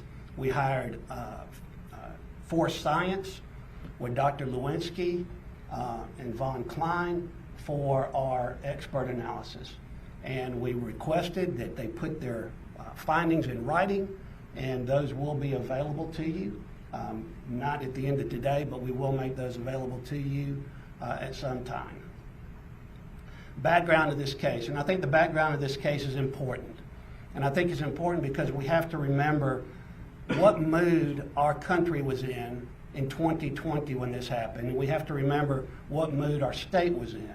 And so I'm going to go back all the way to May 29th when peaceful protests started about the George Floyd case, the Ahmaud Arbery case, and the Breonna Taylor case. And during those peaceful protests, as you know, they basically were in Atlanta, around the CNN building, and around Centennial Park. And after a while, some of those peaceful protests became violent. There was a destruction of building, destruction of property. And eventually, the mayor, on the next day, May 30th, had to declare a curfew. And that curfew lasted from May 30th until June 4th. And why is that important? I think it's important so you understand and the public understands under what atmosphere all this was happening. Now, I will say this, that this case of Devin Brosnan and of Garrett Rolfe is not like the George Floyd case. This is not a case in which an officer was kneeling on a prone suspect for 9 minutes. It's nothing like that. Nor is it like the Ahmaud Arbery case, where armed citizens were chasing a person down through a neighborhood. This case, its facts are different. Its facts are distinct to this case. But you can't ignore the fact that all of this was happening about the same time. On June 9th, just a few days later, about a week later, incumbent Paul Howard finished second in the primary to Fani Willis, who was a challenger for district attorney of what is the Atlanta Judicial Circuit, but many of us refer to it as the Fulton County District Attorney's Office. On June 12th is when Officers Brosnan and Officer Garrett Rolfe encountered Mr. Rashard Brooks at the Wendy's on University Avenue in Atlanta, Georgia. And that's the day that this incident occurred. Just 5 days later, Fulton County District Attorney's investigator took out multiple warrants against Garrett Rolfe and against Devin Brosnan. I will say that at that point, the GBI had not completed its investigation. In fact, it would be 130 more days before a complete investigation was turned over to the Fulton County District Attorney's Office. And as you all know, on on August 11th, Paul Howard lost the race, the election to Ms. Fani Willis. And then on January 25th of 2021, Fani Willis wrote a letter recusing her office from taking on this case based upon the conduct of her predecessor. On February 9th, Attorney General Chris Carr rejected that request to recuse her office. Ms. Willis asked him to reconsider, and he denied that reconsideration. The case then went on until April 6th, when a Fulton County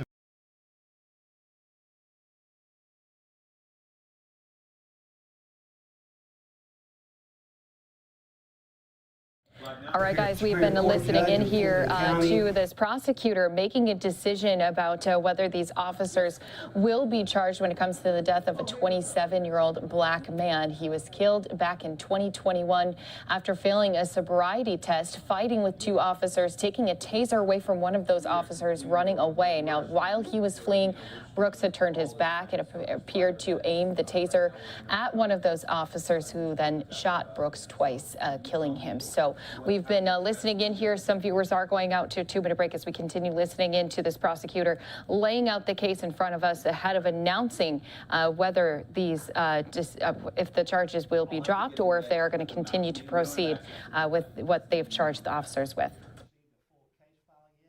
But that we would keep her apprised of everything that was happening. And when I say everything that was happening, from the time we received the case file to the time we hired the experts, to the time we received the experts' reports, we kept Ms. Miller advised of the situation and have even advised her today. I also want to point out in preparation of this case, and I think it's important to understand, that before this press conference was called, we made contact with APD to let them know there would be a statement made today at 1:30. We contacted the Georgia Bureau of Investigation. We also contacted Morrow Police Department, and we contacted the governor's office as well as the Attorney General's office. And I'm sure I'm forgetting the Sheriff's Department, and I also spoke with Ms. Willis last night.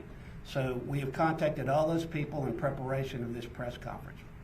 Now I'm going to go into a little bit of the facts on this case before I turn over the video analysis to Mr. Porter. On June 12, 2020, Mr. Rashard Brooks was at the Wendy's on University Avenue in Atlanta, Georgia. And what had happened is, before 911 was even called that day, the employees were receiving complaints that there was a man passed out in behind the wheel of his vehicle in the drive-through lane. Now, if you remember back around that time when we were having COVID and all that, the drive-through was the only way you could get to the Wendy's. The dine-in was closed at that time. So the employees were receiving complaints that someone was blocking the drive-through. Eventually, the manager of Wendy's went out and knocked on the window of Mr. Richard Brooks, trying to wake him up. She knocked on the window, kept knocking on the window, was unable to wake him up. Finally, he woke up. He rolled down his window, and the manager asked him, "Would you please move your vehicle?" According to the statement made by the manager, the only thing Mr. Brooks did was stare at her, roll the window back up, and he fell back asleep. One Wendy's employee reports to the GBI, made a statement to the GBI that prior to calling 911, that Mr. Brooks had been at that Wendy's, parked in that drive-through lane for about 40 minutes. Finally, a call was made to 911, and Officer Brosnan was the first officer to respond. And you will see part of this videotape when Mr. Porter plays a video analysis. Now, let me point out the videotapes that we have and the whole timeline of how long Mr. Brooks was in an encounter with the Atlanta police officers is 40 minutes and 23 seconds. Obviously, we're not going to play that entire video, all the body cam videos and the Wendy's video for you today. But the entire time is 40 minutes and 23 seconds. During that 40 minutes and 23 seconds, there is conversation between Mr. Brooks and the police officers. Much of it, if not all of it, is cordial. It doesn't become cordial. It switches from cordial to violent when the officers seek to place him under arrest for driving under the influence, and Mr. Brooks lunges at both officers and basically overpowers the officers. And you'll see that. Manages to take the taser away from one officer, tries to tase that officer 2 times, tries to tase the other officer another time, manages to take off running, and he's pursued by Mr. Rolfe. He fires a taser back at Mr. Rolfe, and Officer Rolfe fires his weapon. And Mr. Porter will go into that in detail. But prior to that, Devin Brosnan shows up, knocks on the window, cannot awaken Mr. Brooks. He finally opens the door to the vehicle and again tries to wake Mr. Brooks, finally gets Mr. Brooks to wake up and says, "Hey, you're blocking the drive-through. You need to move your car. Please move your car." And Mr. Brooks looks at him, says, "Okay." And they shut the door. Brosnan begins walking back to his vehicle. Before Brosnan can get back to his vehicle, Mr. Brooks passes out again. Brosnan immediately turns back around, goes over, again knocks on the window, opens the door and says, "Hey, please move your vehicle. You got to move your vehicle." In one of those conversations, Brosnan even asked Brooks, he says, "Do you need medical attention? Do you need medical help?" Brooks says, "No, I'm fine." He says, "Well, you got to move your car." So he watches as Brooks moves his car out of the drive-through. And when Brooks moves his car out of the drive-through, what happens is Brooks drives over the curb onto the grass in a parking space. He then backs up into the parking space. Brosnan walks up to the car and asks Brooks for identification, goes back to his car, notices at that time the smell of alcohol. So he calls in for a DUI officer. That DUI officer, recognized as an expert in the DUI field, that DUI officer is Garrett Rolfe. About 10-15 minutes later, Garrett Rolfe arrives and asks a few questions of Officer Brosnan and says, "What's going on here?" Officer Brosnan explains to him the guy's been asleep and behind the wheel of his car, asked him to move his car. He drove over this curb. After he drove over this curb, I went to get his license. I noticed the smell of alcohol. Brosnan says, Garrett Rolfe says, "Okay." Then Garrett Rolfe goes over to start talking to Brooks. And as he's talking, he's asking him, "Where are you? Where have you been?" Brooks tells Brosnan that he's in Forest Park. Brooks tells Rolfe that he's in Clayton County and that he's at a hotel. He's staying at a hotel just down the road. Well, he's not in Clayton County. He's not in Forest Park. He's in Atlanta, Georgia. They notice glassy-eyed, a little bit of slurred speech. They do field sobriety tests. I say they. Officer Rolfe does field sobriety tests, and then asks Brooks if he'll take a breathalyzer test. And he says, yes, I'll take the breath test, the portable breath test.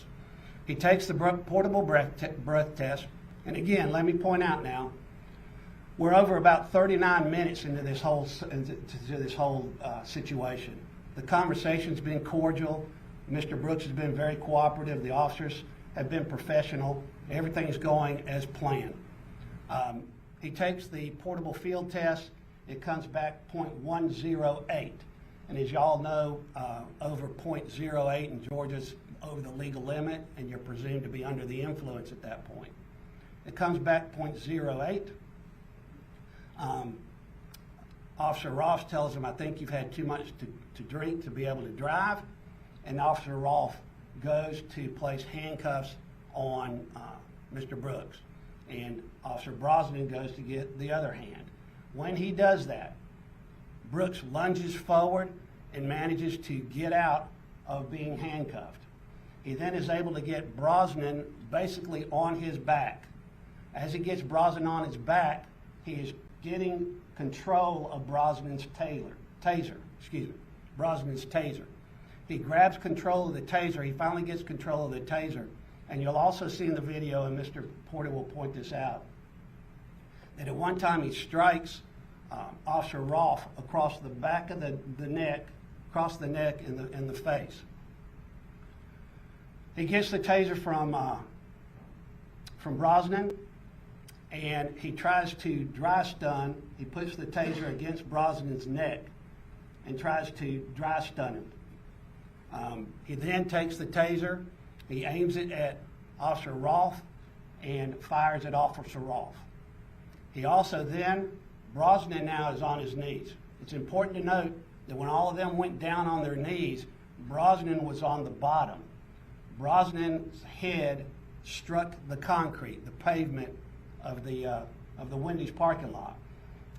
He suffered a concussion, and he was a little bit out of it, but he managed to get to his knees. As Brosnan gets to his knees, Brooks holds the taser over him and fires almost point blank into his head. We know that the charge hits Brosnan in the hand, and Brosnan tells the police and the GBI that he felt the current going through his body.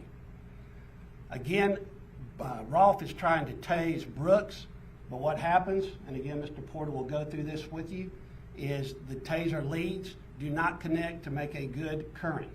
So one of them gets stuck in his clothing. Witnesses are reporting or videotaping this too, and Mr. Porter will go into that. Brosnan's on the ground. Rolfe is a little bit of a distance. Brooks takes off running. Brosnan, again, is out of it. He's on the ground, and Rolfe takes off after him. As Rolfe is chasing him, you can see Brooks turn and fire the taser more than once. I think it was 3 times. He fires the taser at Officer Rolfe. During one of the times when Brooks is turning and firing, that is when Rolfe switches from his taser, starts to pull out his weapon, fires 3 shots within 0.56 seconds. Mr. Porter will go all over that. Those are the facts of the case in a synopsis. I will tell you this, part of, if you've left your email address with you, we're going to send you a full, what is called a case report and legal analysis. We will email that to you as soon as this press conference is over, along with the press release. Now, at this time, I'm going to turn it over to Mr. Porter to go over this.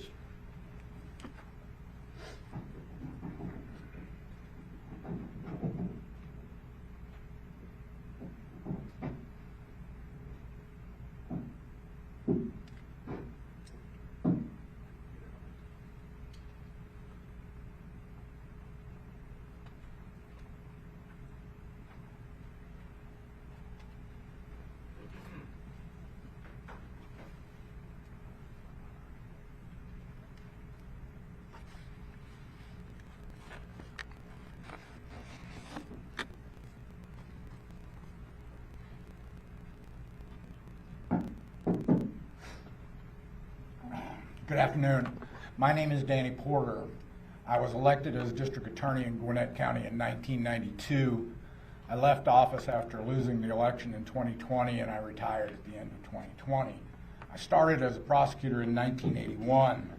Over the course of those 37 years, I prosecuted police officer and police officer misconduct, beginning in 1992, where I charged an officer with murder and sought the death penalty.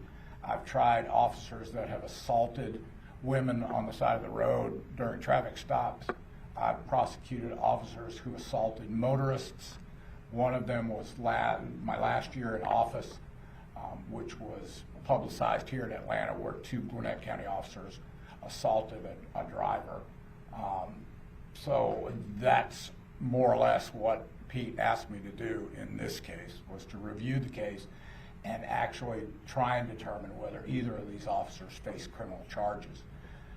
I think we need to make sure that we understand that our job in this case is only to decide whether or not these officers face criminal charges. All right, so we are in Atlanta right now listening into this press conference, especially since this was a case that had sparked protests. It happened shortly after George Floyd in Minneapolis, and now a big decision being made. We're, of course, going to be following this here for you, bringing you right back to this point here in just a moment. But we do have to step away for a 2-minute break now. When we come back here on Live Now from Fox, we'll be giving you a new update also on Paul Pelosi, the husband of Speaker Nancy Pelosi. What happened with his DUI case? More to come right here in just 2 minutes.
Welcome back here to Live Now from Fox. Well, it was a big story after it happened over Memorial Day weekend, and now Paul Pelosi, the husband of Speaker Nancy Pelosi, avoiding some jail time. Let's go ahead and take you out to Fox's Claudia Cowan. She's joining us here on Live Now from Fox, and it's just been something that a lot of people have been following up to this moment when his lawyers were in court. That's right, Christy. And now Paul Pelosi, husband of Nancy Pelosi, is a convicted drunk driver. He was not here at the Napa courthouse in person, but through his attorney pled guilty to 1 count of misdemeanor DUI. Another count was dropped as part of this plea deal, and he agreed to a long list of penalties that enable him to avoid more jail time, including 3 years of probation, completion of a 3-month DUI course, court fines and fees of more than $1,700, another administration fine of $150, and 5 days in jail. But he gets 2 days of time served for when he was arrested and booked overnight at the Napa County Jail back in May, and 2 days of credit for good behavior. That leaves 1 day left, which the judge said he can serve on a court-approved work program instead, basically community service. All because the 82-year-old drove home drunk from a dinner party, causing a 2-car crash that totaled both vehicles and left the driver of the other car injured. According to the criminal complaint, that victim, a 48-year-old man from Calistoga, suffered soreness and headaches. He's racked up medical bills and he's missed work. Pelosi is on the hook for paying nearly $5,000 in restitution, and his insurance has already replaced that man's Jeep. Now, as part of his sentence, Pelosi must also have a breathalyzer device installed in his car. But Christy, that may not matter, because once the court sends his conviction records up to the state, the DMV is going to suspend Pelosi's license for a year. So the bottom line, Paul Pelosi will not be getting behind the wheel of a car again anytime soon. Back to you. And Claudia, I just have to ask, a lot of people trying to figure out what Nancy has to say about this. Still no comments from her on this incident. Well, we have tried, Christy. The House Speaker has had a number of public appearances and events in the Bay Area over the past couple of days. We have attended all of them. We have tried to ask her questions to comment on her husband's arrest and, of course, this accident that he caused. And she has been rushed out of all of these appearances by her handlers right away. So we haven't been able to ask her to comment on this incident. She's got another one tomorrow. We're going to try again. We'll let you know what happens, Christy. Of course, yeah, always keeping up to date with the very latest, trying to get those answers. We do appreciate that. Fox's Claudia Cowan joining us here on Live Now from Fox. Thanks so much for that update. You're welcome. All right, Live Now from Fox, continuing to follow some stories also coming to us out of Atlanta. Let's go ahead and just remind you exactly what case we've been listening in here to, especially as this did spark protests all across the city after this incident had taken place. Here's just some of that video from police, what they had released earlier, also some scenes of protests that had happened after the time. Now, right now, prosecutors are laying out their case, whether they are going to be making a decision on with these 2 officers who were involved in the killing of Rayshard Brooks. Now, it was again back in 2021 when the 27-year-old black man was blocking the Wendy's lane at the restaurant. He had failed a sobriety test. They were explaining to us also how he had been fighting with those 2 officers, taking a taser away from one of those officers before running away. It was during those times that also he had appeared to aim the taser at one of those officers. It's been a story we've been following here with each of the developments. I'm taking us back into the moment of the press conference that we just left, where they're going to start playing out some of their own video evidence. Let's go ahead, bring that to you right here on Live Now from Fox. Gwinnett County in 1992. I left office after losing the election in 2020, and I retired at the end of 2020. I started as a prosecutor in 1981. Over the course of those 37 years, I prosecuted police officer and police officer misconduct, beginning in 1992, where I charged an officer with murder and sought the death penalty. I've tried officers that have assaulted women on the side of the road during traffic stops. I've prosecuted officers who assaulted motorists.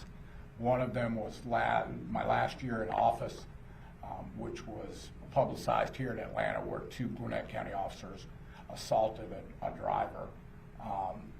So that's more or less what Pete asked me to do in this case, was to review the case and actually try and determine whether either of these officers face criminal charges. I think we need to make sure that we understand that our job in this case is only to decide whether or not these officers face criminal charges. We don't decide policy violations. We don't decide any other facts or any other issues other than that. And that was the nature of our review. I did take on the case after Pete asked me to. I know that I asked him, isn't there anybody else that will take this? And apparently no one else wanted it. So I was retired and I don't have anything to lose. So I said, what the heck, I'll do it. And was immediately sorry for that. But once I got into the case, it became very evident that this case was incredibly documented on video. There were cell phone videos, there was a Wendy's security video, there was body camera video, all of which gave a truly complete picture of the incident almost from the very beginning. But that videotape, I have sort of a rule, is that video never lies, but sometimes it doesn't always tell the truth. And truthfully, this video was, the video, because it was from so many sources and so many different kinds of video camera, didn't integrate very well in a way that you could coherently watch the original videos to determine what had happened. And I recommended that we hire an expert both in the use of force by police officers and to do the video analysis. And I recommended Force Science, and they hired Mr. Albin as their video expert. So as we look at this case, initially with the video, it looked one way, but it became very clear, and we'll show you today with excerpts from those videos, that a different incident happened than has been released both by former prosecutors and by other sources. And what Pete described is clearly shown in the video. So what we're going to try and do today is try and show you initial points, and I'll describe the videos as they come and try. Can I come around this podium? Okay, I'm gonna.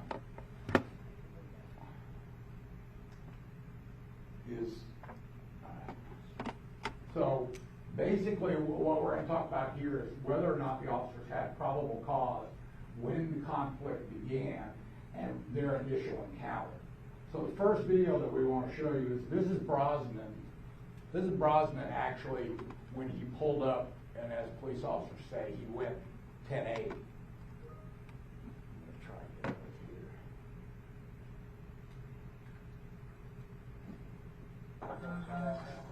So this is when Brosnan pulls up into the Wendy's. The white car you see there, that's Mr. Brooks' car.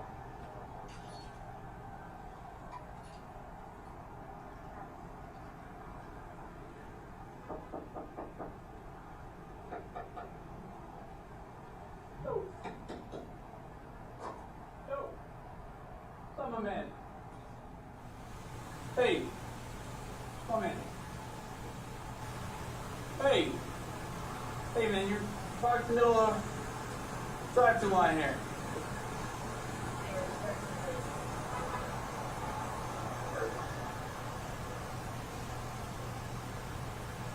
Hey. Sorry. What's up, man? Hey, you're parked in the drive-thru right now. Hey, sir. You alright? Dude, you're parked. You're sitting in the drive-thru line here. What's up? So you're parked in the drive-thru line. You're blocking traffic here. You were sleeping when I walked up here.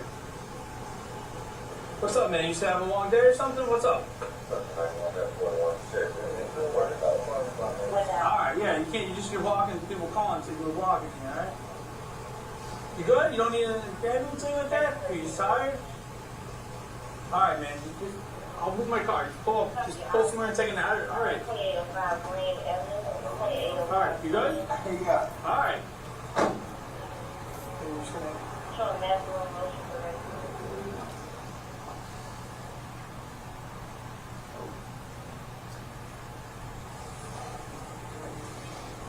You can see that as Brosnan goes back to the car, he turns back, and he realizes that Brooks has fallen back asleep at the wheel of the car.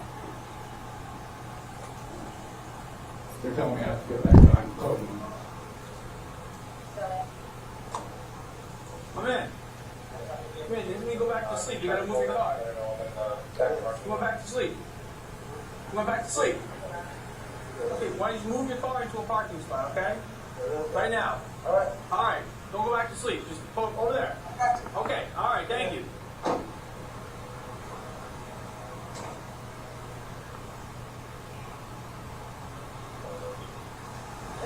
You'll notice as Brooks drives away, he pulls into a parking space, and it's not revealed on the camera, but he drives up over the curb into the grass, and then he has to back down into the parking.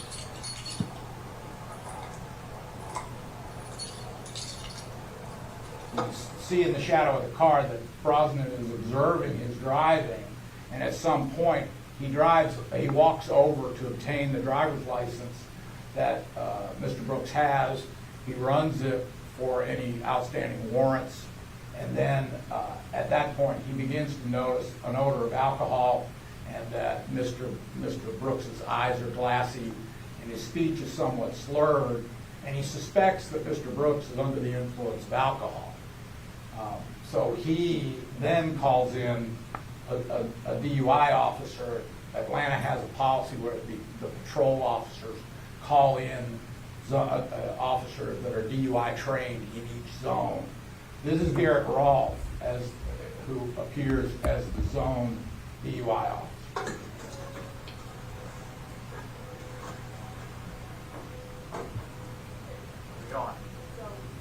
These are body cam videos. So he was in the driveway? Yeah, he was on, car was on. Took me like a few minutes to wake him up, kept knocking, opened the door, shook him, woke up super groggy, kind of pretty good smell of alcohol beverage coming out of the car, eyes are watering, glassy, started worried, wasn't sure what it was. And telling me he had one drink, he said earlier. Standard size, so I said, I think it's one drink, but it's not alcohol still.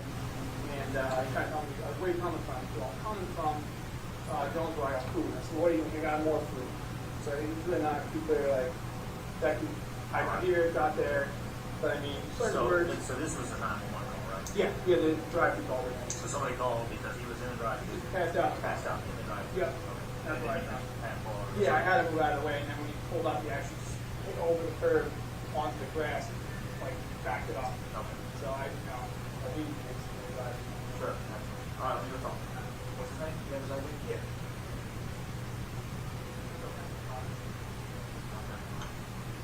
Hey, Mr. Brooks.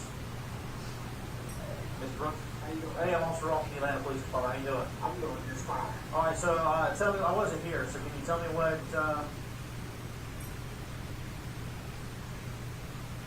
This video.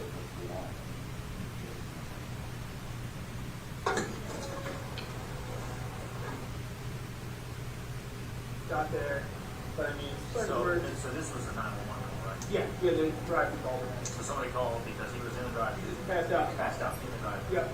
That's right. Yeah, I had to move out of the way, and then when he pulled up, he actually just hit over the curb onto the grass and like backed it off. Okay. So I believe he was in the drive-through. Sure. All right, let me go talk to him. What's his name? You have his ID? Yeah.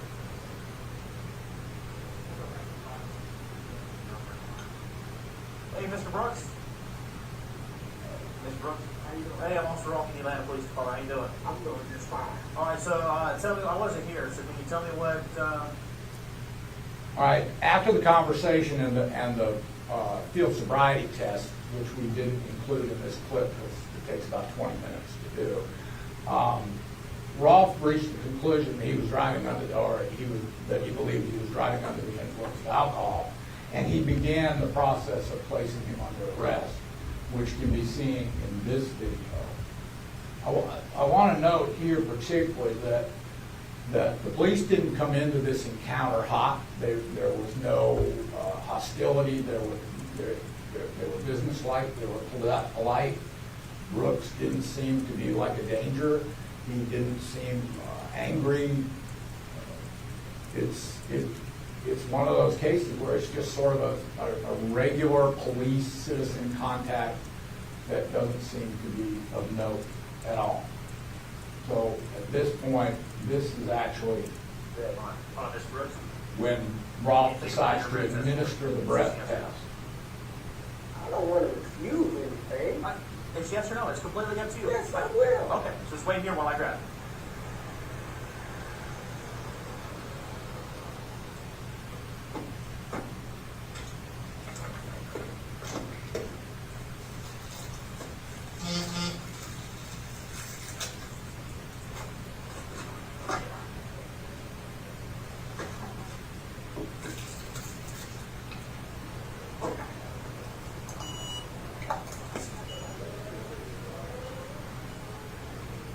Alright, just take a deep breath in, put your mouth over the mouthpiece, blow as hard as you can until you stop.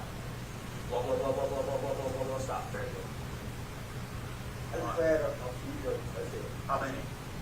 1.5. Like I said, I was into the second cup. I wasn't even, I told her, baby, let's go. Because I'm hungry. What kind of drinks did you have? I'm not sure. It's something she ordered. She said top shelf or whatever. Top shelf what? I'm not sure. It was, like I said, it was her birthday, and it was my daughter's birthday intent to, you know, have a good time. And I said, babe, you know, I'm hungry. Let's go. My baby's mom, she was there. I said, babe, go ahead. Cool. You know, here's the money for the blow-up event tomorrow. Here's the money for, you know, to enjoy herself tomorrow. Just, you want me a burger or something? Just take me home. I'm ready to go. So you had about 1.5 drinks, but you don't remember what kind of drinks they were? No, sir. All right. I really don't. Alright, I think you've had too much to drink to be dry. So put your hands behind your back for me. Put your hands behind your back.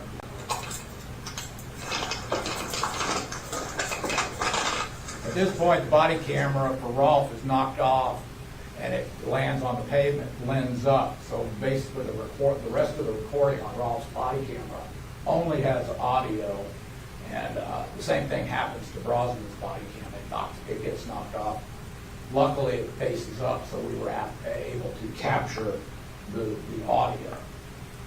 So the legal principle that we're dealing with here is that when an officer with probable cause seeks to arrest an individual, that person is not free to flee or resist the arrest. Although he retains the right not to speak with the officer, it is unlawful for a suspect to flee a pursuing police officer in an attempt to escape arrest. So the two charges. We're listening in here as investigators are laying out their case, speaking about what they are doing when it comes to possibly charging these officers for the death of Rayshard Brooks. Let's go ahead and send some viewers out to a 2-minute break. You're going to be right back in here listening into the case, seeing more video and picture evidence right here when you return. Once they make the move. Here is where we're going to go into the resistance, assault, and flight. In a previous statement, it was stated that Atlanta police policy requires that you notify an individual that they are under arrest prior to placing them under arrest. That's not correct. The Atlanta police policy does not require that. And as a result, we found that Officer Rolf's attempt to arrest him was clearly within the law. This is a customer in the drive-thru who filmed on a telephone, on a cell phone, the fighting or the fight. And you can see that from this distance, from about this point on, I don't think there's any other way to describe it, but Brooks proceeds to beat the crap out of the two officers. But again, as I said, video never lies, but until you break these circumstances down, it's really hard to tell what's going on in that video. And that's how long it takes for this to explode into violence, that Brooks fights his way out and runs down to where the red car is, and that's where Rolf fired the fatal shot. So what we did is we broke down the videos, or had the videos analyzed and broken down into still photographs. This is a frame-by-frame analysis. What they did was they stabilized each of the videos and synchronized them. Then they added in the video to the timeline, and we were able to determine second, or by 100ths of a second, at each step of the videos, depending on the frame rate of the video. So the first photograph that we show This is the first time Rolf makes physical contact with him. You can see he doesn't jerk him around. He doesn't try to slam him to the ground. He more or less is touching his hand to maintain contact of it and starts to put the handcuffs on him. Mr. Brooks at that point lunges forward with his left hand, and you can see in the circled area that he is actually escaping the handcuff. The handcuff's not closed, and he manages to pull his hands out of it. Brosnan's hands are on the right side of the picture, and he is trying to hold Brooks' right arm. Officer Brosnan at that point, when they go to the ground, he tries to do what's called a drive stun with his taser. A drive stun is where you use the probes on the taser, you pull the trigger, and it's what's called a pain compliance device. In other words, it inflicts pain so that the person will stop doing what they're doing. In this case, that's fighting the officer. Rolf is the one with his back turned to the camera, and Brosnan is the one on his knees there holding it. The next slide shows that Brooks sits up, despite having Rolf on his back, and grabs the taser before the drive stun can be completed. He grabs Brosnan's taser, and they struggle over the possession of the taser. At this point, Brooks lifts Rolf off his back, throws him out into the parking lot, and gets him off of him, which allows him then to start to rise to his feet. Rolf is thrown to the ground, and he is in control of Brosnan just outside, on the other side of them. He has got Brosnan down, down on his back, basically, and is holding him with his left hand. They are still fighting over the taser. Brosnan tries to maintain control of the taser that's still in the left hand of Mr. Brooks. You can't leave the podium, but you can see it in the yellow is the taser, and it's in Brooks' left hand. Brooks picks up Officer Rolf a second time and throws him off and throws him forward onto the ground. So Rolf, he concentrates on Brosnan, and he gets Brosnan's taser away from him while he leans over him and holds him to the ground. This is a wider shot of that. Rolf is still trying to control Mr. Brooks' head and shoulders, but he has the taser.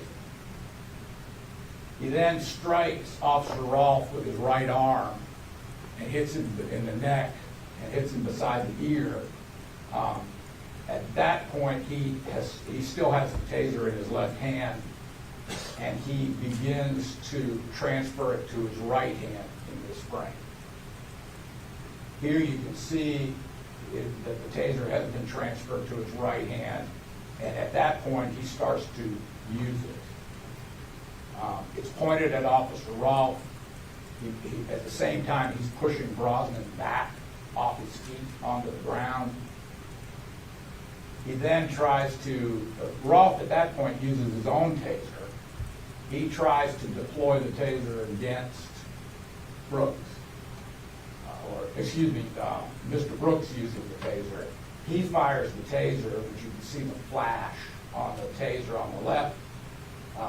In that case, he is firing the taser at Officer Rolf, or at least the probe show is headed in their direction. And you can see that we can tell the taser is being discharged because of three things. There's a puff of smoke, there's a spark, but there's also a flashlight on it that comes on every time you pull the trigger. We also know that it was deployed at this point because the taser has an internal device that tells us the exact time every time it's activated. So we can correlate the time on the timestamp of the video to the time on the taser. We know this was Brosnan's taser, but he was firing it at Rolf. The video tells us that. He turns and then starts to try and do a drive stun on Officer Brosnan. At this point, he's not successful. Brosnan manages to raise his left arm and ward off the taser, but he has Brosnan, who's on his knees, He was trying to do a drive stunt on him. A second pop goes off, and that is Mr. Brooks using Brosnan's taser to fire the probes at Officer Brosnan. Brosnan has his arm up, as you can see. Wait, on one ahead, but you can see at this point a second pop's heard, and Rolfe tries to deploy his taser against Brooks. Those probes miss and don't strike.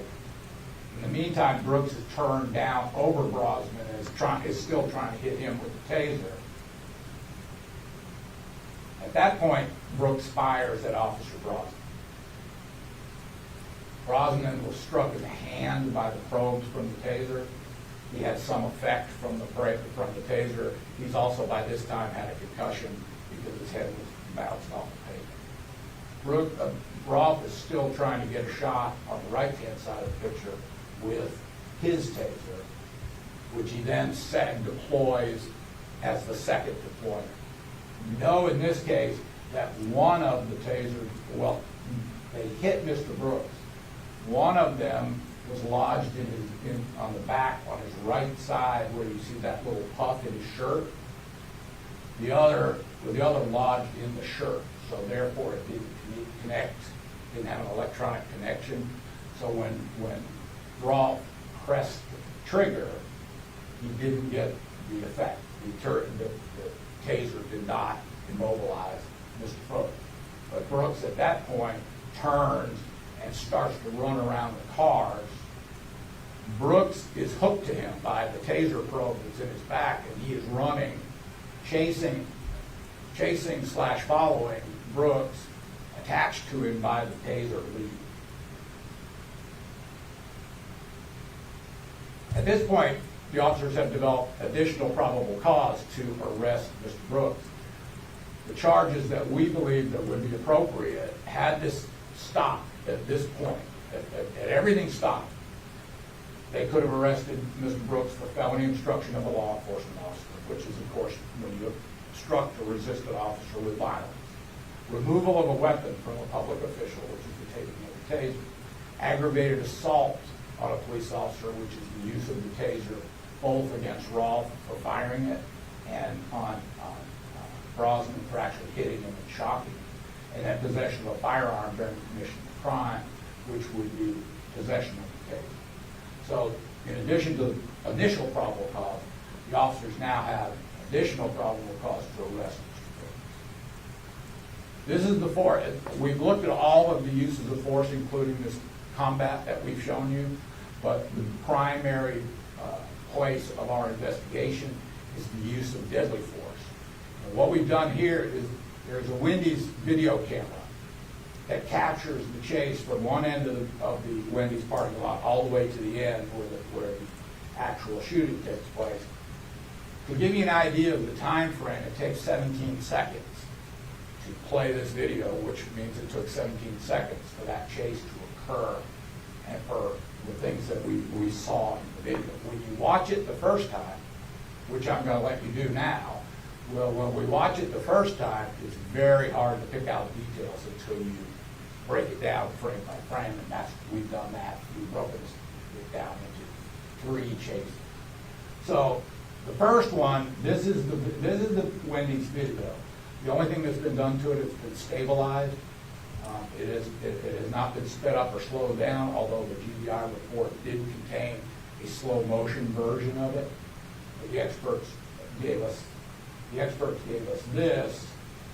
They called it cleaning up, but it's only been stabilized and brightened a little bit. There's no changes.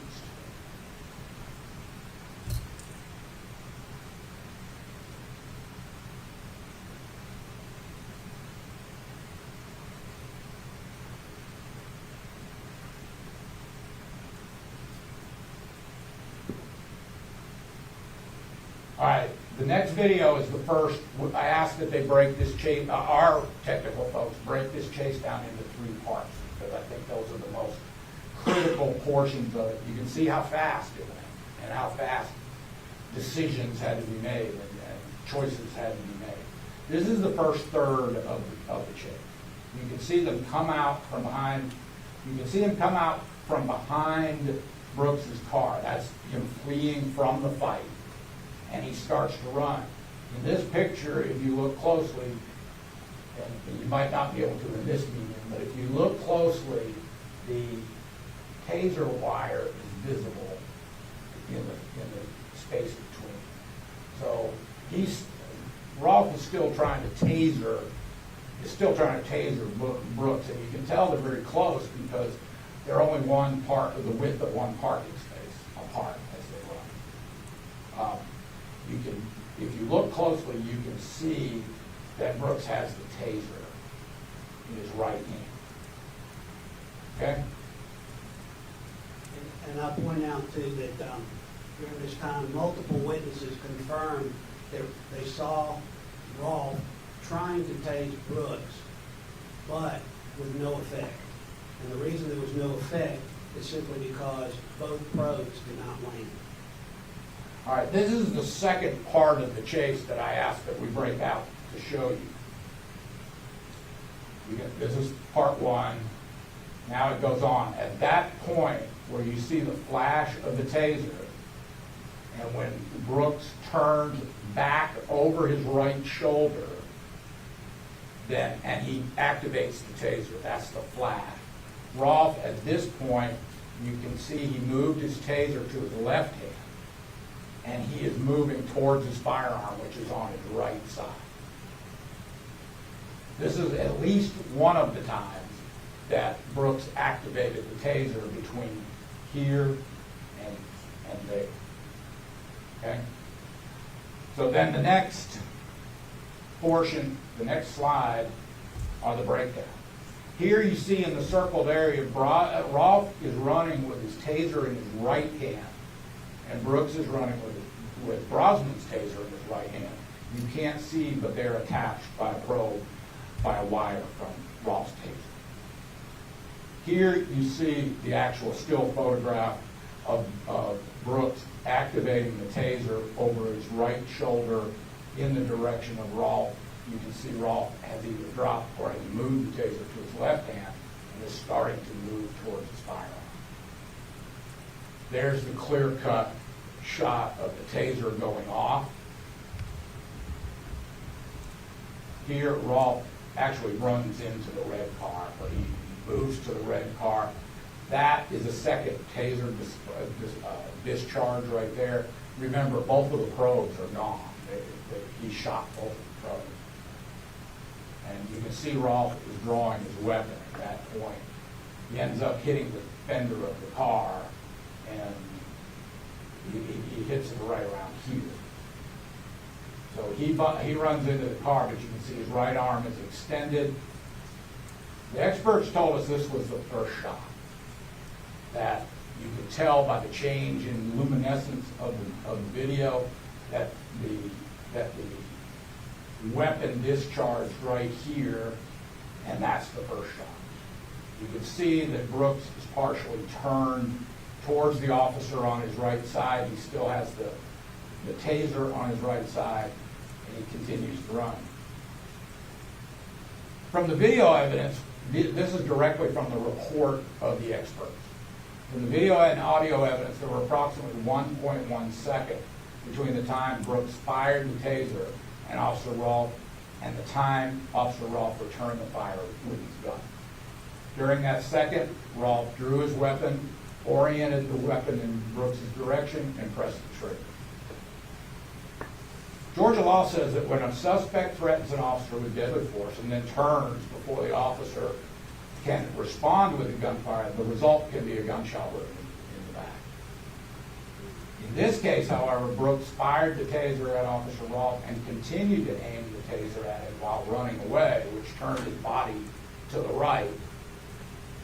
And at that point, when Mr. Brooks pulled the trigger after deploying the taser at Officer Rolf, Brooks was able to twist his upper body to his right, reach back with his right arm, and deploy the taser. That meant a lot of details being given here as investigators, prosecutors here are laying out what exactly had unfolded back in 2020 in that Wendy's parking lot where Rashad Brooks lost his life. Let's go ahead, send some viewers out to a 2-minute break, continuing to listen into this case right here when you return. We're on the back part of his body. In this case, Officer Rolfe's first shot was fired while Brooks was still aiming the taser at him. All 3 shots were fired in approximately 0.56 seconds. Now, this is Georgia law on when an officer may use deadly force, and what we did here is we gave you the code section, and then under each code section, we put in bullet points of what we believed were the appropriate facts as to each section of the code section. So the code section begins, peace officers may use deadly force, but it gives 3 instances. The first is when the officer reasonably believes that the suspect possesses a deadly weapon or any object, device, or person which, when used offensively, in other words, it can be a everyday object, but it can be used to inflict serious injury or death. That can be considered a deadly weapon. Under case law in Georgia, which is part of our review, a taser can be considered a deadly weapon for these purposes. So you see that, number one, they were both officers. So that is important. This is not something that citizens can do. Excuse me. Brooks had taken Brosnan's taser and had deployed it while he was still in the fight, which gave Rolfe a reasonable belief that he was armed with a deadly weapon.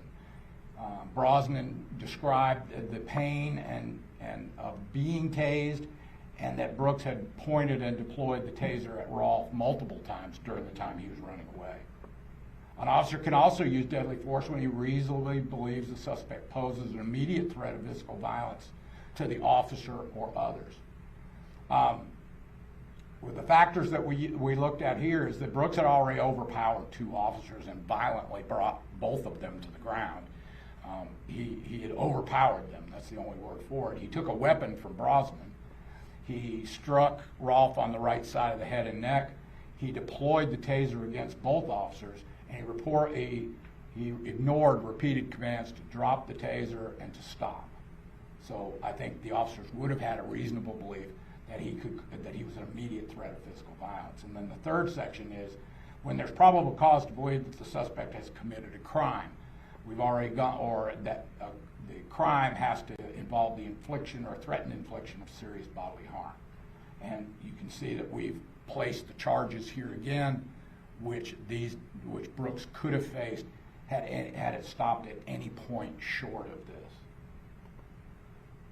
So it's our finding, or it's my finding, in this case, that Officer Rolfe acted in accordance with Georgia law, that he acted in accordance with Atlanta police policy on the use of deadly force.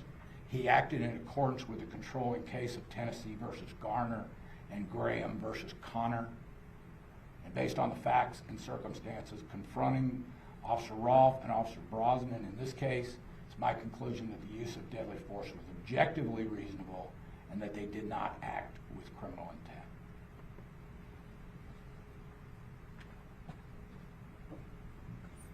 And now at this time I'll go into the applicable law. And one of the premier cases, one of the most important cases, is from the 11th Circuit. And it says, and this is where sometimes the public gets confused and we get into the what should have happened, what could have happened, what should have the officers done, but the 11th Circuit has made it very clear. It says, we are not to view the matter as judges from the comfort and safety of our chambers, fearful of nothing more threatening than the occasional paper cut. We must see the situation through the eyes of the officer on the scene who is hampered by incomplete information and forced to make a split-second decision between action and inaction in circumstances where inaction could prove fatal. And in this case, you must remember that here we have a peaceful encounter that all of a sudden becomes a violent encounter. And not only does it become a violent encounter, it is quickly changing and it is quickly dynamic. When Brooks takes the taser, he now becomes basically a person with an offensive position. He can incapacitate the officers. A taser in the hands of a person who is not trained can also be deadly. He can also, as I pointed out, incapacitate the officers, take their weapons, but now he's definitely become a person who is the aggressor. And one of the things that we have to be mindful of, we do not look at this with 20/20 hindsight. We look at it with what information the officers had in a dynamic situation that is quickly evolving and is causing them to react. The reasonable test, and Mr. Porter's gone over this, the reasonableness of a particular use of force must be judged from the perspective of a reasonable officer on the scene rather than with 20/20 vision of hindsight. The question is whether the officer's actions are objectively reasonable in light of the facts and circumstances confronting them without regard to the underlying intent or motivation. And here you have what you're going to hear a lot is objectively reasonable. Were the officer's actions objectively reasonable? And I think you can also conclude that the arrest warrants on Brosnan, where Brosnan is basically out of it once he has been tased, has been knocked with a concussion, is basically out of it. So we're really looking at the actions not of Brosnan but of Rolfe. And again, given the quickly changing circumstances, was it objectively reasonable that he used deadly force? And we conclude it was. Let me go back. The case is Graham versus Connor, which was decided in 1989 and continues to be cited today. So in Tennessee versus Garner, what you're looking at, the probable cause to believe that the suspect poses a threat of serious physical harm. We know that because he has committed physical harm on the officers, either to officers or others. It is not constitutionally unreasonable to prevent escape by using deadly force. And again, quoting Graham, and we've gone over this, you look at the totality of the circumstances. What did the officer know at that time, at that moment, at that split second? We here in this room have plenty of time to decide what we're going to do next. We don't have plenty of time to decide what we're going to do if one of us decides to go after the other. We simply have to react to what is happening. So from the perspective of a reasonable officer on the scene, at the moment force was used without 20/20 hindsight, and this is key, in circumstances that are tense, uncertain, and rapidly evolving. Deadly force, and Mr. Porter's already gone over this, so there's no need for me to go over it again. He's broken it down. State versus Copeland, Mr.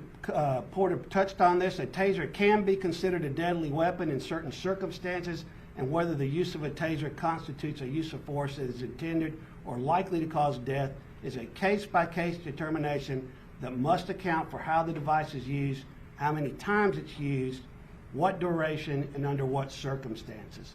Again, even common objects can be considered as deadly weapons. And Mr. Porter touched on this, and I'll just reiterate, a pronouncement of arrest is not required to complete a lawful arrest, as both the United States Supreme Court and the Georgia courts have expressly rejected. I point out that on the tasers, you see item 2 can cause death or serious bodily injury. So even the manufacturer of a taser understands that it can be used as a deadly weapon.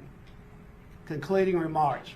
The autopsy of Mr. Brooks revealed that he died, as y'all know, he had 2 gunshot wounds, one to the buttocks, one to the middle of the back. Mr. Porter has explained, because I know there was some conversation earlier or media reports earlier about Mr. Brooks being shot in the back. The frame-by-frame analysis explains how that happens and how quickly that can happen. Crime lab results. Mr. Brooks' alcohol was a .102. His toxology report showed it was positive for cocaine and cocaethylene, which is cocaine mixed with alcohol. So it shows that he has both those in his system. He also had Eutylen in his system. Also in the car, the GBI conducted a search. They found pills. The pills were positive for methamphetamine and Eutylen.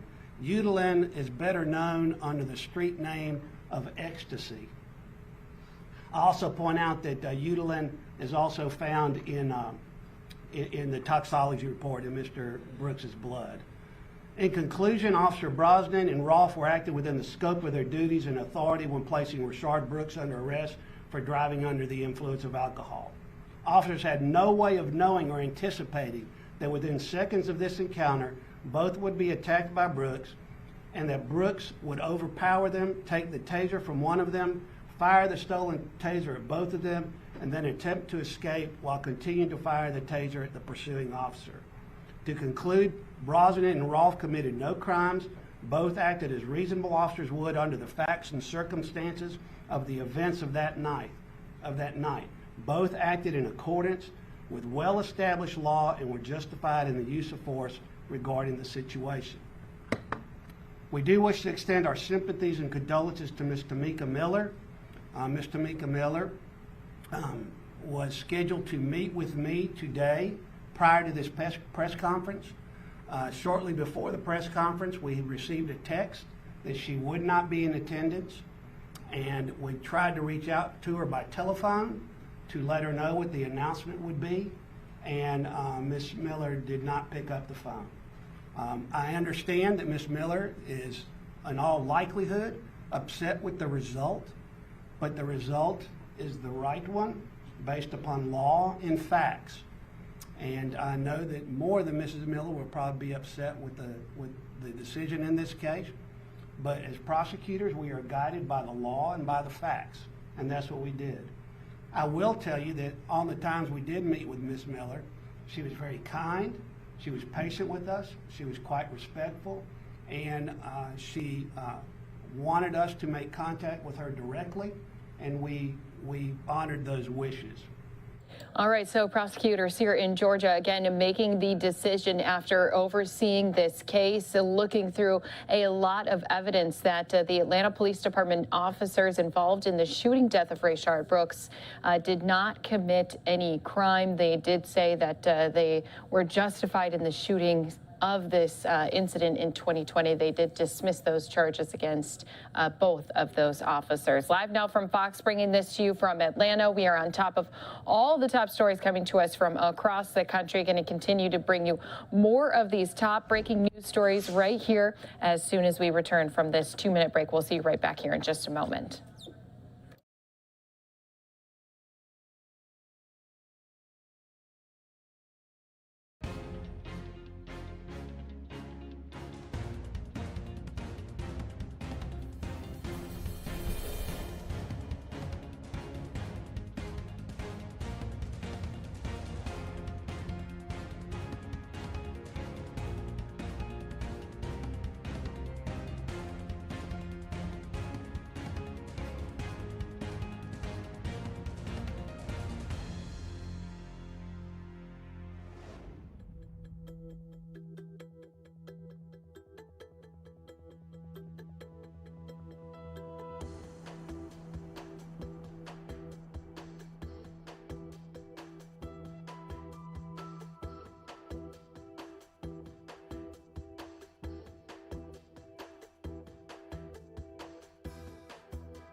Welcome back here to Live Now from Fox, staying on top of always those top and latest stories coming to you from across the country. Of course, if we do hear any reaction coming from Atlanta, where those two officers just had charges dropped against them after the prosecutors said they've looked through a mountain of evidence, they did say that it was justified when it came to their final very, very split-second decision to have to shoot Rayshard Brooks. We'll keep an eye out for more reaction, not only coming in from Atlanta, but all across the country. Of course, that incident happening just weeks after the George Floyd incident in Minneapolis, so it had sparked a number of protests that day and even into the weekend and weeks following in Atlanta. So we'll be keeping a close eye on how people are reacting to that news here today. But I do want to take us into some more stories that have been taking place all across the country. While right now we do have Mayor Lori Lightfoot. She's speaking about gun violence prevention. I'm going to take us to Chicago police first. They were giving us an update on an incident where someone had ran over 4 pedestrians. It did claim the lives of 3 of those 4 pedestrians. They were giving an update earlier here today. Let's go ahead, listen in with our Chicago police officers. We're here today to provide an update on a recent hit-and-run incident on August 14th of this year, in which 3 victims were killed and a 4th victim injured. Yesterday, on August 22nd, at approximately 8 a.m., Tavis, T-A-V-I-S, Dunbar, age 34 of Chicago, was arrested in the 5100 block of South Wentworth. That's Tavis, T-A-V-I-S, Dunbar. Dunbar, a convicted felon, is being charged with 3 felony counts of first-degree murder and 1 felony count of attempted first-degree murder. Dunbar was identified as the offender who, on August 14, 2022, was driving a vehicle and intentionally struck in multiple pedestrians in the 7000 block of South Jeffrey Boulevard in 3rd District. 3 victims, a 23-year-old male, 25-year-old male, and 27-year-old male, were killed. A 4th victim, a 21-year-old male, was also seriously injured. At the time Dunbar was placed in custody, he surrendered to police. This senseless act of violence won't be tolerated in the city of Chicago. And this arrest was the result of hard work done by the men and women of the Chicago Police Department and true community collaboration. From the beginning, community members stepped forward and spoke up to help us hold this offender accountable. Together with the community, we were able to bring justice to these victims and their families. Every day, officers and detectives work to make our city safer for every resident. It's our duty, and we won't ever stop. There's no circumstances make losing a loved one less painful. But we hope that this incident, bringing this incident to justice, bringing this offender to justice, brings some small sense of relief. The Chicago Police Department hope that this arrest provides some measure of closure to the victim's family as well. At this time, I'll bring up Chief of Detectives Brendan Dinahan for a little bit more detail on this case. And then after that, State's Attorney Kim Fox will come forward, and then I'll come back for questions. Brendan. Thanks, Superintendent. So as the Superintendent mentioned, this incident occurred on the 14th of August, just after 5 in the morning at 7041 South Jeffrey. I know there was a pretty horrific video that was released, so people saw the video. And after the murder occurred, when he ran over these 3 individuals, a 4th person surviving, the individual parked the car. Detectives working with patrol officers were able to identify the car, the airbag deployed. We began our investigation. And then, as usual, we talked a lot about technology. We used technology, video cameras from the area to track the offender after he left the vehicle to a certain building, which he went to requesting for help. After that, we were able to talk to some individuals in that building. We received some anonymous tips, and then ultimately we were able to identify the offender. We went back to the establishment where there was individuals in there beforehand where this offender was. There was no altercation in the bar. The bar was extremely cooperative with the Chicago Police Department. There was an altercation on the street afterwards, and as I mentioned, you saw the video which occurred. We were able to get information from the car, like basically the black box, which proved this individual was traveling at a high rate of speed. The gas pedal was completely deployed to the ground, never attempted to tap the brakes when this incident occurred. He turned himself in with a lawyer on Monday morning and invoked his right to remain silent, because I know there's a lot of questions on, well, why did he do this? We do not have that motive right now. He did not talk. As I mentioned, he invoked his right to remain silent. There's also a question, did he do this, is this a hate crime? Based upon the evidence we have now, working with the state's attorney's office, he's charged with 3 counts of first-degree murder and 1 count of attempted first-degree murder.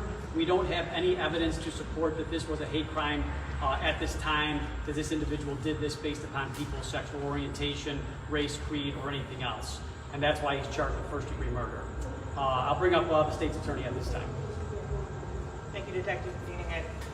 This was a horrific, horrific tragedy here in the city of Chicago. The loss of 3 innocent lives at the hands of Mr. Dunbar.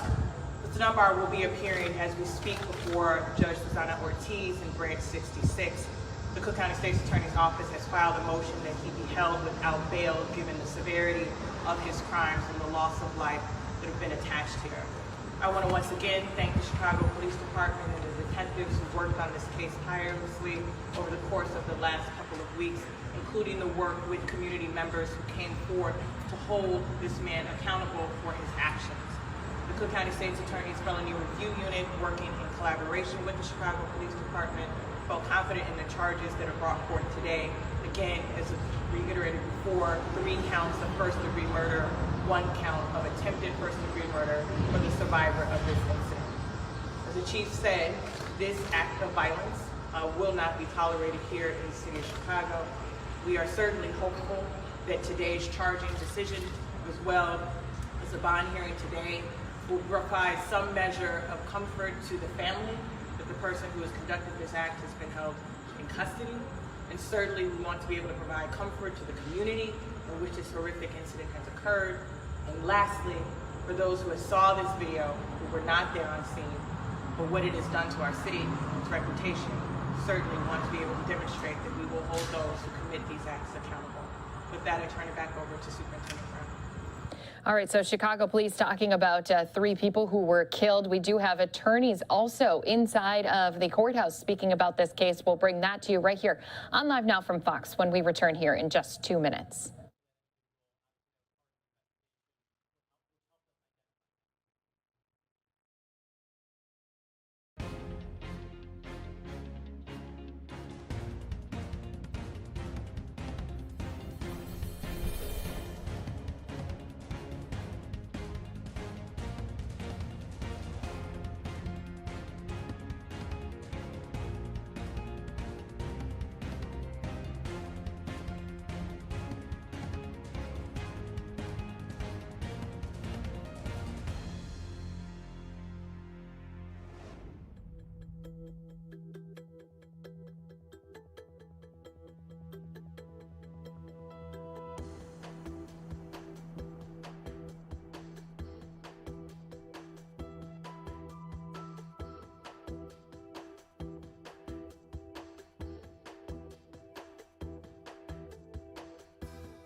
3 pedestrians died after being hit by a vehicle. That person being arrested. Let's go ahead, listen in to what attorneys are saying inside of the courthouse. 22 in the 7,000 block of South Jeffrey Boulevard in Chicago. There are 4 total victims in the case. Victim 1 is a 25-year-old male. Victim 2 is a 27-year-old male. Victim 3 is a 23-year-old male. Victim 1, Victim 2, and Victim 3 were all killed by this defendant. Victim 4 is a 21-year-old male and suffered injuries to his legs, but survived. The defendant is a 34-year-old male. Prior to the incident, the defendant was at the Jeffrey Pub, which is located at the intersection of 70th and Jeffrey. The 4 victims were also at the bar. The defendant is seen on surveillance video inside the bar and outside the bar as he exits. The defendant had hair consistent with braids or dreadlocks at the time on video. In the minutes before the murders, the bar was closing down and the 4 victims were involved in an altercation on the sidewalk in front of the bar. The fight spilled into Jeffrey Boulevard. Witness 1, who had been at the bar and was present outside, observed an African-American male with braids say, "I got something for you, you motherfuckers." After the statement, Witness 1 saw that person walk northbound on Jeffrey. This was in the direction of the defendant's car. At this point, the 4 victims were now in the street. Surveillance video shows the defendant's car parked on the west side of Jeffrey, about a half block north from the people in the street. The headlights of the defendant's car illuminate.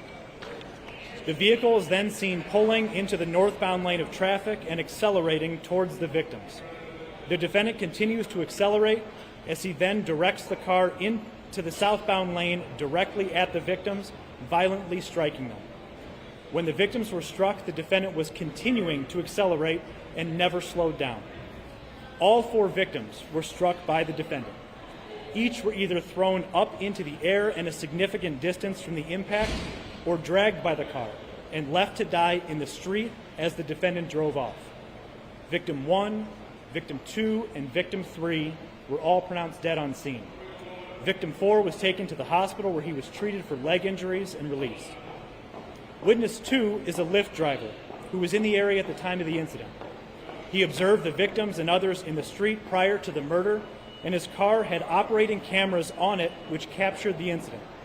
Witness 2 saw the defendant's car driving at an extremely high rate of speed towards the victims and striking them.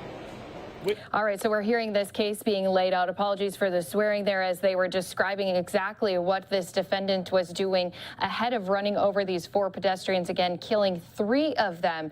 And the 4th one did have injuries to his leg. So, of course, this is just one of those problems that we've been seeing in the city of Chicago. A lot of different hate crimes being done, especially when it comes to different races, ethnicities, and if you prefer different individuals as well. So I do want to take us into yet another Chicago press conference. We do have Mayor Lori Lightfoot, who's speaking about trying to prevent gun violence, which they have seen time and time again. Their numbers just too high. Let's go ahead and listen into that right here on Live Now from Fox. Thank Mayor Lightfoot for hosting us here for this really important day, as well as Representative Robin Kelly, who's been a strong champion for us to address violence across the nation and beyond Chicago.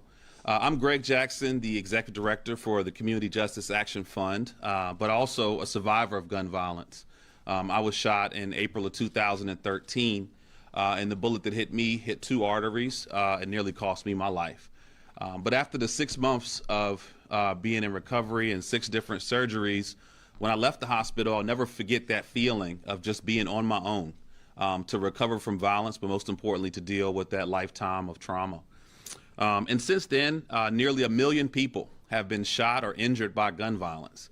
Every year, over 100,000 individuals are directly shot or killed by gun violence. And those are more than stats. That includes folks like my mentee, Devon, who was shot when he was simply outside with his friends near a McDonald's. And just as early as yesterday, Jamari, who was shot at the tender age of 7 years old and is in the hospital now being treated for his wounds. Gun violence now has become the #1 cause of premature death for young black men, but also the #1 cause of premature death for youth of all races and kind. and the number 2 cause of death for Black women and Latino men. And since that crisis has surged to the level that it's been, we've seen multiple members of Congress, we've seen mayors, we've seen even the president acknowledge this as a public health crisis. But what's been missing is a public health response to gun violence. That means an all-of-government, people-centered approach to addressing violence beyond just crime control and law enforcement. And that's why we created the Violence Prevention Index.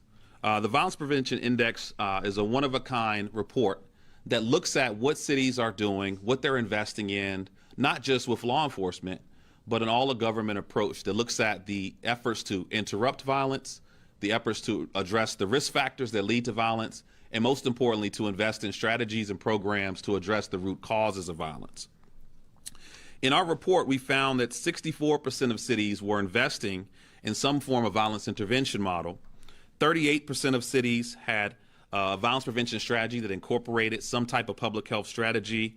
36% of local health departments had their own violence prevention strategy, but 92% of cities actually scored below 60.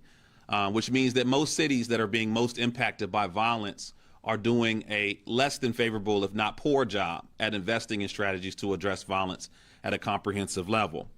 But some cities have stood out. Cities like Washington, D.C., like Oakland, California, and Chicago, Illinois. And that's what brings us here today. We know there's much more work to be done, but we're excited to stand alongside the cities that are taking an all-of-government, people-centered approach to celebrate the work that they're doing, but also to encourage them to lead and push other cities to do the same. And I'm extremely honored to be standing next to Mayor Lightfoot and Representative Robin Kelly, 2 of the strongest champions we have across the country to address violence from an all-of-government approach. So with that said, I would like to introduce Mayor Lightfoot to take the mic, and she told me that's all I can say as far as introducing her. So, welcome. Thank you. Well, thank you, Greg, and thank you for all of your hard work for a significant period of time in addressing, I think, one of the greatest challenges that cities across the country face, and that is making our communities safe, not just in a temporary period, but for lasting peace. So good afternoon, everyone, and thank you for being here. We are honored to be recognized by the Violence Prevention Index. And as you heard from Greg, joining me in this effort also is a true champion of community safety, and that is our beloved Congresswoman, Robin Kelly, who has done so much over the years. In particular, her imprint on community safety is going to be felt by the bipartisan legislation that recently was signed by the president. 2 of her initiatives, one on gun trafficking and the other on straw purchasing, are now the law of the land, and we look to take advantage of the years of hard work that she put into this effort. So thank you, Congresswoman Kelly. Also joining me is Community Safety Coordination Center Director Tamara Mahal and Ready Senior Director Jorge Matos. Like every big city in the U.S., Chicago has decades-long struggle with violence. This violence is rooted in decades of systemic racism, as well as disinvestment in our communities. To combat this, we have taken innovative steps to address both the immediate and long-term consequences of violent crime. From the beginning of my administration, we took a root cause analysis of the problems related to violence and violence prevention. This approach of not looking just at the symptoms and the manifestations of violence, but the actual causes. And that compelled us to take a whole-of-government approach to violence, meaning every single department, not just the police, view their work through a community safety lens. Last year, we marshaled and focused this approach through the launch of the Community Safety Coordination Center, or CSCC. The CSCC institutes a big picture, holistic collaboration between government agencies and community members to investigate, to address the root causes of violence, including trauma, lack of opportunity, and community blight. All of the things that we know are at the root of the violence that too many communities have been experiencing literally for decades. Now, nearly 1 year later, we are seeing that our whole of government approach yield dividends. As of yesterday, for example, year over year, shootings are down 18%. And thankfully, homicides are also down 18%. And while our shared and continued fight has to continue, it is important for us to note the progress that has been made. We are grateful that our collective efforts are being nationally recognized. The Violence Prevention Index assessed and ranked 50 U.S. cities with the highest rates of gun violence in 2021 based on the following criteria: intervention and risk factor reduction, addressing the root causes of violence, and local offices of violence prevention. And thanks to our collective violence reduction work and the strengths of our public safety ecosystem, and when I say our, I want to be clear, it's not just city government, it's our partners in community, it's law enforcement, it is literally a whole of city approach. Chicago was able to score 75 out of 100 points on this index. And we rank third among 50 U.S. cities for violence prevention programs, services, and policies. And this, to us, is a very big deal, and we are grateful for the recognition.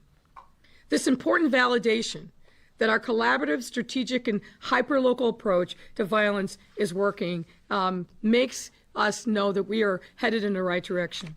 We are moving. We'll continue to make the investments that are necessary to bring lasting impacts in our communities. And to be clear, no one's taking a victory lap here, or to say that we have all the answers. We know that we have many, many more miles to travel on our journey. And we believe that one shooting, one homicide is one too many. However, this is an important evaluation of the strengths of our overall strategy and our continued opportunities to make progress. Now, allow me to break down some of the strategies that we've been employing that I think has helped us earn this ranking. For starters, the city has significantly increased violence prevention funding over the time of my administration, more than any other mayoral administration in the history of our city. We fund street outreach, victim services, interventions for justice-involved youth, at-risk youth, and reentry and supportive services. All of these things are part of the $52 million annual budget for violence intervention. Now, on top of our city's $1.4 billion investment through Invest Southwest in historically disadvantaged neighborhoods, we have also invested over $400 million of federal funding to address community blight, bring economic development, and foster broader community safety efforts. Again, all of our community-driven violence prevention work is coordinated through the CSCC, where we address the needs of each unique community uniquely. Furthermore, we center violence reduction programming at the heart of the public health framework. That means focusing on people and place-based strategies and recognizing the depth of trauma, the need for meaningful reductions in poverty, and listening to the community about what it will take to make their communities safe. So aside from economic investments and affordable housing options, we created green spaces, cleared vacant lots, and we plan to plant over 75,000 trees over the next 5 years. Why are we doing these things? Not only do we know that these make sense from the data about communities that are safe, but aesthetically that makes a huge difference in the life of these communities as well. We've also increased funding tenfold for mental health resources and expanded neighborhood options to 50+ neighborhoods out of our 77, and we will reach all 77 neighborhoods with new mental health community-based supports by the end of this year. We increased funding to reach and support those with substance abuse addictions, and we've also piloted several models of alternative response to people in crisis. As an example, the Chicago Department of Public Health helped develop crisis responses to promote healing and prevent recurrences for our residents who need mental health services, victim services, gender-based violence services, or sobering centers. We launched the Crisis Assistance Response and Engagement Program, consisting of mental health emergency teams to de-escalate emergencies and provide follow-up treatment for people who are in crisis. We are supporting other at-risk individuals across many city departments and agencies like the Department of Family and Support Services, who supports at-risk youth through programs like One Summer Chicago. This program connects multiple city departments, community-based organizations, and companies to offer over 24,000 employment and internship opportunities for youth and young adults. And similarly, Choose to Change, one of the most phenomenal programs helping vulnerable and at-risk youth that I am aware of across the country. This is centered in Chicago Public Schools. It is a collaborative 6-month intervention program that offers intensive wraparound and professional mentoring that focuses on a young person's needs with trauma-informed cognitive behavioral therapy. In addition to supporting those most at risk of violence, we also have a comprehensive array of programming that ensures people stay on the right path to prosperity and security. This includes hiring the city's first ever reentry coordinator who manages the Interagency Reentry Council. The council is earmarked with $13 million for reentry services this year that will serve formerly incarcerated individuals and transform Chicago into a national leader for being a second chance city. And in my view, you cannot have a serious conversation about community safety unless you are accounting for and supporting those who are returning from incarceration. These are just some of the examples of our whole of city, whole of government approach to violence prevention that is rooted in public health and evidence-based programs. Mayor Lori Lightfoot here talking about ways that they are trying to reduce and prevent the gun violence that they are seeing across their city. Going to be stepping away for a brief break. When we come back, going to be taking you out to the United Nations Security Council's meeting. They are talking about international threats. The Russian Federation right now giving their own remarks on this case. Let's go ahead, step away for that break. We'll be bringing you these remarks when we return here in 2 minutes.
The plant continues to be operated by Ukrainian technical personnel, but has been under the control of the military forces of the Russian Federation since early March. In early August, disturbing reports of an escalation of shelling around the plant began to emerge. The Secretary General has appealed to all concerned to exercise common sense and reason and to refrain from undertaking any actions that might endanger the physical integrity, safety, or security of the nuclear plant, Europe's largest. On 15 August, the Secretary General discussed the issue of the plant's safety during a call with Russian Minister of Defense Sergei Shoigu. On 18 August, during his visit to Lviv, he discussed the situation with Ukrainian President Volodymyr Zelensky. In all his statements and meetings, the Secretary General has continued to call for all military activities in the immediate vicinity of the plant to cease immediately, and for all sides to refrain from targeting its facilities or surroundings. All military personnel and equipment must be withdrawn from the plant. There should be no further deployment of forces or equipment to the site. The facility must not be used as part of any military operation, and an agreement on a safe parameter of demilitarization to ensure the safety of the area should be reached. Regrettably, despite numerous calls and appeals, instead of de-escalation, we continue to see the almost daily reports of alarming incidents involving the plant. Today, the Director General of the IAEA renewed his request to send an IAEA mission to carry out essential safety, security, and safeguard activities at the site. Preparations for the mission are proceeding, and the IAEA is in active consultations with all parties regarding its efforts to send such a mission as soon as possible. We welcome Ukraine and Russia's recent statements indicating support for the IAEA's aim to send a mission to the plant, which would be IAEA's first to that site since the start of the war. Mr. President, common sense must prevail to avoid any actions that might endanger the physical integrity, safety, or security of the plant. As the Secretary General stressed in his briefing at the Council yesterday, the commitment to dialogue and results must be applied to the critical situation at the plant. If such incidents continue to escalate, we could face a disaster. The United Nations continues to fully support the critical work of the International Atomic Energy Agency and its efforts to ensure the safe operation of the Zaporizhzhia nuclear power plant and other nuclear facilities in Ukraine. In close contact with the IAEA, the UN has assessed that we have the logistics and security capacity in Ukraine to support any IAEA mission to the plant from Kyiv, provided Ukraine and Russia agree. We once again urge the parties to provide the IAEA mission with immediate, secure, and unfettered access to the site. Agreement is urgently needed to reestablish Zaporizhzhia as purely civilian infrastructure and to ensure the safety of the area.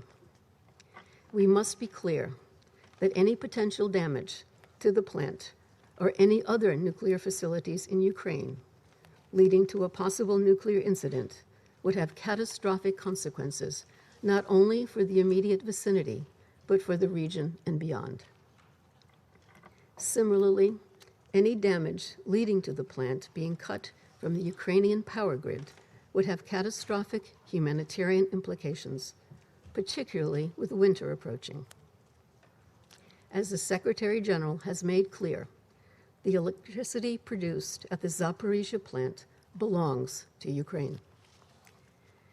At this moment, it is imperative that we receive the express commitment of the parties to stop any military activities around the plant and to enable its continued safe and secure operations. To paraphrase the Secretary General's blunt warning, any potential damage to Zaporizhzhia is suicidal. Thank you, Mr. President.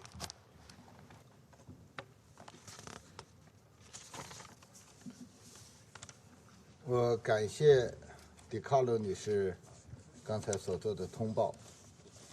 我现在请 now give the floor to the members of the Security Council.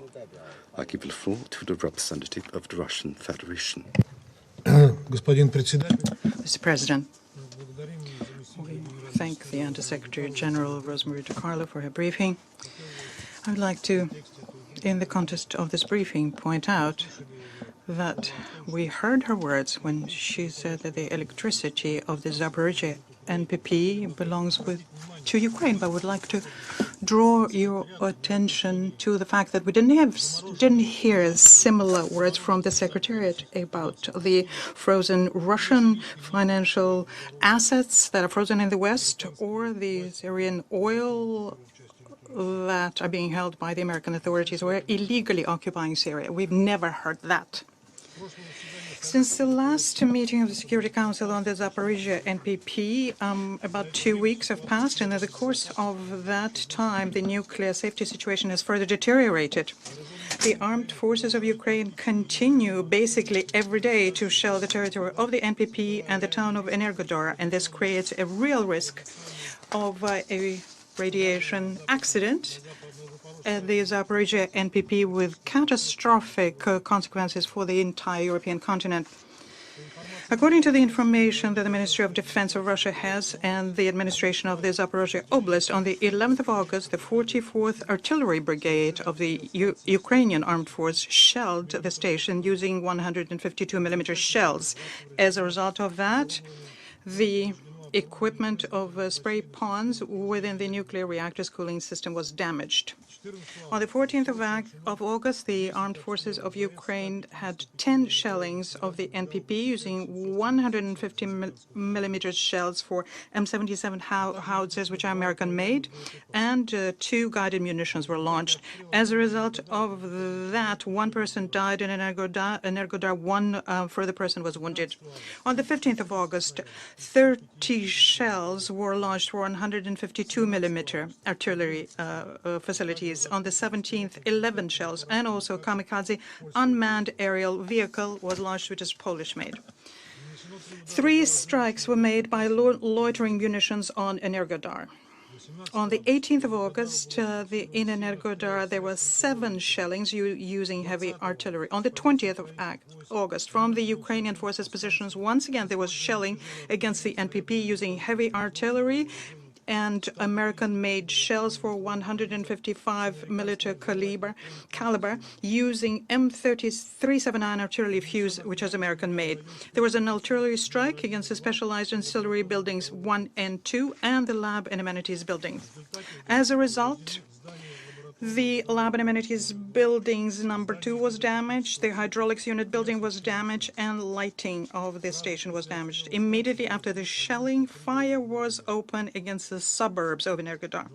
On the 22nd of August, an UAV struck the lab and amenities building number 2. Furthermore, the American long-range artillery was used to shell the thermal power station in Energodar. And according to our information, 1 civilian died and 1 was wounded. I just wanted to show you now a photo of the destruction on the territory of the Zaporizhzhia nuclear power plant as a result of shellings by the Ukrainian armed forces. We have a whole slew of such photographic evidence, and we disseminated it this morning as an official document within the Security Council and the GA. The fact that the Kiev regime continues with attacks on the station is a direct consequence of criminal acquiescence on the part of its Western patrons. At the last meeting, not a single Western delegation had the courage to condemn the shelling of the station by the Ukrainian armed forces and ask the Kievan regime to stop it. Nor was the courage found in European capitals. The capitals are simply launching an appeal to Russia to stop the so-called recent activity surrounding the Zaporizhzhia NPP. We're under the impression that our colleagues exist in their own parallel reality in which the Russian military are themselves shelling the station that they are protecting and are using the American systems for that. The pinnacle of this absurd was a recent statement made by the UK MP Tobias Ellwood and member of the House of Representatives of the United States, Adam Kinzinger, when they said that the shellings of the NPP could be the reason for invoking Article 5 of NATO. At the same time, the Western mass media are using the conclusions of the U.S. Arms Control Disarmament Agency, which says that there is nothing dangerous for the people in Western Europe in the shelling of the NPP or even in a possible accident there will be no major disaster. The station should withstand the rocket strike, and even if it doesn't, then the tongue of radioactive contamination will not reach Western Europe. The fact that even in this scenario, at the very least, the people in the Zaporozhye Oblast will suffer, well, our Western colleagues, I think, traditionally chalk off to collateral damage. Well, probably this is how they express their concern about people and the human-centered security that we heard so much about during yesterday's meeting of the Council. This cynical attitude towards the people of Ukraine is one other evidence of the fact that the Western handlers of Kiev are not at all worried about that, and they stand ready to fight until the very last Ukrainian. The disaster as a result of the shelling of the NPP so far we have been able to avoid only because there is smooth joint work between the workers of the station, fire squads, emergency people, and the Russian military, who are helping them every way they can. And this shows that there is a healthy working atmosphere at the station and no one is oppressing anyone there. Despite the false statements made by the Kiev regime and its handlers, Russia is not locating heavy weaponry at the Zaporozhye NPP and is not using the station for military purpose. The Military of Defense stand ready to provide IAA with high-resolution photos, which shows that the weaponry, all the less so heavy weaponry, is not located on the territory of the station. Mr. President, recently Ukraine had the visit of the UN Secretary General Antonio Guterres, and we pinned certain hopes on his trip. We expected the UN finally will demand that Kiev stop shelling the station. But we didn't hear from the Secretary words of condemnation of what's going on, other than appeals to, I quote, that military activities should avoid the Zaporozhye NPP. I would like to ask Ms. DiCarlo whether the Secretary General managed to obtain from Vladimir Zelensky a promise to stop shelling the station. What is the assessment of the Secretariat of the UN that the shelling of the station by Ukraine continue in the light of the fact that IAEA is seriously concerned by the situation? From day one, we have supported IAEA efforts and its Director General Rafael Grossi to organize a mission to the Zaporozhye NPP, and we did everything we could to make sure that the experts' visit, the agency visit, took place already in June. And we agreed to the mission already by the 3rd of June.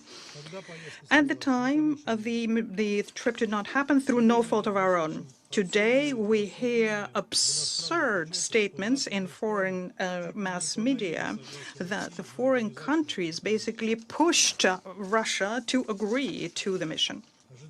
We expect that the IAEA trip mission will take place in the very near future, and the agency experts will confirm the real situation at the station. We stand ready to extend maximal support possible to resolve all organizational issues. Mr. President, I would like to now, in conclusion, draw attention of the members of the Council to the tragedy in Moscow on the 20th of August. An explosion of a car took place. Inside the car was the military correspondent and politologist Daria Dugina. Our competent authorities are investigating this, and preliminary conclusions are that this monstrous crime was organized by the Ukrainian Special Services. It was determined who the person doing that was, and she is connected to the Azov battalion. She managed to escape to Estonia. Daria Dugina was 29. Her life was stopped at its very height. Because of his professional activity, she has been for a long time followed by Ukrainian nationals. This is her photo on the Mirotvorets site, the infamous one that we mentioned several times, and they are boasting about her murder. As you can see, her photo is crossed, and the caption here is eliminated.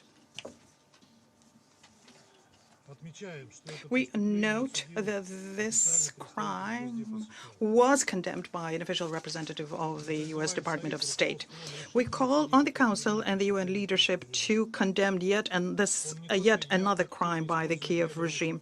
Not only are they using nuclear blackmail by shelling the NPP and holding people in Europe hostage, but they also crossed all of the lines and now physically eliminating those civilians they do not like. And in this case, we have a victim who was an independent journalist. She was killed because of her professional activity. The official representatives of the Kiev regime are openly calling for the murder of Russians. The Ukraine ambassador in Kazakhstan, Mr. Vrublevsky, stated publicly recently that the goal of Ukraine is to kill as many Russians as possible. The greater number of them are killed now, the fewer Russians other generations of the Ukrainians would have to kill.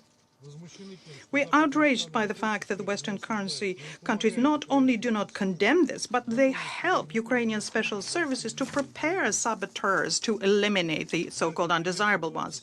Very good example, the situation with the Ukrainian citizen, Mr. Karpenko, who was recruited by Ukrainian services in Czechia and was being prepared trained to mine and explode things in a Czech city of Český Krumlov. He was taught how to lay explosive in buildings and cars. After that, he was sent to the Donetsk People's Republic to conduct acts of terror in the building of the administration of the Volodyarsk region. Fortunately, Karpenko turned himself in. But if he had done what he was trained for, the scale of victims is frightening to imagine. In this context, we are not surprised that the authorities of Czechia are openly expressing their happiness that Daria Dugina died. The Minister of Defense of Czechia, Jana Černochová, stated that she has no pity for Daria or her father, and that, I quote, that the night of the 21st August in Russia is something that Russia will remember for a long time. And then subsequently confirmed that she stands by every single word of hers. Even if we set aside the morals that has been in our Western colleagues replaced by the Russophobia, this statement of Mr. Chernochová is an open support and propaganda of acts of terror against civilians. I would like to recall that Mr. Chermak, a Czech citizen who openly supported an act of terror in Christchurch, was sentenced to 6 years in Czechia. And we expect that the competent authorities of Czechia will be equally serious about the statement made by the Ministry of Defense of their country and will assess them accordingly. I thank you. I thank the representative of the Russian Federation for his statement, and I now give the floor to the representative of Gabon.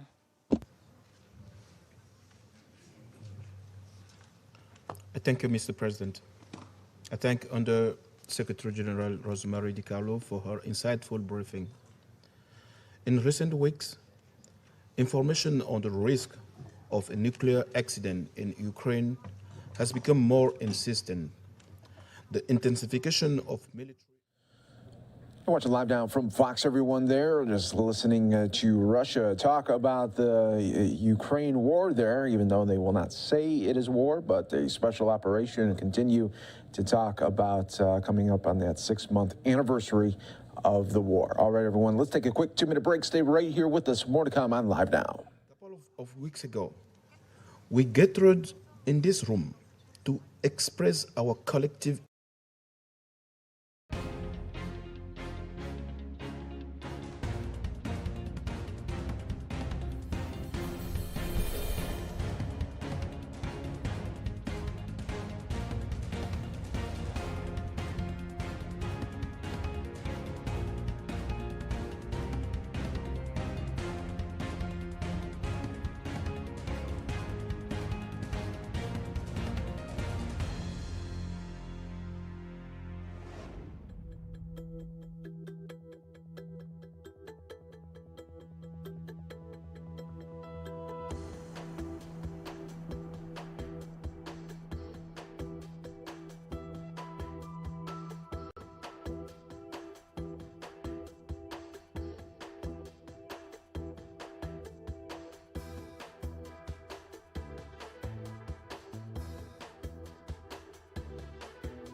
All right, next up, everyone, here on Live Now, we are going out to Fairfax County, Virginia. We're getting an update from police on a 22-year-old who was arrested for sexually assaulting a woman at knife point in her apartment here. Well, let's listen right here on Live Now from Fox. Has been arrested and criminally charged with the following crimes: rape, burglary with intent to commit rape, abduction, and the prevention of a 911 call. Major Ed O'Carroll, who's the Bureau Chief of our Major Crimes Bureau, is going to go into details. We wouldn't be standing here today and this vicious, callous criminal, the worst of all criminals, wouldn't be off the street if not for the collaboration that occurred from many folks. So the community, the Reston community in particular, was instrumental. Our police officers, our cops assigned to the Reston District Station, helped detectives identify this person. This person was known to police officers. He's known to the criminal justice system. He's known to the FCPD. Our Major Crimes Bureau detectives worked nonstop from the moment that this vicious crime occurred. Our Victim Services Division, as they always do, thank them. Crime Scene Detectives, our Special Operations Division, and our fugitive team for safely bringing this coward into custody. So a lot of people did a lot of work. Major O'Carroll will go into some details and then we'll take some questions. This investigation, our investigation into this person in particular, is far from over. So we're looking again to connect him to any other crimes unsolved, unreported. We're not done with him yet, but he's off the street. That's the good news. Our condolences to the victim in this crime, her friends, her family. What she has to go through is unimaginable.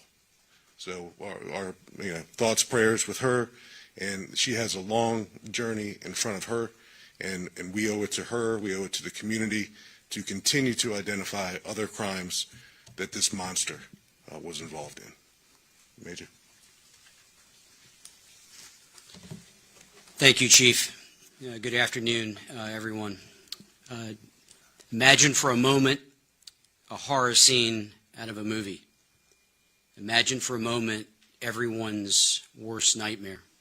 An adult woman who falls asleep in her living room while watching TV, wakes up to a man standing inside her apartment, armed with a weapon. But this wasn't a movie. It was Sunday night, minutes before midnight, in an apartment in the 2200 block of Lovedale Lane in Fairfax County in the Reston Shadowwood community. The intruder threatened the woman and ultimately raped her on the floor of her own home. After the brutal rape, the predator fled the apartment after locating the victim's phone, which he stole. Officers from the Reston District Station were called to the scene, and they immediately started a search for the suspect, ground search, and we used our canine team. The victim's phone was located, discarded a distance away from the apartment in the woods. The suspect was not located. Detectives from our Major Crimes Sex Crime Squad, our detectives from our cyber and forensics team were dispatched to take over the case from patrol, and they went to work. The officers and detectives had been made aware of a previous case from June 9th. And through good old-fashioned detective work, looking through video footage that was provided by a community member from the June event, it caught a predator passing at various times of the night. That predator was recognized by detectives and officers, and also an alert community member saw a handprint on a sliding glass door. And when that community member had seen that, we were called back to the residence in June. That fingerprint, that handprint, the palm print was lifted and processed by our detectives and sent to the forensics fingerprint exam unit. Yesterday, we placed an emergency rush on getting that handprint, palm print analyzed. And late yesterday morning, we got a hit. Arrest warrants for Anthony Agee, 22 of Reston, was obtained by our detectives for peeping and indecent exposure. As the chief mentioned, officers from our Special Operations Division, detectives from the Fugitive Apprehension Team, along with my members from Major Crimes, responded and saturated the area, all in an effort to locate Agee. Yesterday at 4:15 in the afternoon, within 18 hours of this brutal, unwarranted, unacceptable, and criminal attack, Agee was in handcuffs. After further investigation, he has been charged, as the chief outlined. I'll say it again because it's important.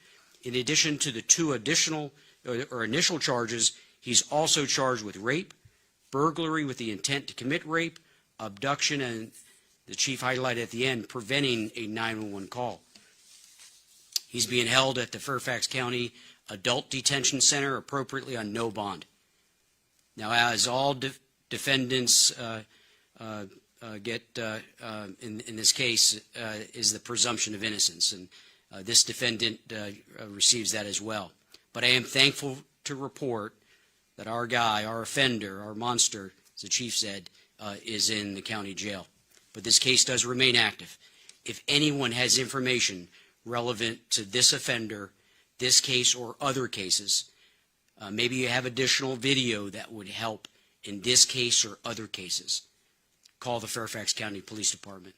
We can be reached at 246-7800. That's 703-246-7800, option 2. That will get you to our detective team. You can remain anonymous. Report anything that you think would help in these cases. Some additional things I'd like to share. The victim, the survivor, did nothing wrong. And to my team, Detective Brandolino, thank you for being here today. But it really is the squad. It's your entire team under the leadership of Second Lieutenant Berkey. I know the captain of the violent crimes team is here. Captain, thank you. Lieutenant, it does take a team. But to all of the crime scene detectives, the analysts, the technicians, everyone who has worked on this case literally around the clock, you are dedicated. You are passionate. You are empathetic. And you do work so hard to resolve these critically important cases. So thank you on behalf of my team. But know that this quick arrest is not closure. It's a resolution and some sense of justice, knowing the offender in this case or these cases are off the streets. Our lead detective, our victim service specialists, will be working with this survivor. And the chief used a word that is key on the journey that she's on, and that's ahead of her. We will be at her side.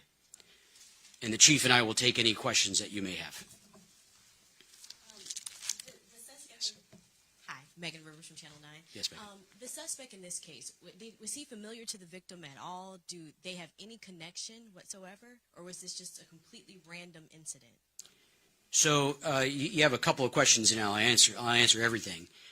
He was not known to the victim, and this wasn't random.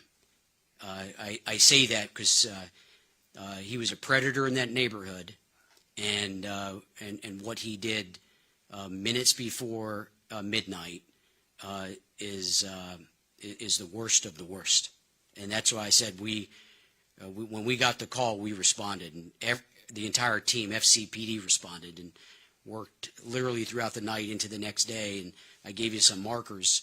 As soon as we had those warrants, we were on to where he was to get him in handcuffs. So the process worked because of the hard work of detectives.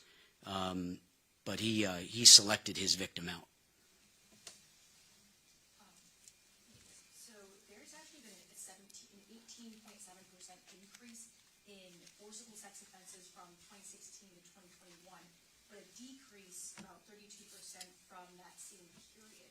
Is that anything that's concerning to you in regards to this case or trends that are going on in the county? Yeah, I'll save some remarks. I think the chief will probably weigh in as well. Any case, one case is one too many. And we do look at statistics. We have a great statistics team, analysts that look at that. We look at previous cases. So we're looking at all unsolved cases in the Reston area and Fairfax County to see if he is tied into any one of those. Our numbers are what they are, but they're not just numbers. They're victims, they're cases. And we're all hands on deck to close them, to actually prevent them. We've recently relaunched our women's self-defense program. We've got crime prevention officers out there raising awareness. So we're all hands on deck to get those numbers to zero. Chief? So the numbers and the statistics, and behind every number and behind every statistic is a person, a victim, a survivor. So depending on what particular sex offense we're talking about, we have many different categories, and the things that we look for are serial offenders. And this person who has been charged with these crimes based on what just happened literally hours ago is likely a serial offender. So now we're going to work backwards, and for those women in that particular community or elsewhere who, for whatever reason, did not report an incident or a sighting or an attempt to enter an apartment or a home, it's never too late, and it helps us put the pieces together. So, we do look for trends, patterns. We look for people who reoffend. This person, again, is a convicted felon, known to the criminal justice system, known to the FCPD, and because he's so well known to us, it certainly assisted in our ability to quickly apprehend him. Paul? So you have this incident on June 7th. Is it believed, you said he was charged with peeping. Is it believed that he may have been stalking that person and tried to get into that residence? And then how were you able to link that case with this case? So, Paul, I'll let the major answer that question, because I don't want to say anything that may jeopardize the ongoing nature of this investigation. But again, we are looking retrospectively, geographically, and we're looking at him. And there's numerous ways that we can help, or we can seek to identify where he has been. And we're doing that hard work right now. But I'll let the major, to the extent that he can, answer the other part of your question. Yeah, so the earlier event in June gave us the ability, with an abundance of probable cause, to arrest him on that. Once he was in handcuffs at 4:16 yesterday, our detectives went to work and did what detectives do, is inquire about the case from hours earlier. So we conducted additional interviews and collected additional evidence, and there is an abundance of probable cause that led us to those additional charges. It's appropriate. Like I said, we got our guy. This is not a whodunit anymore, and it's not, this is solved, 100% solved. So it sounds like you're saying that he admitted that he was there that night. So I've never taken a stance where I give information on the cooperation of a defendant that's arrested and charged and interviewed. I would say he was brought back to headquarters, and we spent an extensive amount of time in this building. And then why was he known to Fairfax County Police? So his charges are lengthy. They're a lot of them over a long period of time. He's been a busy fella. Now he's busy at the jail where he needs to be. But I can tell you when we assembled a massive team throughout the night, bringing in more staff, more experts and forensics, and again, just great detectives, and they're in the room today, and officers that were coming on shift identified who he was, and that gave us the break that we needed. Any other questions? Just a message you have to the community, because you've mentioned that he's known to you, he may have been involved in other sexual assaults. To those who may be afraid to come forward, What's your message to them? So I in my remarks earlier, I spoke about how caring our officers are. And all my detectives, all the detectives in the detective bureau start off as street cops. They wear a uniform, they go on calls. So my staff are kind of homegrown through the law enforcement profession. And the chief and I collectively, have 60 plus years of service in law enforcement. Officers care, I care, my team cares, our officers care. So people can and should report crimes.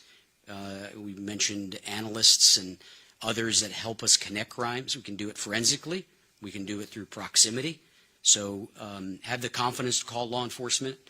We've got great staff, victim services, who's in the room today. Thank you, Director Fayez and your team. So we're all in to support people that want to report crimes or report suspicious activity, and that could aid us in breaking a case.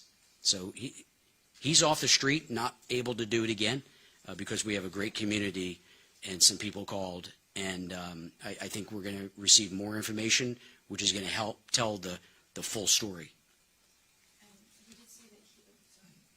I just wondered, can you confirm the spelling of his name? Is it A-N-T or is there an H in there? So it's Anthony, common spelling, A-N-T-H-O-N-Y, middle initial D as in D, David, and then last name is A-G-E-E. He's 22. And then you said that he's now currently in the Fairfax County Adult Detention Center, but for people who may still be feeling uneasy, what can they do to keep themselves safe in their own home because some of this shouldn't happen to them? Yeah, so thank you for asking that question. I think residents can do a lot. We've got a robust crime prevention unit. We have commanders that organize events in their district. And Captain Pagere, thank you for being here. He's the commander of the Reston stations here today. Cares about this case. Thank you for being here, Captain. But he's got a team that can go out and provide information on safety, awareness, and prevention. And again, as I mentioned, we've restarted the self-defense program in Fairfax County. Chief Davis supported the restart. It was offline for a decade. We're back teaching that class. So there's a lot the community can do with law enforcement to raise awareness. But another thing that's been helpful in this case is video surveillance. Members of the community that have enabled video cameras, Ring doorbells, and different things of using technology has been helpful. So it's not one thing, it's a layered approach to personal safety and home safety, or something that could aid in an investigation that unfolds like it has in this case. How far away was the June 7th incident from Sunday's incident? Imminently close. Same neighborhood, same apartment complex. Yes, so imminently close. That's why we're looking at all the cases in the Reston area, or even outside Reston. That's why our net has now moved to a larger area of Fairfax, because what the history of this predator tells us, he's made his way around, and we're going to see where he's been and what he's done. So we might be back before you announcing additional charges. Let me ask this question. So with all the technology that you guys have at your disposal these days, I know that there's a lot of cases out there where you guys will share a photograph of somebody around within your units, right? You said that you had an image of this guy that was shared. Was it not good enough that you were able to share that around within your units that anybody noticed or recognized this guy? Yeah, so no, great question. So I think the individuals that had seen the photo, the still photo of the video that was obtained, it didn't strike anyone's knowledge that's who it was. Once the case broke yesterday, our detectives and others said more law enforcement had looked at it, and that's where we got some of the initial breaks in the case. I mentioned good old-fashioned police work because fingerprints and palm prints work. That's trusted and reliable. I'm often, Chief and I talk about DNA and forensics. The palm print helped us seal the deal. Chief? Paul, I just want to clarify or add to that a little bit. It's not just FCPD technology that's at play. It's technology that exists in the residential communities, business communities, Ring doorbell, etc. So the proliferation of video surveillance technology in America really puts us in a great place. And we don't have to go back too far this summer at Tyson's. And without the video surveillance opportunity to identify that shooter, Noah Settles at Tyson's, it may have taken us a little bit longer. I still think we would have captured our bad guy, but it may have taken us a little bit longer to do that. So as much as we can continue as a society to share video surveillance footage with law enforcement, with the police, I know it's sometimes a sensitive topic, but if we're talking about public spaces and spaces where people live and expect some level of safety and privacy, it's an important endeavor to continue to strive to enhance. But that was one of those cases where you shared that photo around to law enforcement in the Washington area, and that's how somebody recognized him. Settles, I'm talking about. Right. It happens every day. I just use that one as an example, but the more we can do it, the better. And again, to folks who may watch the news tonight and hear about this, particularly women who live in that apartment condominium complex community, and I saw a couple of them interviewed on the news last night. And I forget what channel. I watch them all. But a couple of the residents said that it appeared to be a tight-knit community of residents, and they speak to each other and they look out for each other. So as they consider that person who walked, particularly ground level residents, that person who walked by a sliding glass door, by a wood line, or a knock on the door, a person in the parking lot who seemed out of place, as small as that might seem to someone, another message we want to give the community, particularly that community, is you're never bothering us. You're never bothering us. We're never too busy to come out and take an additional piece of information, because this guy, Agee, he can never get out again, ever. Not only does he need to be in the jail where he is right now, he needs to be under it.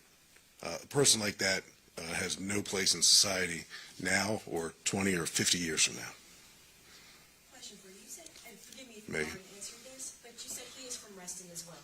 Did he live in that complex or in a complex nearby, or how close do you think he lived to that area? Yeah, he lived nearby, close enough, walkable. Yep, he doesn't live there anymore. Yes, sir. In your initial release, you said that the victim received minor injuries. I just want to confirm that. Yeah, so she did. She was treated at a local hospital. The answer is yes, and that, when we responded, that is our first interest, is to give aid to the victim, and that's what we did. And at the same time, the detectives are responding, and we're on the case. And again, within 18 hours, it's the outcome. And like we do in all cases, as I mentioned, victim services is going to be with that survivor through the journey that she's on. Yeah. Yes. And maybe you've answered this already, so I apologize. So much information here, but for last Wednesday's attack on the one near Richmond Highway, is this case connected to that at all, or have you said? Yeah, so thank you for bringing that up, and we are looking at that. And initially, we don't think so, but we're open-minded. So all of our open cases, all of our cases that we're aware of, we're going to be looking to see if there is, whether we can link it scientifically. Now, we were back out there Friday night. Actually, the same detective that worked is assigned to this case was out in Mount Vernon, Sacramento Drive Friday night. And the rest of the team, thank you for doing that Friday night, because there are other cases that we're working. It's not lost on us. That's why as we wrap up this press conference, my detectives, and you know this, I don't need to say it, they'll be back to work, because there are cases that we need to have full time and attention to. But thanks for bringing that up. And we have shared that event, and so make sure you follow us on our platforms as we inform the community about other cases in Fairfax County. And that case is not lost on us. It's a high priority. Thank you. And just really quickly, too, you said he was very known to this department. He has a lengthy rap sheet. How is he on the streets, though, if he's seemingly a career criminal at such a young age, at 22? Yeah. Well, Megan, that's the question that every player in the criminal justice system needs to continue to ask ourselves. So as we look back at him and his criminal history and the opportunities that the criminal justice system may have had to interrupt his criminal behavior, that's always something that should give us pause to contemplate being better as a criminal justice system. It should be an absolute aberration for any of us to stand up here and describe a repeat violent offender. You shouldn't be a repeat violent offender because your criminal behavior should be interrupted by incarceration. So that's one thing that we always look back at, as does every entity in the criminal justice system. So that's certainly a larger conversation. But your earlier point, I just want to put an exclamation point on it. There was no relationship between the victim and this monster, none whatsoever. And our investigation at this point indicates that he did choose her, he selected her, he targeted her. You're watching Live Now from Fox, everyone. We are going to take a quick 2-minute break, and when we come back, we'll take you out to Minnesota and get an update on and find out over this week at the State Fair, find out what accessory will be given away for guns for 10,000 people. We'll have it for you coming up next here on Live Now from Fox.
Welcome back, everyone, here to Live Now. Taking you out to Minnesota here, where the Public Safety Commissioner talking about a new initiative to give away 10,000 free gun locks starting this week at the State Fair. Let's listen right here on Live Now.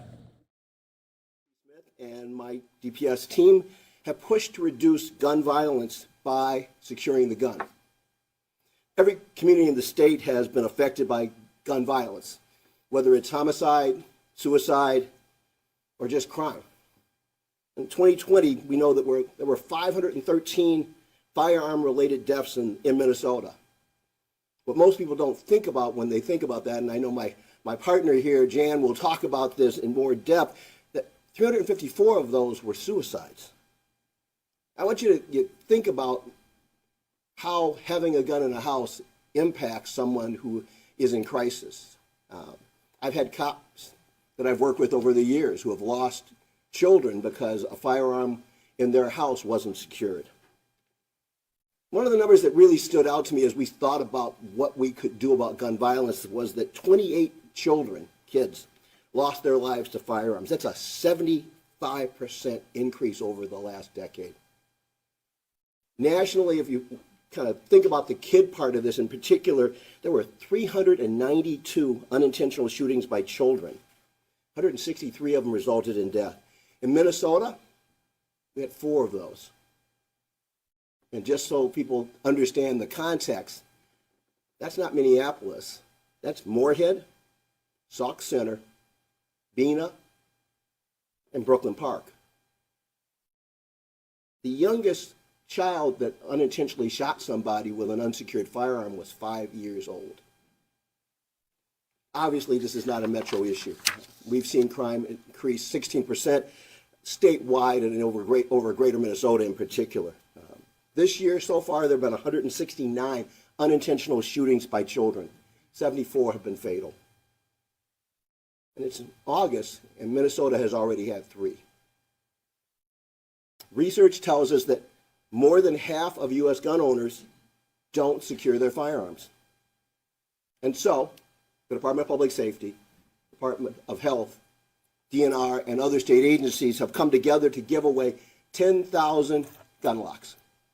Pretty simple device. And we're going to kick off this program at the Minnesota Get Together, the state fair. I want to invite all of you to stop by the DNR booth or the Minnesota Department of Public Safety's booth in the Education Building for a free gun lock. I'm going to repeat that. It's a free gun lock. Okay. No cost. First come, first serve. I hope we get rid of them as quickly as possible so I can order some more of them, because I want every Minnesotan that has a firearm in their house to be able to secure that firearm safely. This prevention program is, in fact, just kicking off at the state fair, but it's going to continue throughout the rest of this year. It's a start. It's just a start to what I think is toward greater safety for Minnesotans. But what I also hope it will lead to is conversations in homes about how to be safer. After the fair, the state of Minnesota will continue to make the gun locks free throughout the rest of the year through community groups, through churches, through police departments and fire departments, all of which are responding to the deaths. And more than that, I want to close with this thought. Let's all Minnesotans secure our guns, and let's all Minnesotans keep each other safe. With that, I'd like to introduce my partner through COVID and other interesting times that she and I have worked through, Commissioner of the Minnesota Department of Health, Jan Malcolm.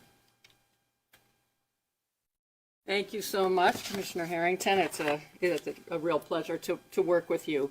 And thank you for your leadership on this important issue.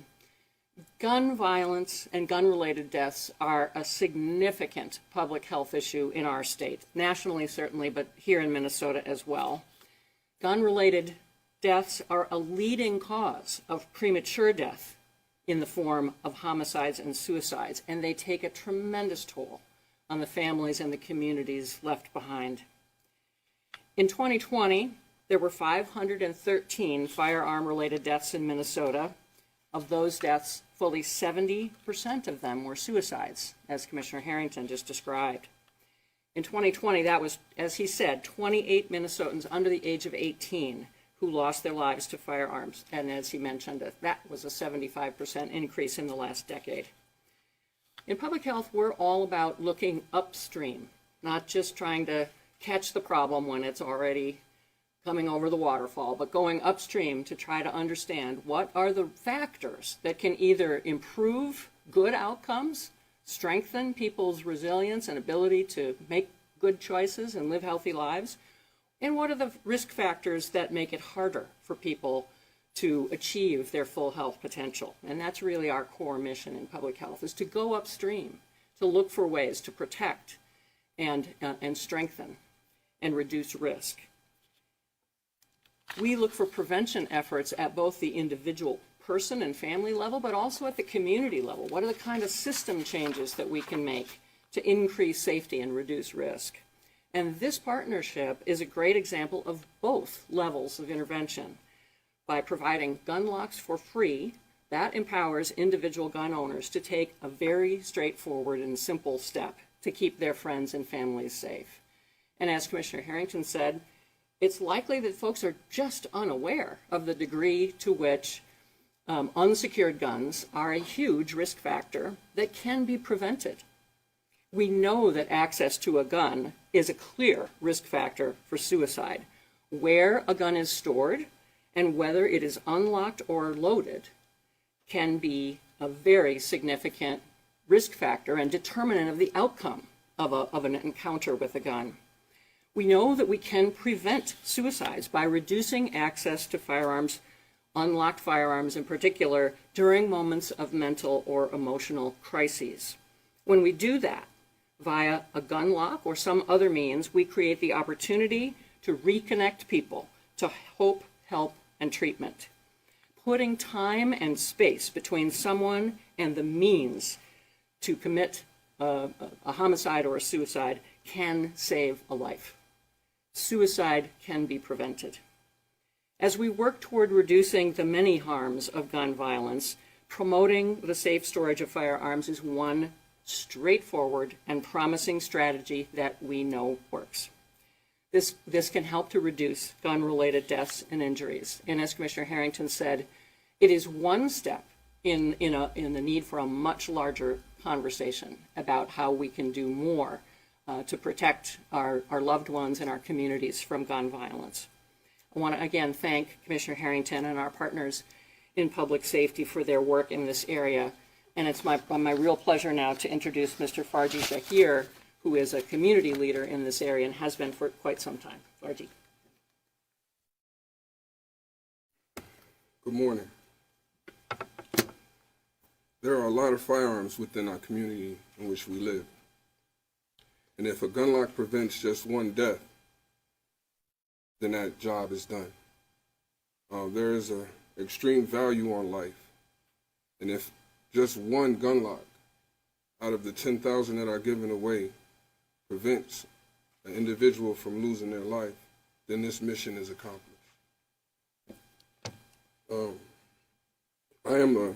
I witness gun violence on a regular basis. I work within hospital systems and the community. And my goal and my ambition is to prevent gun violence for all. Gun locks prevent the deaths caused by firearms, and they are essential in keeping firearms stored safely, especially within communities that children can easily access firearms and do harm to one another. These are the communities that I work in. With the help of the DHS and the state, my organization took the task of distributing gun locks on community level and street level. And the interesting part about the distribution of these gun locks is it wasn't that the adults were attracted to them, it was the kids. So the children within our community, realizing that this is a necessity, are grabbing the gun locks for their families and taking their gun locks home to their families and possibly even storing those firearms for their family with those locks that we've provided.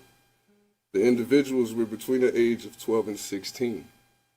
And right now, dealing with the environment that we're dealing with, there has been an increase in violence amongst young teenagers within the community. And by working in the hospital and the community, I am witnessing this firsthand.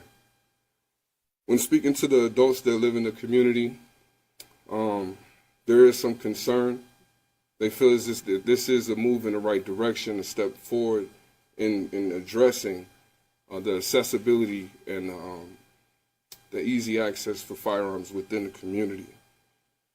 They minimize the thought, but understand the significance of having them readily available in the community in which I serve. Saving one life with one gun lock equates the purpose of this initiative, and I am looking forward to being a part of it and distributing gun locks in the neighborhoods and the communities in which I serve. Thank you, Chief Harrington. Thank you, Commissioner Malcolm. And thank you all. All right, everybody, we will be taking another quick 2-minute break here on Live Now from Fox. When we come back, we're going to take you out live to the UN Security Council. We have the representative from Ukraine speaking. We'll bring it to you in full right here on Live Now from Fox.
Welcome back, everyone, here to Live Now. 6 months into the war, here we are now, the UN Security Council briefing, Russian Federation representative speaking, and then the Ukraine representative will speak right after that. Let's listen right here on Live Now from Fox.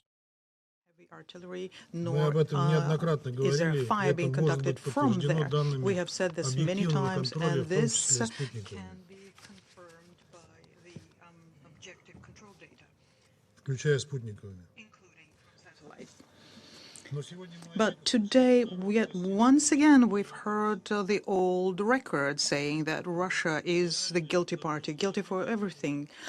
What undergirds the developments surrounding by the NPP is being distorted, and obvious facts are being passed over in silent or denied. And all of this is done with one goal in mind: to make sure that the Kiev proteges are whitewashed, regardless what it is that they do. They get carte blanche for any reckless activities, knowing that they will be whitewashed by their patrons. Once again, we are called upon to agree to the IAEA visit, something to which agreed in June already and reconfirmed that many times, including today. Some Western colleagues are of the view that there is only one and the most simple way out of the situation, namely withdraw Russian forces from there and create a demilitarized area surrounding the Zaporozhye NPP. This is an irresponsible statement.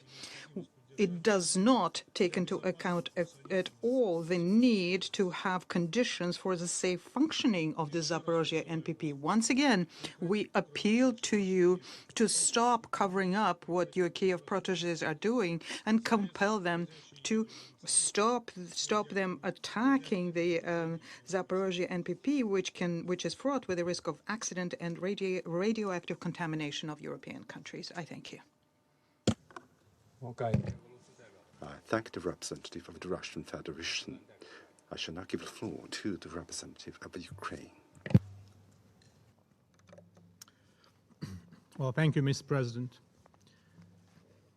Distinguished members of the Security Council, I would like to thank Under-Secretary General DiCarlo for her informative briefing.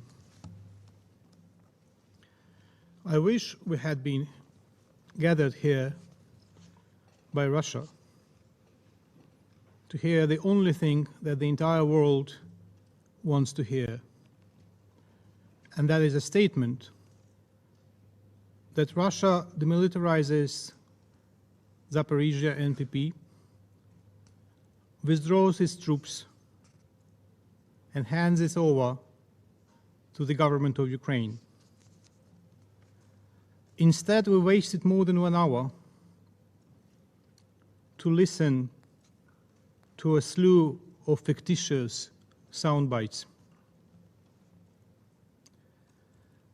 The terrorist state does not stop playing around with the international community. Once again, it has the audacity to convene a UN Security Council meeting to discuss its own provocations, its own terror at the ZNPP.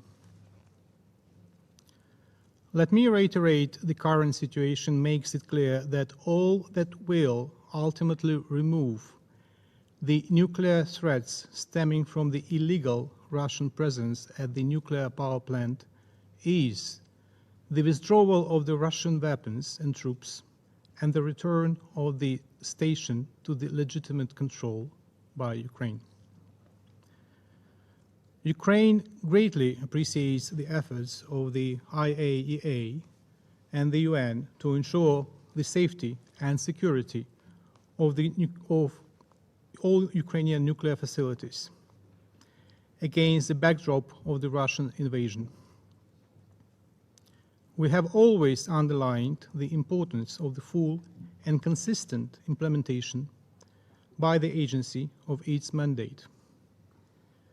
In this regard, since the beginning of Russia's occupation of ZNPP, Ukraine has insisted on the need to send a mission to the site and has negotiated its modalities with the IAEA. We welcome the readiness of the IAEA Director General to send the mission to the occupied ZNPP, and the visit should be conducted in strict compliance with the national legislation of Ukraine and with full respect of its international obligations.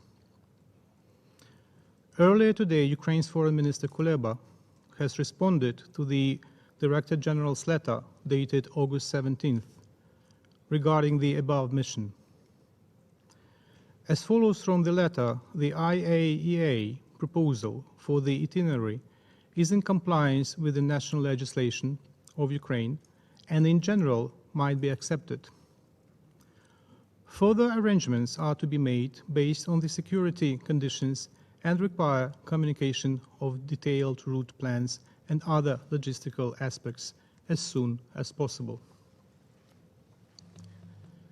We continue to believe that the mission's effectiveness can be bolstered by incorporating military and political components backed by UN expertise. Considering the scale of the current challenges and threats, we also urge the IAEA to consider a permanent presence of its experts at the ZNPP until the competent Ukrainian authorities regain full control over this nuclear facility. Russian demonstration of the wish to organize the mission to the ZNPP has only one purpose. Let's proceed from the basics. ZNPP is a Ukrainian facility located on Ukrainian territory. The occupiers have trained some of the hostages in what they should say and what they shouldn't show to the IAEA. That is why it is really important to conduct the mission in a way that would allow the international community to see the real situation and not a Russian theatrical show. It is imperative that the mission takes place, A, at the request of Ukraine, B, at the Ukrainian nuclear facility, C, is covered by the agreement on the application of safeguards between Ukraine and the IAEA. Russia's role is to ensure the physical security of the mission. Russia is turning the issue of nuclear safety at the facility into a farce, a circus. It downplays the significance of the threats it has created and diverts attention from the urgent issue of demilitarization and deoccupation of the station. The entire international community has been demanding this for almost 6 months. This is what the IAEA says. Russia pretends not to hear this and continues to invent newer and newer ways of using the peaceful station for military purposes. It is obvious that any mission, be it the IAEA or the UN, while at the station, will record flagrant violations of norms and requirements for nuclear safety. Therefore, Russia is trying to avoid responsibility, but it will not succeed. Russia needs the ZNPP as a means of waging war. But there is another aspect. Russia is trying at any cost to cover the needs of the temporarily occupied Crimea and other TOT, perhaps Zaporizhia, Kherson regions, in electricity, because the publicized illegal electric bridge has never covered these needs and will not cover them. Moreover, Russia needs the ZNPP for propaganda purposes, because the deoccupation of the plant will mean a failure of Putin's campaign in the south of Ukraine. Now about shelling. Russian narratives about Ukrainian shelling of the station do not stand up to scrutiny. Nobody who is at least conscious can imagine that Ukraine would target a nuclear power plant at tremendous risk of nuclear catastrophe on its own territory. Such a catastrophe would lead to numerous deaths and pollution for many years to come. We have already lost thousands of human lives and thousands of square kilometers of our territory of the exclusion zone around Chernobyl after 1986. We are mourning thousands of lives of Ukrainians killed by Russians in their war against Ukraine. We suffer from genocide conducted by Russians on the occupied territories. There, they kidnap thousands of children left orphaned after their parents are killed by the Russian army.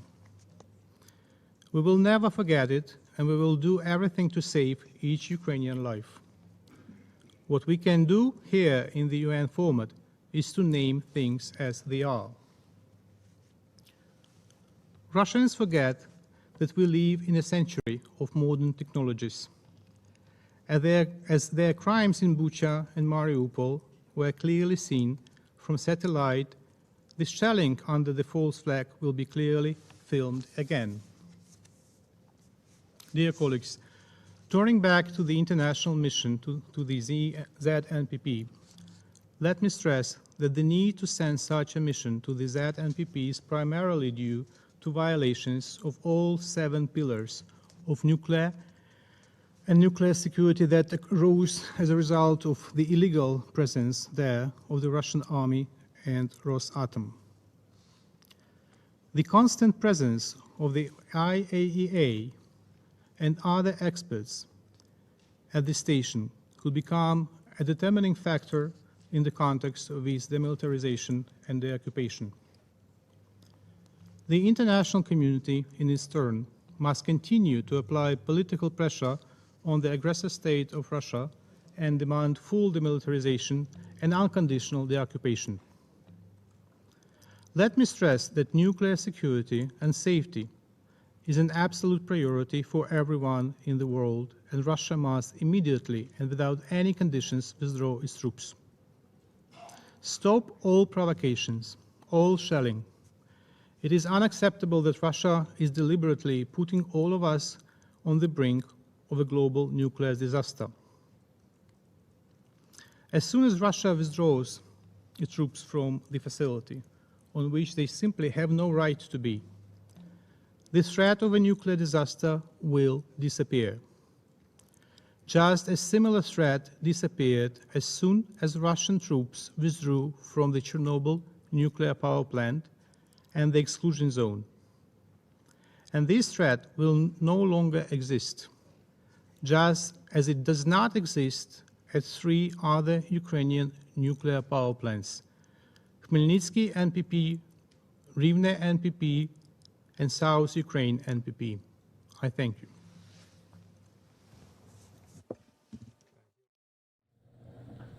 Was from the Ukraine, a representative there at the UN, speaking on 6 months into the war there that continues to rage on.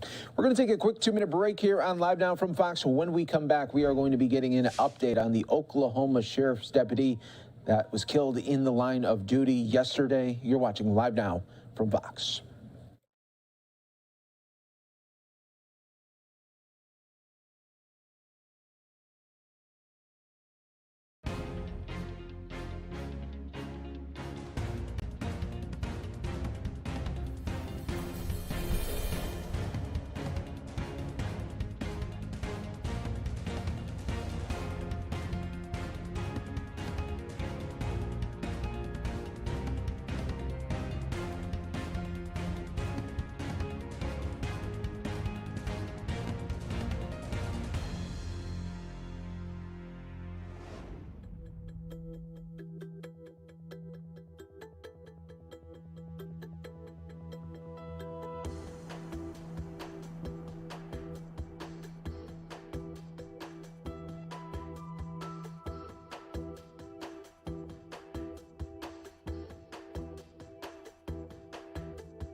Welcome back, everyone, here to Live Now from Fox, getting an update on the horrific news in Oklahoma of an Oklahoma sheriff's deputy killed in the line of duty. Let's listen right here to authorities. Would be her home. She was trying to evict him, but I don't know for sure if that's the case. Was that the suspect's truck and boat? Was that his, or did he steal it? We believe it was his, because he left in it from the residence. And he had no prior offenses other than traffic tickets? The only thing we had as far as prior criminal contact was a 2006, we had contact with him for illegal dumping of trash. And how did that instance go? If you can recall, I know it was back in 2006, but... Normally on a deal like that, someone calls in and we issue a citation. That's normally how that goes. But I don't recall it in looking at the previous incident that there were any issues involved in that arrest or anything. Was he intoxicated on anything that you all know of? Is that being tested? I don't know. Again, that'll be part of the investigation that they'll look at. I know our investigators talked to him yesterday, and then those initial officers had contact, but we'll have to review all that and make that determination. So aside from the beautiful memorial that is sitting outside, is there anything else that either department plans on doing for Bobby's family?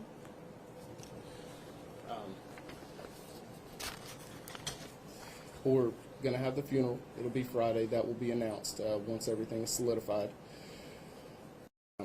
I'll tell you, our community partners, I'm not sure if you're familiar with Committee 100, they have already showed up and really been gracious to the families, showed their support, their love and support, and several other entities like them. And so what you're seeing here is truly that community law enforcement relationship that is often said doesn't exist, but it clearly exists, because when we are hurting, I mean, there's people coming from everywhere, and not just this state, it's our nationwide, that are reaching out and showing support and seeing how they can help both of the families involved. Sheriff, some broadcast reports were saying that your deputies were already under fire from the garage in the front of the house. Is that true, or was the only time they took fire was when they were around behind?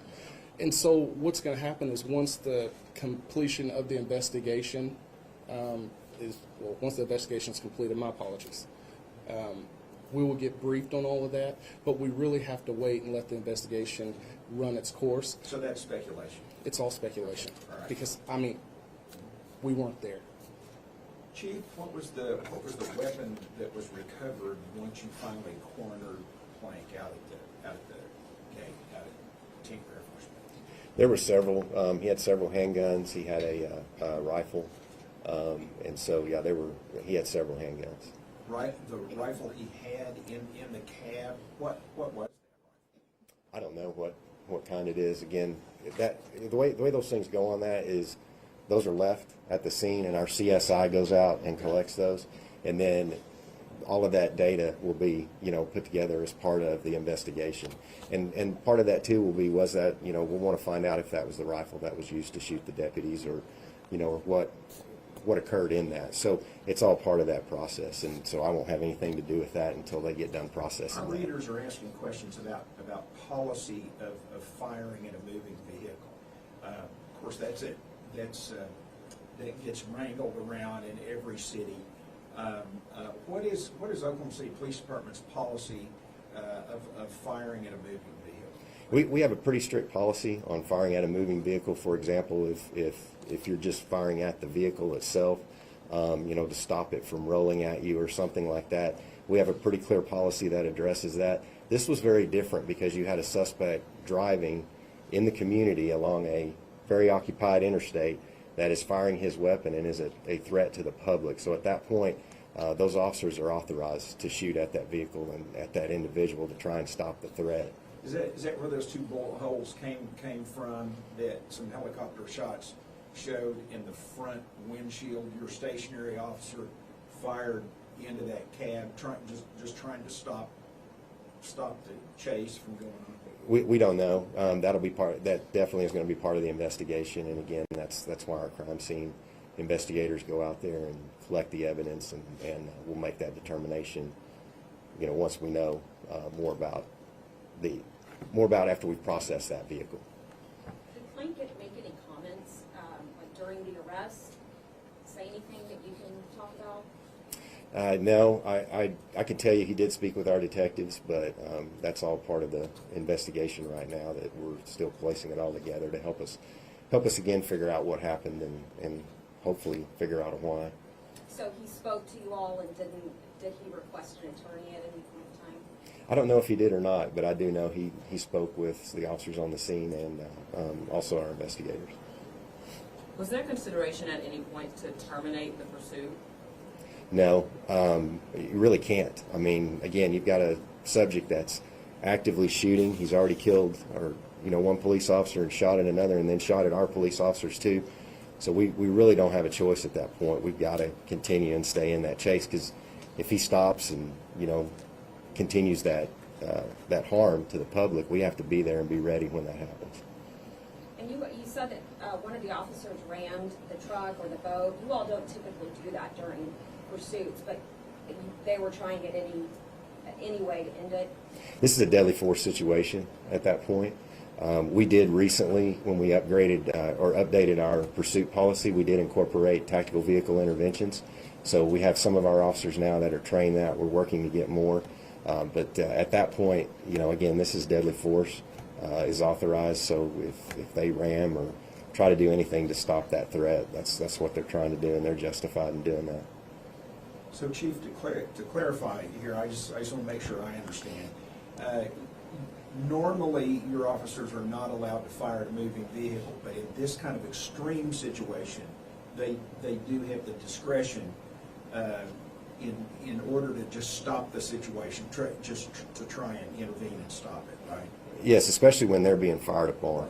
So yeah, we do have a pretty strict policy and a procedure regarding that. And but the circumstances of this incident, they are authorized to fire into that vehicle. Did the stationary officers, were they using a rifle or a handgun? I don't know. They were using a rifle. I know it's been quite some time since an Oklahoma County deputy has been shot and killed. When it comes to an investigation like this, how long do you expect for it to take? I couldn't put a time frame on it, and to be honest, I don't want to. I want them to do it right. I want them to be very thorough. And I always tell our investigators in any of these cases, not any of them that we have, especially when they're complex because of how much evidence and things that you have, that I'm never going to ask them how much longer you're going to be, or I'm not going to put any pressure on them for that, because they're very good at what they do. I want them to do a very thorough job, and we owe it to the deputy and to the agency and to the family to make sure that we do it right. So I couldn't give you a time frame.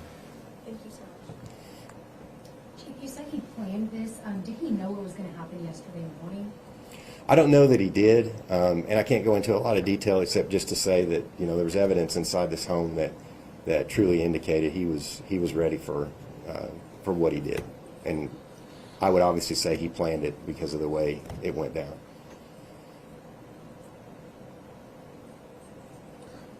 Thank you guys for bringing.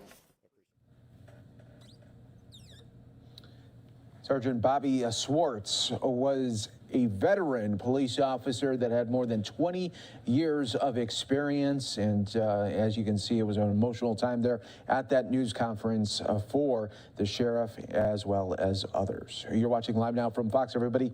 We will take a quick 2-minute break.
Welcome back, everyone, here to Live Now from Fox. Well, this is a sad update, but an update that we probably knew was coming here. From the Placer Sheriff announcing today that an autopsy was conducted on the deceased individual who was found in the Prosser Reservoir on Sunday, August 21st.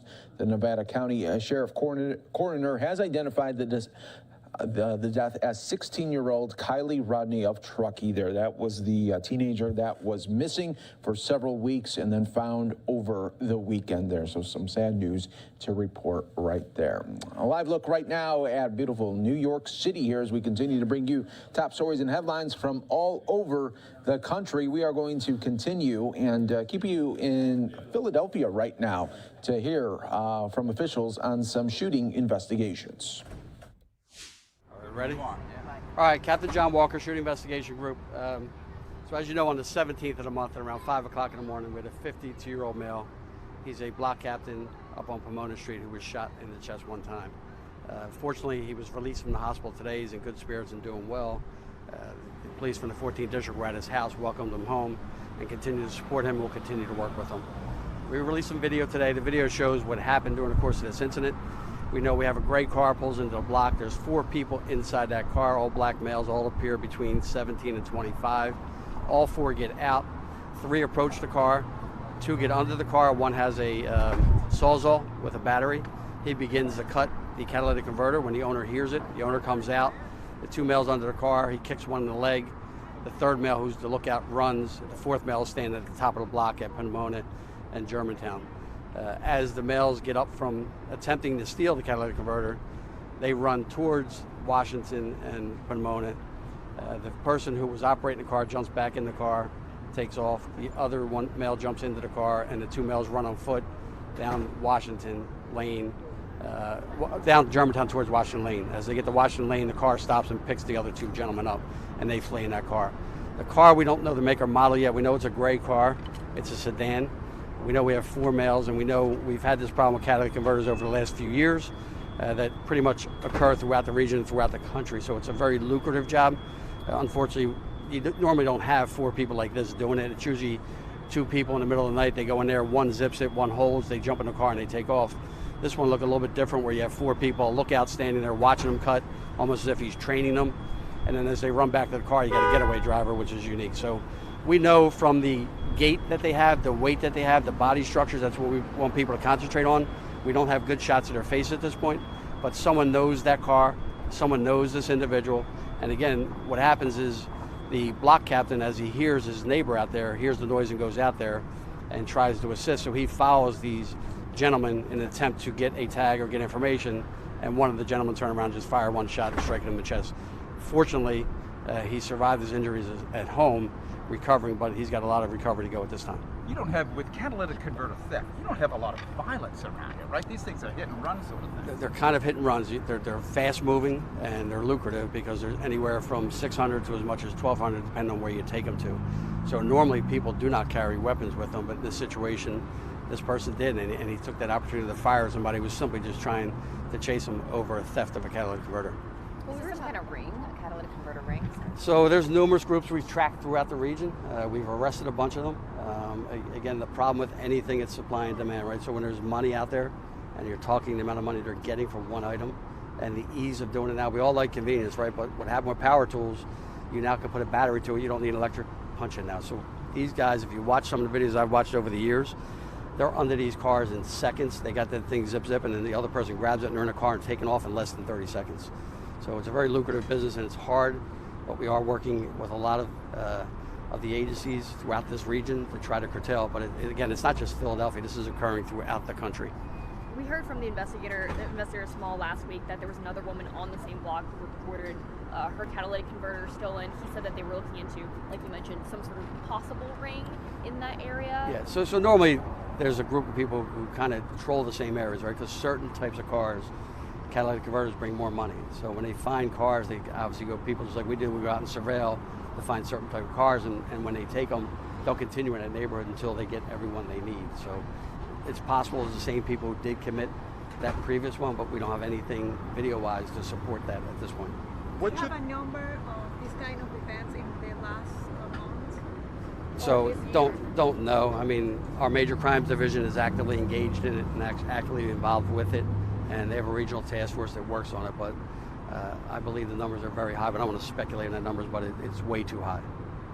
What should people be looking for in that security video? So we're asking them to look at the weight of the individuals, the height, the way they walk, their body structures, and most importantly, that car. Everybody knows who everybody is, and again, we don't believe that these kids are not from too far away from that area. We believe they are, and people know what people are doing, right? So family members, friends, and it's a whole different thing when you're out there stealing items in the middle of the night compared to when you're going to shoot somebody, and especially a guy who's trying to do good for his community and trying to do the right thing should not have to be sitting in a hospital worrying about his life going forward because of people that are committing petty thefts who now want to be violent criminals. And how about DNA evidence in this case? So very difficult because in these cases they wear gloves, number one, and these items are dirty and it's hard to get DNA evidence off of. So we're working with the industry trying to get people to put serial numbers on these catalytic converters so we can trace them back. So investigatively they're very difficult jobs because even if we were to go to a yard and get 500 catalytic converters, we still got to figure out where they came from. So they all pretty much look the same. So it's hard to track them. So I know U-Haul has pretty much worked with that. A couple other of the manufacturing companies are looking at ways to do that, but it's a critical part of the car. And most importantly, not only think about the theft of it, but you as a consumer, the price of the repair is anywhere from $1,000 to $1,500 out of pocket. And most of these cars are older, so it's almost like this, even though this item is valuable to you, it's a lot of money to get these things repaired. Did they actually get away with the catalytic converter? No, the catalytic converter remained on the car. I thought I saw it hanging from the bottom. Block captain armed. Was he carrying and didn't pull? The block captain does have a gun permit and did not have the gun with him at the time because he was, again, when you're thinking about a theft, whether it be from a vehicle or from a car, as we said, most people do those types of crimes are not armed. And I think he went out there just to support his neighbor thinking, I'll chase him away and I'll get the police and nothing's going to happen. And unfortunately, didn't have his gun with him and they get to jump on him and they fire that shot and they get a shot that was fired from a distance, but it catches him right in the chest and nearly killed the guy. How lucky is he to be alive? Extremely lucky. He got a clear shot from a distance that hits him in the chest, and hadn't been for, again, medical staff in this city, which has been phenomenal, whether it be the Shepherd Playground job or jobs throughout the city where I watch these medical people work phenomenally, and most importantly, these officers who are going out there and scooping these people and getting to the hospital quick. We're saving a lot of lives, but still, it's the psychological and physical damage going forward, not only to the individual, but to the community. And then one of the suspects, they were wearing some sort of Halloween mask? Yeah, the one guy who's leaving clearly has a full mask Halloween, and again, that's to prevent from identification with the amount of ring cameras and surveillance out there. People are doing different things, but he had a full Halloween mask off to prevent who he was. And again, somebody knows who has that mask, and you just need to do the right thing. It's just the right thing to do for the city. It's the right thing to do for this individual. It's the right thing to do for this community. Thank you for your time. John, very good. Appreciate it. You're watching Live Now from Fox, everyone. We appreciate you joining us here. We're going to take our final break here of the hour. When we come back, we'll take you out to L.A., where police have a warning for tourists on how to stay safe and keep their belongings. We'll have it for you coming up next here on Live Now.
attractions here, such as the Greek Theater, the Observatory. If you run, cycle, go horseback riding, or if you play golf, this is a place to come to do it. We also have the famous LA Zoo as well as Travel Town. However, we do want to provide some important crime information to our visitors here at Griffith Park. You'll notice signage such as this. Where's our on the board? On the board right here. Right up there, the lock it, hide it, keep it sign posted there on the board to remind our visitors to lock it, hide it, and keep it. That means that it's a message to secure your personal property and valuables before you leave your car, bicycles, mopeds, whatever conveyances you're using. This has been, we post these signs because there's been an increase in the number of vehicle break-ins here in this park during the summer. You will see on the table some of the things that have been taken from our visitors and tourists. Car thieves target property left in plain sight, such as luggage, purses, electronics, laptops, tablets, expensive sunglasses, even passports. Very difficult to replace this. You can see our crime maps and crime statistics here to my left and right. Car thieves are targeting the most popular areas of the park. The mission of the Los Angeles Police Department is to safeguard lives and property. Here in Northeast Division, we want to make this a community where it is safe to work, visit, and play, especially here at Griffith Park. We want to thank our park rangers who partner with us to keep everyone safe in the park. Lastly, we want to recognize our Community Volunteer Program, or CVP. These volunteers complete a Citizens Academy and work hand in hand with both the police and park rangers to patrol the park. They are invaluable in helping visitors with directions, supplementing our fire watch in the park during this fire season with severe drought, and they also provide crime deterrence. When they see a crime in progress, they can use their training to call park rangers, a police patrol unit, or even the police helicopter. We want to invite any other interested citizens to call the Northeast Station and join our citizen volunteer program. In closing, be safe, lock your cars, hide your valuables, do not leave credit cards, IDs, or passports in your vehicles. If you see something, say something, and together we can all be safe and enjoy everything that Griffith Park has to offer. Questions? Can you tell us, are these robberies being done by a specific group of people? Is this gang related? Or is this just, are these just random suspects? I'll turn to Detective. Yeah. On tape and spell your name. Good morning, Detective Ventura. That's Michael, and last of Ventura. Yes, we've been taking a look at the park, and one thing that our park ranger has done has been able to get some surveillance cameras that are here in the park. We do look at that surveillance footage, specifically trying to get those license plates, and we have been tracking organized theft groups that have come from Northern California. We do know that from there because they're rental cars, and when we work backwards, we can see where the cars were rented, and that they originate in Northern California, come down here, and they go throughout, whether it's in Griffith Park, Hollywood Division, and sometimes we'll even see them out in Venice Beach and Pacific Division. So we do share information amongst all the divisions, but we do know that some of it is going to be local, but many of them are from organized theft groups that come from Northern California down here into the park. And are the targets, are they specific? Can you explain or describe the most vulnerable person they're targeting? It's going to be anybody that's got property left in plain sight, but one thing that they are doing is looking for rental cars.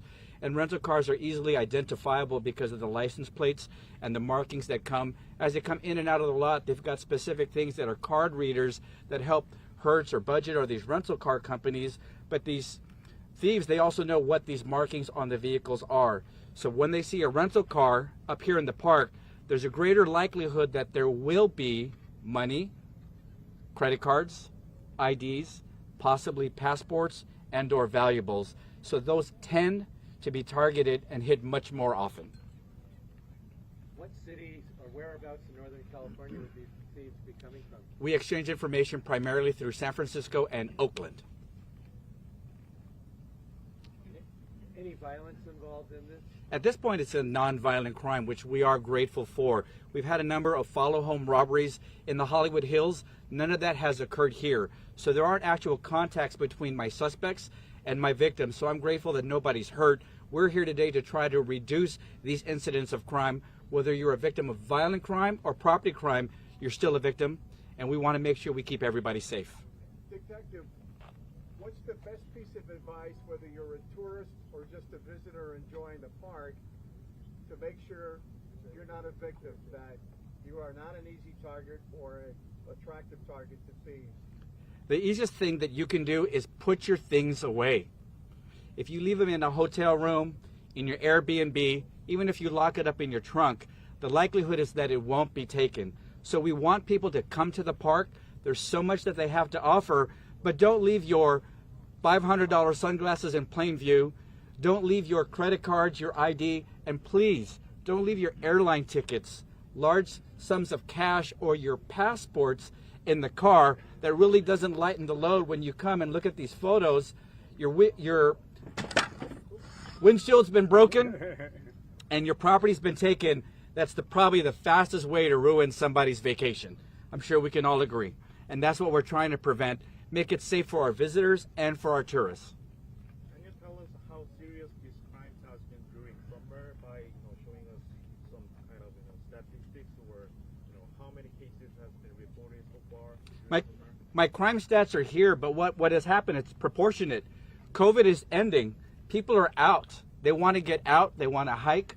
They want to socialize, and they want to enjoy everything that the park has to offer. So the more visitors we have, proportionally the more crime we've had, and we're trying to make a difference. We're trying to interdict that, some of it with signs, some of it with cameras, some of it with my volunteers, but it's together. It's going to take everybody's part. But the number one thing is to please not bring any valuables and leave them in your car, where now you make yourself a target. Detective, what time of the day are most of these happening?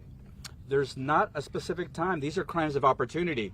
Some people come to the park early to go run, to jog, ride their bike.